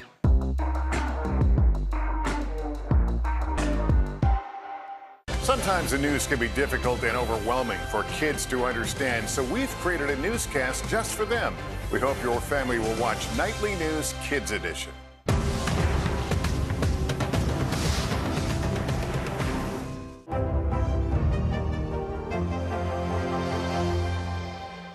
Making Space, the inspirational podcast from Hoda Kotb. Listen now. Well, it has been a heartbreaking and terrifying couple of years for the AAPI community. A recent report finds anti-Asian hate crimes are up a staggering 339%. That surpasses the record number set back in 2020. Asian American nonprofits are taking action, though, to drive social, civic, and economic change for historically excluded groups. Co-founder of APIA Vote, Christine Chen, joins me now to tell us more about the group's equity platform and this upcoming Unity March on Saturday. Christine, thank you for being here. This is the first march of its kind. What's, the message that you are hoping to send after a couple of very difficult years for the Asian American community? Right. Well, thank you so much. Our communities are under attack. Every day there's a new act of violence or hate against not only Asian Americans, but other historically excluded communities as well. So, these assaults not only change the lives of the victims and the families, but they also threaten our own sense of personal safety and wellness. The equity platform essentially is how our communities will use our growing influence to make it known that we will not tolerate this. We want to demand further positive action to be taken to stop the hate and violence, whether that's for full participation in democracy, racial and economic justice, or also cultural equity and media representation. Yeah, can we talk about, how tough it can be to get people involved in a political movement? That can be difficult in and of itself. But when you talk to the Asian American community, there are cultural barriers, there are language barriers. What can you do to use this equity platform and spread the word that it is important to get involved and to speak up in your own community about the issues that matter to you, because they likely matter to others as well? Well, after the shooting in Atlanta a year ago, throughout the year, we saw that there's more Asian American and Pacific Islander organizations and individuals that are leaning in and want to know how to actually get involved. So this is also an opportunity for us to direct their energies toward this march, but then also to understand all the different campaigns that they can also get involved with, and also activating their own family and their neighborhoods, and to get ready for the midterm elections. All the issues that we'll be highlighting at the Unity March this Saturday will also tie back to the upcoming elections and making sure that we understand what is at stake for our communities and for our neighborhoods. And this isn't just an Asian American issue, right, Christine? Talk to us about the allyships and the groups that have connected. I saw on the screen we were showing all of the different groups. They're not just Asian American. Right. So for many of our organizations, we've been working hand in hand for decades with different ally organizations. So we'll be bringing onto the platform a number of our coalitions that are working on voting rights, on women's rights, immigration reform, a wide variety of different topics. And also, I think, now that we just passed the 40th anniversary of Vincent Chin's murder in Detroit, and also recognize Juneteenth as a holiday, there's been a lot more discussions in terms of how we've worked together in the past and how we need to do that moving forward and bring in new organizations and individuals into this movement as well. Yeah, and we're really remembering how the civil rights movement helped pave the way for so many other communities of color as well. Wonderful to have you, Christine Chen with APIA Vote. Good luck at the march this Saturday. Great, thank you. Well, thanks for being with us this hour. I'm Vicki Nguyen. The news continues right now.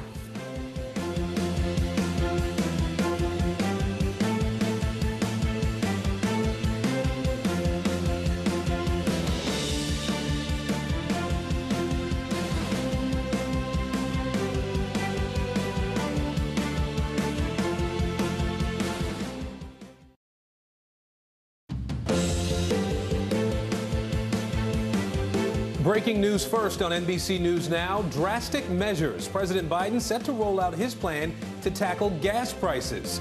The urgent actions the White House is taking to help ease the pain at the pump. And closer than ever, the Senate appears to be on the verge of a deal over gun laws. It could come to a vote in a matter of days. The new plan that's gaining bipartisan support. Also breaking this hour, disaster zone. More than 1,000 people are dead after an earthquake in Afghanistan. The desperate efforts to save people still trapped in the rubble.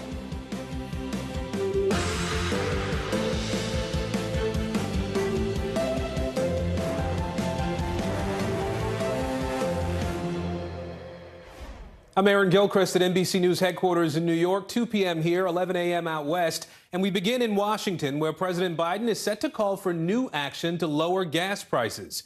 He's expected to call on Congress to pass legislation creating a federal gas tax holiday for 3 months. Now, the pause would trim 18 cents off of a gallon of gas and 24 cents off diesel. That legislation would cost an estimated $10 billion. Now, the cost of gas is actually down about 6 cents from a week ago. AAA now reporting regular unleaded is averaging $4.95 a gallon. Leading us off this hour, NBC News White House correspondent Mike Memoli and CNBC economics editor Jeff Cox. Mike, I'll start with you here. Talk to us a little bit more about what the president wants Congress to do and what kind of reaction the early lean on this is getting on Capitol Hill. Well, Aaron, the president is asking Congress to pass legislation that would freeze the gas tax, to really suspend it, that 18 cents a gallon for consumers through the end of September. He's also asking for that $10 billion price tag, which would really come at the expense of the Highway Trust Fund, to be replaced, to be found from other mechanisms within the budget so that this doesn't impact infrastructure projects. That's one of the arguments, frankly, from Democrats even of this plan, who worry that this will come at the expense of needed infrastructure improvements. Now, already this plan from the president is getting really bipartisan criticism. You have even Democrats like Maggie Hassan, senator from New Hampshire, who's facing a tough re-election campaign. She said this doesn't go far enough. She wants a longer timeline on the suspension of the gas tax. She also wants the president to take executive actions. But then you have some powerful Democrats as well. The chairman of the House Transportation Committee, for instance, Pete DeFazio, saying this is insufficient and will in the end come at the expense of transportation. You have the House Majority Leader, Steny Hoyer, candidly acknowledging he isn't sure this has the votes in Congress. But why is the White House doing this? Because we know the political pressure that this White House is under. He knows that this is going to be a major issue in the fall for voters, and he wants to be caught trying, essentially, showing that he's considering and trying every effort that he can come up with to try to ease the burden at the pump. Ultimately, though, this is a global challenge that will require global solutions and also some help from the energy companies, and that's why Energy Secretary Jennifer Granholm is meeting with executives tomorrow to try to put some pressure on them to do more to lower the costs as well. Yeah, and Mike, President Biden has been pretty consistent in blaming the war in Ukraine and Russia for the record high gas prices that we're seeing here. Does the White House feel like that message is actually one that's resonating with voters? Well, it's unclear at this point, because if you look at just about every poll right now, you are seeing that the economy, inflation is the #1 concern of voters, and President Biden getting very low marks on that issue from voters. Sorry, Mike, as the well. president is now speaking about this issue of gas taxes. Let's listen in. 18 cents tax per gallon of gas that you purchase, and a 24-cent tax per gallon of diesel you purchase. It's a tax that's been around for 90 years. It's important because we use it for the Highway Trust Fund to keep our highways going. But what I'm proposing is suspending the federal gas tax without affecting the Highway Trust Fund. And here's how we do that. With the tax revenues up this year and our deficit down over $1.6 trillion this year alone, we'll still be able to fix our highways and bring down prices of gas. We can do both at the same time. By suspending the 18-cent gas tax, federal gas tax, for the next 90 days, we can bring down the price of gas and give families just a little bit of relief.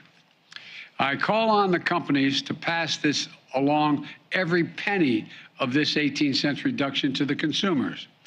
There's no time now for profiteering. There are a number of other proposals by Democrats in the House and the Senate, and I hope my call for action can help move those proposals forward as well. But we can also cut gas prices even more in another way. That's why the second action I'm taking is calling on states to either suspend the state gas tax as well or find other ways to deliver some relief. State gas taxes average 30 cents per gallon. Already, some states have acted. In Connecticut and New York, the governors have temporarily suspended their gas tax as well. In Illinois and Colorado, governors delayed theirs to give families a bit more breathing room as well. In Minnesota, Governor Walz proposes using state budget surpluses to give households a rebate that will help them pay for gas at the pump or other essential needs. I'm calling on more states and local governments to take actions like these. Thanks to our historic economic recovery, which fortified state budgets that had been hurt in the pandemic, states are now in a strong position to be able to afford to take some of these actions. Now, I fully understand that a gas tax holiday alone is not going to fix the problem, but it will provide families some immediate relief, just a little bit of breathing room as we continue working to bring down prices for the long haul. Third, I'm calling on the industry to refine more oil into gasoline and to bring down gas prices. Let me explain. I know my Republican friends claim we're not producing enough oil, and I'm limiting oil production. Quite frankly, that's nonsense. Here's the truth. Just this month, America produced 12 million barrels of oil per day. That's the highest, that's higher than average under my predecessor. And we're on track to set a new record for production next year. Plus, I've added to that supply of oil by releasing a record 1 million barrels of oil per day from what's called the Strategic Petroleum Reserve. In fact, I just led the world to coordinate the largest release of global oil reserves in history, including from other countries. In total, that's 240 million barrels to boost global supply. And Republicans falsely claim that I'm blocking production on federal lands. But again, that's nonsense. Industry has more approved permits for production on federal lands than they can possibly use. That's a fact. My administration also directed the sale of gasoline using homegrown biofuels, ethanol, E15, this summer, which will boost gasoline supplies and lower the price at thousands of gas stations across America. And I welcome the recent announcement from what's known as the OPEC Plus, a group of nearly 24 oil-producing nations, to increase global oil supply. The bottom line is we are setting records in terms of American energy production. We're supplementing that supply with the release from our oil reserves. So the issue isn't oil production alone. The problem is the refining of that oil into gas at the pump. During the pandemic, some oil and gas companies shut down refining facilities. Last week, I sent a letter to the CEOs of the largest oil refining companies, asking them to work with my administration to bring refineries back online to get more gas to the pump at lower prices. The Secretary of Energy, Jennifer Granholm, and members of my team will be meeting with many of these refining companies tomorrow. And I hope they'll come up to the table with some real ideas and practical steps in the near term. And I'm prepared to act quickly and decisively on the recommendations if they make sense to address the immediate challenge in front of us and the American people. Finally, when the cost of oil does come down, we need the price at the gas stations that they charge at the pump to come down as well. For example, in the last 2 weeks, the price of oil has fallen by more than $10 a barrel. Normally, this reduced the cost at the pump about 25 cents a gallon. Yet, so far, gas stations have only reduced prices by a few cents a gallon. Some haven't reduced prices at all.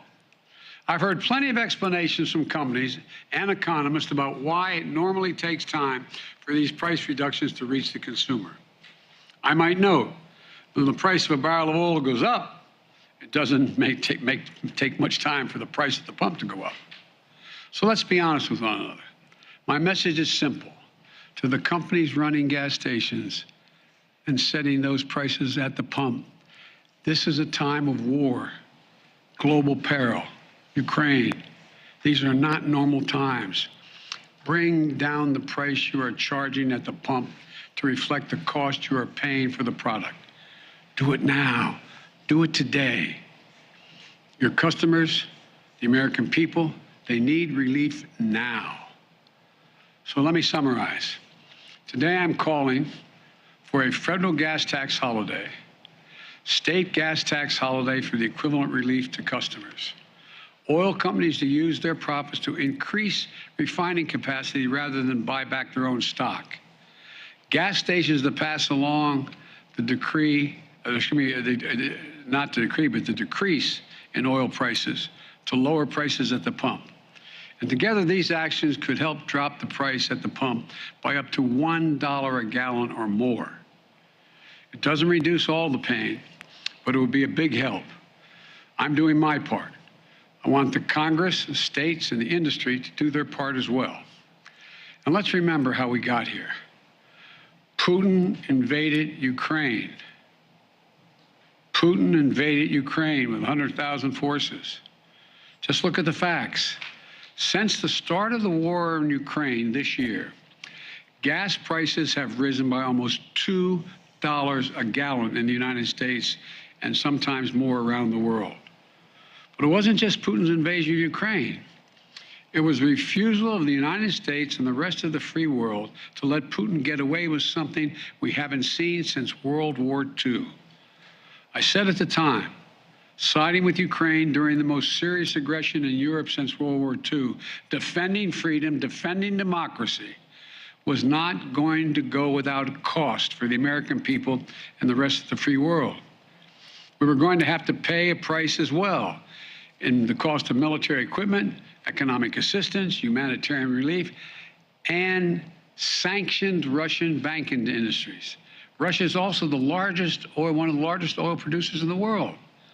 We cut off Russian oil into the United States, and our partners in Europe did the same, knowing that we would see higher gas prices. We could have turned a blind eye to Putin's murderous ways. The price of gas wouldn't have spiked the way it has. I believe that would have been wrong. I believe then, and I believe now, the free world had no choice. America could not stand by, and the West could not have stood by, although some suggested at the time, and just watch Putin's tanks roll in Ukraine and seize a sovereign country. If we did stand by, Putin wouldn't have stopped. Putin would have kept going, and we'd face an even steeper price. And it wasn't just me. The American people understood. The American people rose to the moment. The American people did what they always have done, defend freedom around the world. They chose to stand with the people of Ukraine.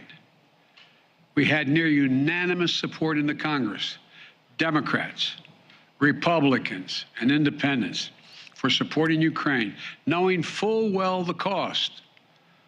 So for all those Republicans in Congress criticizing me today for high gas prices in America, are you now saying we were wrong to support Ukraine?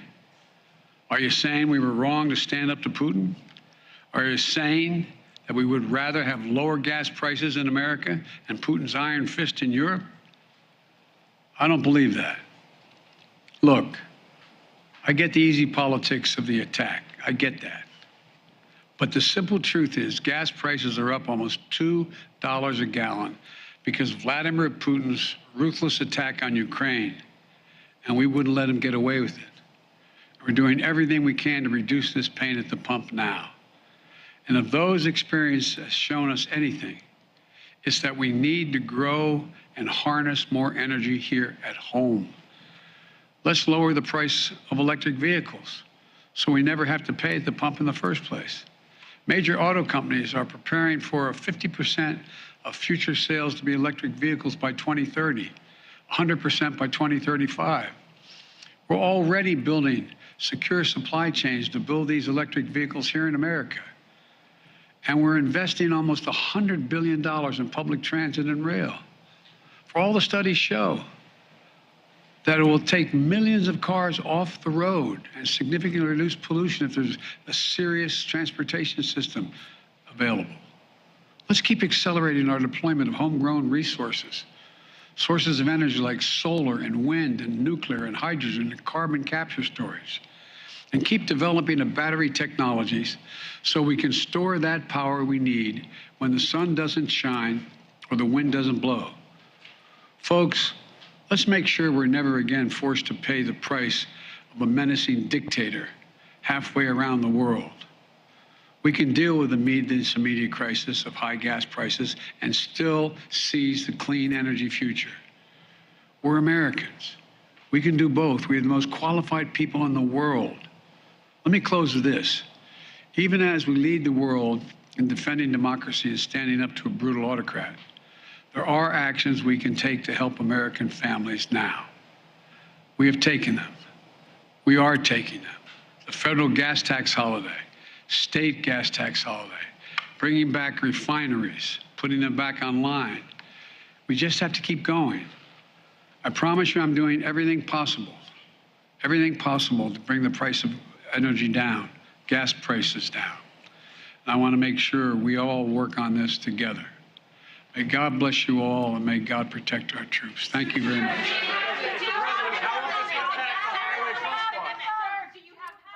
President Biden there not taking any questions, but calling on Congress to approve a gas tax holiday of 3 months in this country. Also calling on the gas producers to do what's necessary to bring down prices for folks at the pump. We, of course, are going to continue following this story throughout the day across the platforms of NBC News. I want to bring in CNBC economics editor Jeff Cox now. Jeff, I think you were listening along with me here. We know that when the president speaks, Wall Street also is listening, especially around these economic issues. Obviously, we heard the call for Congress to take action, but the president also went after industry quite a bit in those comments, saying that oil producers, gas producers should start bringing down prices to be more in line with what he says their costs are. What's the reaction, if any, that we're getting from the markets today as we knew the president was going to be making these requests? Well, the markets are doing quite well today, and it's interestingly enough that we got up this morning, we're watching futures, and it looked like the market was going to have a terrible day. Futures down about 400 points early in the morning, and now, as we can see, we've swung around quite a bit from that. I mean, I think that the market's not terribly moving one way or the other on 18 cents a gallon off at the pump with the, proposals to suspend the hike. I think it's just the markets are completely attuned now to what the Fed is doing. Fed Chairman Jerome Powell appearing before the Senate Banking Committee earlier today talked tough on inflation, but not so tough that it scared markets that the Fed was going to go crazy. So I think that that's what kind of Wall Street's reacting to. One day's movement is really hard to put a lot of stock in. But so far today, the markets are doing okay on this. Well, you brought up the Fed Chairman Jerome Powell, as you said, was on the Hill today talking about inflation. Let's play a little bit of what he had to say today. Listen to this. We are strongly committed to bringing inflation back down, and we're moving expeditiously to do so. We have both the tools we need and the resolve it will take to restore price stability on behalf of American families and businesses. It is essential that we bring inflation down if we are to have a sustained period of strong labor market conditions that benefit all. So, Jeff, you heard Powell say that we have the, quote, tools we need. How do you interpret that? Do we have the tools that we need to combat inflation when some would say that there aren't a whole lot of tools other than what the Fed's been doing? Yeah, I mean, what the Fed has a very blunt instrument. It's called interest rates. Mm-hmm. So what they've done so far is they've hiked rates about 1.5 points over the last since March. So, other than that, I mean, the Fed can kind of trim things at the edges. It's letting its asset portfolio run off a little bit. So, that's also part of it. But interestingly enough, his comments got a mixed reaction on the Hill. Senator Elizabeth Warren, in particular, no Big J Powell fan, really was expressing concern about rate hikes. And she at one point just said, please be careful that you don't steer this economy off a cliff. So, while the Fed is trying to use that very blunt instrument of rate hikes, some concern that it may not matter. In fact, he was asked by Warren, will the Fed rate hikes reduce the cost of food? Powell said no. Will the Fed rate hikes reduce the cost of gasoline? Powell said no. So the Fed will do everything that it can do, but this is also a moment for markets, and it's probably just going to take time. Yeah. All right. CNBC's Jeff Cox with us today. Jeff, thank you. Now, the Senate is one step closer to passing a new gun safety bill. Last night, lawmakers voted to begin debate on that bill after the bipartisan group of negotiators put out the full text. That sets up a final vote as soon as Friday. Meanwhile, in Texas today, a state Senate committee holding a second day of hearings about the Uvalde school shooting. NBC News correspondent Kim Delanian is following that hearing. Let's start, though, with NBC's Ali Rafa. Ali, this is an 80-page bill that we're talking about from that bipartisan group of senators. Talk to us about what's in it. Yeah, Aaron, remember there was some fear that the longer these negotiations went on, the lesser the chances were that these senators would come up with a deal. And we saw out of the bill text that was released yesterday just how many compromises this small bipartisan group of senators cranked out in around 2 weeks of talks. As far as what's in this bill, we know that it'll expand child and family mental health services as well as school safety. It also strengthens background checks by including juvenile records for gun buyers under the age of 21. It clarifies who is considered a gun seller, establishes new criminal offenses for gun trafficking, bolsters crisis intervention programs, incentivizes states to pass red flag laws. And remember that sticking point that senators left last week with, that closing the boyfriend loophole, really the language surrounding that. They came to a conclusion, a compromise in the past few days over that. And now we know after that vote that we saw last night, where we know 14 Republicans backed this bill, including Senate Minority Leader Mitch McConnell. This bill is now being reviewed by the Congressional Budget Office. We're expecting a possible vote either tomorrow or Friday here in the Senate. Senate Majority Leader Chuck Schumer saying he is ready to get this on the floor for a vote. And so we're expecting that to happen before the senators leave on this 2-week 4th of July recess at the end of the week, Aaron. All right, Ali Rafa for us on the Hill today. Ali, thank you. Lawmakers investigating the Uvalde school shooting are zeroing in on mental health and firearms safety today. A special state Senate committee is meeting for a second day today in Austin, Texas. It's trying to find solutions to prevent another mass shooting like the one at Robb Elementary. Meanwhile, Uvalde's mayor announced that that school building will be demolished. The mayor says you could never ask a child or a teacher to go back. NBC News national security correspondent Ken Delanian is joining me now from D.C. Ken, several doctors and state health experts are testifying today. What did you hear?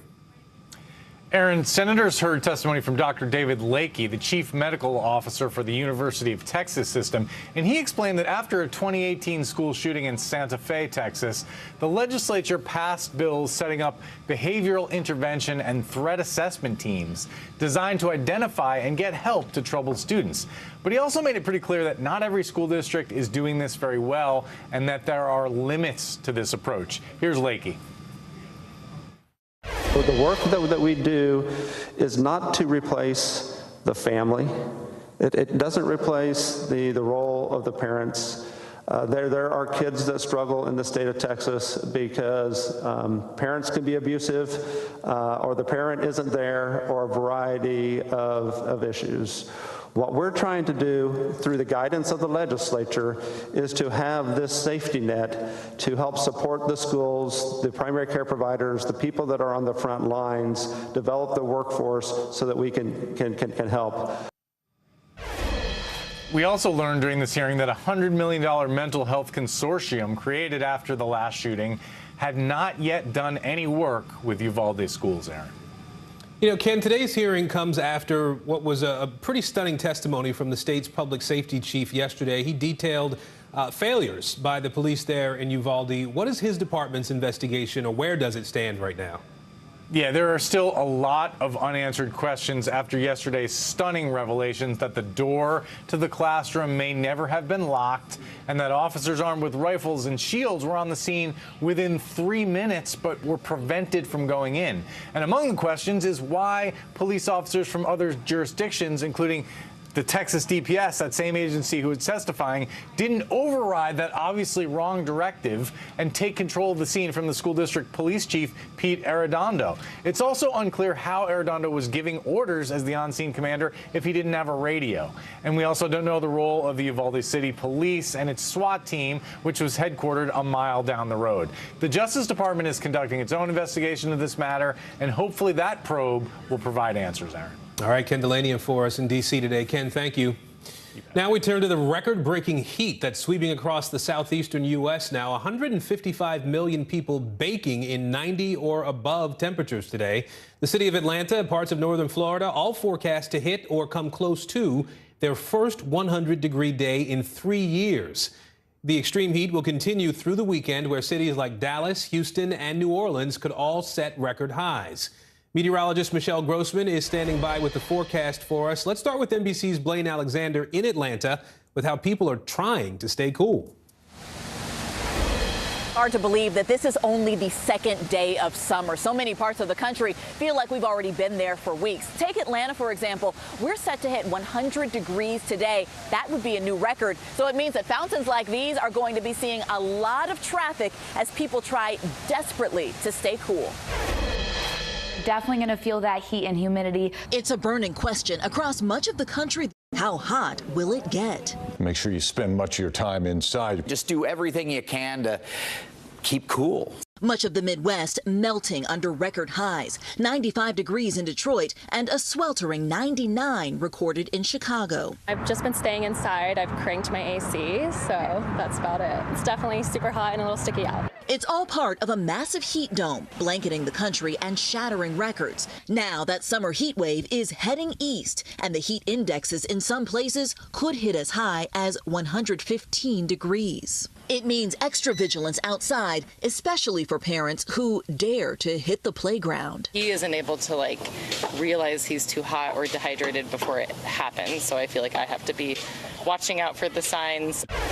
And you heard that mom talk about signs. That goes for adults, too. There are some things that you should watch out for if you have to spend prolonged time in this heat. So experts say that you should watch out for dizziness if you start feeling headaches or lightheaded, or if you're just feeling tired or lethargic, you could be suffering from heat exhaustion. Your best bet is to get inside where it's cool, take off extra layers of clothing, and try and cool down your body temperature.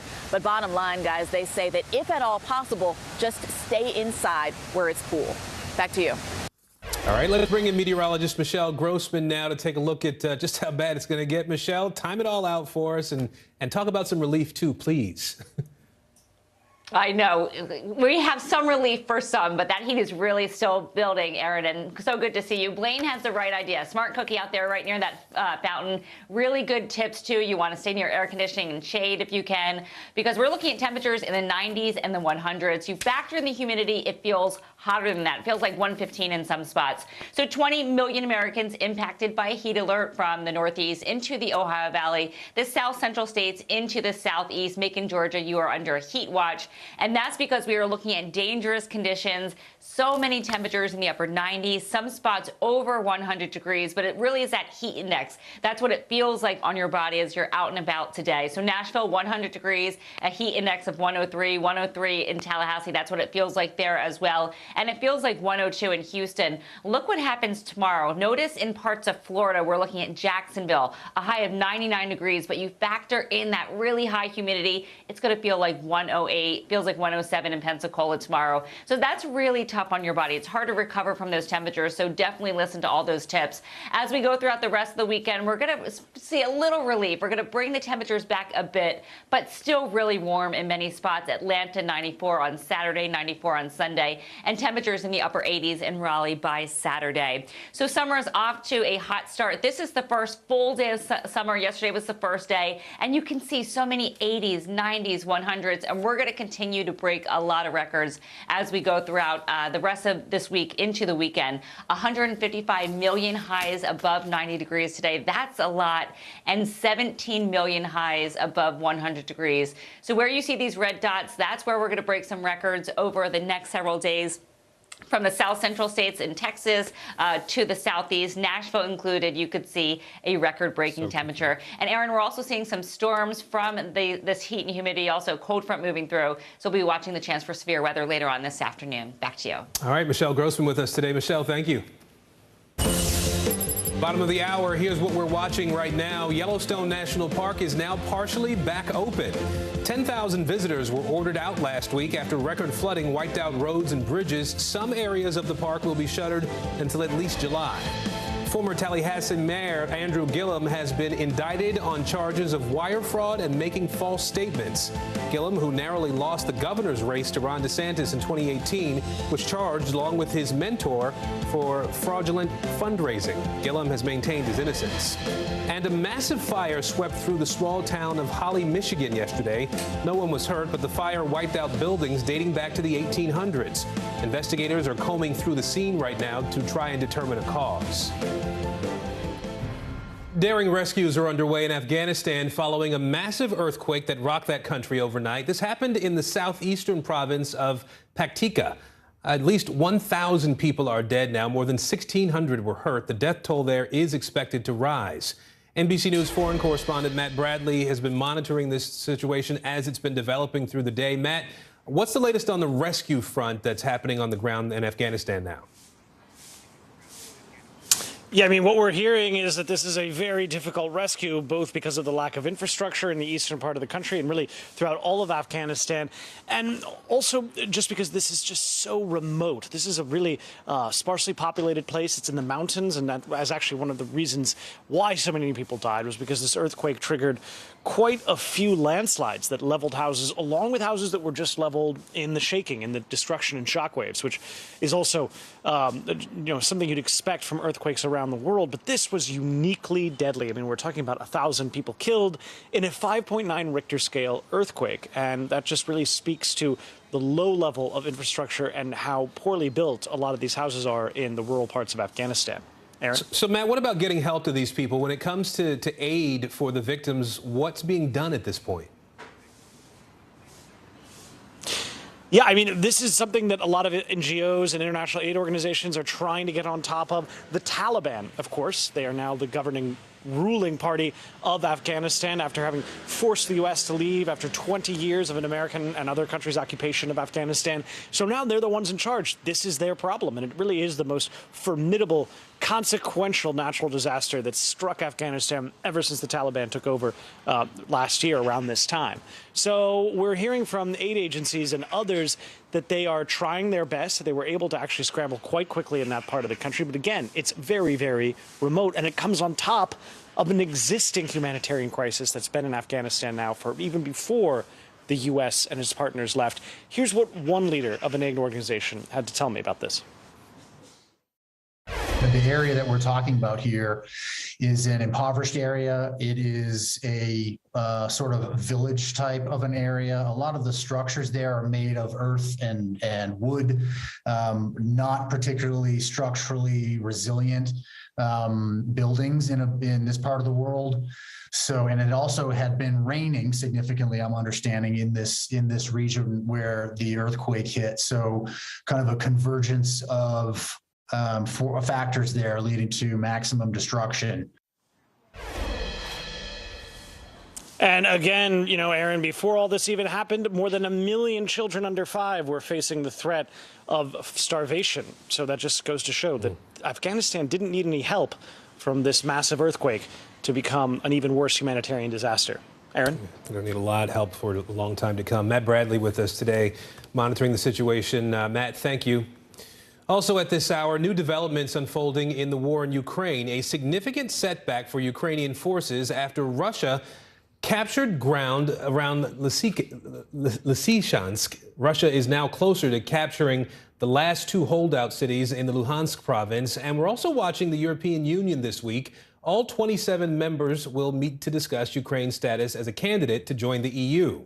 NBC News correspondent Ellison Barber is joining us now from Kyiv. Ellison, let's start with the EU meeting in Brussels this week. How likely is it that the member nations will admit Ukraine? So President Zelensky said he spent a good chunk of yesterday making calls, and he feels like they're moving in a direction where the vote come Friday will be a positive one, and that they are increasing the number of those in favor of Ukraine receiving candidate status. Remember, in order for that to happen, all 27 members of the EU bloc have to agree to Ukraine getting candidate status.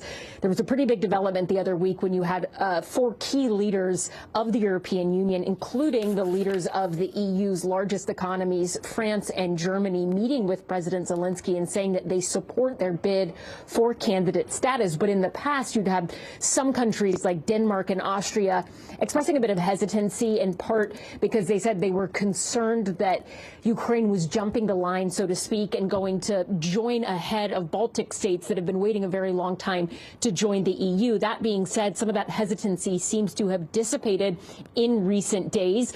Now, when this vote does happen, it is a step on what is a very long path towards Ukraine joining the EU, but a very significant step, and obviously one that, in terms of the context of this war that Ukraine is in, means a lot to officials here and President Zelensky specifically. But as things move forward, it looks more and more likely that Ukraine most likely will get candidate status come Friday. Aaron? And you know, Ellison, the other major headline out of Ukraine today is this setback for Ukrainian forces we talked about in the eastern part of the country. Can you walk us through some of what's happening on the ground right now? Yeah, so Russian forces have been trying to take total control of that key city, Severodonetsk, and they've been trying to do that via a city that is to the north of Severodonetsk and a city that is also to the south.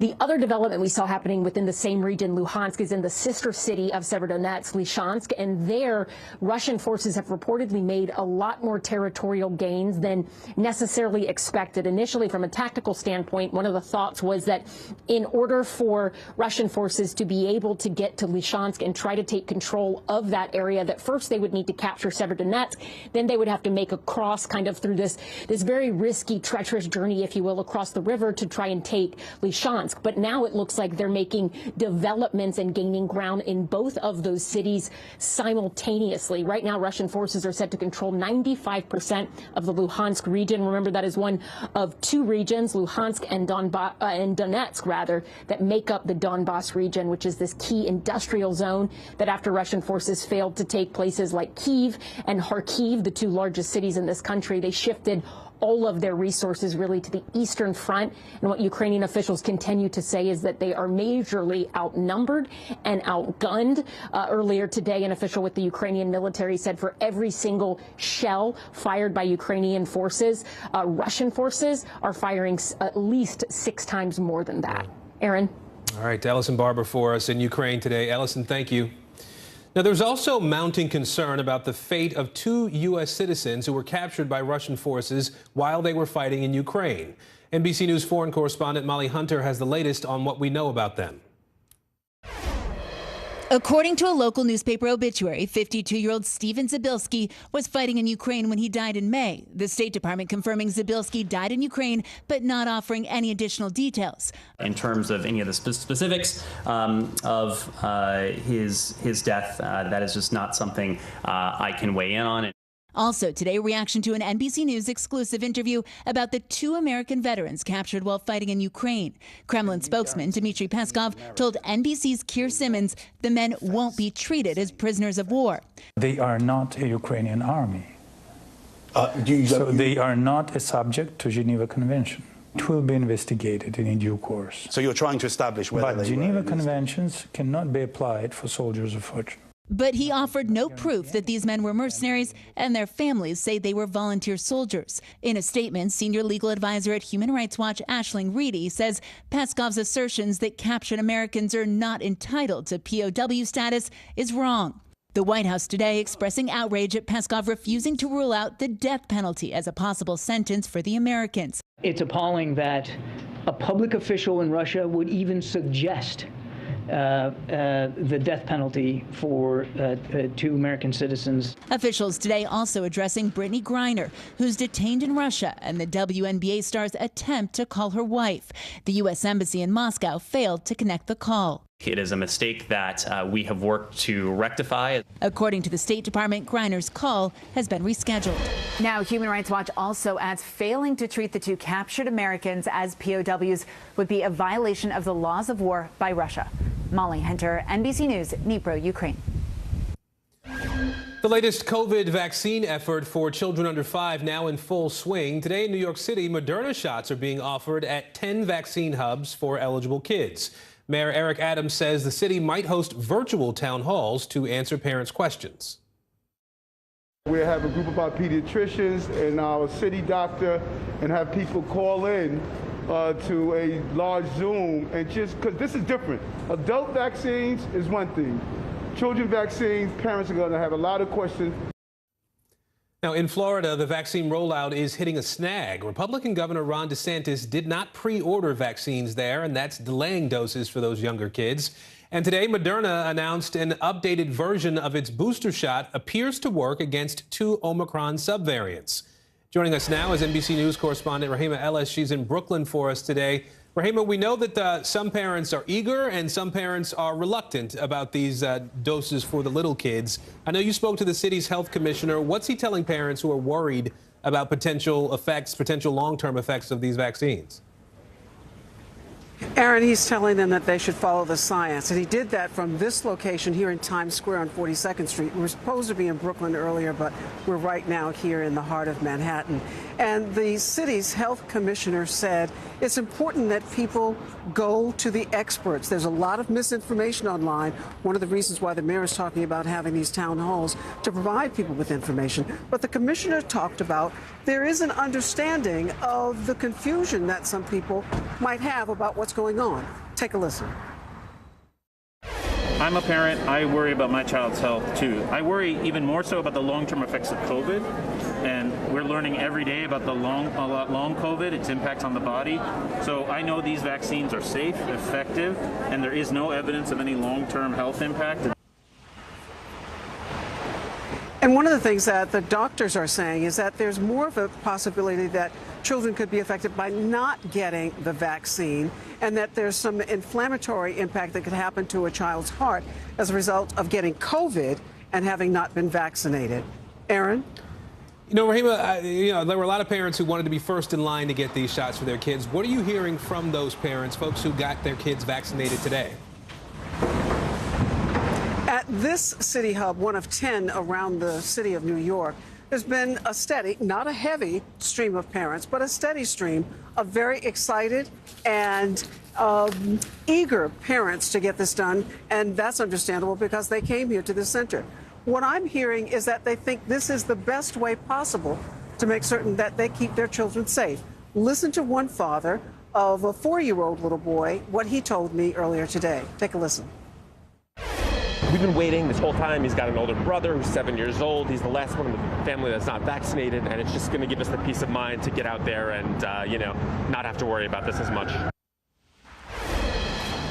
Bottom line from the experts, from the doctors, is talk to your pediatrician, talk to the doctors, and follow the science about what the best thing is to do for your children. Aaron? All right, Rahima Ellis for us today. Rahima, thank you. Appreciate it. Well, it is day 2 of closing arguments in the trial against Sunny Balwani. He's the former Theranos COO and the ex-boyfriend of the company's founder, Elizabeth Holmes. He's accused of acting alongside Holmes in a multi-million-dollar fraud scheme. CNBC reporter Yasmin Corum has been covering this trial from the start. She's outside the courthouse for us in San Jose, California today. So, Yasmin, what have we heard from the lawyers so far today?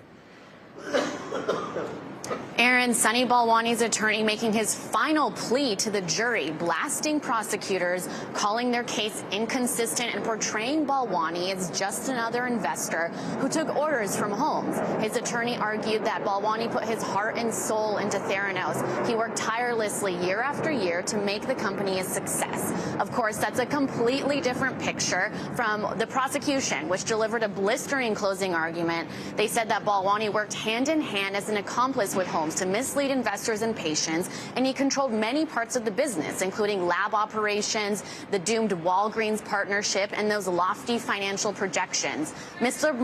Balwani wasn't a victim. He was a perpetrator. Assistant U.S. Attorney Jeffrey Shank told the jury Mr. Balwani knew that Theranos was not generating any meaningful revenue by being honest with people, so he chose a different path, Shank said.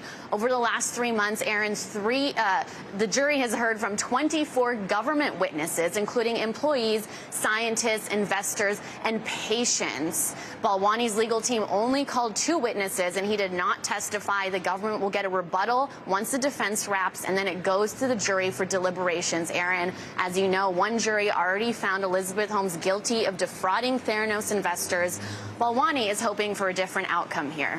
So to that end, Yasmin, given that Holmes was already convicted of those 4 counts of fraud, how does Balwani's trial really differ from hers? You've covered both. Right. It definitely feels like deja vu being out here without all of the fanfare. The most glaring difference is that Holmes spent 7 days on the stand as her own star witness, while Balwani chose not to testify in his own defense. However, just like Holmes, his legal team said Balwani acted in good faith and sincerely believed in the blood testing technology. Also, just like Holmes tried to blame the deception at Theranos on Balwani, Aaron, Balwani pointed the finger right back at her in his trial. All right, Yasmin Corin for us in San Jose, California today. Yasmin, thank you. Well, coming up, from the road to the skies, what you need to know to avoid summer travel turbulence. But first,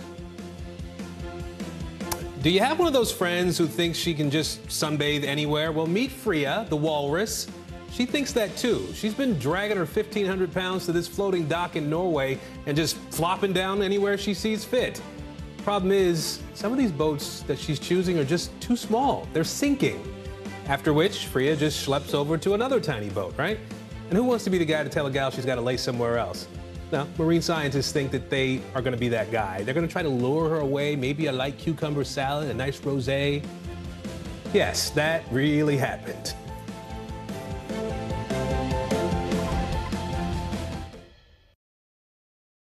We'll meet Ukrainians who are defending their country one block at a time. When you were still in Kiev, could you hear the bombing? My name is Lester. Who's this? Making Space, the inspirational podcast from Hoda Kotb. Listen now. Women's basketball has been systematically held back. Our players and coaches have been harmed. After 49 years of Title IX, we still have work to do. In Their Court, a podcast from NBC News and NBC Sports that goes inside the issues of inequality in women's sports. Listen now. We'll meet Ukrainians who are defending their country one block at a time. When you were still in Kiev, could you hear the bombing? My name is Lester. Who's this? These days, it feels like the news never stops. So let's get into it. What's happening right now, what it all means for you for an hour every day. It can be hard to keep up, so let's get started together. Hallie Jackson Now, weekdays at 5 on NBC News Now.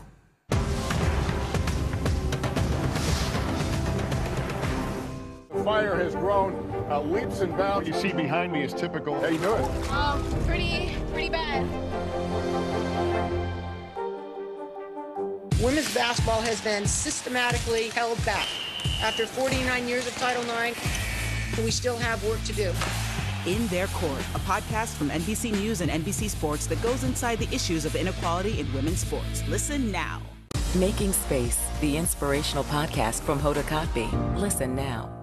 News is happening now. Look at what's making headlines around the world. Whenever it happens, wherever you are, it's here now.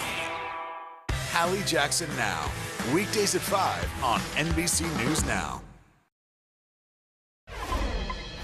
Well, there are no signs of the summer travel surge slowing down, yet airlines are having a hard time keeping up. From weather and staffing shortages to a crash landing. Here's NBC News correspondent Emily Ikeda. Hey there, another several hundred flights canceled today across the country. You'll see some of them on the board behind me, and that's just a fraction of what we saw play out over the holiday weekend. Now people are fearing what next week will bring, and it's prompting some to rethink their July 4th plans. Airlines struggling to bounce back from a holiday weekend riddled with thousands of flight disruptions. Another 500-plus flights canceled after the holiday, and many more delayed, including in Miami, where a plane caught fire after its landing gear collapsed, injuring 3 people. Across the country, passengers weathering turbulent trips. Probably would delay travels after this. It was pretty tiring and stressful. As soaring demand, just shy of pre-pandemic levels, is met by staffing shortages within air traffic control and the airlines. More than 1,000 off-duty Southwest pilots picketed in Dallas Tuesday, speaking out about fatigue and scheduling. We understand. We're tired of saying, I'm sorry, on every flight. The demonstration comes just days after Delta pilots wrote an open letter to customers saying by this fall they'll have flown more overtime in 2022 than in the entirety of 2018 and 2019 combined. And that's despite airlines trimming the number of flights. The number of planes flying, the number of flights on the schedule is still down 15%. So you're seeing fuller planes and longer delays. AAA believes the swath of recent cancellations will drive more people to the roadways this July 4th holiday, predicting a record 42 million to get behind the wheel. even as the cost of gas hovers around a staggering $5 a gallon. It's ridiculous. Bookings at top Independence Day destinations in the U.S. have spiked by more than 60% compared to last year, a sign the summer travel boom is in full swing, though marred by mishaps. Industry experts reminding passengers you can get a full refund for any canceled flight, even on a non-refundable ticket. And your credit card may cover other travel-related losses, like hotels and meals. Nobody's going to be a better advocate for yourself than you. And so you need to be prepared with that backup plan. So the FAA requires pilots to retire by the age of 65, regardless of their physical condition. But as the nation grapples with this pilot shortage, there are reports that we could see a bill in Congress proposed to increase the retirement age to 67 years old. We've also seen a push to reduce the number of flying hours for pilots training, all steps to help airlines rebuild their staffing. Back to you. Now we turn to fighting inflation. For some people, making the most of your money means getting creative with your meals. NBC News Now anchor Vicki Nguyen has some ways to save some money in the kitchen. Good day. Home kitchens these days are a mix of low-price staples, takeout cartons, and condiments, where families are putting together quick, creative meals to deal with the soaring costs of food. With high inflation causing families to cut back on dining and entertainment, getting creative in the kitchen has become the new night out. Back in World War I, they said victory is in the kitchen, and I feel like we're right back to that again right now. Luckily, the bread baking, canning, and pickling skills many of us picked up during the pandemic are paying off in this season of high costs. What are some ways people can splurge on their meals and still make them feel special and still stay on a budget? Cook once, eat twice is a great way to stay on a budget. So if you have a favorite meal, maybe it's like a pad thai or something like that, and you cook it once, you can eat twice. So make enough to eat twice. So less effort, less money spent making one big batch there. Another great way to do some of your favorite things is the supplementals. Use some of that kitchen equipment that you haven't touched in a while, that food processor, your blender. Those are all going to be tricks and tips that are going to help you get through this and save a little bit of money. In a recent survey by marketing firm Veracast, 61% said they've pulled back spending on restaurants and delivery over the last 6 months. And when families do order takeout, they're making those meals last longer, adding special ingredients from home. Maybe they'll order an extra container of rice, and then the next day combine that with leftovers to make a quick fried rice with this kind of a restaurant meets semi-homemade moment. It's a spicy condiment made with oil and chili flakes. Editors at thekitchen.com say folks are looking to stretch their dollars without giving up all the goodies. And I see people really kind of doing these high-low shopping moments where you might have bulk rice, bulk beans, but you're ordering this small batch salsa matcha from a small maker. Other ways to save without sacrificing flavor: growing your own herbs and skipping expensive products that could easily be made at home. A jar of pasta sauce can cost up to $10 when you can make it for a fraction of that with a can of tomato product, whether it's pureed or crushed, an onion, some fresh garlic, and a little bit of chili flakes. It's much easier on the budget. Also, buying whole grains and plant-based foods can be healthier and cheaper than meat. What about cooking with ethnic or international ingredients and shopping at those different markets? Ethnic foods and international foods are a great way to get a ton of flavor without spending a lot of money. A lot of those meals are grain-based already, and you just have to pick up a few inexpensive spices. Embrace variety, experts say, and you might end up finding new comfort foods for less. Oh my God, this is gonna be so fun. To save on meat and produce, look for the local farms or CSAs, that's community-supported agriculture, in your area. Whether it's a cattle rancher or a dairy farmer, if you can buy locally, that can be a great way to save. And the same goes for produce. And don't forget about subscription and delivery services that will drop off boxes of in-season produce for you at a cost discount. Back to you. Well, one thing could soon be missing from Pride celebrations across the country. Up next, inside the effort to save the last lesbian bars. Sometimes the news can be difficult and overwhelming for kids to understand. Ukraine and Russia. Could you help me understand what's going on? So to help make sense of it, we've created a newscast just for them. We hope your family will watch Nightly News Kids Edition.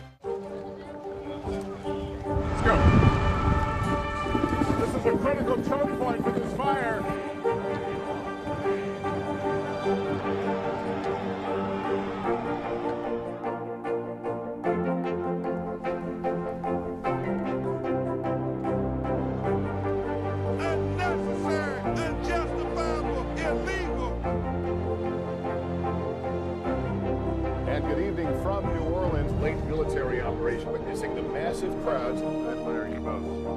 Nice to really spend some time with you. Appreciate it.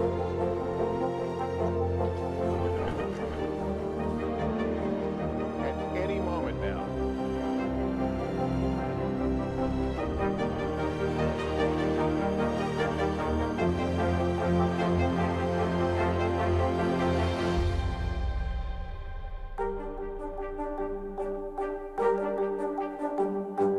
Sometimes the news can be difficult and overwhelming for kids to understand. Ukraine and Russia. Could you help me understand what's going on? So to help make sense of it, we've created a newscast just for them. We hope your family will watch Nightly News Kids Edition. Women's basketball has been systematically held back. Our players and coaches have been harmed. After 49 years of Title IX, we still have work to do. In Their Court, a podcast from NBC News and NBC Sports that goes inside the issues of inequality in women's sports. Listen now. Top Story with Tom Llamas is your news playlist on NBC News Now. And now, you can listen to it as a podcast. Available anytime and anywhere.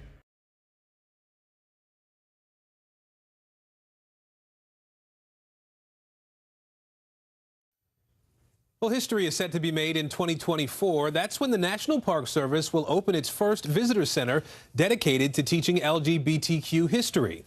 It'll be located right next door to the Stonewall Inn Bar in New York City. A riot there in 1969 is widely considered to be a major milestone in the fight for gay rights. The visitor center will provide tours, exhibits, and lectures, all centered around LGBTQ culture and history. And speaking of queer spaces, lesbian bars here in the U.S. are disappearing at a staggering rate. According to the Lesbian Bar Project, there were an estimated 200 lesbian bars in the U.S. at one point. Now that number has dropped to just 21. Here's CNBC's Valerie Castro. It's Dart Night at Frankie's Bar in Oklahoma City. It's just a place we feel comfortable being, and we've gotten to know Ann and Tracy over the years. They're just a part of our extended family. The bar's owners, Ann and Tracy Harris, operate one of 3 lesbian bars in the Sooner State, an impressive tally when you consider New York City has the same number. And I think in bigger cities, a lot of them are blue states, so there's a more greater acceptance of gay people, men and women, and so they are free to go wherever they choose. Across the country, there are fewer than 25 lesbian bars, according to the Lesbian Bar Project, behind a documentary created to raise awareness. In queer culture, your bar becomes your family. About the dwindling number of lesbian-focused spaces. And when we have so few spaces that prioritize us, it's a direct reflection of how our country values queer women. And frankly, it feels like that our country doesn't. As a response, there's been a rise in efforts to create more spaces for queer women, despite the lack of physical locations. We have seen a resurgence of pop-up bars being created as well, pop-up lesbian bars. There's one in Queens called Dave's Lesbian Bar. They started a year ago. Back in Oklahoma, it's the brick and mortar spaces that are vital in the red state. Given that our state has a reputation for being very anti-LGBT+, having that safe zone is incredibly important. The community here extends beyond women and has become a haven for other members of the queer community, like Garrett Roundsville, who performs here as drag queen Robin Banks. This bar has been a godsend for me. It has helped me build a family that's not just gay. We have allies that come in all the time. Harris, a lifelong resident of the state, was once a teacher and counselor who had to hide her true self during a time of less acceptance. You couldn't be openly gay because there was a morals clause attached to everything. Now she's out and the proud owner of a space that's creating family for those who need one. I just think there needs to be safe queer spaces. I mean, truly, and not just in Oklahoma, but really everywhere. Right now on NBC News Now, ready for a vote? The Senate appears to be on the verge of a historic agreement on guns. The bill being supported on both sides of the aisle and how soon it could pass. Abject failure. Outrage is intensifying in Uvalde after a top Texas official slams the police response to the Robb Elementary School shooting. The growing calls for accountability. And scares at the shore, a warning before you take that dip at the beach. Why experts say sharks are swimming even closer to people.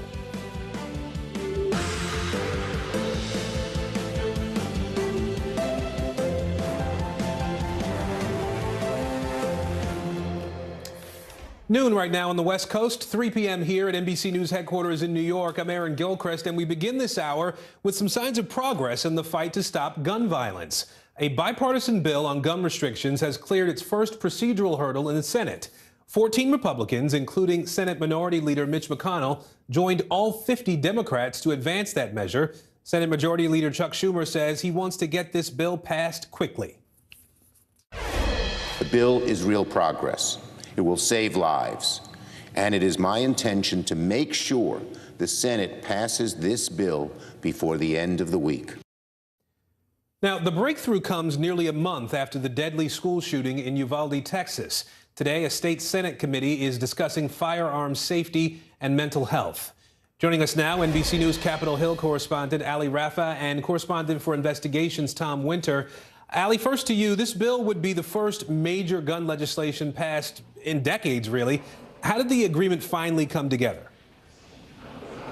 Yeah, Aaron, and remember, the longer that went by with these senators negotiating this bill, the more fears that grew about whether they'd actually be able to come to a deal. And then we saw with this bill text revealed yesterday, really how many compromises this small group of bipartisan senators cranked out in this bill, including what was really a sticking point before they left town last week, the language around closing the boyfriend loophole. Senator Chris Murphy, who's the Democrat who's been leading this whole effort, saying that Texas Republican Senator John Cornyn, who also played a huge role in negotiating this compromise, saying that he played a huge role in getting that specific provision sorted out. And so now we expect this vote likely tomorrow or Friday by the Senate, as right now this bill is being reviewed by the Congressional Budget Office.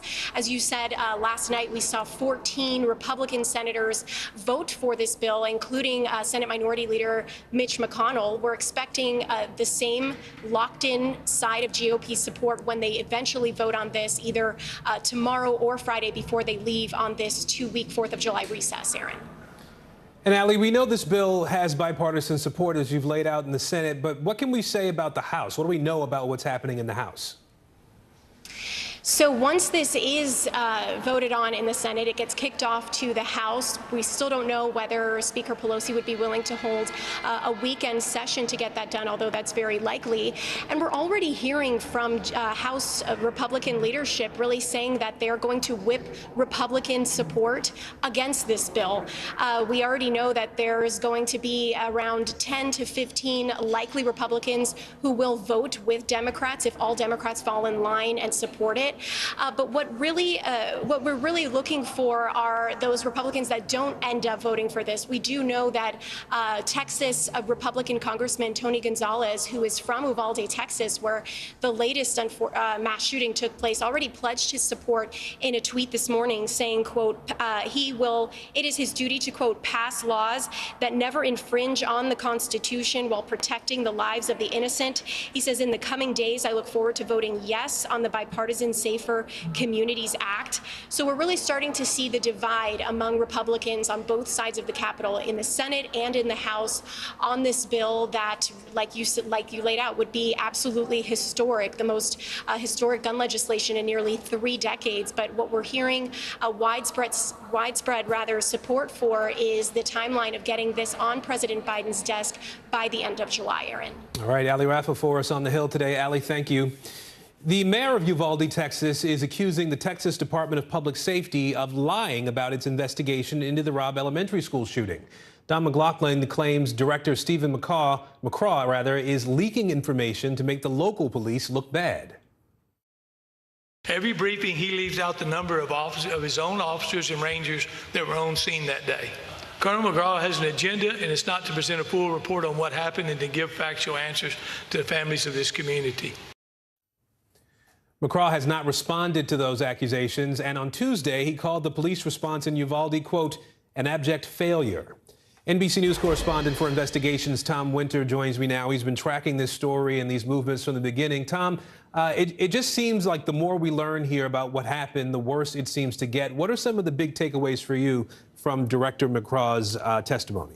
Perfectly put, Aaron. I mean, I think a couple of things. And while the focus yesterday was certainly on the idea that this door could not have been properly locked to the classroom, that it was unsecured. In fact, they saw the shooter come and go from the classroom, so they know that it wasn't locked. And so, of course, that begs the question why the incident commander, the police chief for the Uvalde Independent Schools District, Pete Arredondo, why he was looking for keys in the first place. But he also raised a number of other physical security concerns that perhaps could have been helpful in stopping the shooter before he even got into the school, namely the fact that the doors have to be locked from the outside. There's no way for a teacher to determine whether or not the door has been locked. These are the exterior doors, which just let him in the first place.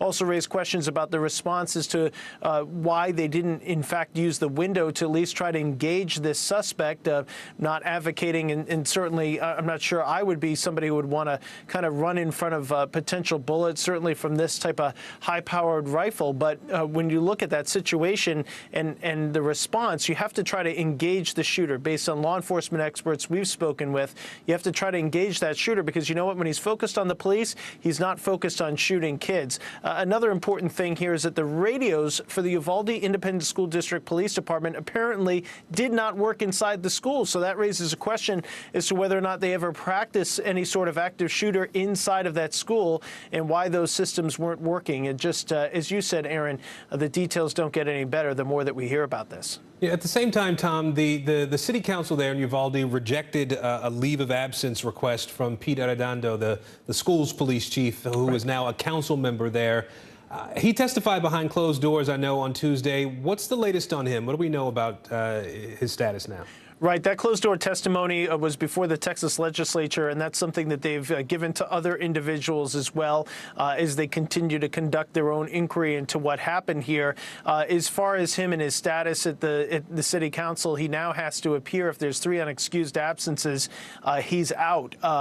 But he's still collecting a paycheck, and I would be curious as to how the parents who had kids that went to that school feel about that. As far as and we heard from the mayor earlier there, and you played some sound from him, while he is raising some current concerns about the Texas DPS, he doesn't seem to be addressing his own concerns in-house. He didn't really speak to that. He didn't speak to the new revelations. And as far as leaks from the head of Texas DPS, Stephen McGraw, I don't know what he's particularly referring to there, but everything that we heard yesterday and the things that I just described all came from his public testimony, which was publicly available to all of us.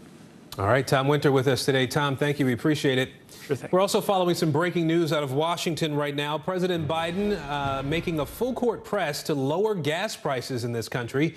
He just called on Congress to suspend the federal gas tax for the rest of the summer. If that happens, it would cut 18 cents off a gallon of regular gas, which stands just below $5 a gallon right now at $4.96. You see it there. So here's some of what we heard from the president last hour. Now, I fully understand that a gas tax holiday alone is not going to fix the problem, but it will provide families some immediate relief, just a little bit of breathing room as we continue working to bring down prices for the long haul. And a quick check of the markets now. All 3 major indices up just about an hour before the closing bell. We're going to talk with CNBC anchor David Faber in just a moment here. Let's begin with NBC News White House correspondent Mike Memoli. Mike, what else did we hear from the president today? Well, Aaron, what we heard from the president was really the most comprehensive presentation to date from him about what is the #1 issue for Americans right now, which is high energy costs, really inflation as a major concern right now. A new Quinnipiac University poll just in the last hour, in fact, showing the president's job approval rating has gone to 35% among registered voters. That is tied for the low in this poll. I was even struck, as you see the president there, with the graphical presentation behind him as he was ticking through all the action he has already taken and the new actions he's asking Congress, asking governors, and asking oil refiners to take at this point. It was especially striking what he had to say about the latter, as he's really turning up the heat on the energy companies specifically. Let's listen to part of what the president had to say. My message is simple. To the companies running gas stations and setting those prices at the pump, this is a time of war, global peril, Ukraine. These are not normal times. Bring down the price you are charging at the pump to reflect the cost you are paying for the product. Do it now. Do it today. So the president really setting the table for a meeting that's going to be happening tomorrow with the Energy Secretary, Jennifer Granholm, and some of the leading oil company executives. Governor Granholm, former governor, I should say, Secretary Granholm, is now in the briefing room right now talking to reporters about that. This is really the focus of the White House going forward, trying to get energy companies to do more here to help consumers at a time when the White House says they're profiting at the expense of the American consumer. Well, there's also this pressure really now on Congress to get something done. Mike, what's been the reaction to the president's plan so far from the Hill? Not good, Aaron. I have to say, barely as the president finished speaking, we got a statement that I think was notable from House Speaker Nancy Pelosi. What she said was that we'll see what the appetite is among the House and Senate for the president's proposal. That's really the equivalent of a shrug emoji here from the president's top legislative ally here. It's an acknowledgement of what House Majority Leader Steny Hoyer had said earlier, which is that, frankly, he's not sure this has the votes. I could run through, Aaron, all the Republican criticism coming today, but it is most notable the criticism coming from Democrats. The chairman of the House Transportation Committee among them, Pete DeFazio, really warning about what he says would be only minuscule relief for the American consumer at the expense of long-needed infrastructure improvements that the president had been celebrating just a few months ago with his new law. And that's really what this tax, if it were implemented, would come at the expense of. That money from the federal gas tax goes to the Highway Trust Fund. All right, Mike Memoli for us in Washington today. Mike, thank you. I want to bring in CNBC anchor David Faber now. David, how are the oil companies reacting to the president's calls right now and the White House's efforts to bring down prices for gasoline? Yeah, we've gotten a few letters over the last couple of weeks. One last week from ExxonMobil, yesterday from Mike Wirth at Chevron. You know, Aaron, they're asking for a dialogue. There may actually be one coming up at some point where there is some conversation, because there really hasn't been much. And they're also pointing to any number of different things and initiatives that they are undertaking to increase production. But the fact is, it takes quite some time to actually increase production. It's not like you can just turn a switch and suddenly have more oil coming out of the ground. Not to mention refining capacity, which is such an important part of this overall conversation when we talk about gas prices. It's not just the production side, but it's actually having the refining capacity in place to make gasoline. And we have had a lot of refiners that have closed, refineries, I should say, and no new ones that have been built, in part because of new environmental regulations, and in part because of the overall return for building these multi-billion-dollar projects, when at some point we know gasoline demand is going to drop dramatically because many people will be driving electric vehicles. Yeah, the president made that point in his comments today, too. I want to mention you have a new documentary premiering tonight about America's biggest oil company. It's called ExxonMobil at the Crossroads. I want to play a clip from that. We'll talk about it on the other side. Well, we could take you up there. Put a hard hat on you and some gloves. We'll take you anywhere you want to go. This is very light crude. This would be another form of blue hydrogen. I'm actually third generation ExxonMobil. We're examining whether ExxonMobil is serious about lowering its carbon emissions. You say you want to be a leader. Do you really think you are, that ExxonMobil is a leader in that area? I think we will be, absolutely. And finding out whether its investors are willing to pay for a faster energy transition. I'm talking to shareholders this week, and you just don't get the mandate. What would get you there? These guys need to be punched in the face. Wow. So, David, I mean, you've covered Exxon for a while now. What was one thing that really stood out to you, that surprised you as you were working on this documentary?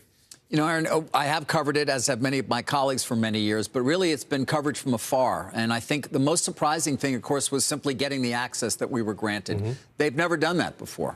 They've never given a news organization the kind of access that we got at CNBC to go to the Permian Basin and look at their operations, to go to Guyana, a small country in South America, 120 miles off the coast that we went to see their operations there. You're looking at it right there.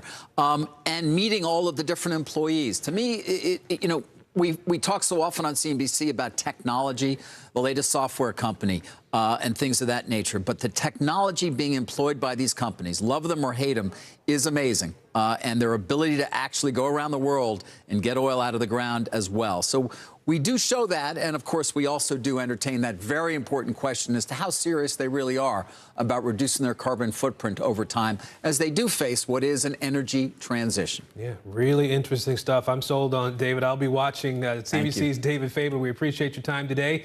And of course, we want to let you know that you can watch David's new documentary, ExxonMobil at the Crossroads, tonight at 8 o'clock Eastern on CNBC. The former mayor of Tallahassee and once rising star in Florida politics now facing serious criminal charges. Andrew Gillum has been indicted on conspiracy and wire fraud charges, so has one of his longtime advisors. They are both accused of fraudulent fundraising going back as far as 2016. Gillum denies the allegations. He faced a judge in Tallahassee about an hour ago. NBC News Justice correspondent Pete Williams is here now. He's following the story today. Pete, what more do we know about the charges, the allegations against Mr. Gillum? Well, the indictment covers the period when Andrew Gillum was the mayor of Tallahassee, which, of course, is Florida's capital. And during part of that time, toward the latter part, he was a Democratic candidate for governor. And, of course, he came within half a percentage point of beating Ron DeSantis. The charges first accuse him of lying to the FBI in June of 2017. The indictment says that he falsely denied that he got any payments or gifts from a person who was posing as a corrupt Florida property developer, somebody who was actually an undercover FBI agent. The charges say that the undercover agent paid for his stay at the New York hotel when he went to New York for food, drinks, and a boat ride around New York Harbor and tickets to the musical Hamilton. And the indictment says while Gillum was running for governor in 2018, he and a friend and mentor, Sharon Letman Hicks, asked for and got donations, which they said would be used for charitable purposes and his campaign. But the indictment says he took tens of thousands of dollars of that money for himself, which is illegal. And Pete, at this point, has there been any sort of response, reaction from Gillum or his people on these charges? Yes, from Gillum himself in a statement to NBC News, he calls the case politically motivated. He says there's been a target on his back ever since he was the mayor. He says he's confident that his legal team will prevail, and his own lawyers also say they think the government has got it wrong here and that they have every expectation, they say, of beating the charges. All right, Pete Williams for us in our D.C. Bureau today. Pete, thank you. You bet. A 50-50 split for former President Donald Trump after yesterday's runoff elections in Georgia and Alabama. Trump's preferred candidate won in Alabama last night. Katie Britt beat out former Congressman Mo Brooks, who lost the endorsement of the former president as well. People said this will be David versus Goliath. Do you not realize you're up against a sitting congressman who is polling above 60%? I responded with, well, I'm polling at 4.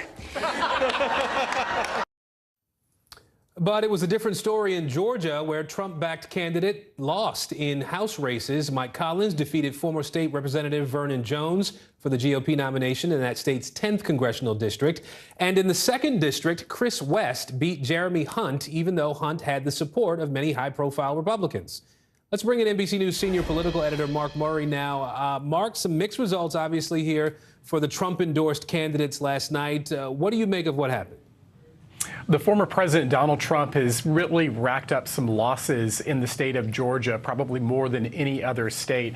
According to a review by NBC News, Donald Trump's endorsed candidates have gone 133 wins versus 11 losses. And when you pair that down to the competitive contests, so take away any of the contests where there really hasn't been much competition at all, Trump's record goes to 22 wins and 11 losses. But Aaron, in the state of Georgia, the former president is just 2-6 in competitive races. And that goes back to last week's contest where incumbent Brian Kemp ended up beating the Trump challenge hand-picked candidate David Perdue for governor. Yeah, you know, Virginia also has 2 of the country's most competitive races for the House right now. Ultimately, Republican voters chose 2 women to go up against the Democrats there. Jen Kiggins and Yesli Vega both won their respective races. How do their prospects look now for the general election? These are toss-up general election contests, according to the Cook Political Report, Aaron. We expect these to be some of the biggest in the country, where the Democratic incumbents are Abigail Spanberger in that 7th congressional district and Elaine Luria in the 2nd. And of course, Luria and Spanberger were really big Democratic stars who first won election in 2018 and narrowly won re-election in 2020. I do want to ask you one more thing about Georgia. You mentioned that state. The state representative, Bee Nguyen, won the Democratic nomination for Secretary of State there. She's going to face the Republican incumbent, Brad Raffensperger, in November. Raffensperger has been the target of President Trump, we know, for refusing to help overturn the state's 2020 election results. He testified before the January 6th committee yesterday. How do you see that race playing out come November? Yeah, Aaron, given the really competitive races for United States Senate as well as governor, I expect all the races up and down the ticket in Georgia to be super competitive in November, including the Secretary of State race. However, it will be interesting to see if Raffensperger, given his high-profile work, his testimony before the January 6th Commission, is able to get some more Democratic votes than you would end up getting otherwise, that you might end up seeing Brian Kemp, for example, get in that governor's race, or Herschel Walker in that Senate contest. And so maybe there's a little bit of potential crossover appeal for Raffensperger. But again, Georgia is such a polarized state right now. All right, Mark Murray for us in D.C. today. Mark, thank you. We're following some breaking news out of Afghanistan now. At least 1,000 people are dead after a massive earthquake overnight. At least 1,600 people are hurt. Both of those numbers are expected to rise as crews work to find more victims. NBC News foreign correspondent Matt Bradley is following all the developments for us today. Matt, bring us up to speed. Yeah, Aaron, you said it all. As you mentioned, a sky-high death toll, really staggering number, 1,000 people dead, and this just for a 5.9 magnitude earthquake. And that's somewhat surprising because if you saw that here in Britain or in the States, you just wouldn't see that same number. 1,000 dead, 1,500 wounded. This is set to be the deadliest quake in Afghanistan for the past 20 years. Overnight, a 5.9 magnitude earthquake rocking Afghanistan's southeastern province. At least 1,000 people are dead, more than 1,600 are injured. The Minister of Interior saying those numbers are expected to rise as more information trickles in from remote villages. The search for survivors is underway as some local residents say the quake left them traumatized. It was midnight when the quake struck, said this woman. The kids and I screamed. One of our rooms was destroyed. In Kabul, the Taliban holding an emergency press conference. The Prime Minister sends condolences to the victims' families and those who have been injured in last night's earthquake, said this official, and praises God for granting them paradise. The Taliban government promising around $1,100 to the families of those who've died and $500 to families who've sustained injuries. But the people of Afghanistan were struggling long before the earthquake. Severe drought and the collapse of the economy plagued the country with a high poverty rate and food shortages, a crisis that's gotten worse since the U.S. left and the Taliban took over. There's a drought that's happening that's causing significant food insecurity for the people here in Afghanistan. Endemic and pandemic diseases that are affecting people's lives here. It is a long list of factors that are making life very difficult here for the Afghan people. The UN estimates 1.1 million children under the age of 5 could face severe malnutrition this year. NGOs are aiding the recovery effort on the ground. Well, UNICEF has several mobile health and nutrition teams on the ground at the moment. But even they admit that giving relief to Afghanistan's more remote villages will be a challenge without sophisticated equipment to support their response. Afghanistan is no stranger to earthquakes. In 1998, an earthquake killed at least 4,500 people in the Northeast. More deadly earthquakes would follow in 2002, 2005, 2009, 2015, and even earlier this year in 2022. But this earthquake could become Afghanistan's most deadly in more than 20 years. In Vatican City, the Pope mentioning the victims during his weekly general audience. I pray in particular for those who've lost their lives and their families, he said. I hope that with everyone's help, the suffering of the Afghan people can be alleviated. A suffering we're only just beginning to understand. So as we're seeing this recovery and, basically rebuilding effort going on in Afghanistan, I think the interesting thing to look for here, Aaron, is whether or not the tragedy of this magnitude forces the Taliban and the international community's hands in order to work with each other. And that, if they do, would be a major relief, not just for the victims of this earthquake, but for the Afghan people who are already suffering humanitarian catastrophes even before this latest tragedy. Aaron? All right, Matt Bradley for us today. Matt, thank you. A new report out today finds evidence that Russian forces killed a Ukrainian photojournalist as well as a soldier who was with him. Reporters Without Borders, also known as RSF, says this happened during the first few weeks of the war. They say Max Levin previously used his drone to help Ukrainian forces see where Russian troops were stationed. NBC News foreign correspondent Ali Arouzi joins us now from Kyiv. Ali, what more is this report revealing about that Ukrainian journalist and how he died? Hey, Aaron, that's right. Reporters Without Borders is saying that they have clear evidence that Maxim Levin and a soldier friend of his who was accompanying him were executed by Russian forces on the 13th of March in a village about 12 miles north of Kyiv while they were covering Russia's assault on the capital, as you said, in the early days of this conflict.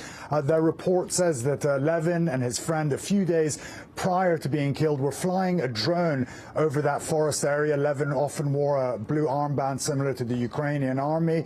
His drone went down in that forest, and then a few days later, he was determined to go back and find that drone because he said that there was some crucial information on it that gave whereabouts of the Russian forces and their movements. When they got into that forest, the place was surrounded by Russian troops, and that's apparently when they were captured and then executed. Reporters Without Borders sent a couple of journalists over here on the 24th of June to find out exactly what had happened. They accumulated a lot of evidence. They say that it's irrefutable that Levin and his friend were executed. They found DNA evidence they say belonged to Russian forces. They found the car that they were traveling in, which was peppered with 14 bullets. And they say, crucially, they found a bullet next to Levin's body, which is a really strong piece of evidence. The prosecutor's office say when they found his body, he was killed by 2 gunshot wounds.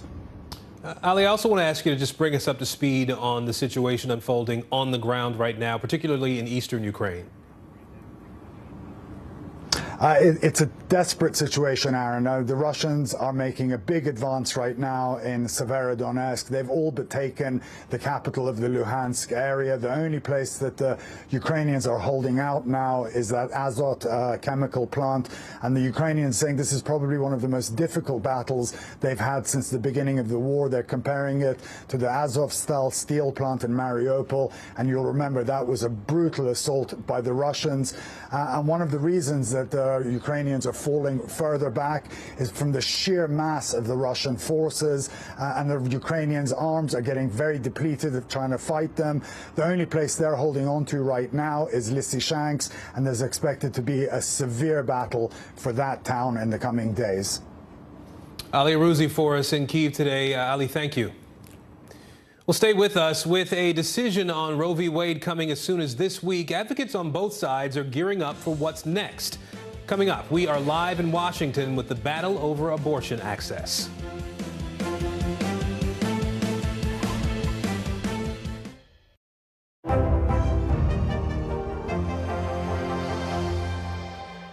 Making Space, the inspirational podcast from Hoda Kotb. Listen now. Women's basketball has been systematically held back. Our players and coaches have been harmed. After 49 years of Title IX, we still have work to do. In Their Court, a podcast from NBC News and NBC Sports that goes inside the issues of inequality in women's sports. Listen now.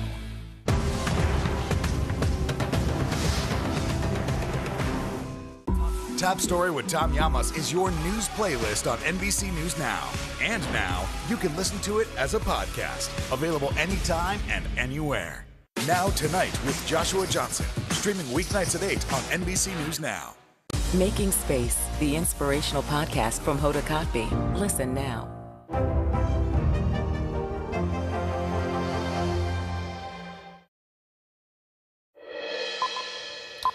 Bottom of the hour now. Let's take a look at what's trending right now on NBCnews.com. Daniel Arkin's in the newsroom. Hi, Daniel. Hey, Aaron. We start with breaking news out of California. One person is dead and another is injured after being shot inside a San Francisco Muni train earlier today. Officials say the suspect fled the station and remains at large. Meanwhile, North Dakota Senator Kevin Cramer says he may have to amputate his finger after suffering a serious injury to his right hand. The Republican lawmaker said he was working in his yard over the weekend when he suffered the injury, which required immediate surgery.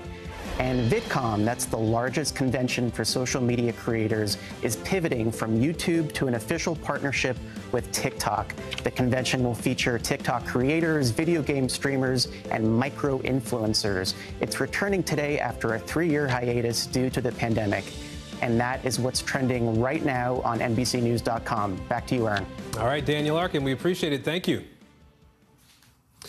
The Supreme Court's decision to overturn Roe v. Wade could come as early as tomorrow. Many people are expecting the court to send the matter back to the states.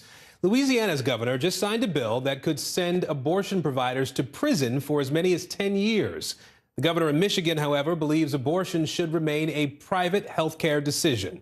Senate Democrats are pressing President Biden to take executive action here. They plan to hold a special caucus tomorrow, according to sources familiar with the planning.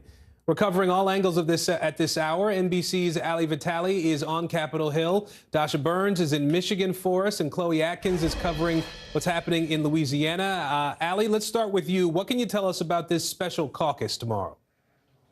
Yeah, Aaron, this is a lunch that Senate Democrats are planning on having, and our sources tell us that it's really just an opportunity for all of the Democratic senators to make sure that they're on the same page, preparing for that eventual decision on Dobbs, which really could come any day now. I know from talking to my sources and senators in this building that there is a lot of anticipation for that. They tried, you'll remember, to pass the Women's Health Protection Act several weeks ago. Ultimately, that's not something that they were able to do. So really, this is just a chance for them to check in, because they are pretty limited at the federal level. And Ali, you were first to report that more than 20 Senate Democrats have signed onto a letter calling for President Biden to take specific executive action on abortion. What do they want to see from the president? Look, this is something that the White House has been pretty mum on. They're leaving their options open, saying that they could consider executive actions. But these are some of the specific things that lawmakers are asking for. You can pull them up on the screen. This is our reporting from just a few weeks ago. Senators led by Elizabeth Warren and Patty Murray asking for Biden to do things like shore up access to the abortion pill, which is the most prevalently used form of abortion currently in the country. It is Food and Drug Administration approved. They're also asking for resources for people crossing state lines, anyone who might have to travel because of these restrictions. Also looking into Medicaid's freedom of choice of provider that would allow people to make sure that they can go to providers still under Medicaid so that they can access abortion care even as states begin to crack down. They're also looking at data and privacy protections. But again, I think the really important difference here, senators and federal lawmakers broadly in Washington are pretty limited in what they can do here. Because they weren't able to take the legislative route, they are now pretty hamstrung in terms of applying protections for abortion care. It's why what's happening in places like Michigan and in other states are so important. The Michigan governor, as Dasha will tell you, and as I've talked to the governor myself, is trying to do this through a legal route. But at the same time, lawmakers in Washington are looking at states like Michigan or on the other side of this spectrum in places like Louisiana and Oklahoma as they get more restrictive, and really seeing this as a battle that's going to play out at the state level. All right, Ali Vitale for us on Capitol Hill today. Ali, thank you. I want to bring in NBC News correspondent Dasha Burns and NBC News Digital reporter Chloe Atkins. Dasha, first to you. I know you're in Michigan now, where that state's governor just held a roundtable discussion about abortion. Talk to us about that. What came out of that discussion, out of that conversation? Well, Aaron, look, you've got a variety of states taking action right now, right? You have red states enacting anti-abortion trigger laws. You have blue states trying to fortify abortion rights. And then you have states like Michigan, purple states, where here there is a 1931 law on the books that criminalizes abortion, makes it a felony. Now, that became virtually irrelevant after Roe. But if that decision is rolled back, if the Supreme Court does indeed follow through on that leaked opinion, then you've got a battle here because the governor, Gretchen Whitmer, is fighting against that law, trying to invalidate it. The state legislature, though, which is GOP-held, Republican state legislature, is fighting to defend it. And now you see this playing out here. It's become very personal for a lot of people, and that is a conversation that the governor brought together today. Women from diverse backgrounds from across the political spectrum. This roundtable had a pro-choice Republican woman, had a pastor, had a woman with an ectopic pregnancy that was recently terminated, and it became personal. The governor at points was teary-eyed, and afterwards we had a one-on-one sit-down, and I asked her about the action that she's taking and about what the White House is or is not doing. Take a listen to some of that conversation. These are personal decisions, and that's why this right that's been there for 49 years is very much in jeopardy and is going to have a profound impact on women's lives. And that's why, the stakes are so high and this work is so important. Do you think the Biden administration has done enough? I think they've made very clear that they are pro-choice and that they are taking action to protect the right to choose. This is falling to the states right now, and it is going to be a patchwork of rights depending on what side of a state line you live on, and that's terrible policy. This should be federal policy. To that point about state versus federal, the reality that the governor pointed out and that we've seen already playing out in various parts of the country is that it's not simply state by state. When you have certain states restricting rights, other states sort of protecting those rights, you see people traveling across state lines to get that kind of medical assistance. So it does become an inter and intra-state issue, as we've seen all across the country already. And the governor also pointed to this being not just a medical decision for women, but an economic decision. In that roundtable today, she said that this is the biggest economic decision women make in their lives, is how and when to start a family, Aaron. So, Dasha, beyond what you just explained there, what are some of the other efforts going on in Michigan to protect abortion rights? Right. Well, Planned Parenthood has filed a lawsuit against that 1931 law banning abortion that I mentioned. There's been an injunction in that, but the state legislature has intervened in that lawsuit. So that's going to be a protracted legal battle. There's a proposed ballot initiative for November to protect abortion rights. And then just moments before I came on air with you, Aaron, news came out that some House Republican lawmakers here in Michigan are working to propose a prison sentence, a 10-year prison sentence for abortion providers. So we're looking at quite a fight here in Michigan as we wait for the Supreme Court decision, Aaron.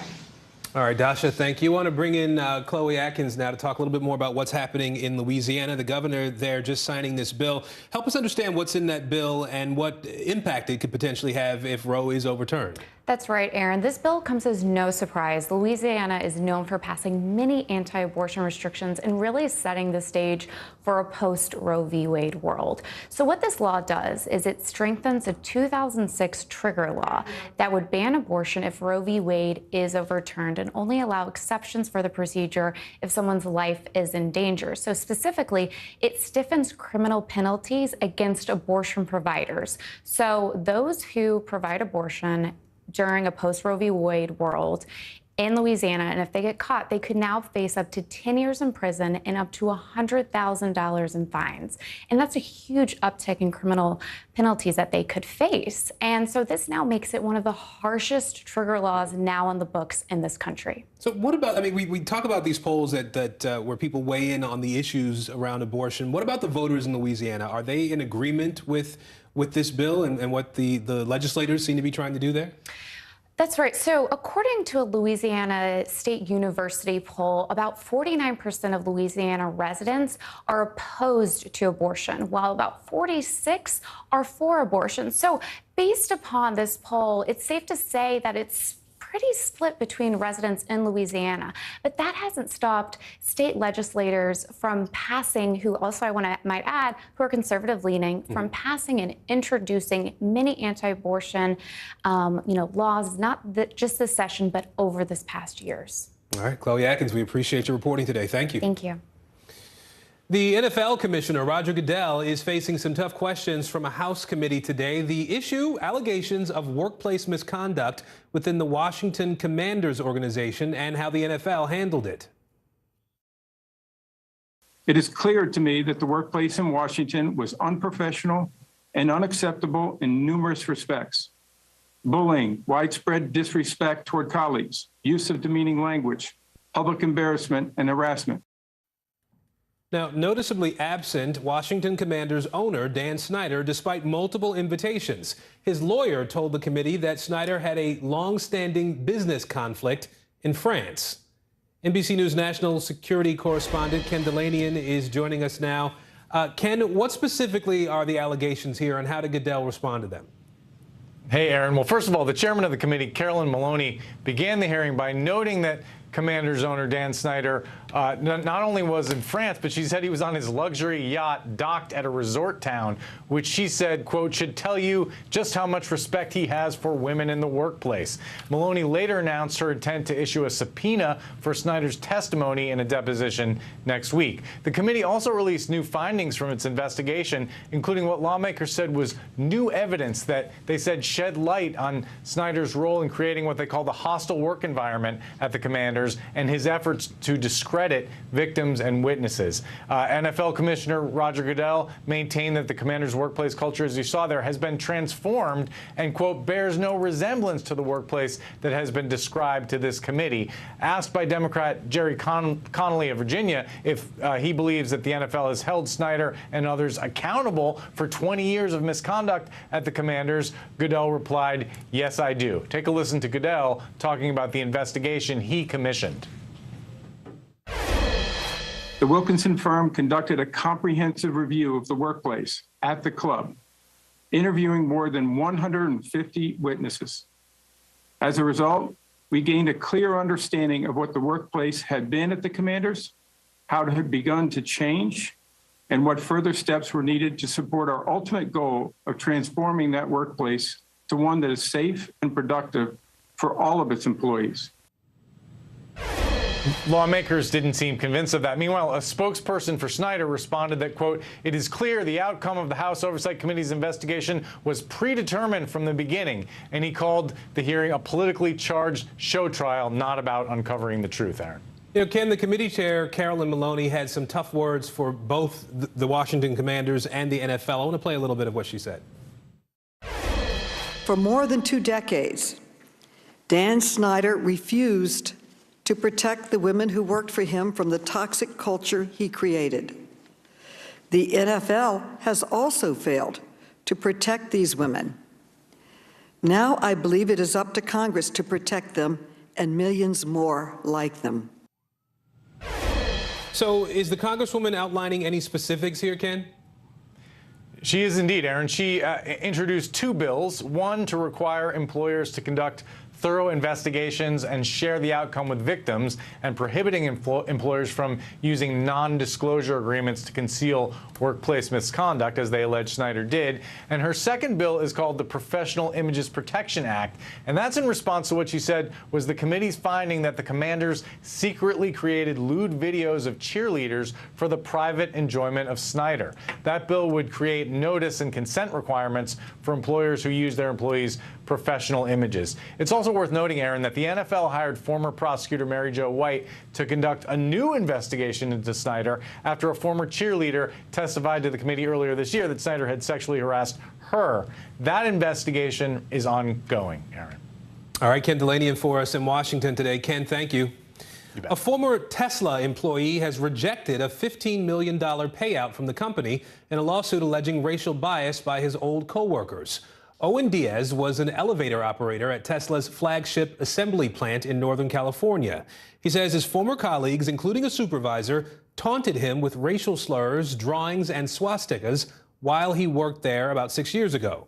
I want to bring in NBC News reporter Stephen Romo now, has been tracking this story for us. So, Stephen, this jury sided with Diaz back in October, awarding him $137 million, a far cry from the $15 million that we're talking about here that was ultimately offered. What do we know about the decision-making here? Well, this was one of the largest payouts awarded of its kind, and the judge in this case, William Org, decided to slash it to $15 million, so quite a discrepancy there. And as you mentioned, some of the blatant racism that Mr. Diaz says happened, he only worked there for 9 months between 2015 2015 and 2016 and said that it was just ongoing and continued discrimination and harassment from these fellow employees and the supervisor that you mentioned in this case. And the jury sided with him, believed him in this case. The judge basically told him you can take the $15 million or you can go to a new trial. And that's what's going to happen now. He's going to go through a whole new trial. Of course, it took 6 years to get here, so it's unclear exactly when this new trial will actually conclude. A lot more to come on that. Should mention we did reach out to Tesla for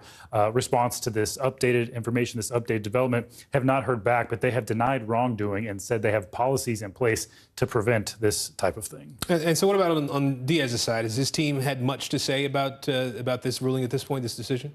Yeah, they're basically saying for a company the size of Tesla, this $15 million is just not enough to stop them. They say that they need a larger payout as a deterrent for this to continue from happening. We do have a statement I want to read from his team. It says, in rejecting the court's excessive reduction by asking for a new trial, Mr. Diaz is again asking a jury of his peers to evaluate what Tesla did to him and to provide just compensation for the torrent of racist slurs that was directed at him.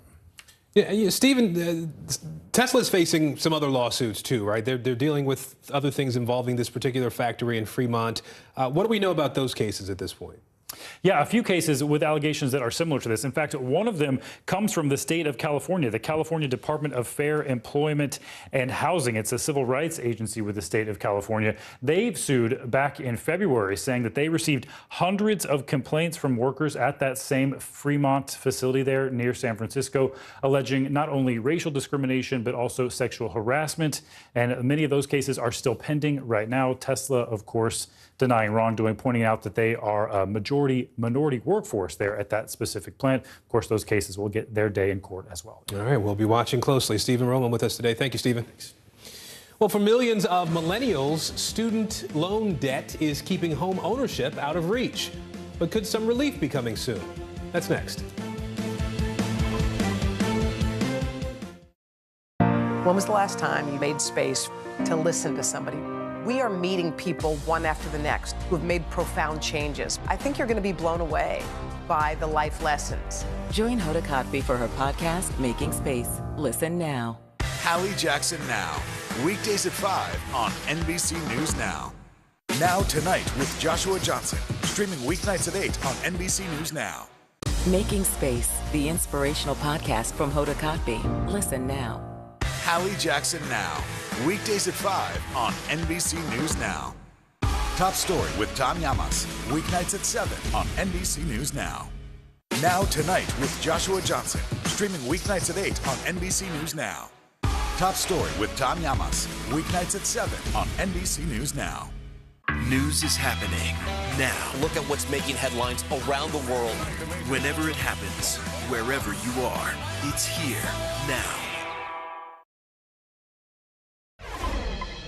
Well, more Americans are getting priced out of the American dream. About a third of millennials say student debt is keeping them from buying a home. That's according to a recent Legal and General study. But for young professionals of color, it's even harder.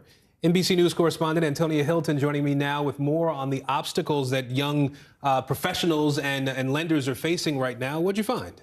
Well, Aaron, what we're seeing happen is the student debt crisis collide with the housing crisis. And, mortgage rates are starting to go back up and housing prices are through the roof. And if you're someone who's also carrying tens of thousands or even hundreds of thousands of student debt, lenders are very nervous about working with you. So there's concern that because so many millennials and young professionals have this debt, they're going to get shut out of the American dream. Take a look. For 2 years, Asia Ingram has been trying to find a place in Chicago to call home. When she's not in the lab as an engineer and scientist, she's on the hunt. Because you like historic homes, and this one right here has a lot to offer. The idea of owning a home is everything, right? We all grew up dreaming. But her dream keeps getting deferred, thanks to almost $220,000 in student loan debt, racked up in undergraduate, master's, and PhD programs. And lenders keep rejecting her. When you look at your debt, how does it make you feel? I almost feel like I'm getting emotional because, especially when you grew up in Black communities, education is the only way. It just feels like almost like a joke. A Legal and General study found 36% of millennials say student debt keeps them from becoming homeowners. For young professionals of color, it's even harder. After decades of discrimination in jobs and housing, many have tried to close the wealth gap through achievement in higher education. How am I going to build this family or this ideal? Asia's realtor Nicole Wheatley frequently writes to the Biden administration, demanding they follow through on the campaign promise to cancel at least $10,000 in loans per borrower. Financial institutions need to change, but also policy needs to change too. To lenders, it didn't matter that Nayela Malone had great credit, owned a therapy business, and was on a debt repayment plan. After months of trying with 2 different lenders in 2020, she had to take a break. What are the explanations that you've been given? Oh, the only one is the student loan debt. Today, she pays $800 more in rent than the cost of the mortgage on the home she wanted. It just got very dark for me because I could not understand it. And I didn't want to hear any more explanations. Mortgage lender Linda McCoy says it's on the federal government to adjust the rules. Do lenders need to change their practices? Somebody's got to do it from the top. We can't do it from, the lender. Camila Rashad bought her family their first home on the South Shore. It wasn't her first choice, but her $560,000 in student loans kept her out of many neighborhoods. And I hear gunshots like right outside my gate. My car was parked outside, so there's now 2 bullet holes in my car. Camila tries not to think about what might have happened if her kids had been home.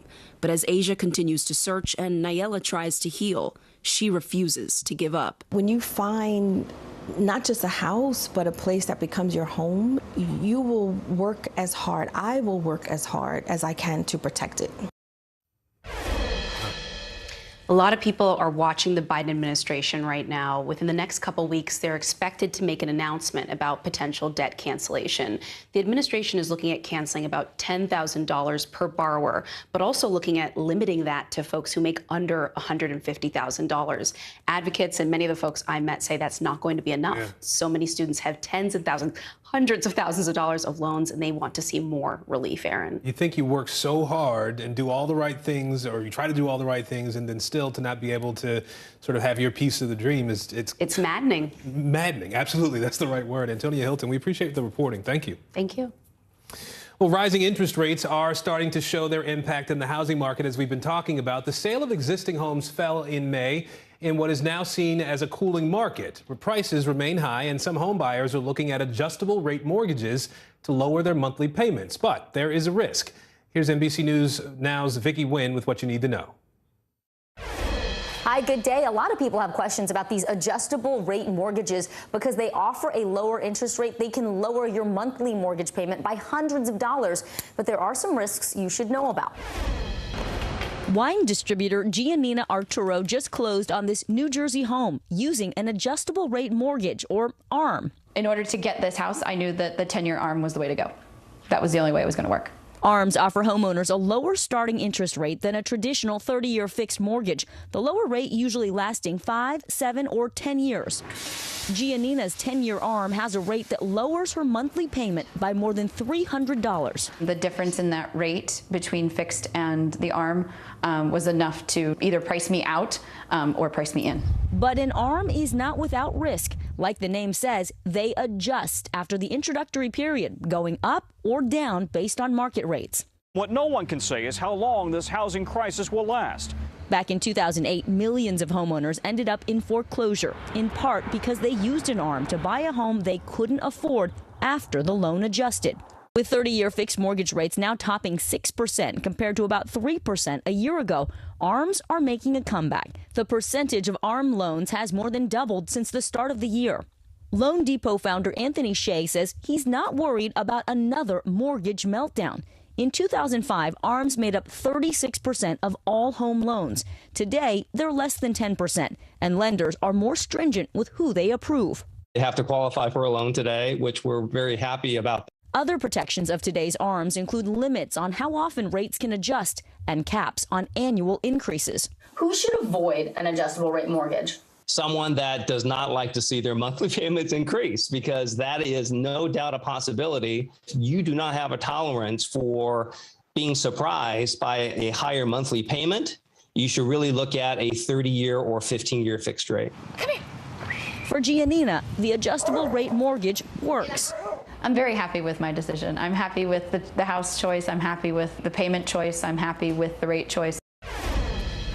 And make sure you think through the entire loan. It's important to make sure you can still afford the monthly payment at the maximum adjusted rate. And just like anything else, shop around, talk to multiple lenders, and ask if there are penalties for paying off that loan early. You also want to negotiate for the best rates. Back to you.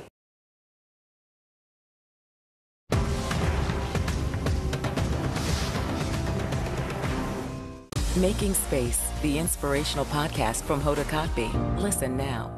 Sometimes the news can be difficult and overwhelming for kids to understand, so we've created a newscast just for them. We hope your family will watch Nightly News Kids Edition. The fire has grown leaps and bounds. What you see behind me is typical. How you doing? Pretty bad. Hallie Jackson Now, weekdays at 5 on NBC News Now. Now Tonight with Joshua Johnson, streaming weeknights at 8 on NBC News Now. Hallie Jackson Now, weekdays at 5 on NBC News Now. From Brooklyn, we're next to the subway station. The state's reservoirs are alarmingly low. War will pass them by.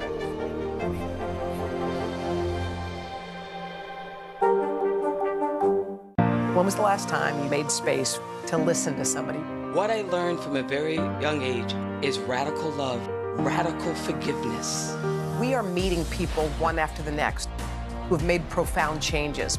It showed a lot of personal strength for me. Why am I trying to make other people happy over myself? So many life lessons that are going on in these conversations. We're watching a transformation. Join Hoda Kotb for her podcast, Making Space. Listen now. Let's go. This is a critical choke point for this fire.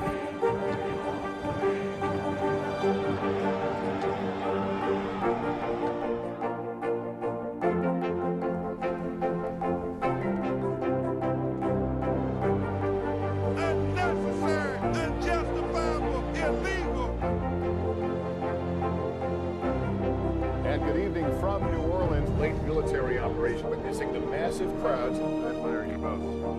Nice to really spend some time with you. Appreciate it.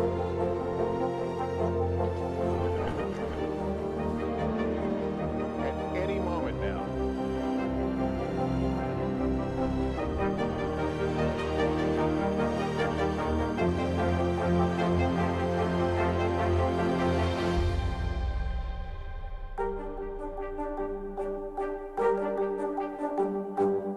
Right now on NBC News Now, look at what's making headlines around the world. We've got 3 new developments just this afternoon. We begin this hour with breaking news. This is what it looks and feels like to try to escape Ukraine. I don't want to say goodbye. This factory has gone from making kitchen pots to lethal items. There's an intense artillery battle underway. Breaking news this morning. The heartbreak, the grief, and the tears that we have seen here are all tragically familiar. Was there a school officer on campus? Because that's what we've been told. No. The shooting is once again reigniting the debate over gun laws. If it's Tuesday, it is primary night. The highest profile races yet this year. The official confirmation of Judge Ketanji Brown Jackson. Let's zoom out a bit to our changing climate. What do we think that the new normal is going to be? The rollout of COVID vaccines for children under 5. Inflation is cutting into almost everything. Another honest conversation about what it means to be Asian American. We're coming on the air with the news NBC Scoop. Bringing the news to you is not only a job, it's an honor. When was the last time you made space to listen to somebody? What I learned from a very young age is radical love, radical forgiveness. We are meeting people one after the next who've made profound changes. It showed a lot of personal strength for me. Why am I trying to make other people happy over myself? So many life lessons that are going on in these conversations. We're watching a transformation. Join Hoda Kotb for her podcast, Making Space. Listen now. News is happening now. Look at what's making headlines around the world. Right now on Morning News Now. We're coming on the air with breaking news. And this is a significant moment. Whenever it happens, wherever you are, NBC News, streaming free now.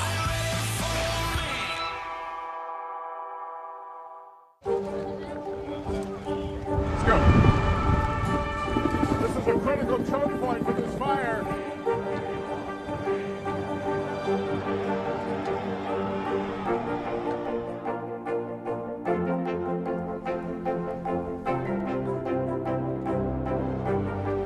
Unnecessary, unjustifiable, illegal.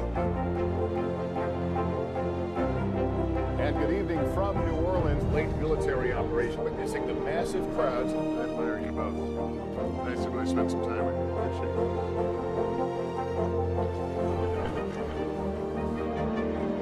At any moment now.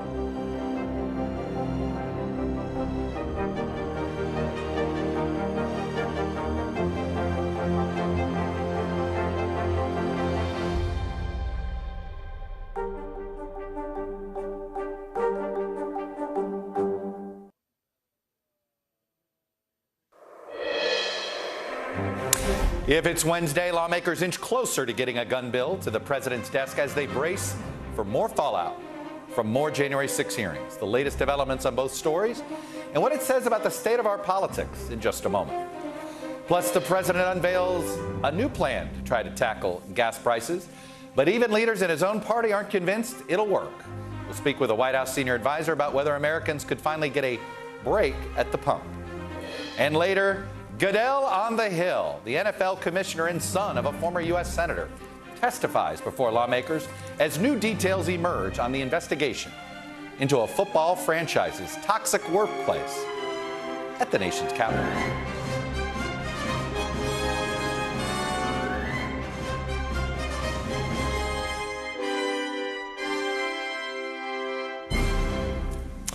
Good day. Welcome to Meet the Press Now. I'm Chuck Todd, and thanks for streaming with us. Right now, lawmakers in Washington are grappling with two very different kinds of emergencies. The first is the rapid-fire revelations that are coming out of the January 6 committee hearings, which have, frankly, cast a disturbing spotlight on the unhealthy state of our politics in America.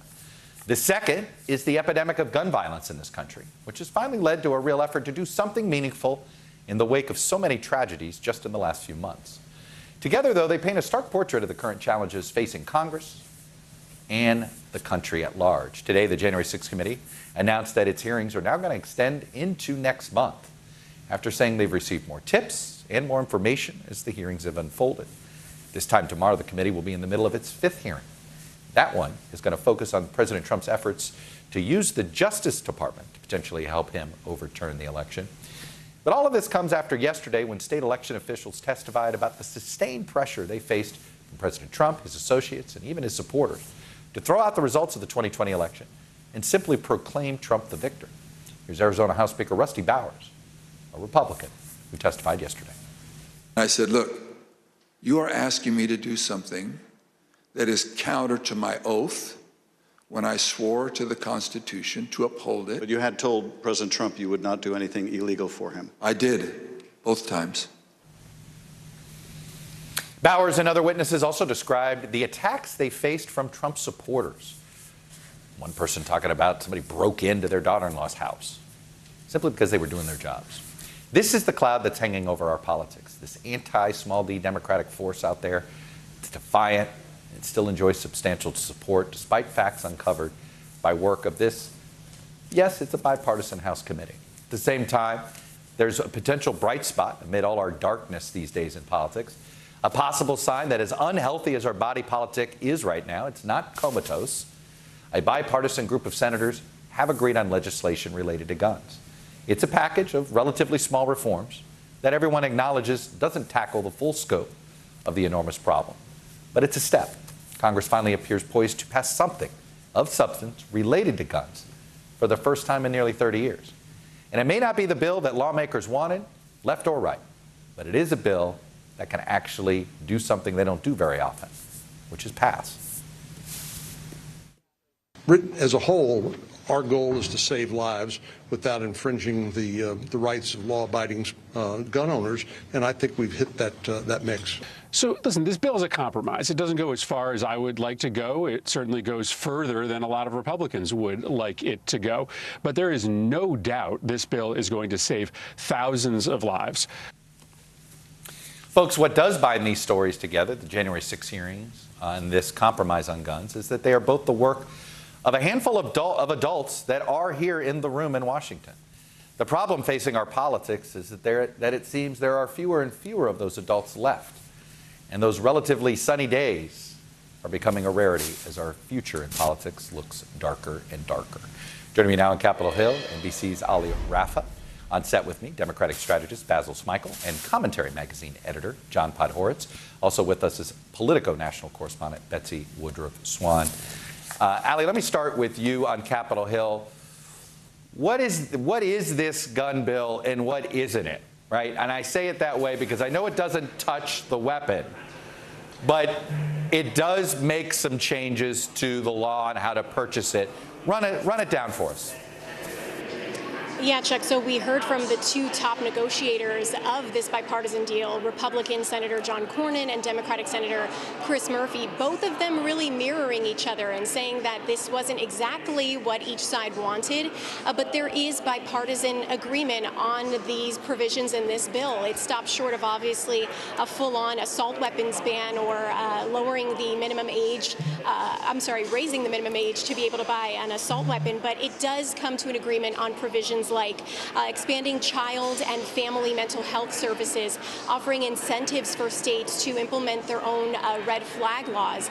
It also bolsters crisis intervention programs, closes that boyfriend loophole we heard before senators left last week. Really one of the sticking points here was the language around what defines a domestic abuser. Republicans asking for some not so broad language around that. This also strengthens background checks by including juvenile records for people under the age of 21 trying to purchase a gun. And so there's several things that, like I said, senators didn't get, but there's widespread support for this already. As you mentioned at the top there, this was an initial vote to get the ball rolling on this last night that garnered the support of 14 Republicans. Would have been 15 if Senator Toomey was there for that vote. He was one of the Republicans who originally backed the framework of that bill. Ali, any indication that the numbers could grow among Republicans or shrink? As you know, the NRA came out officially opposed, but I think the NRA is more concerned about looking, worried about other gun groups going to their right. So I don't know how effective their opposition is. They're opposed to it. Are they actually working to flip members or not? So on the Senate side, we're seeing, Texas Senator John Cornyn talked about this today. He expects that the Republican support for this bill to already be locked in. So that's 14 with only room to grow. Then you see on the House side, whenever this does get to the House side, we're expecting a vote on the Senate side either tomorrow or Friday.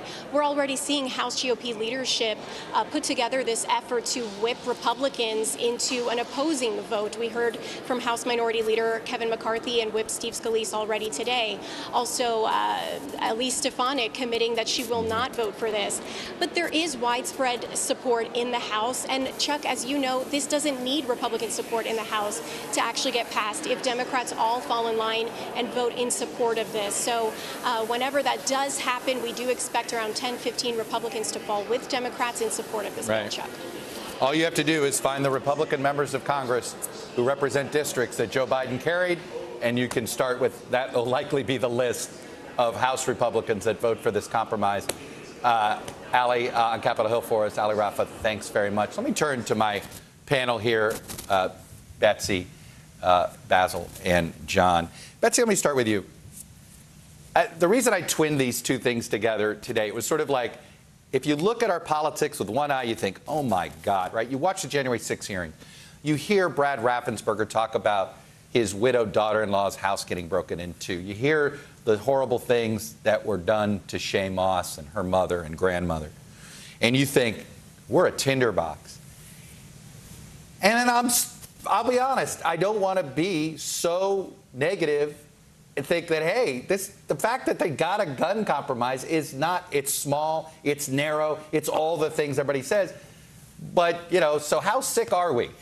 Put us on the, is our body politic, how unhealthy is it? We're not dead. I guess that's the good news. But how close to death are we? That's a great question. And I think, first, the fact that Congress is so incapable of doing almost anything in an election year, which is every 2 years, is a problem that's only grown more acute with time. Part of the reason and part of the result of that, of course, has been Congress on a host of issues trying to foist its responsibilities to the courts. This is why more and more the decisions that shape American life the most are not made in the Capitol building, but across the street at the Supreme Court and through the executive branch's regulatory function. And of course, the horrible problem with that is that the executive branch and the judicial branch, of course, are wonderful, but they are much less democratically responsive than Capitol Hill is, and then members of Congress are. So when you have Congress just trying to abdicate responsibility to deal with a whole host of issues, in the aggregate, on the whole, it means that the U.S. government is less democratically responsive to voters. The other thing that I think we have to note with this is it also just points to a yawning chasm between House and Senate Republicans, both January 6th and this gun rights bill. January 6th is a great example. You have Kevin McCarthy pushing Liz Cheney out of the Republican Party,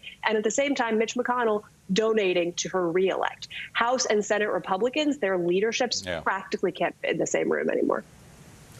Basil and John, best of times, worst of times, right? I feel like you look at, again, if you look at the gun bill and I say, well, maybe this is proof that if you work at something hard enough, or that cynic in me says, if you have two back-to-back tragedies where kids are mutilated and people are targeted for race, then that's how you get Congress back. Well, I'm more the cynic, because I honestly, when I was 12 years old, I was shot by a 14-year-old. And I said then the same thing I can say now. Why does a child have a gun? And this bill doesn't really do anything to answer that question. And I understand that government practices incrementalism. I get that part.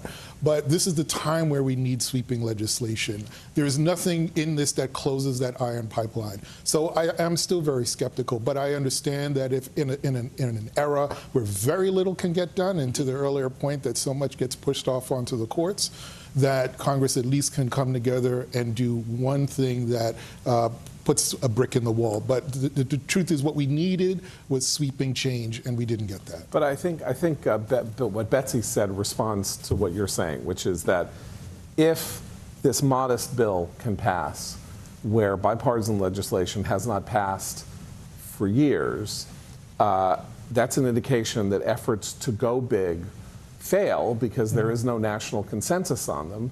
This will represent the first national consensus on the need to do some moderation on unlimited gun rights in 30 years. And it is almost unassailable in the sense that because of its modesty, it will be very hard for people to say this is a wild arrogation, wildly unconstitutional arrogation by Congress of individual rights and individual liberties, because it really isn't. You can say whatever you want, but also because 16 Republicans, I guess 14 now, but it could be 16 or 17 by the time the bill is passed. That's a pretty substantial thing. We haven't seen it, and so that will represent a new consensus. We haven't seen it on a social issue. We've seen it on spending issues. Oh, always. You could always find bipartisan. Well, we got 69 votes on the infrastructure bill. That's right. Because we're spending money. Right. And I hear what you're saying, and I agree to the extent. But there was a moment when at least you can count on New Yorkers, for example, or people within the state supporting the state. So when you have Elise Stefanik saying she's not going to support this, that concerns me. When you have someone like Congressmember Jacobs, who's representing the Buffalo area, right after the shooting, saying he supports gun control and then has to resign, that's a problem. Well, we got a little breaking news on that front, Betsy. And what if I told you that Donald Trump put out a statement calling Cornyn a rhino and saying he's recommending being against this gun bill? Is that a person who just knows who his base is? Or will that matter to some of these elected Republicans as they contemplate whether to vote for this legislation?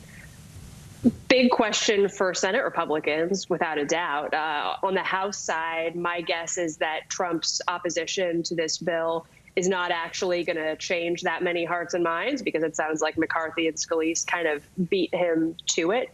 If anything, this strikes me as Trump trying to kind of engage in some bandwagoning, being in favor of what was going to happen, which was conservative House Republicans calling this bill nightmare, Gestapo, gun control, gun confiscation, hell on earth that's coming. Trump doesn't want to be to the right of those people. The other thing to remember with Trump, of course, is that support from the NRA was a huge part of the reason that he was elected in the first place. The Gun Rights Association spent a massive amount of money in 2016. They spent much, much less in 2020 because of atrocious internal management, financial management problems. And if you're Trump, you look at the gun issue and you think, the gun people really love me. Maybe I'm going to be on the side of let's not do anything about guns. Yeah, no, he does not benefit from ever moderating. No, I mean, it's not good for his brand. I don't mean it whether it should be good for the party. He doesn't benefit, right, John? No, and what's more, I mean, the thing is that the Senate, the people in the Senate who have agreed to this framework, they've already discounted Trump. I mean, the only real person who has something genuine to fear maybe is Lisa Murkowski of Alaska, right? But she may have done the right vote for that election, right? Because she needs second choice Democrats. Right. So because they have ranked choice voting. Yeah, they have ranked choice. So, but I mean, she is the only one. If you look at that slate, Todd Young, but it's after his primary. Right. Yeah. So the House is a little different, and so I guess there is this idea that they can get, as you said, the sort of the Biden Republicans in the House. Look, Don Bacon, the Omaha. Yeah. We know he's got a Biden district. He was on my show a couple weeks ago. He sounds like a guy that's looking for a reason to vote for this bill. Right. But in the end, I mean, Trump's bandwagoning has been his approach in this election season, jumping off Mo Brooks and jumping onto Katie Britt so that he can claim a victory. But in this case, he has to say Rhino, also because he doesn't want Tucker Carlson to get ahead of him. He doesn't want... No, it's true. Hey, let me pivot a little bit to January 6th, because Quinnipiac asked a terrific poll question, and I definitely plan to get our folks to steal it. They asked whether, in 2020, do you believe Donald Trump truly believed there was voter fraud, or do you believe he deliberately wanted to spread false information? So the overall number is 48-43 in favor. More people think he was deliberately spreading false information than not. Now let me take you to the party divides. Among Democrats, only 7% thought he was doing it because he really believed it. 86% believed he was spreading false information on purpose. Numbers almost completely flipped among Republicans. 77% believing he believed it, just 17. Which brings me to the all-important question, Betsy. Does the January 6th hearing break through at all? Is this more proof it does not? I don't think it does. I've talked to two separate Democratic members of Congress in the last couple of weeks about January 6th. Obviously can't say who. And both of them have said offhandedly, nobody gives a bleep about January 6th when they're talking about their districts and the way that elections play out. The reality is, obviously, it's a very important issue. Obviously, like, I've been covering this nonstop for the last year. It's important. It's a key part of understanding American history and the democratic trajectory that this country is on. It is also true at the same time, and not at all contradictory, that it's not a top-tier voting issue for people who are figuring out who they're going to support during the midterms. Top-tier issues are material concerns. How are people paying their mortgages? How much does it cost to get milk and bread? How much does it cost to get gas? Do these hearings result in different electoral outcomes for Democrats? I have yet to see any actual evidence that they do. Very quickly, my measurement is whether Trump's ever the nominee again. Right. That, to me, is success or failure. Here, right now, I would say I'm a conservative. I was skeptical about these hearings on the first night when Liz Cheney said Trump and his people engaged in a 7-point plan to overturn the results of the election. I thought, Trump doesn't do plans. He doesn't count to 7. This is an overreach. I'm going to say this, that as these hearings have progressed, I don't know that they're ever going to get to connective tissue where Trump says, I don't believe I won, but you better do this anyway, which is the thing they need to have the conspiracy so that in his mind, he's not delusionally thinking that he won anyway. I don't think they're going to get that, although who knows with this documentary film footage that has now been subpoenaed. but they are getting closer to laying out a circumstantial case than I, as somebody who has granularly followed this from the minute that it happened, than I thought they would. And I think it is going to have a corrosive effect on Trump, even though people on the right don't really want to pay that much attention. It can damage Trump, not Trumpism, very quickly. Merrick Garland, how hard is his life going to become? Oh, incredibly difficult. But, you know, the committee has given him everything that he needs. Problem is, you know, and this is where, let's go back to this issue. One of the reasons that Democrats feel like this is a great civics lesson, but what's going to come of it is there real accountability. Merrick Garland doesn't act and really push forward, and Democrats don't feel like he's that engaged. It's a problem. Look, I don't want to repeat it, but if you haven't read the Jack Goldsmith op-ed in the New York Times that sort of goes through the should he or shouldn't he on Merrick Garland, just read it. It's a very compelling argument. I'm not sure where I land yet, but it is worth your time. Basil, Mike, and Betsy, thank you all. Ed, and J-Pod, of course, coming up. President Biden calls for a 3-month gas tax holiday, saying it's going to curb surging prices. The plan's already facing criticism from every side. A senior advisor to the White House and a top Democratic senator join me after the break. Plus, the Supreme Court could overturn Roe v. Wade any day now. We'll have some exclusive reporting on how one swing state governor is already making plans for a post-Roe world. You're watching Meet the Press Now.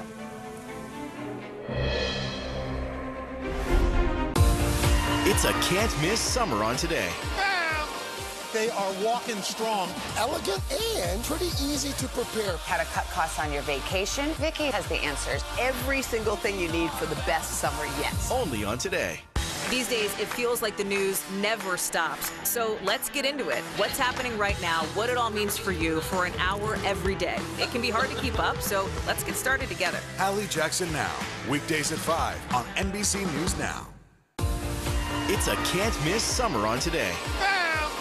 they are walking strong, elegant, and pretty easy to prepare. How to cut costs on your vacation? Vicky has the answers. Every single thing you need for the best summer yet. Only on Today. Sometimes the news can be difficult and overwhelming for kids to understand. Ukraine and Russia. Could you help me understand what's going on? So to help make sense of it, we've created a newscast just for them. We hope your family will watch Nightly News Kids Edition. When was the last time you made space to listen to somebody? We are meeting people one after the next who have made profound changes. I think you're going to be blown away by the life lessons. Join Hoda Kotb for her podcast, Making Space. Listen now. NBC News, streaming free now.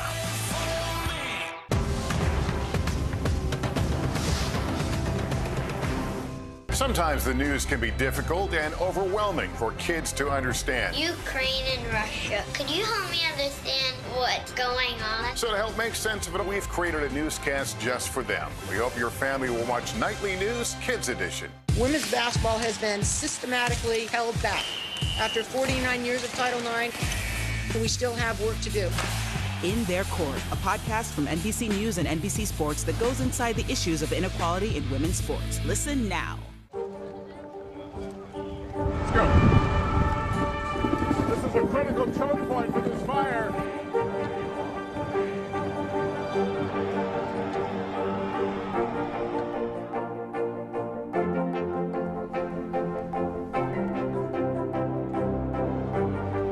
Unnecessary, unjustifiable, illegal.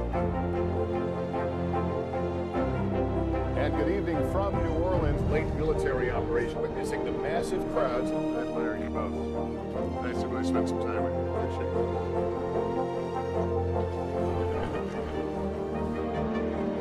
At any moment now.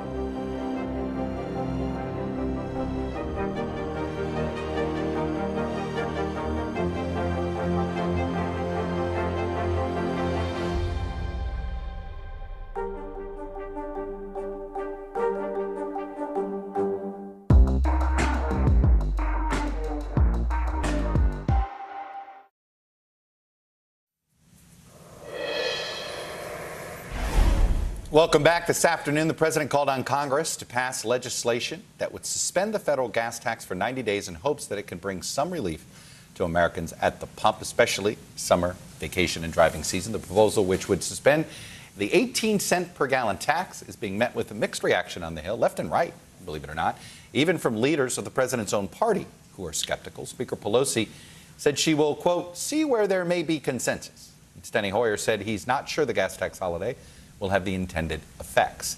In an already tough political environment for Democrats, poll numbers show gas prices and inflation as the top issue for many voters ahead of the midterms. Today's action is the latest move from the White House to try to address gas prices, including the announcement in March to begin releasing 1 million barrels a day from the Strategic Petroleum Reserve. Joined now by Senior Advisor to the President, Gene Sperling. You know, Gene, it didn't take long for many of my colleagues, and of course myself, who covered the last Democratic administration that you worked for. President Obama once called the gas tax holiday a gimmick. Why is this not a gimmick now, in your view? Well, thanks for having me on, Chuck. And look, this is not a proposal for all seasons. It's not a proposal for normal times. You know, when candidate Obama made that comment, he was responding to a proposal by candidate Clinton. And it was during the financial crisis where that was truly the central issue of our time. Right now, what the central issue is how we are recovering from this unprecedented pandemic.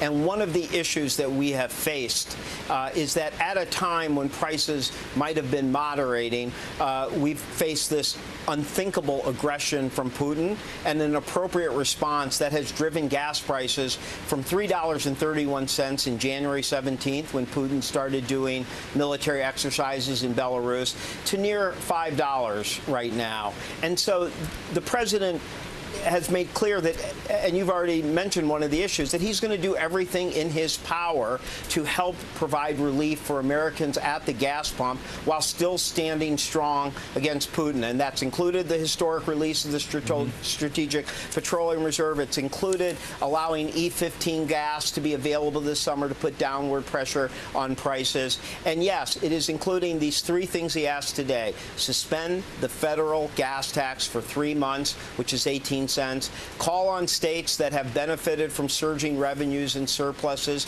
to suspend their gas tax, which could make it 50 cents a gallon, and then ask refineries, oil refineries who are chalking up record profits, to put those profits to work, expanding capacity, bringing capacity back that they shut down in the previous 2 years, and to do everything they can and should at a time of war to make sure any savings from lower oil prices or lower gas taxes benefit the consumers it's desired to benefit. Look, the issue is the refineries, right? Everything that our research has shown up that this isn't about, we have the oil, we just don't have enough places to turn the oil into gas. But expanding capacity at refineries takes years to happen. This is capital investment. So, you know, they could say they're doing it right now. It's not going to impact the consumer, no? Well, you know, Chuck, let's remember that this same industry took down 1 million barrels a day of refinery capacity, 800,000 of those. There was no demand, right? 2020. Because there was no demand. Yeah, but the point is, they took down capacity. We want to explore everything we can do. Look, what you asked of us, back. Right? Let me just say, what you ask of us, what the American people ask of us, is do everything you can. You know, we are sending them a strong message, but the president also asked Secretary Granholm, our Secretary of Energy, to meet with the industry tomorrow and have a constructive conversation that would include getting all of their ideas and understanding, is there capacity they could bring back online? What could they do, what can they do to do their part in a time of war to relieve prices at the pump, just like anybody is asking of this White House or the United States Congress. You do everything you can. There's no silver bullet, but that doesn't excuse you from taking all action that you have an ability to take. So you still are going to go to Saudi Arabia and hat in hand and beg them to turn on the spigot? Well, look, the president obviously has and his foreign policy team have worked to, encourage more capacity. We think, more production. We think there's 200,000 more barrels per day already committed by kind of what's called OPEC plus. In terms of this, the Saudi Arabia visit, I'm going to let my colleagues on the national security team talk more about the larger goals of that. But there's no question this president is trying to do what we can to expand oil supply. And when he put out 180 million barrels a day from the Strategic Petroleum Reserve, which is 1 million for 180 days, he did call on the rest of the world to at least put in a third of that so that we'd be at 240 million barrels. So look, this is a time of war. We want to stand strong on Putin, but we want to provide relief at the gas pump for Americans. And so we're looking for things that fit into that, into that road. Right. The larger issue is inflation. The gas price is the neon sign, right, that tells you about inflation. So I understand wanting to tackle that. Why not rebate? Why not $500 in rebate cards versus suspending of the gas tax, which feels, because now you're going to have to raise taxes in 3 months, right before an election year. It sounded like you guys were debating sending basically a $500 rebate card instead, which could have helped somebody decide maybe it helps with gas, maybe it helps with groceries. Why not do that? Listen, anything we're doing here is temporary. We're trying to deal, as I said, this is not a proposal for all season. It is a temporary measure being done in a time of war, a very exceptional period where a military conflict, an unthinkable one, has driven gas prices up around the world, including in the United States.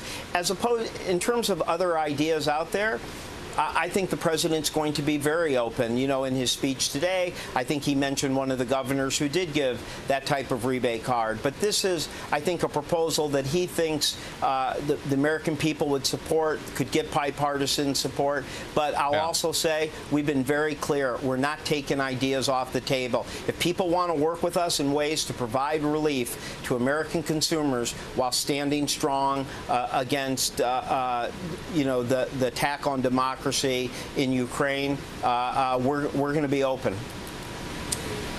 Gene Sperling, one of the chief economic advisors to President Biden these days. Gene, it's always good to get your perspective. Nice to see you, and Chuck, thanks for having us. I know you're dealing with a ton of rain, so thank you. Thank you. You got it. I'm joined now by Virginia Democratic Senator Tim Kaine, and Senator Kaine, we originally were going to focus first on foreign policy, the Saudi Arabia trip. But I tell you, the gas tax holiday politics sort of hits really close to home for both of us. I'm a Virginia resident.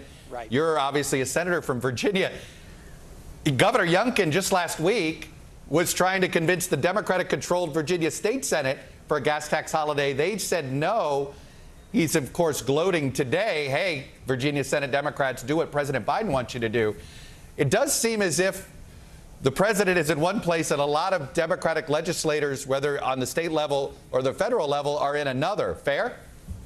I think that's right. Look, we're looking for solutions, Chuck, and I don't have a problem supporting President Biden on the gas tax holiday, although I think there's a better way to come at this, and I'm going to talk to my colleagues about it.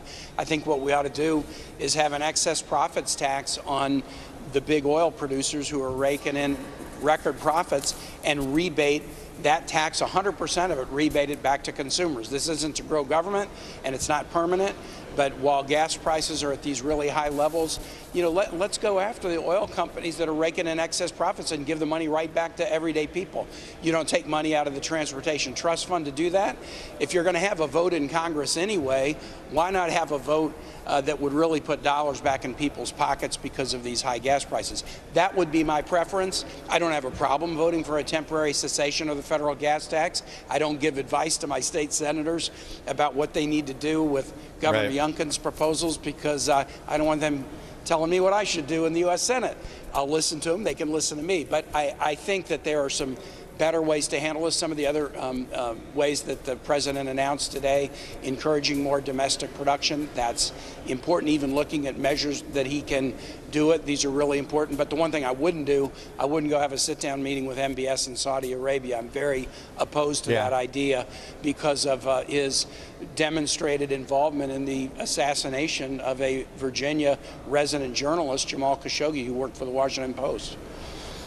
What circumstance would you have sat down with MBS?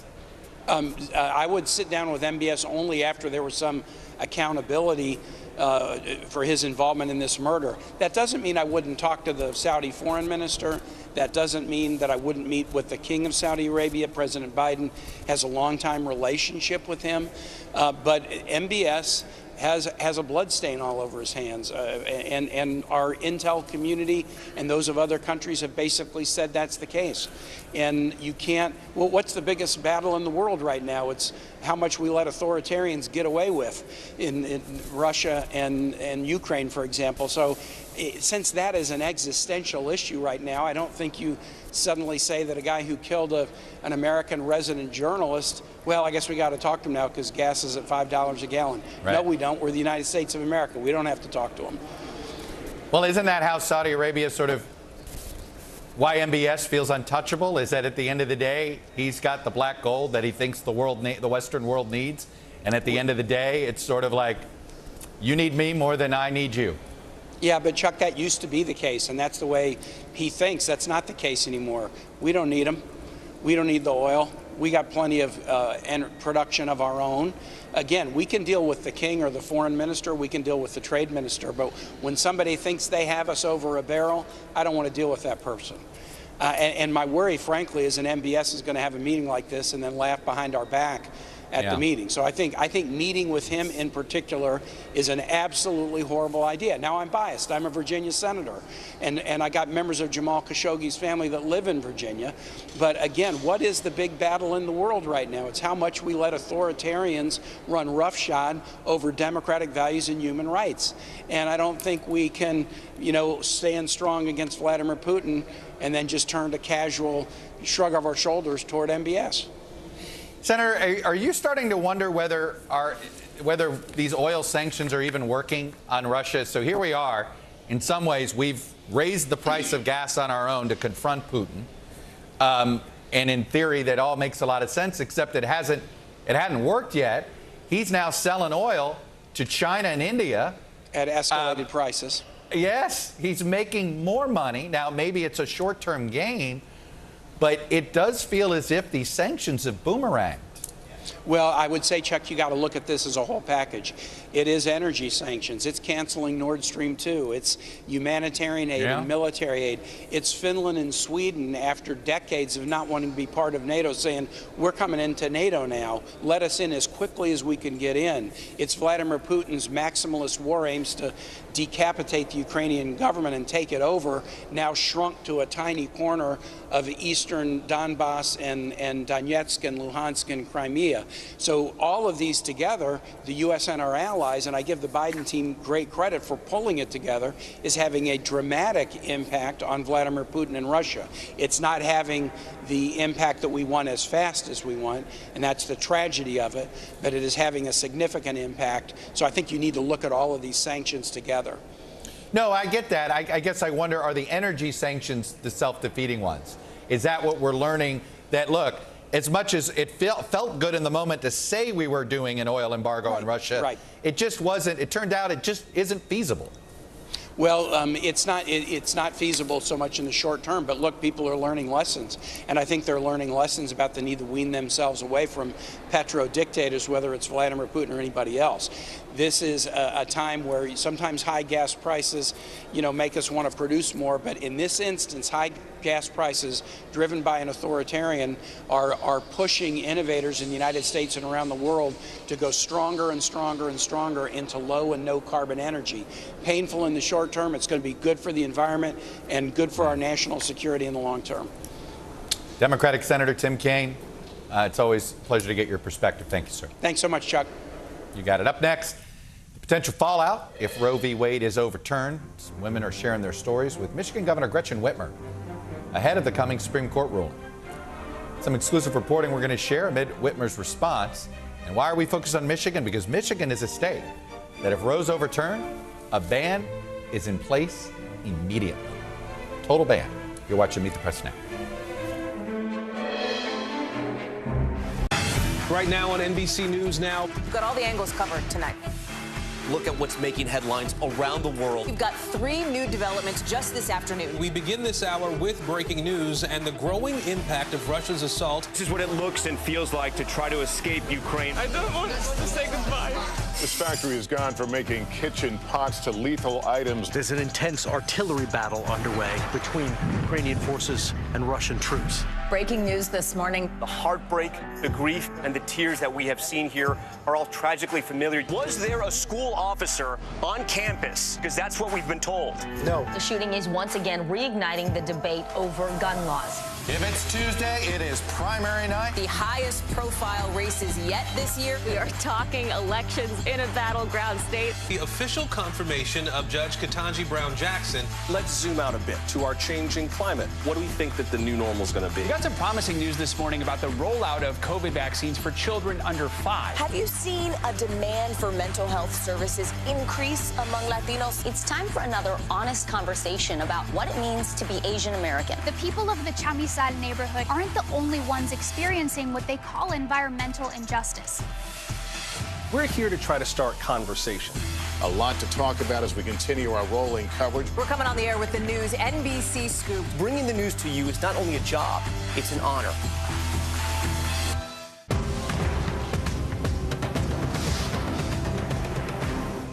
News is happening now. Look at what's making headlines around the world. We're coming on the air with breaking news. This is a significant moment. Whenever it happens, wherever you are, NBC News, streaming free now. Top Story with Tom Llamas, weeknights at 7 on NBC News Now. Now Tonight with Joshua Johnson, streaming weeknights at 8 on NBC News Now.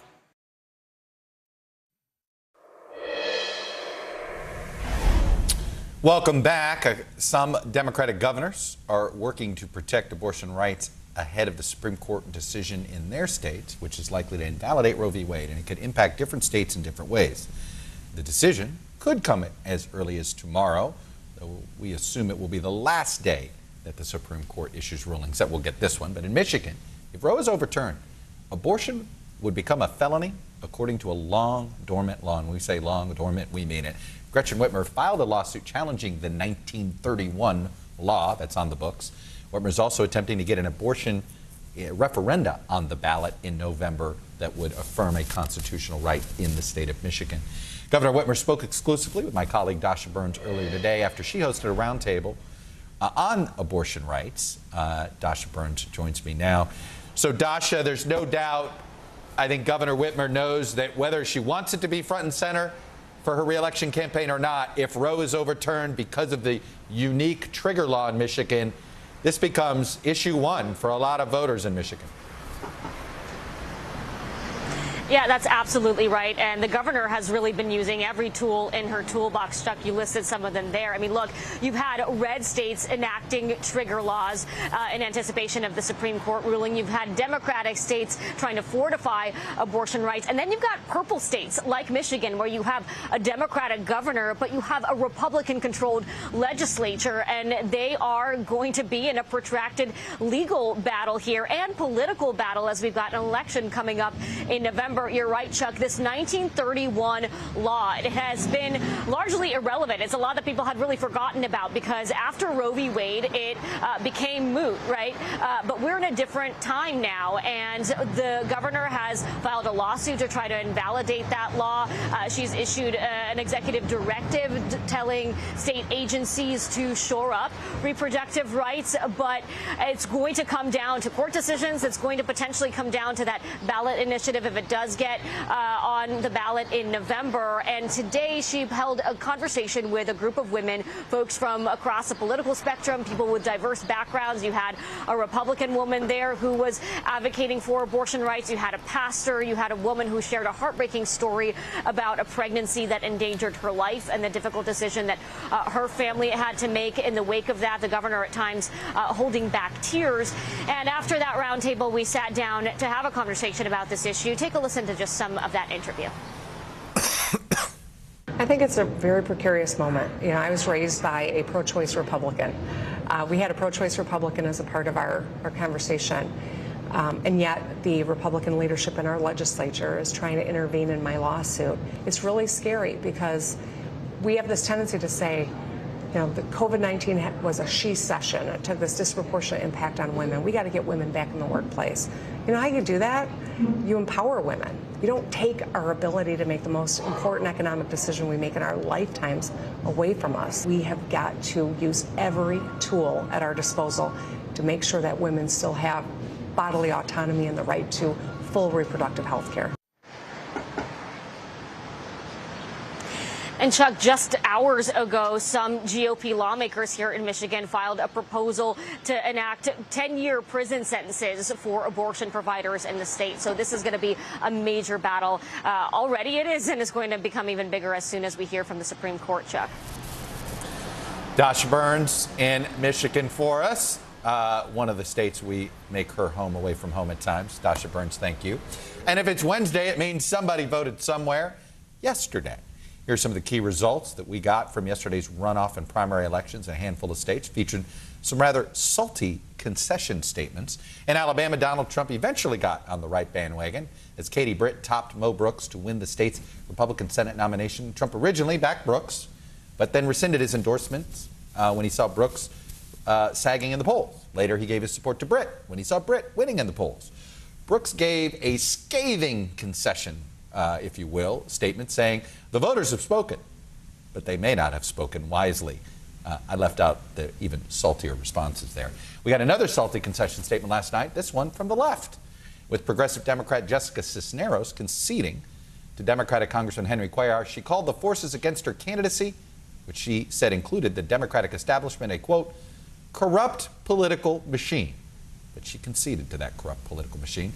Those are some harsh words, and the frontline district Democrats will need all hands on deck to hold in the fall. Elsewhere, over in Georgia, two of Trump's House picks who ran on his big lie about the 2020 election, they lost their runoff elections, including former Democrat and MAGA favorite Vernon Jones, who lost by 50 points in a runoff.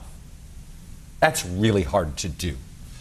Overall, not a great night for the former president at the ballot box. I'm guessing he wishes he never went to the state of Georgia ever again. Meanwhile, in the District of Columbia, we have a new mayor for life. It is Muriel Bowser. She won the district's Democratic primary, all but assuring her a third term in office. That makes her the first mayor of D.C. to win a third term since the original mayor for life, Marion Barry's tenure. Up next, new criminal charges. We have breaking news on why a once rising star in the Democratic Party has now turned himself into federal authorities. You're watching Meet the Press Now. Top Story with Tom Llamas is your news playlist on NBC News Now. And now, you can listen to it as a podcast. Available anytime and anywhere. News is happening now. Look at what's making headlines around the world. We're coming on the air with breaking news. This is a significant moment. Whenever it happens, wherever you are, NBC News, streaming free now. Making Space, the inspirational podcast from Hoda Kotb. Listen now. The day's biggest political stories with trusted insight now and expert analysis now. A daily look at the politics behind the headlines. Meet the Press Now, streaming weekdays at 4 p.m. on NBC News Now. It's a can't miss summer on today. They are walking strong, elegant, and pretty easy to prepare. How to cut costs on your vacation? Vicky has the answers. Every single thing you need for the best summer yet. Only on today. News is happening now. Look at what's making headlines around the world. Whenever it happens, wherever you are, it's here now. At 73, Prince Charles is still waiting for the job that is his birthright. Do we want Charles? Do we want a monarchy? I'm Keir Simmons, and we'll take on these questions and more in our new podcast, Born to Rule. Listen now. We're here to start conversations about the big things happening in our world, because it's not my job to tell you what to think. My job is to think about what you tell me. Now Tonight with Joshua Johnson, streaming weeknights at 8 on NBC News Now. Top Story with Tom Llamas is your news playlist on NBC News Now. And now, you can listen to it as a podcast, available anytime and anywhere. Making Space, the inspirational podcast from Hoda Kotb. Listen now. Now Tonight with Joshua Johnson, streaming weeknights at 8 on NBC News Now.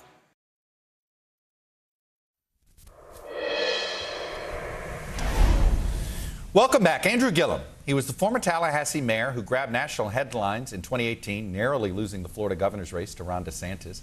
He won a primary shockingly when the progressive movement came in for him at the last minute. Well, he's been charged in a 21-count federal indictment. The charges include wire fraud, making false statements to the FBI, involving fraudulent fundraising. The indictment marks a new low for the once rising progressive Democratic star who withdrew from public life following a 2020 sex scandal.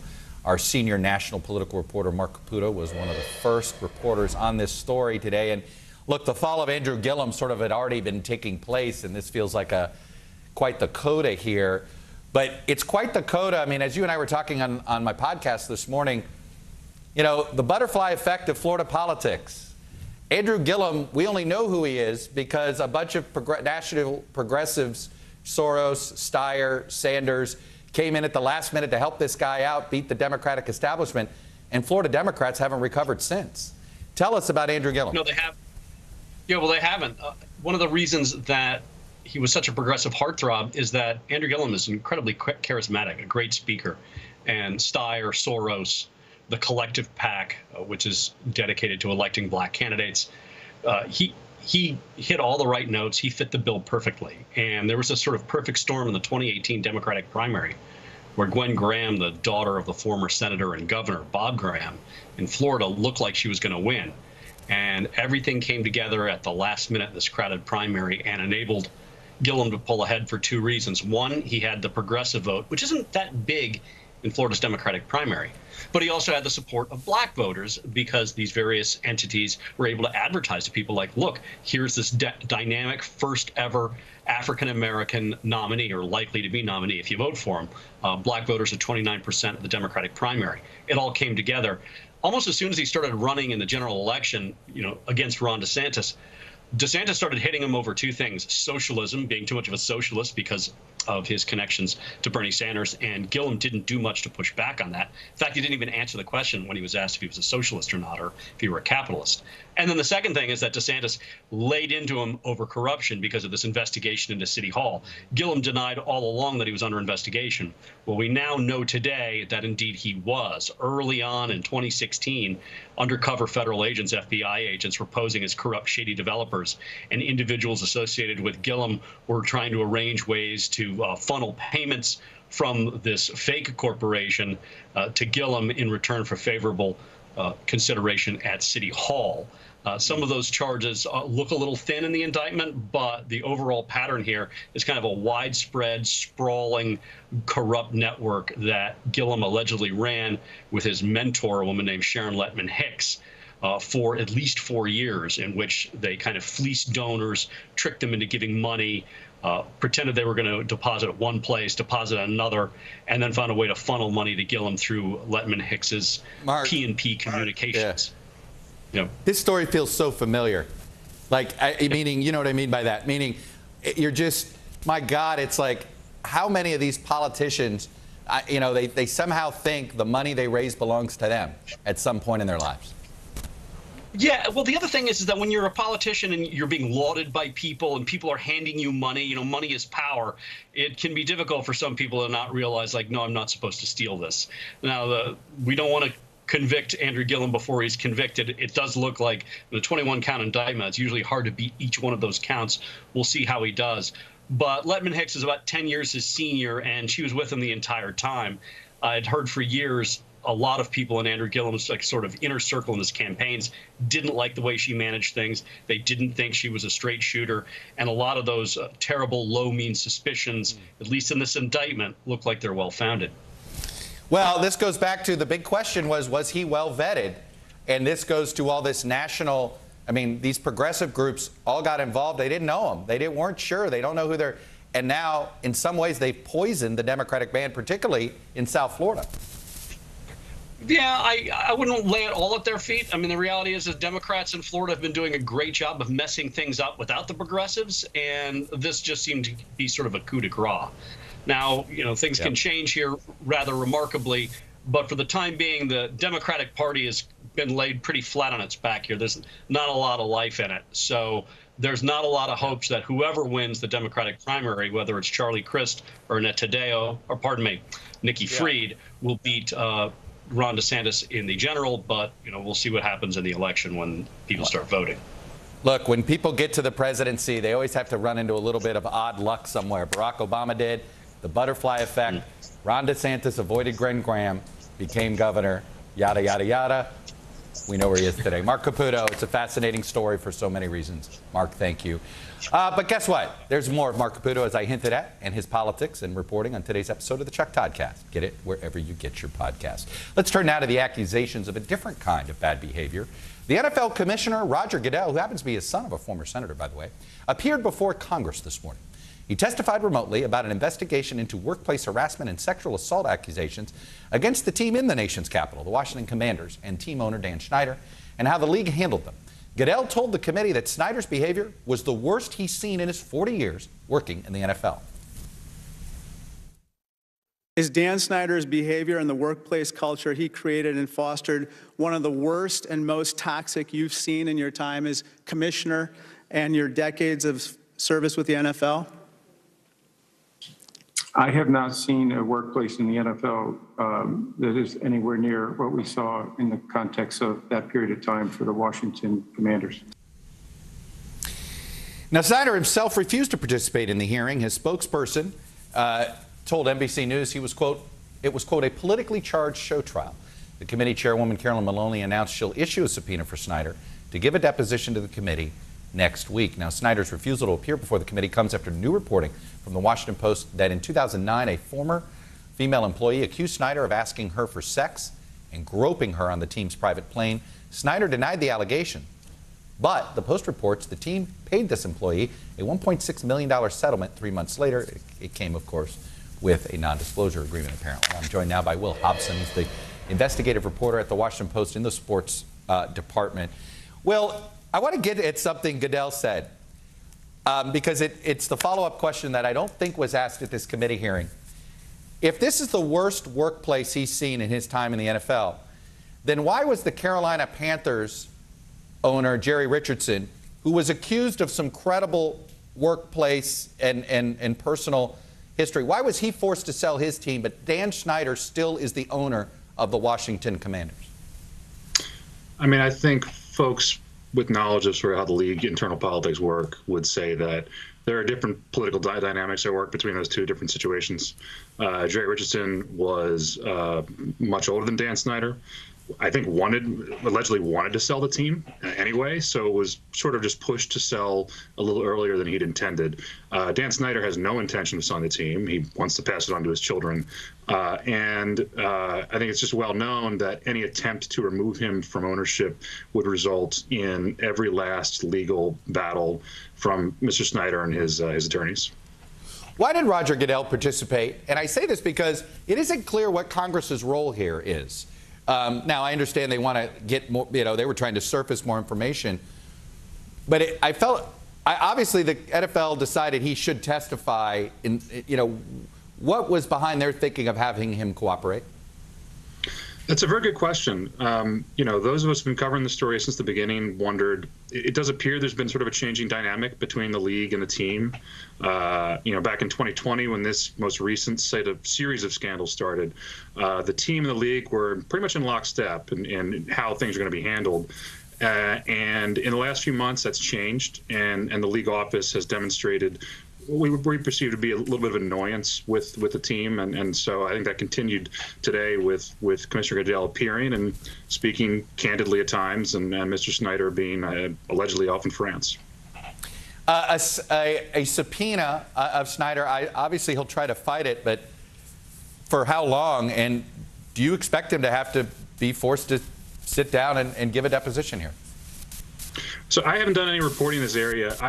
I am certain, based on my interactions with Dan Snyder's lawyers, that whatever legal challenge they can issue to a congressional subpoena, they will. So I'm as interested as anyone else to see how this plays out.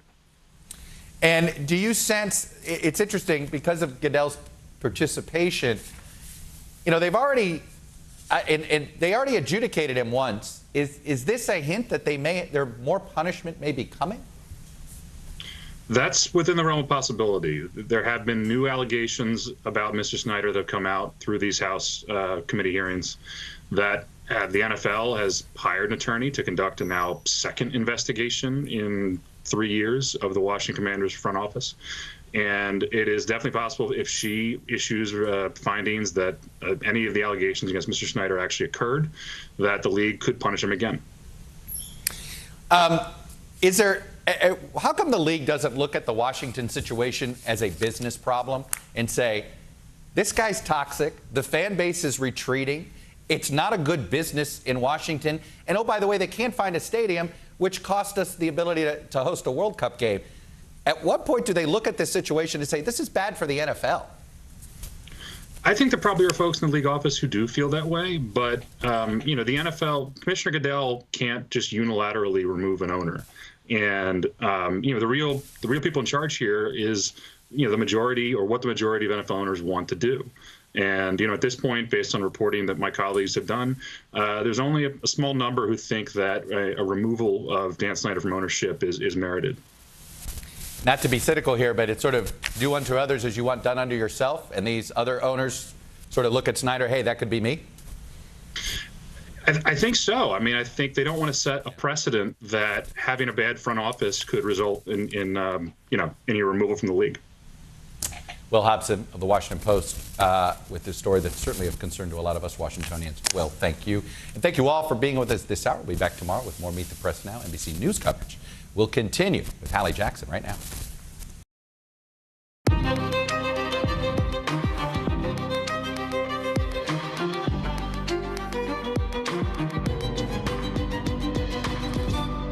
We're coming on the air with the new pitch from President Biden to try to lower gas prices. A holiday, a gas tax holiday. But are members of his own party ready to celebrate? Doesn't seem like it. It all plays into this political pressure the president's facing ahead of the midterms. We're going to talk about what it means for you and the chances this gas tax break becomes real.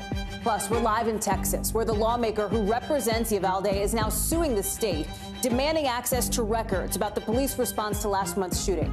A look at a frustrated community as local officials are saying, hey, we're not all to blame. And it's not every day the most powerful man in football is over on Capitol Hill, but that's how Roger Goodell spent his Wednesday, answering questions from lawmakers about these new allegations of misconduct inside Washington's football team. We break down that explosive hearing. Plus, the FDA saying Juul's got to go, telling the e-cigarette brand it's going to have to pull products off the shelves. But with the company's popularity declining, is that going to really have an impact on the industry? Plus, in tonight's original, the mysterious death of Julio Ramirez, who some believe was killed because he was gay. You're going to hear from his family, who wants answers. Hey, I'm Hallie, and today President Biden's embracing this new idea to get you some help at the gas pump, the kind of help that his party has long opposed, a gas tax holiday. He's making the ask to Congress in just the last few hours, again blaming the cost of gas on the so-called Putin price hike and calling on oil and gas companies to refine more and not pass those costs on to all of us. I fully understand that a gas tax holiday alone is not going to fix the problems, but it will provide families some immediate relief, just a little bit of breathing room. I'm doing my part. I want the Congress, the states, and the industry to do their part as well. Okay, so this is a suspension, the president says, that would last for the next 3 months through September. And look, gas would immediately go down about 18 cents a gallon. 24 cents a gallon is how much would be shaved off the cost of diesel. That would really put a dent into where prices are now, $4.95 on average, a little bit down from last week, but still a lot higher than last year. The president's also calling on state governors to suspend their gas taxes where they live. A couple have already done that. Connecticut was one of the first to do it back on April 1st. But look here at the average price of gas per gallon in that state. Notice how it's pretty similar to what I just showed you for the national average. As the Wall Street Journal is reporting, drivers in Connecticut aren't really noticing. One person they talked with says it's damaging her trust in lawmakers to do anything, saying, in her words, it makes me not want to vote. Kristen Welker's at the White House. And Kristen, even more recently than the president's speech on this gas tax holiday, we heard from House Speaker Nancy Pelosi, who was, I think it is objectively fair to say, less than enthusiastic about this proposal. She simply said, we will see where the consensus is. Okay, we'll see, is what she says. She's one of several Democrats who have criticized for a while the idea of a gas tax holiday. She called it very showbiz at one point. Watch. I've seen other states do this, where I don't think the data reflects that the consumers benefit. We're paying for something to give a break to the oil companies. It is not a given that reduction goes to the consumer. We are not tackling the problem that has to be tackled. We are offering gimmicks. Okay, so Kristen, why then is the president turning to this idea now? So, Hallie, I have been talking to White House officials about this issue for months. What are they going to do about inflation? What are they going to do about the soaring price of gas? And this is one of the possible tools in the president's, or more accurately, Congress's toolkit. And the challenge with it is everything that you just laid out, concerns that the gas tax holiday will ultimately not get sent down to consumers, that concern that in the long run it will only drive up prices even higher, that this is a temporary fix, and it's such a marginal fix around the edges. So those are the concerns with it. The White House has been batting that back and forth for months, trying to figure out what are the other options here. We know that the president has tapped the Strategic Petroleum Reserve. That's one move that he has. Here's the reality check, Hallie. There's not a whole lot the president can do about the soaring price of gasoline and about inflation at this point. And so he's trying to show that he's doing something, right? He wants to call on Congress to make this move, to pass the gas tax holiday as a show of, we hear you, we understand your pain, we are trying to address this issue.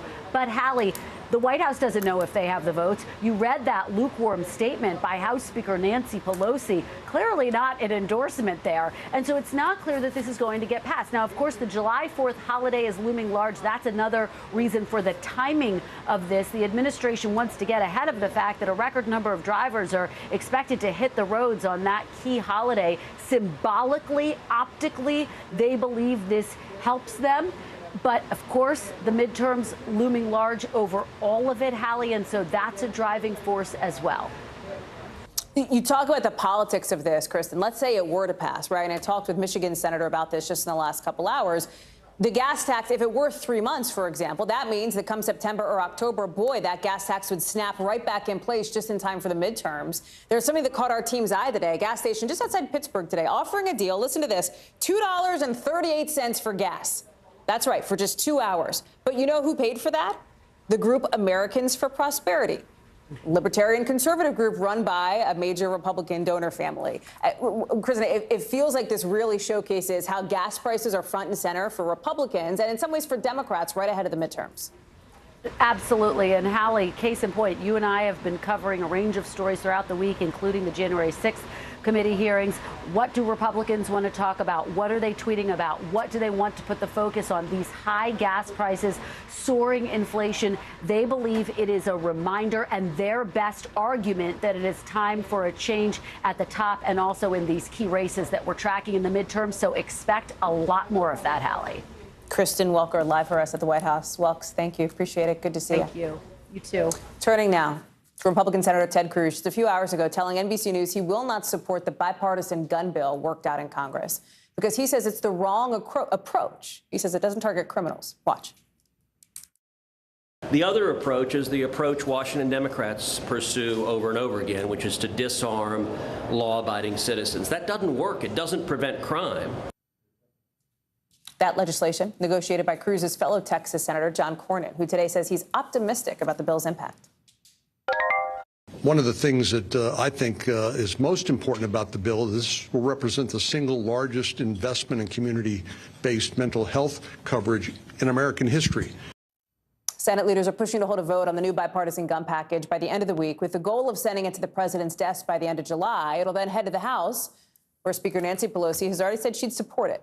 House Republicans leaders there say they're going to try to convince their members to vote no. To be clear, the legislation could pass the House with only Democratic votes, but it'll probably get some support from some Republicans, too, including Congressman Tony Gonzalez, who represents Uvalde, Texas. That city's still just reeling after the murders of 19 little kids, 19 students and 2 teachers at Robb Elementary School. He says he's going to be a yes on this legislation. Joining me now is Scott Wong. So, Scott, we're looking at a vote by the end of the week, according to Senator Schumer, right? Is that at, Wednesday evening Eastern time? Does that seem like a realistic possibility still? Well, it's a fluid situation, as you know, most things are in the United States Senate. And one senator in particular known for holding things up is Senator Rand Paul. And he tweeted a lengthy diatribe earlier today saying, poking holes in the bill, calling it full of constitutional deficiencies. He wants amendments on this bill. And so this is what's going to be happening in the next 24 hours or so, negotiations with Senator Paul to try to work out an agreement on amendments to try to speed this process along. It looks like they could get there by the end of this week. That still seems realistic. As you pointed out, Pelosi said she's prepared to bring this to the floor by the end of the week as well, before these lawmakers in both the House and the Senate get out of town for that 2-week recess. They really want to get this wrapped up and sent to the president's desk before the 4th of July holiday. The CBO is out with an estimate that the bill is going to cost about $16 billion. I want to take this in a couple of buckets, Scott. What's in the bill, and then specifically how some Republicans in the Senate are responding to what's in the bill. So take bucket 1 first, this agreement, for example, on the boyfriend loophole sticking point and some other things. Yeah, definitely. I mean, this was a good old-fashioned compromise. Republicans got funding for school security, for mental health resources.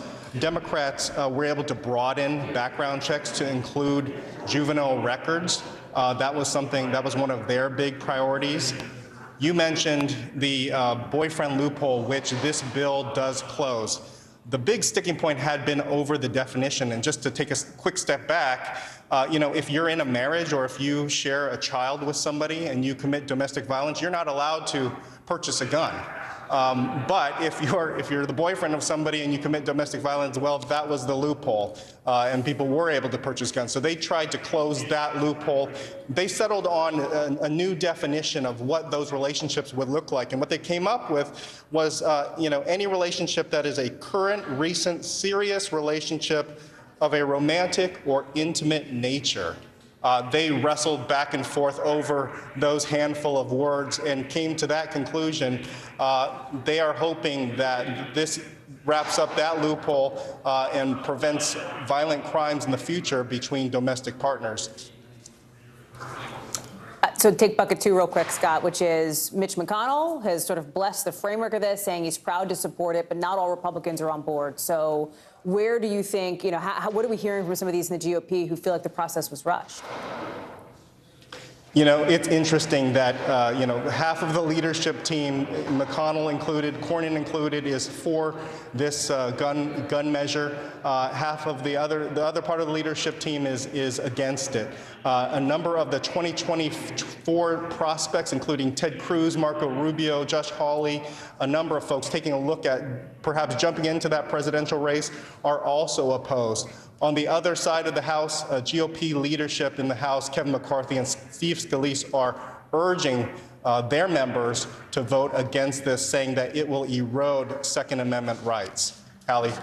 Scott Wong, live for us on the Hill. Scott, thank you. To Texas now, where folks in Uvalde, as we mentioned Uvalde, are now trying to get access to documents, videos, anything that could clear up what a top state official is calling a failure, an abject failure by police during the horrific massacre last month. We're learning today now that the state senator who represents this town, Uvalde, Roland Gutierrez, he's now suing the Texas Department of Public Safety. accusing them of basically only releasing a little bit here and there, all while throwing bombs in the media. Watch. It is time to pull off this Band-Aid, let this community begin to heal, and try to rebuild credibility with their own local law enforcement, build community policing and the things that they need to do going forward. That's after another day of hearings in the state capitol with this special Senate committee. Not a lot of new details on the investigation itself, but lawmakers did hear from mental health and gun reform experts on possible solutions and what they still desperately need. Sam Brock is joining us live now from Austin, Texas. Okay, so Sam, let me start with this lawsuit. State Senator Gutierrez says here he's being unlawfully denied access to the records from the Department of Public Safety in Texas. Take us inside more about what he's saying and the response that we're getting.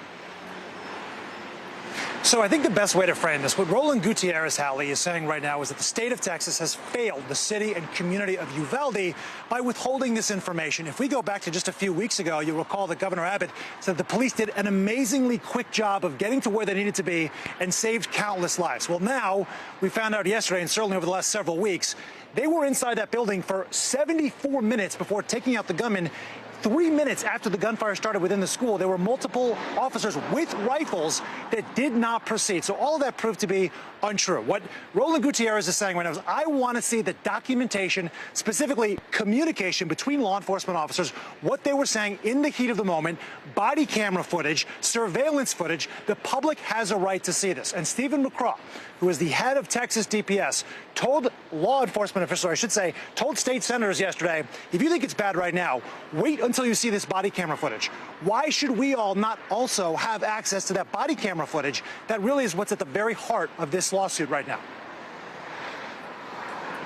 We also heard from a bunch of mental health experts today, Sam, and what they essentially laid out is that even though the governor says he wants to boost resources, there's been a lot that they don't have right now. That's the truth of the matter. They feel like they don't have the support that they need at this point.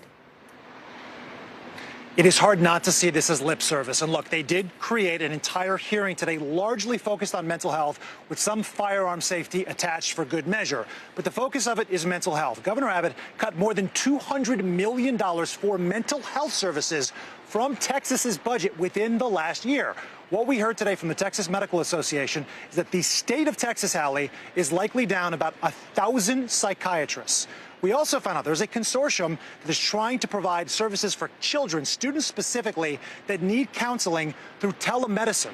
And that's about 40% of all kids in the state of Texas that right now have access to it. Uvalde is not part of that consortium as of right now. There's also these broader tensions, and we saw this really explode between the city and the state, right? So local officials and then state officials, including the Uvalde mayor, who right after we came off the air last night, had this explosive moment accusing the state, basically, Sam, of trying to make local police look bad. Let me play that for folks who missed it. I'm not covering up for anybody. If you're guilty, we're going to throw it out there. You want to cover up, we're going to throw it out there. There's no more, no more, no more. It feels like that really speaks to the frustration, like in every single angle, every single part of this. Oh, it totally speaks to the frustration. He also said, look, there's 8 law enforcement agencies that were involved in this response, not just Uvalde, but one other note to this, Hallie. Pete Arredondo, they did not give him an excused absence last night, and there was applause all throughout the city council because it paves the way potentially for city council to remove Arredondo if he misses 2 more meetings, which is to say people there are fed up and they're angry, both with their own law enforcement and law enforcement across the state of Texas. Sam Brock, live for us in Austin. Sam, we'll look forward to more of your reporting tonight on Nightly. Appreciate it. NFL Commissioner Roger Goodell today testifying in front of a House committee about the Washington football team and whether they can actually provide a safe workplace for employees. You saw him appear virtually today to answer some questions from lawmakers about Dan Snyder's organization. He's the owner, right? Listen to this. Mr. Snyder is in France, where he has docked his luxury yacht near a resort town. That should tell you just how much respect he has for women in the workplace. It is clear to me that the workplace in Washington was unprofessional and unacceptable in numerous respects. Bullying, widespread disrespect toward colleagues, use of demeaning language, public embarrassment, and harassment. Explosive new allegations today by the House Oversight Committee against Snyder. After a months-long investigation, they're accusing him of launching a shadow investigation, they say, to try to discredit allegations against him of misconduct. He also allegedly refused to take action against a coach accused of misconduct and fired female employees who had consensual relationships with team members. And now there's this hint of a subpoena that's coming from the chairwoman of that committee, the woman you just heard from, who says she may very well try to use legal muscle to make sure that Snyder comes before them to answer questions. He's since released a statement, by the way, just today, Snyder, calling today's hearing a politically charged show trial. Ali Vitale is joining us now from Capitol Hill. Okay, let me start, Ali, with what happened today, what we saw in this hearing room, and the fact that here you have the head. You know, Snyder didn't show, but Roger Goodell did. Yeah, that's a really stunning piece of information that he was coming before the committee virtually, but he was there. And you heard Goodell speak at different moments about the toxic workplace culture that he believes existed within the Washington football team. But he made the point to say that the team that he knows now does not have that same workplace culture. That's something, frankly, that Dan Snyder's legal team and spokesperson said that they were paying close attention to, and they wanted us to pay attention to, because they think that that's important, that over the course of the investigation, since it was investigated and until now, that the club has changed its workplace culture. But I just want to dig in a little bit on what the committee itself said that they found, because this has been the result of a months-long investigation, and you can pull up some of the things that they're alleging in a memo that they put out before the start of the hearing. Some of them include lawyers for Snyder making an 100-page dossier with private emails and texts of people who made credible public allegations.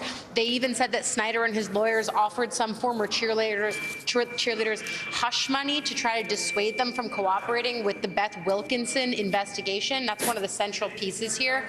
But again, these are allegations being made by the committee, and Snyder himself was nowhere to be found to rebut them. Even though his spokesperson talked with you, right, Ali? Yeah, that's exactly right. They issued a statement to me, and they really focused on this being a politically charged hearing. They said that the report that I just read pieces of and that you showed was part of a political hunt, effectively, saying at one point that the committee's decision to release that report and introduce legislation prior to the hearing was proof positive that this was always going to be little more than a politically charged show trial. What's next in this, Ali? Where does this go from here? Because it sounds like more hearings are likely on the radar in the future, no? Yeah, more hearings, and the chairwoman is saying that she's going to subpoena Dan Snyder. That would be a really big escalation here, but it would make sense given the fact that they have done months of investigations here. This is far from the first hearing on the issues within the Washington football team, and it seems like they want to continue doing more. There's also the question of these thousands of documents related to the Beth Wilkinson investigation that the committee wants to see. Goodell made a point today to say that they only got oral reports on that investigation. The committee is wondering why there was no written portion of it. Goodell explains that it was to protect the witnesses who chose to comply with the internal investigation. Doesn't seem like the committee is buying that, and it's why they're pressing so hard to get Snyder, among other things. Ali Vitale live on the Hill. Ali, thanks. Appreciate you staying on top of that. The Supreme Court is going to release opinions later on this week for another day. We're waiting for decisions in 13 cases, including the one from Mississippi that could end up seeing Roe versus Wade overturned.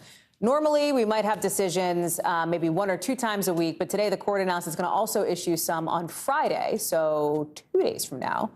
We don't know what's going to be released ahead of time, right? But the abortion access case has created, obviously, a major controversy. That leaked draft opinion back in May suggested a majority of justices on the court are ready to overturn that landmark ruling on Roe. It could lead to abortion becoming basically illegal in more than a dozen states almost right away. We're obviously going to stay on top of the Supreme Court. We'll bring you anything in the next couple days. All right, you know it, I know it. It is hot, hot, hot out there. It's summer. It's always hot, but just how hot right now, that's stunning, right? 155 million people. That is so many people. All of those people, probably you, maybe, good chance you, experiencing temperatures into the 90s today. 17 million are going to have highs over 100 degrees in the deep south. And this stretch you see on your screen from Texas to Georgia. And these temperatures might soon be more the news, or rather the norm, than the news. You had Chicago hitting a high of 99 degrees. And look at this, so hot yesterday, this road basically buckled because of the heat. That's hot. Now it's hitting down south. That's where we find Kathy Park, who's in northern Florida today. Kathy, what's the expectation for where you are in Jacksonville? Hey there, Hallie. You said it. It is hot, hot, and very hot here in Jacksonville. Right now, we are hovering in the 90s. However, tomorrow we could be looking at 100 degrees. And if that's the case, it will be the first time in 3 years. And forecasters are saying, look, yeah, it is hot in Florida during this time of year. However, there is a drier air mass that is settling in, and that is why it is pushing the temperatures up. Hallie? I know you talked with somebody today who gave you kind of a reality check on extreme temperatures, right? That is exactly right. So we are here on the campus of University of North Florida, and there is a group of researchers, and they were out there this past weekend, one of the hottest days of the year so far, and they were essentially collecting temperatures across the region. And essentially, this will be a baseline. As you know, climate change, it's something that we are monitoring very closely, and so is this team on the campus. And they said this will essentially be a benchmark as we continue to monitor these extreme temperatures. Take a listen. Scary part is that as climate change continues, what we're experiencing now this summer is going to be considered low, right? As temperatures get hotter and heat waves get more frequent, we're going to look back on this time and think, oh, we had it good back then, right? And it's going to get even worse as the decades progress. That's the really scary thing. And Hallie, the information that was gathered over the weekend will eventually be released in the next couple of months, but they already have a big takeaway, and that has to do with heat disparity. When you go to wealthier neighborhoods, you'll notice that a lot of these homes are spread out. There is a lot more cover. There's more shade. However, compare that to urban neighborhoods and lower income populations, and the homes are built closely together, and that traps the heat. And as we deal with these extreme heat waves, that's going to be a public health catastrophe, potentially a crisis, and that's why this study is so critical, and that's why they're following the numbers so closely. Hallie? Kathy Park live for us in Jacksonville. Stay cool, Kathy. Really appreciate you being out there in the elements for us. To Afghanistan now, where rescue teams are working hard as we speak after that awful 5.9 magnitude earthquake hit the country's east. At least 1,000 people have been killed. 1,500 more are believed to have been hurt. And the numbers are already shocking, right? Even with officials warning they could go up. This happened in the mountains, a pretty remote area, so people who live here are already especially vulnerable to landslides. There's not a lot of easy access to like cell phones or comms. There's wind, there's a ton of rain right now. That makes it hard for helicopters to get in, even just to look at the damage, much less rescue people who survived. It's a huge test also for the country's Taliban-run government. Right now, they're asking for help, but after the U.S. pulled out of the country last year, so did a lot of international organizations over security concerns and the Taliban's multiple violations of human rights. Matt Bradley joins us now. And Matt, let me start with what's happening on the ground, because Afghanistan obviously has had earthquakes. They have a history of it, but this is the deadliest in at least 20 years. What else do we know about what's happening as we speak right now? I mean, right now there's a massive search and rescue operation that's been going on in the eastern part of the country. They're trying to reach areas that really are so remote that, they're not necessarily accessible by car. They're accessible by helicopter, and that's where the Taliban and other government authorities come in. They are helping to bring rescue workers to these locations in helicopters and then to ferry the wounded back. But the situation right now, you really just said it, Hallie. There's a lot of landslides. A lot of these homes, and I spoke with some rescue workers who were there, they said that, a lot of these homes were so shoddily built that 5.9, and that's what the USGA, or U.S. Geological Survey has said, a 5.9 Richter scale earthquake. It has yielded this enormous number of casualties, and you wouldn't see that in the States with a 5.9 earthquake, or even here in London if they had earthquakes here. So the question is, how is this country going to recover, considering how remote, how isolated this region is? Well, it's going to take a lot of work for a country that doesn't have a lot of money and a lot of resources to spare. Hallie? Matt, the international assistance picture is rather complicated, no, because of the Taliban leading this government, essentially, this country? Yeah, I mean, that's the real issue. And I think it's going to be really interesting to look at that, Hallie, as we go forward, because, of course, a lot of the West and a lot of these aid organizations and a lot of Western governments backed away after the U.S. was essentially ousted from Afghanistan. after 20 years of an occupation that never really took hold. And now these countries, these Western countries, they're kind of wondering what the Taliban is up to, what they're going to be doing. They don't want to empower them, but this is really forcing everybody's hands because of the magnitude of this disaster. As you mentioned, the numbers are staggering. And so when you talk about whether or not these international organizations are going to be participating, whether they're going to be cooperating with the only authority on the ground, which is the Taliban, I mean, it would make them look cold-hearted and ignorant to not help out. But at the same time, they don't want to empower a group that has been at war with the West the better part of the last 30 years. So, I mean, this really is putting everybody in a very uncomfortable position and will likely force people to, or force organizations and nations and the Taliban to come to some sort of agreement to spare the people of Afghanistan. Hallie? Just a horrific scene and situation there. Matt Bradley, thank you so much. Appreciate your reporting on that. Today, a handful of organizations representing women, people of color, and LGBTQ voters are asking President Biden to get some kind of a deal to make sure that WNBA superstar Brittany Griner is released from Russian detention, according to a letter obtained by the New York Times. It says that while these folks are appreciative of what the administration's done so far, they say, we now urge you to make a deal to get Brittany back home to America immediately. Today, Griner was named an honorary starter at the WNBA All-Star Game, with the league saying it's only fitting and that they'll keep working on her safe return to the U.S. Griner, remember, has been held in Russia since really February, March, after being accused by Russian officials of having cannabis oil in her luggage. Still to come here on the show, hundreds of cars lining up as Yellowstone partially reopens to people after some of the worst flooding it's ever seen. And the parents of Gabby Petito say her killer's parents knew he did it and hid it from police. Now they're going to court to try to prove it. We've got that coming up.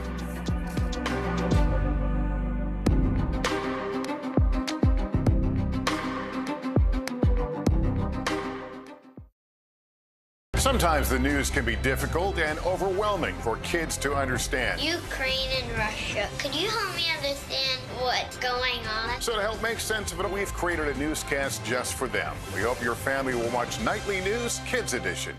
Top Story with Tom Llamas, weeknights at 7 on NBC News Now. When was the last time you made space to listen to somebody? We are meeting people one after the next who've made profound changes. I think you're going to be blown away by the life lessons. Join Hoda Kotb for her podcast, Making Space. Listen now. Women's basketball has been systematically held back. Our players and coaches have been harmed. After 49 years of Title IX, we still have work to do. In Their Court, a podcast from NBC News and NBC Sports that goes inside the issues of inequality in women's sports. Listen now. Women's basketball has been systematically held back. Our players and coaches have been harmed. After 49 years of Title IX, we still have work to do. In Their Court, a podcast from NBC News and NBC Sports that goes inside the issues of inequality in women's sports. Listen now. To cover the news, you have to be in it. This is how so many towns and cities are protecting themselves. They're pushing the gates open. Was there a school officer on campus? That's what we've been told. No. Top Story with Tom Llamas, weeknights at 7 on NBC News Now. News is happening now. Look at what's making headlines around the world. Whenever it happens, wherever you are, it's here now. When was the last time you made space to listen to somebody? We are meeting people one after the next who've made profound changes. I think you're going to be blown away by the life lessons. Join Hoda Kotb for her podcast, Making Space. Listen now. Top Story with Tom Llamas, weeknights at 7 on NBC News Now. Let's go.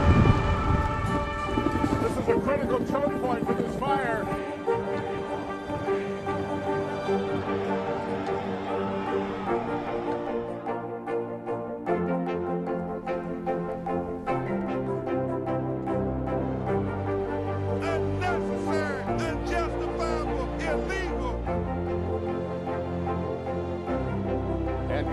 From New Orleans, late military operation, witnessing the massive crowds. I admire you both. Nice to really spend some time with you. Appreciate it.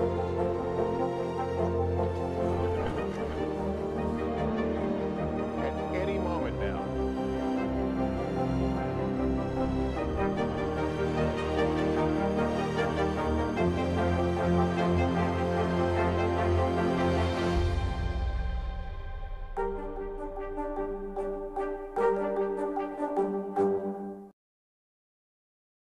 Scripps.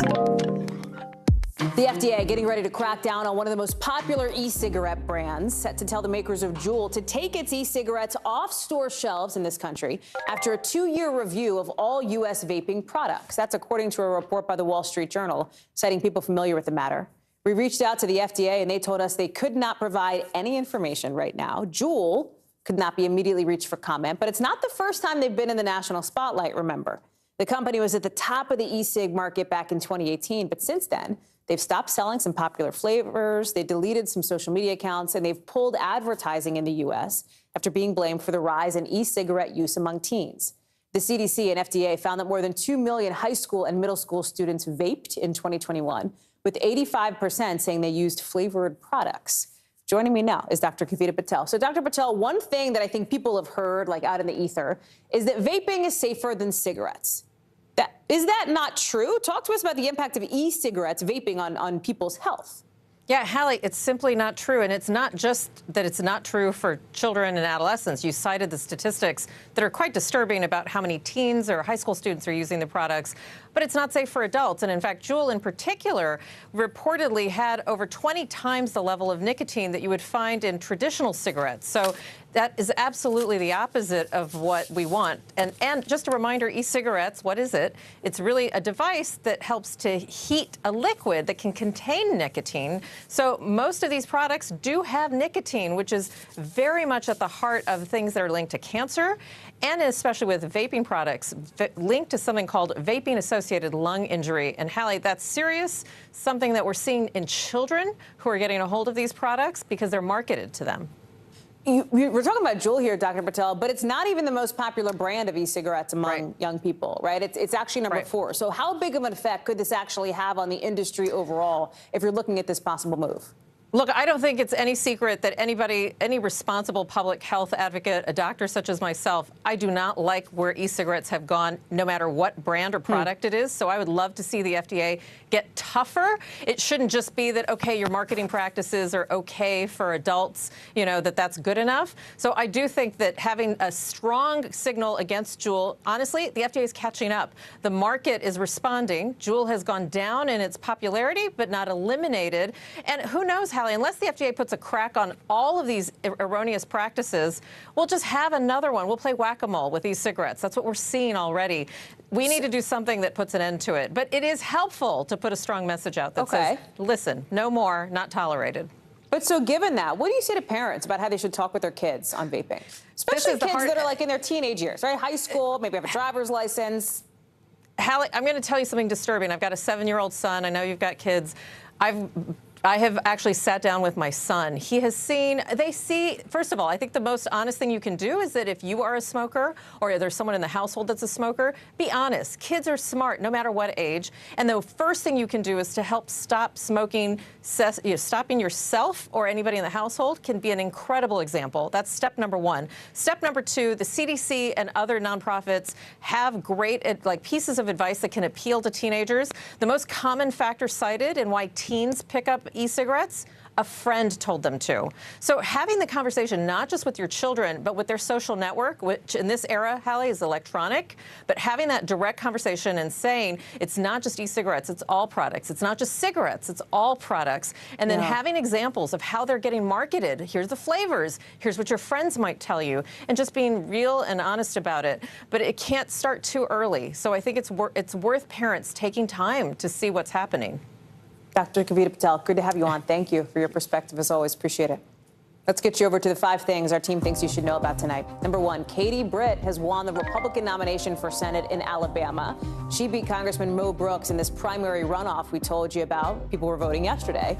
At first, remember, former President Donald Trump had endorsed Brooks, but then he took it back. He ended up backing Britt. Now she's going to face Democrat Will Boyd in November.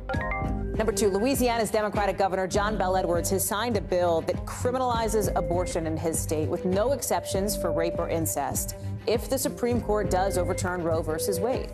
Governor Edwards says while he believes there should be those exceptions, his veto would not have made any difference. Number 3, Andrew Gillum, the former Tallahassee mayor and one-time Democratic nominee for governor in Florida, indicted today on federal charges. Gillum, charged with things like wire fraud and making false statements. His mentor was also charged, but Gillum denies any wrongdoing, says he's innocent. Number 4, Gabby Petito's parents have filed a lawsuit against Brian Laundrie's parents, claiming they knew their son killed Gabby but refused to do anything about it. The lawsuit also accuses Laundrie's parents of keeping their son's location secret. The coroner concluded Laundrie strangled Petito when the couple was on a cross-country road trip last year.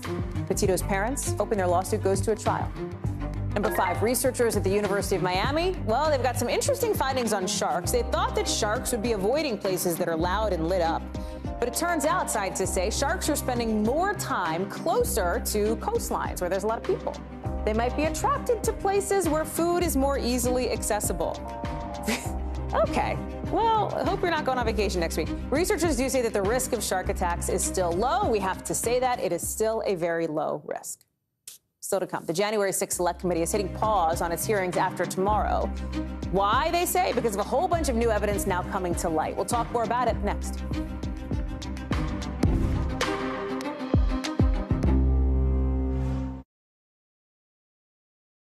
Making Space, the inspirational podcast from Hoda Kotb. Listen now. We're here to start conversations about the big things happening in our world, because it's not my job to tell you what to think. My job is to think about what you tell me. Now Tonight with Joshua Johnson, streaming weeknights at 8 on NBC News Now. Right now on NBC News Now, look at what's making headlines around the world. We've got 3 new developments just this afternoon. We begin this hour with breaking news. This is what it looks and feels like to try to escape Ukraine. I don't want us to say goodbye. This factory has gone from making kitchen pots to lethal items. There's an intense artillery battle underway. Breaking news this morning. The heartbreak, the grief, and the tears that we have seen here are all tragically familiar. Was there a school officer on campus? Because that's what we've been told. No. The shooting is once again reigniting the debate over gun laws. If it's Tuesday, it is primary night. The highest profile races yet this year. The official confirmation of Judge Ketanji Brown Jackson. Let's zoom out a bit to our changing climate. What do we think that the new normal is going to be? The rollout of COVID vaccines for children under 5. Inflation is cutting into almost everything. Another honest conversation about what it means to be Asian American. We're coming on the air with the news NBC Scoop. Bringing the news to you is not only a job, it's an honor. Top Story with Tom Llamas, weeknights at 7 on NBC News Now.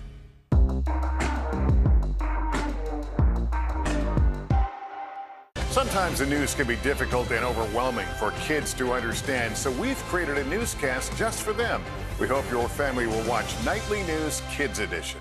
News is happening now. Look at what's making headlines around the world. Whenever it happens, wherever you are, it's here now.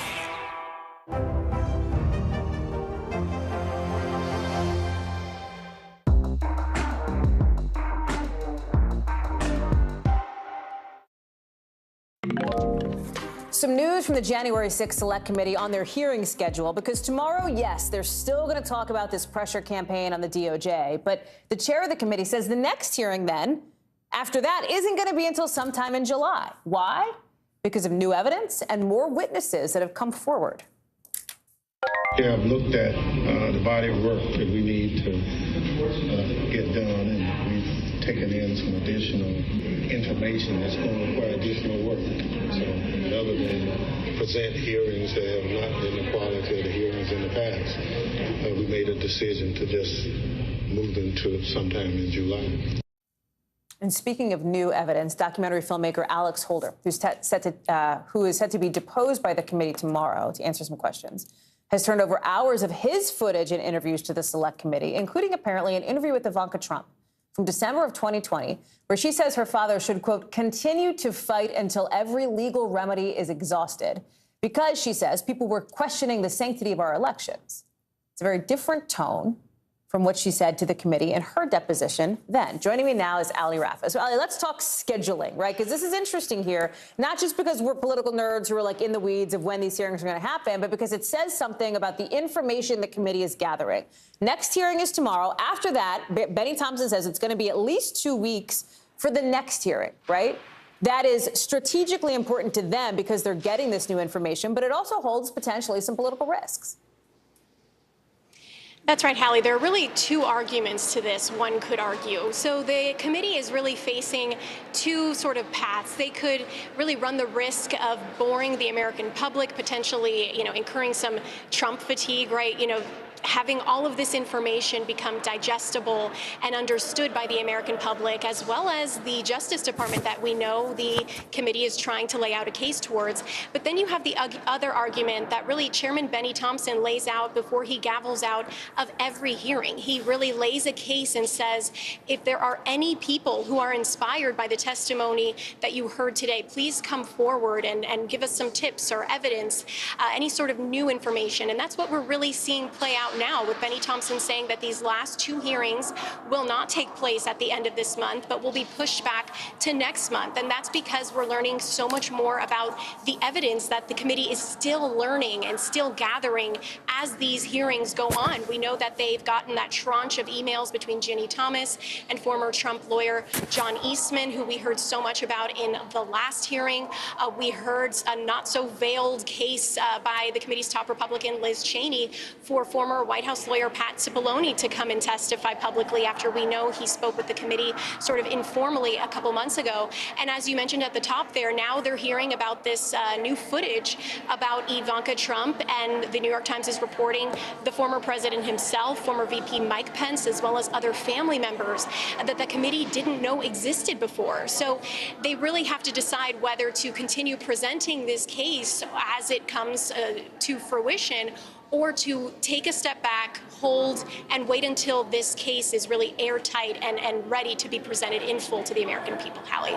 There's also, the Ivanka Trump factor here. I want to play a little bit of what we saw already in the deposition from her to the January 6th committee that they then played publicly in one of the earlier hearings after the Attorney General at the time had said there was no voter fraud, no widespread voter fraud in 2020. Here's what Ivanka Trump said to the Select Committee. Watch. How did that affect your perspective about the election when Attorney General Barr made that statement? It affected my perspective. I respect Attorney General Barr. So I accepted what he was saying. Okay, so that's Ivanka Trump saying she accepted Barr's assessment of no widespread election fraud. But now there's this documentary and video that is apparently saying that she said something very different, that her father, she felt, needed to fight. Help us understand how to square that discrepancy, or what you're hearing from committee sources about that. Yeah, and remember, Ivanka Trump was under oath when she gave that pre-recorded testimony before the committee. So there are a couple questions that this raises. Does this sow doubt into other pre-recorded testimonies that the committee has presented that became some of the strongest evidence that the committee has presented to the American people and the DOJ, using Trump's own family members, members of his inner circle, Republicans themselves, to really lay out their case for why they think Trump is culpable for what had happened on January 6th. It also begs the question of what else can we expect from, as you mentioned, family members that were also included in this footage. What more does Trump's son-in-law Jared Kushner know? What did he say in these clips? So there's a big question remaining whether this sows doubt into the testimony that we've already heard, and how the committee handles this going forward. Will there be any sort of repercussions if the committee really lays out evidence for this discrepancy, this difference in what Ivanka is saying in these clips from the New York Times documentarian and what she said in this pre-recorded testimony with the committee? Hallie. Ali Rafa, thank you. You can catch live coverage, by the way, of tomorrow's hearing at 2:30 p.m. Eastern, right here on NBC News Now. I will see you then. Be in New York for that. Going to be a busy day. Busy day here on the show, too, because still to come, one of the biggest soccer stars in the world talking with me about equality in sports. What Megan Rapinoe has to say about transgender kids who want to play on the team they identify with. We've got her emotional response. It's part of our conversation coming up. Plus, The Ohio State University makes it official, trademarking the in its name. What that means for the school, besides maybe more eye rolls from Michigan fans. That's coming up.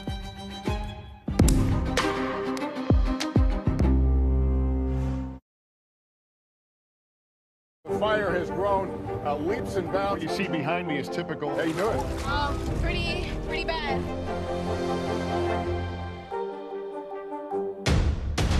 The day's biggest political stories with trusted insight now and expert analysis now. A daily look at the politics behind the headlines. Meet the Press Now, streaming weekdays at 4 p.m. on NBC News Now. Sometimes the news can be difficult and overwhelming for kids to understand. Ukraine and Russia. Could you help me understand what's going on? So to help make sense of it, we've created a newscast just for them. We hope your family will watch Nightly News Kids Edition. Women's basketball has been systematically held back. Our players and coaches have been harmed. After 49 years of Title IX, we still have work to do. In Their Court, a podcast from NBC News and NBC Sports that goes inside the issues of inequality in women's sports. Listen now. Still to come on the Channel 2 News. Well, the waters are certainly receding now. Still too close to call. Lester Holt reporting from Ground Zero, as it's being referred to. It is, in fact, a taste of freedom. The Haitian people know a little something about resiliency. What's the biggest risk right now? Some of the troops who have been proud. I want to welcome you to the first presidential debate. In fact, we've been told we can't go any farther. You with some resilient folks, let me get in.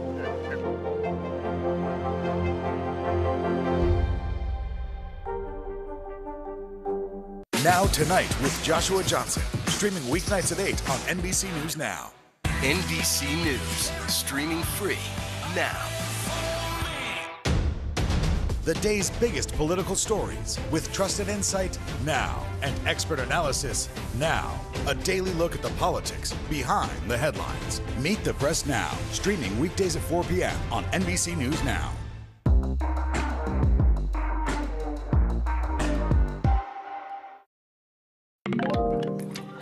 NBC News covers hundreds of stories every day, and because you couldn't possibly read or watch or listen to them all, our bureau teams have done it for you. This is what they tell us is going down in their regions in a segment we call The Local. From our Midwest Bureau, Brooklyn Center, Minnesota will pay $3.25 million to the family of Dante Wright in a wrongful death settlement. You may remember Wright was the 20-year-old black man who was shot and killed by a white police officer during a traffic stop last year. The settlement also requires the city to make changes to how it handles traffic stops and other police reforms. From our West Coast Bureau, check it out, tourists lining up. Very long line to get back into Yellowstone National Park today. The park is partially opened back up after major flooding caused damage to homes and roads. Officials say the northern part of the park, including a lot of the park's famous wildlife viewing areas, will stay closed at least for another few weeks. Also from our Midwest Bureau, Ohio State University apparently got a trademark on one of the most common used words. It is the word, literally T-H-E, the word. The school now has permission to use "the" on branded products.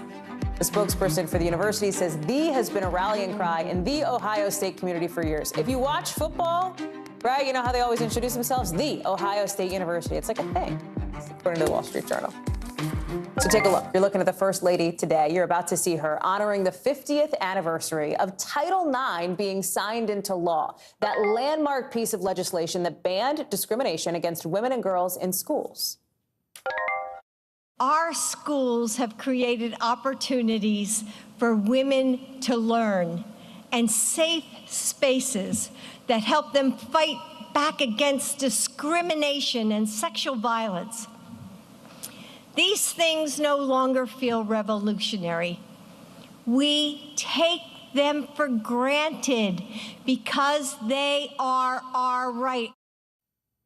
But many advocates now say the Title IX fight is not over, right? It is not settled, far from it, with the rights of transgender girls and women in the spotlight. Girls like Kieran Clausen in Indiana, who's 9 years old. She transitioned when she was 3.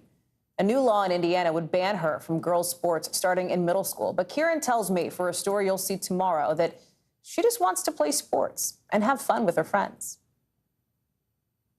And I how asked that soccer has superstar allowed Megan you- Rapinoe, who's been advocating for inclusion in girls' sports, about that. Here's what she told me about Kieran and about sports more broadly. Watch.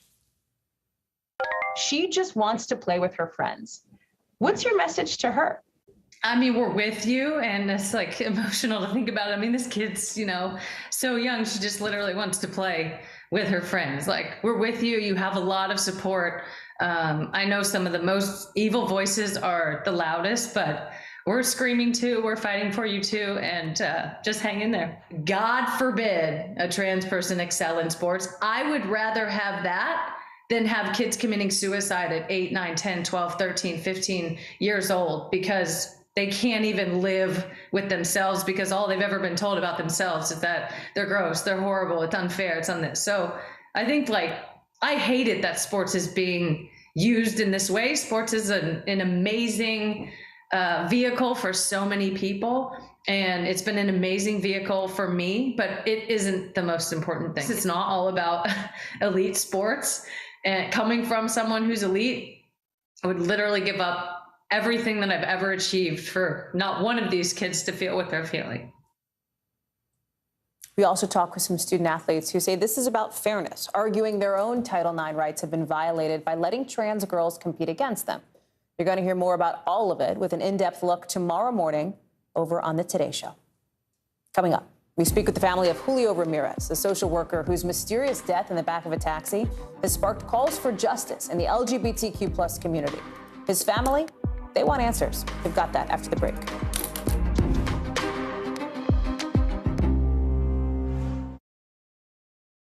Making Space, the inspirational podcast from Hoda Kotb. Listen now.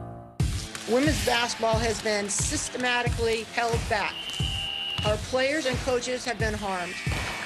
After 49 years of Title IX, we still have work to do. In Their Court, a podcast from NBC News and NBC Sports that goes inside the issues of inequality in women's sports. Listen now. When was the last time you made space to listen to somebody? What I learned from a very young age is radical love, radical forgiveness. We are meeting people one after the next who have made profound changes. It showed a lot of personal strength for me. Why am I trying to make other people happy over myself? So many life lessons that are going on in these conversations. We're watching a transformation. Join Hoda Kotb for her podcast, Making Space. Listen now. Hallie Jackson Now, weekdays at 5 on NBC News Now. When was the last time you made space to listen to somebody? We are meeting people one after the next who have made profound changes. I think you're going to be blown away by the life lessons. Join Hoda Kotb for her podcast, Making Space. Listen now.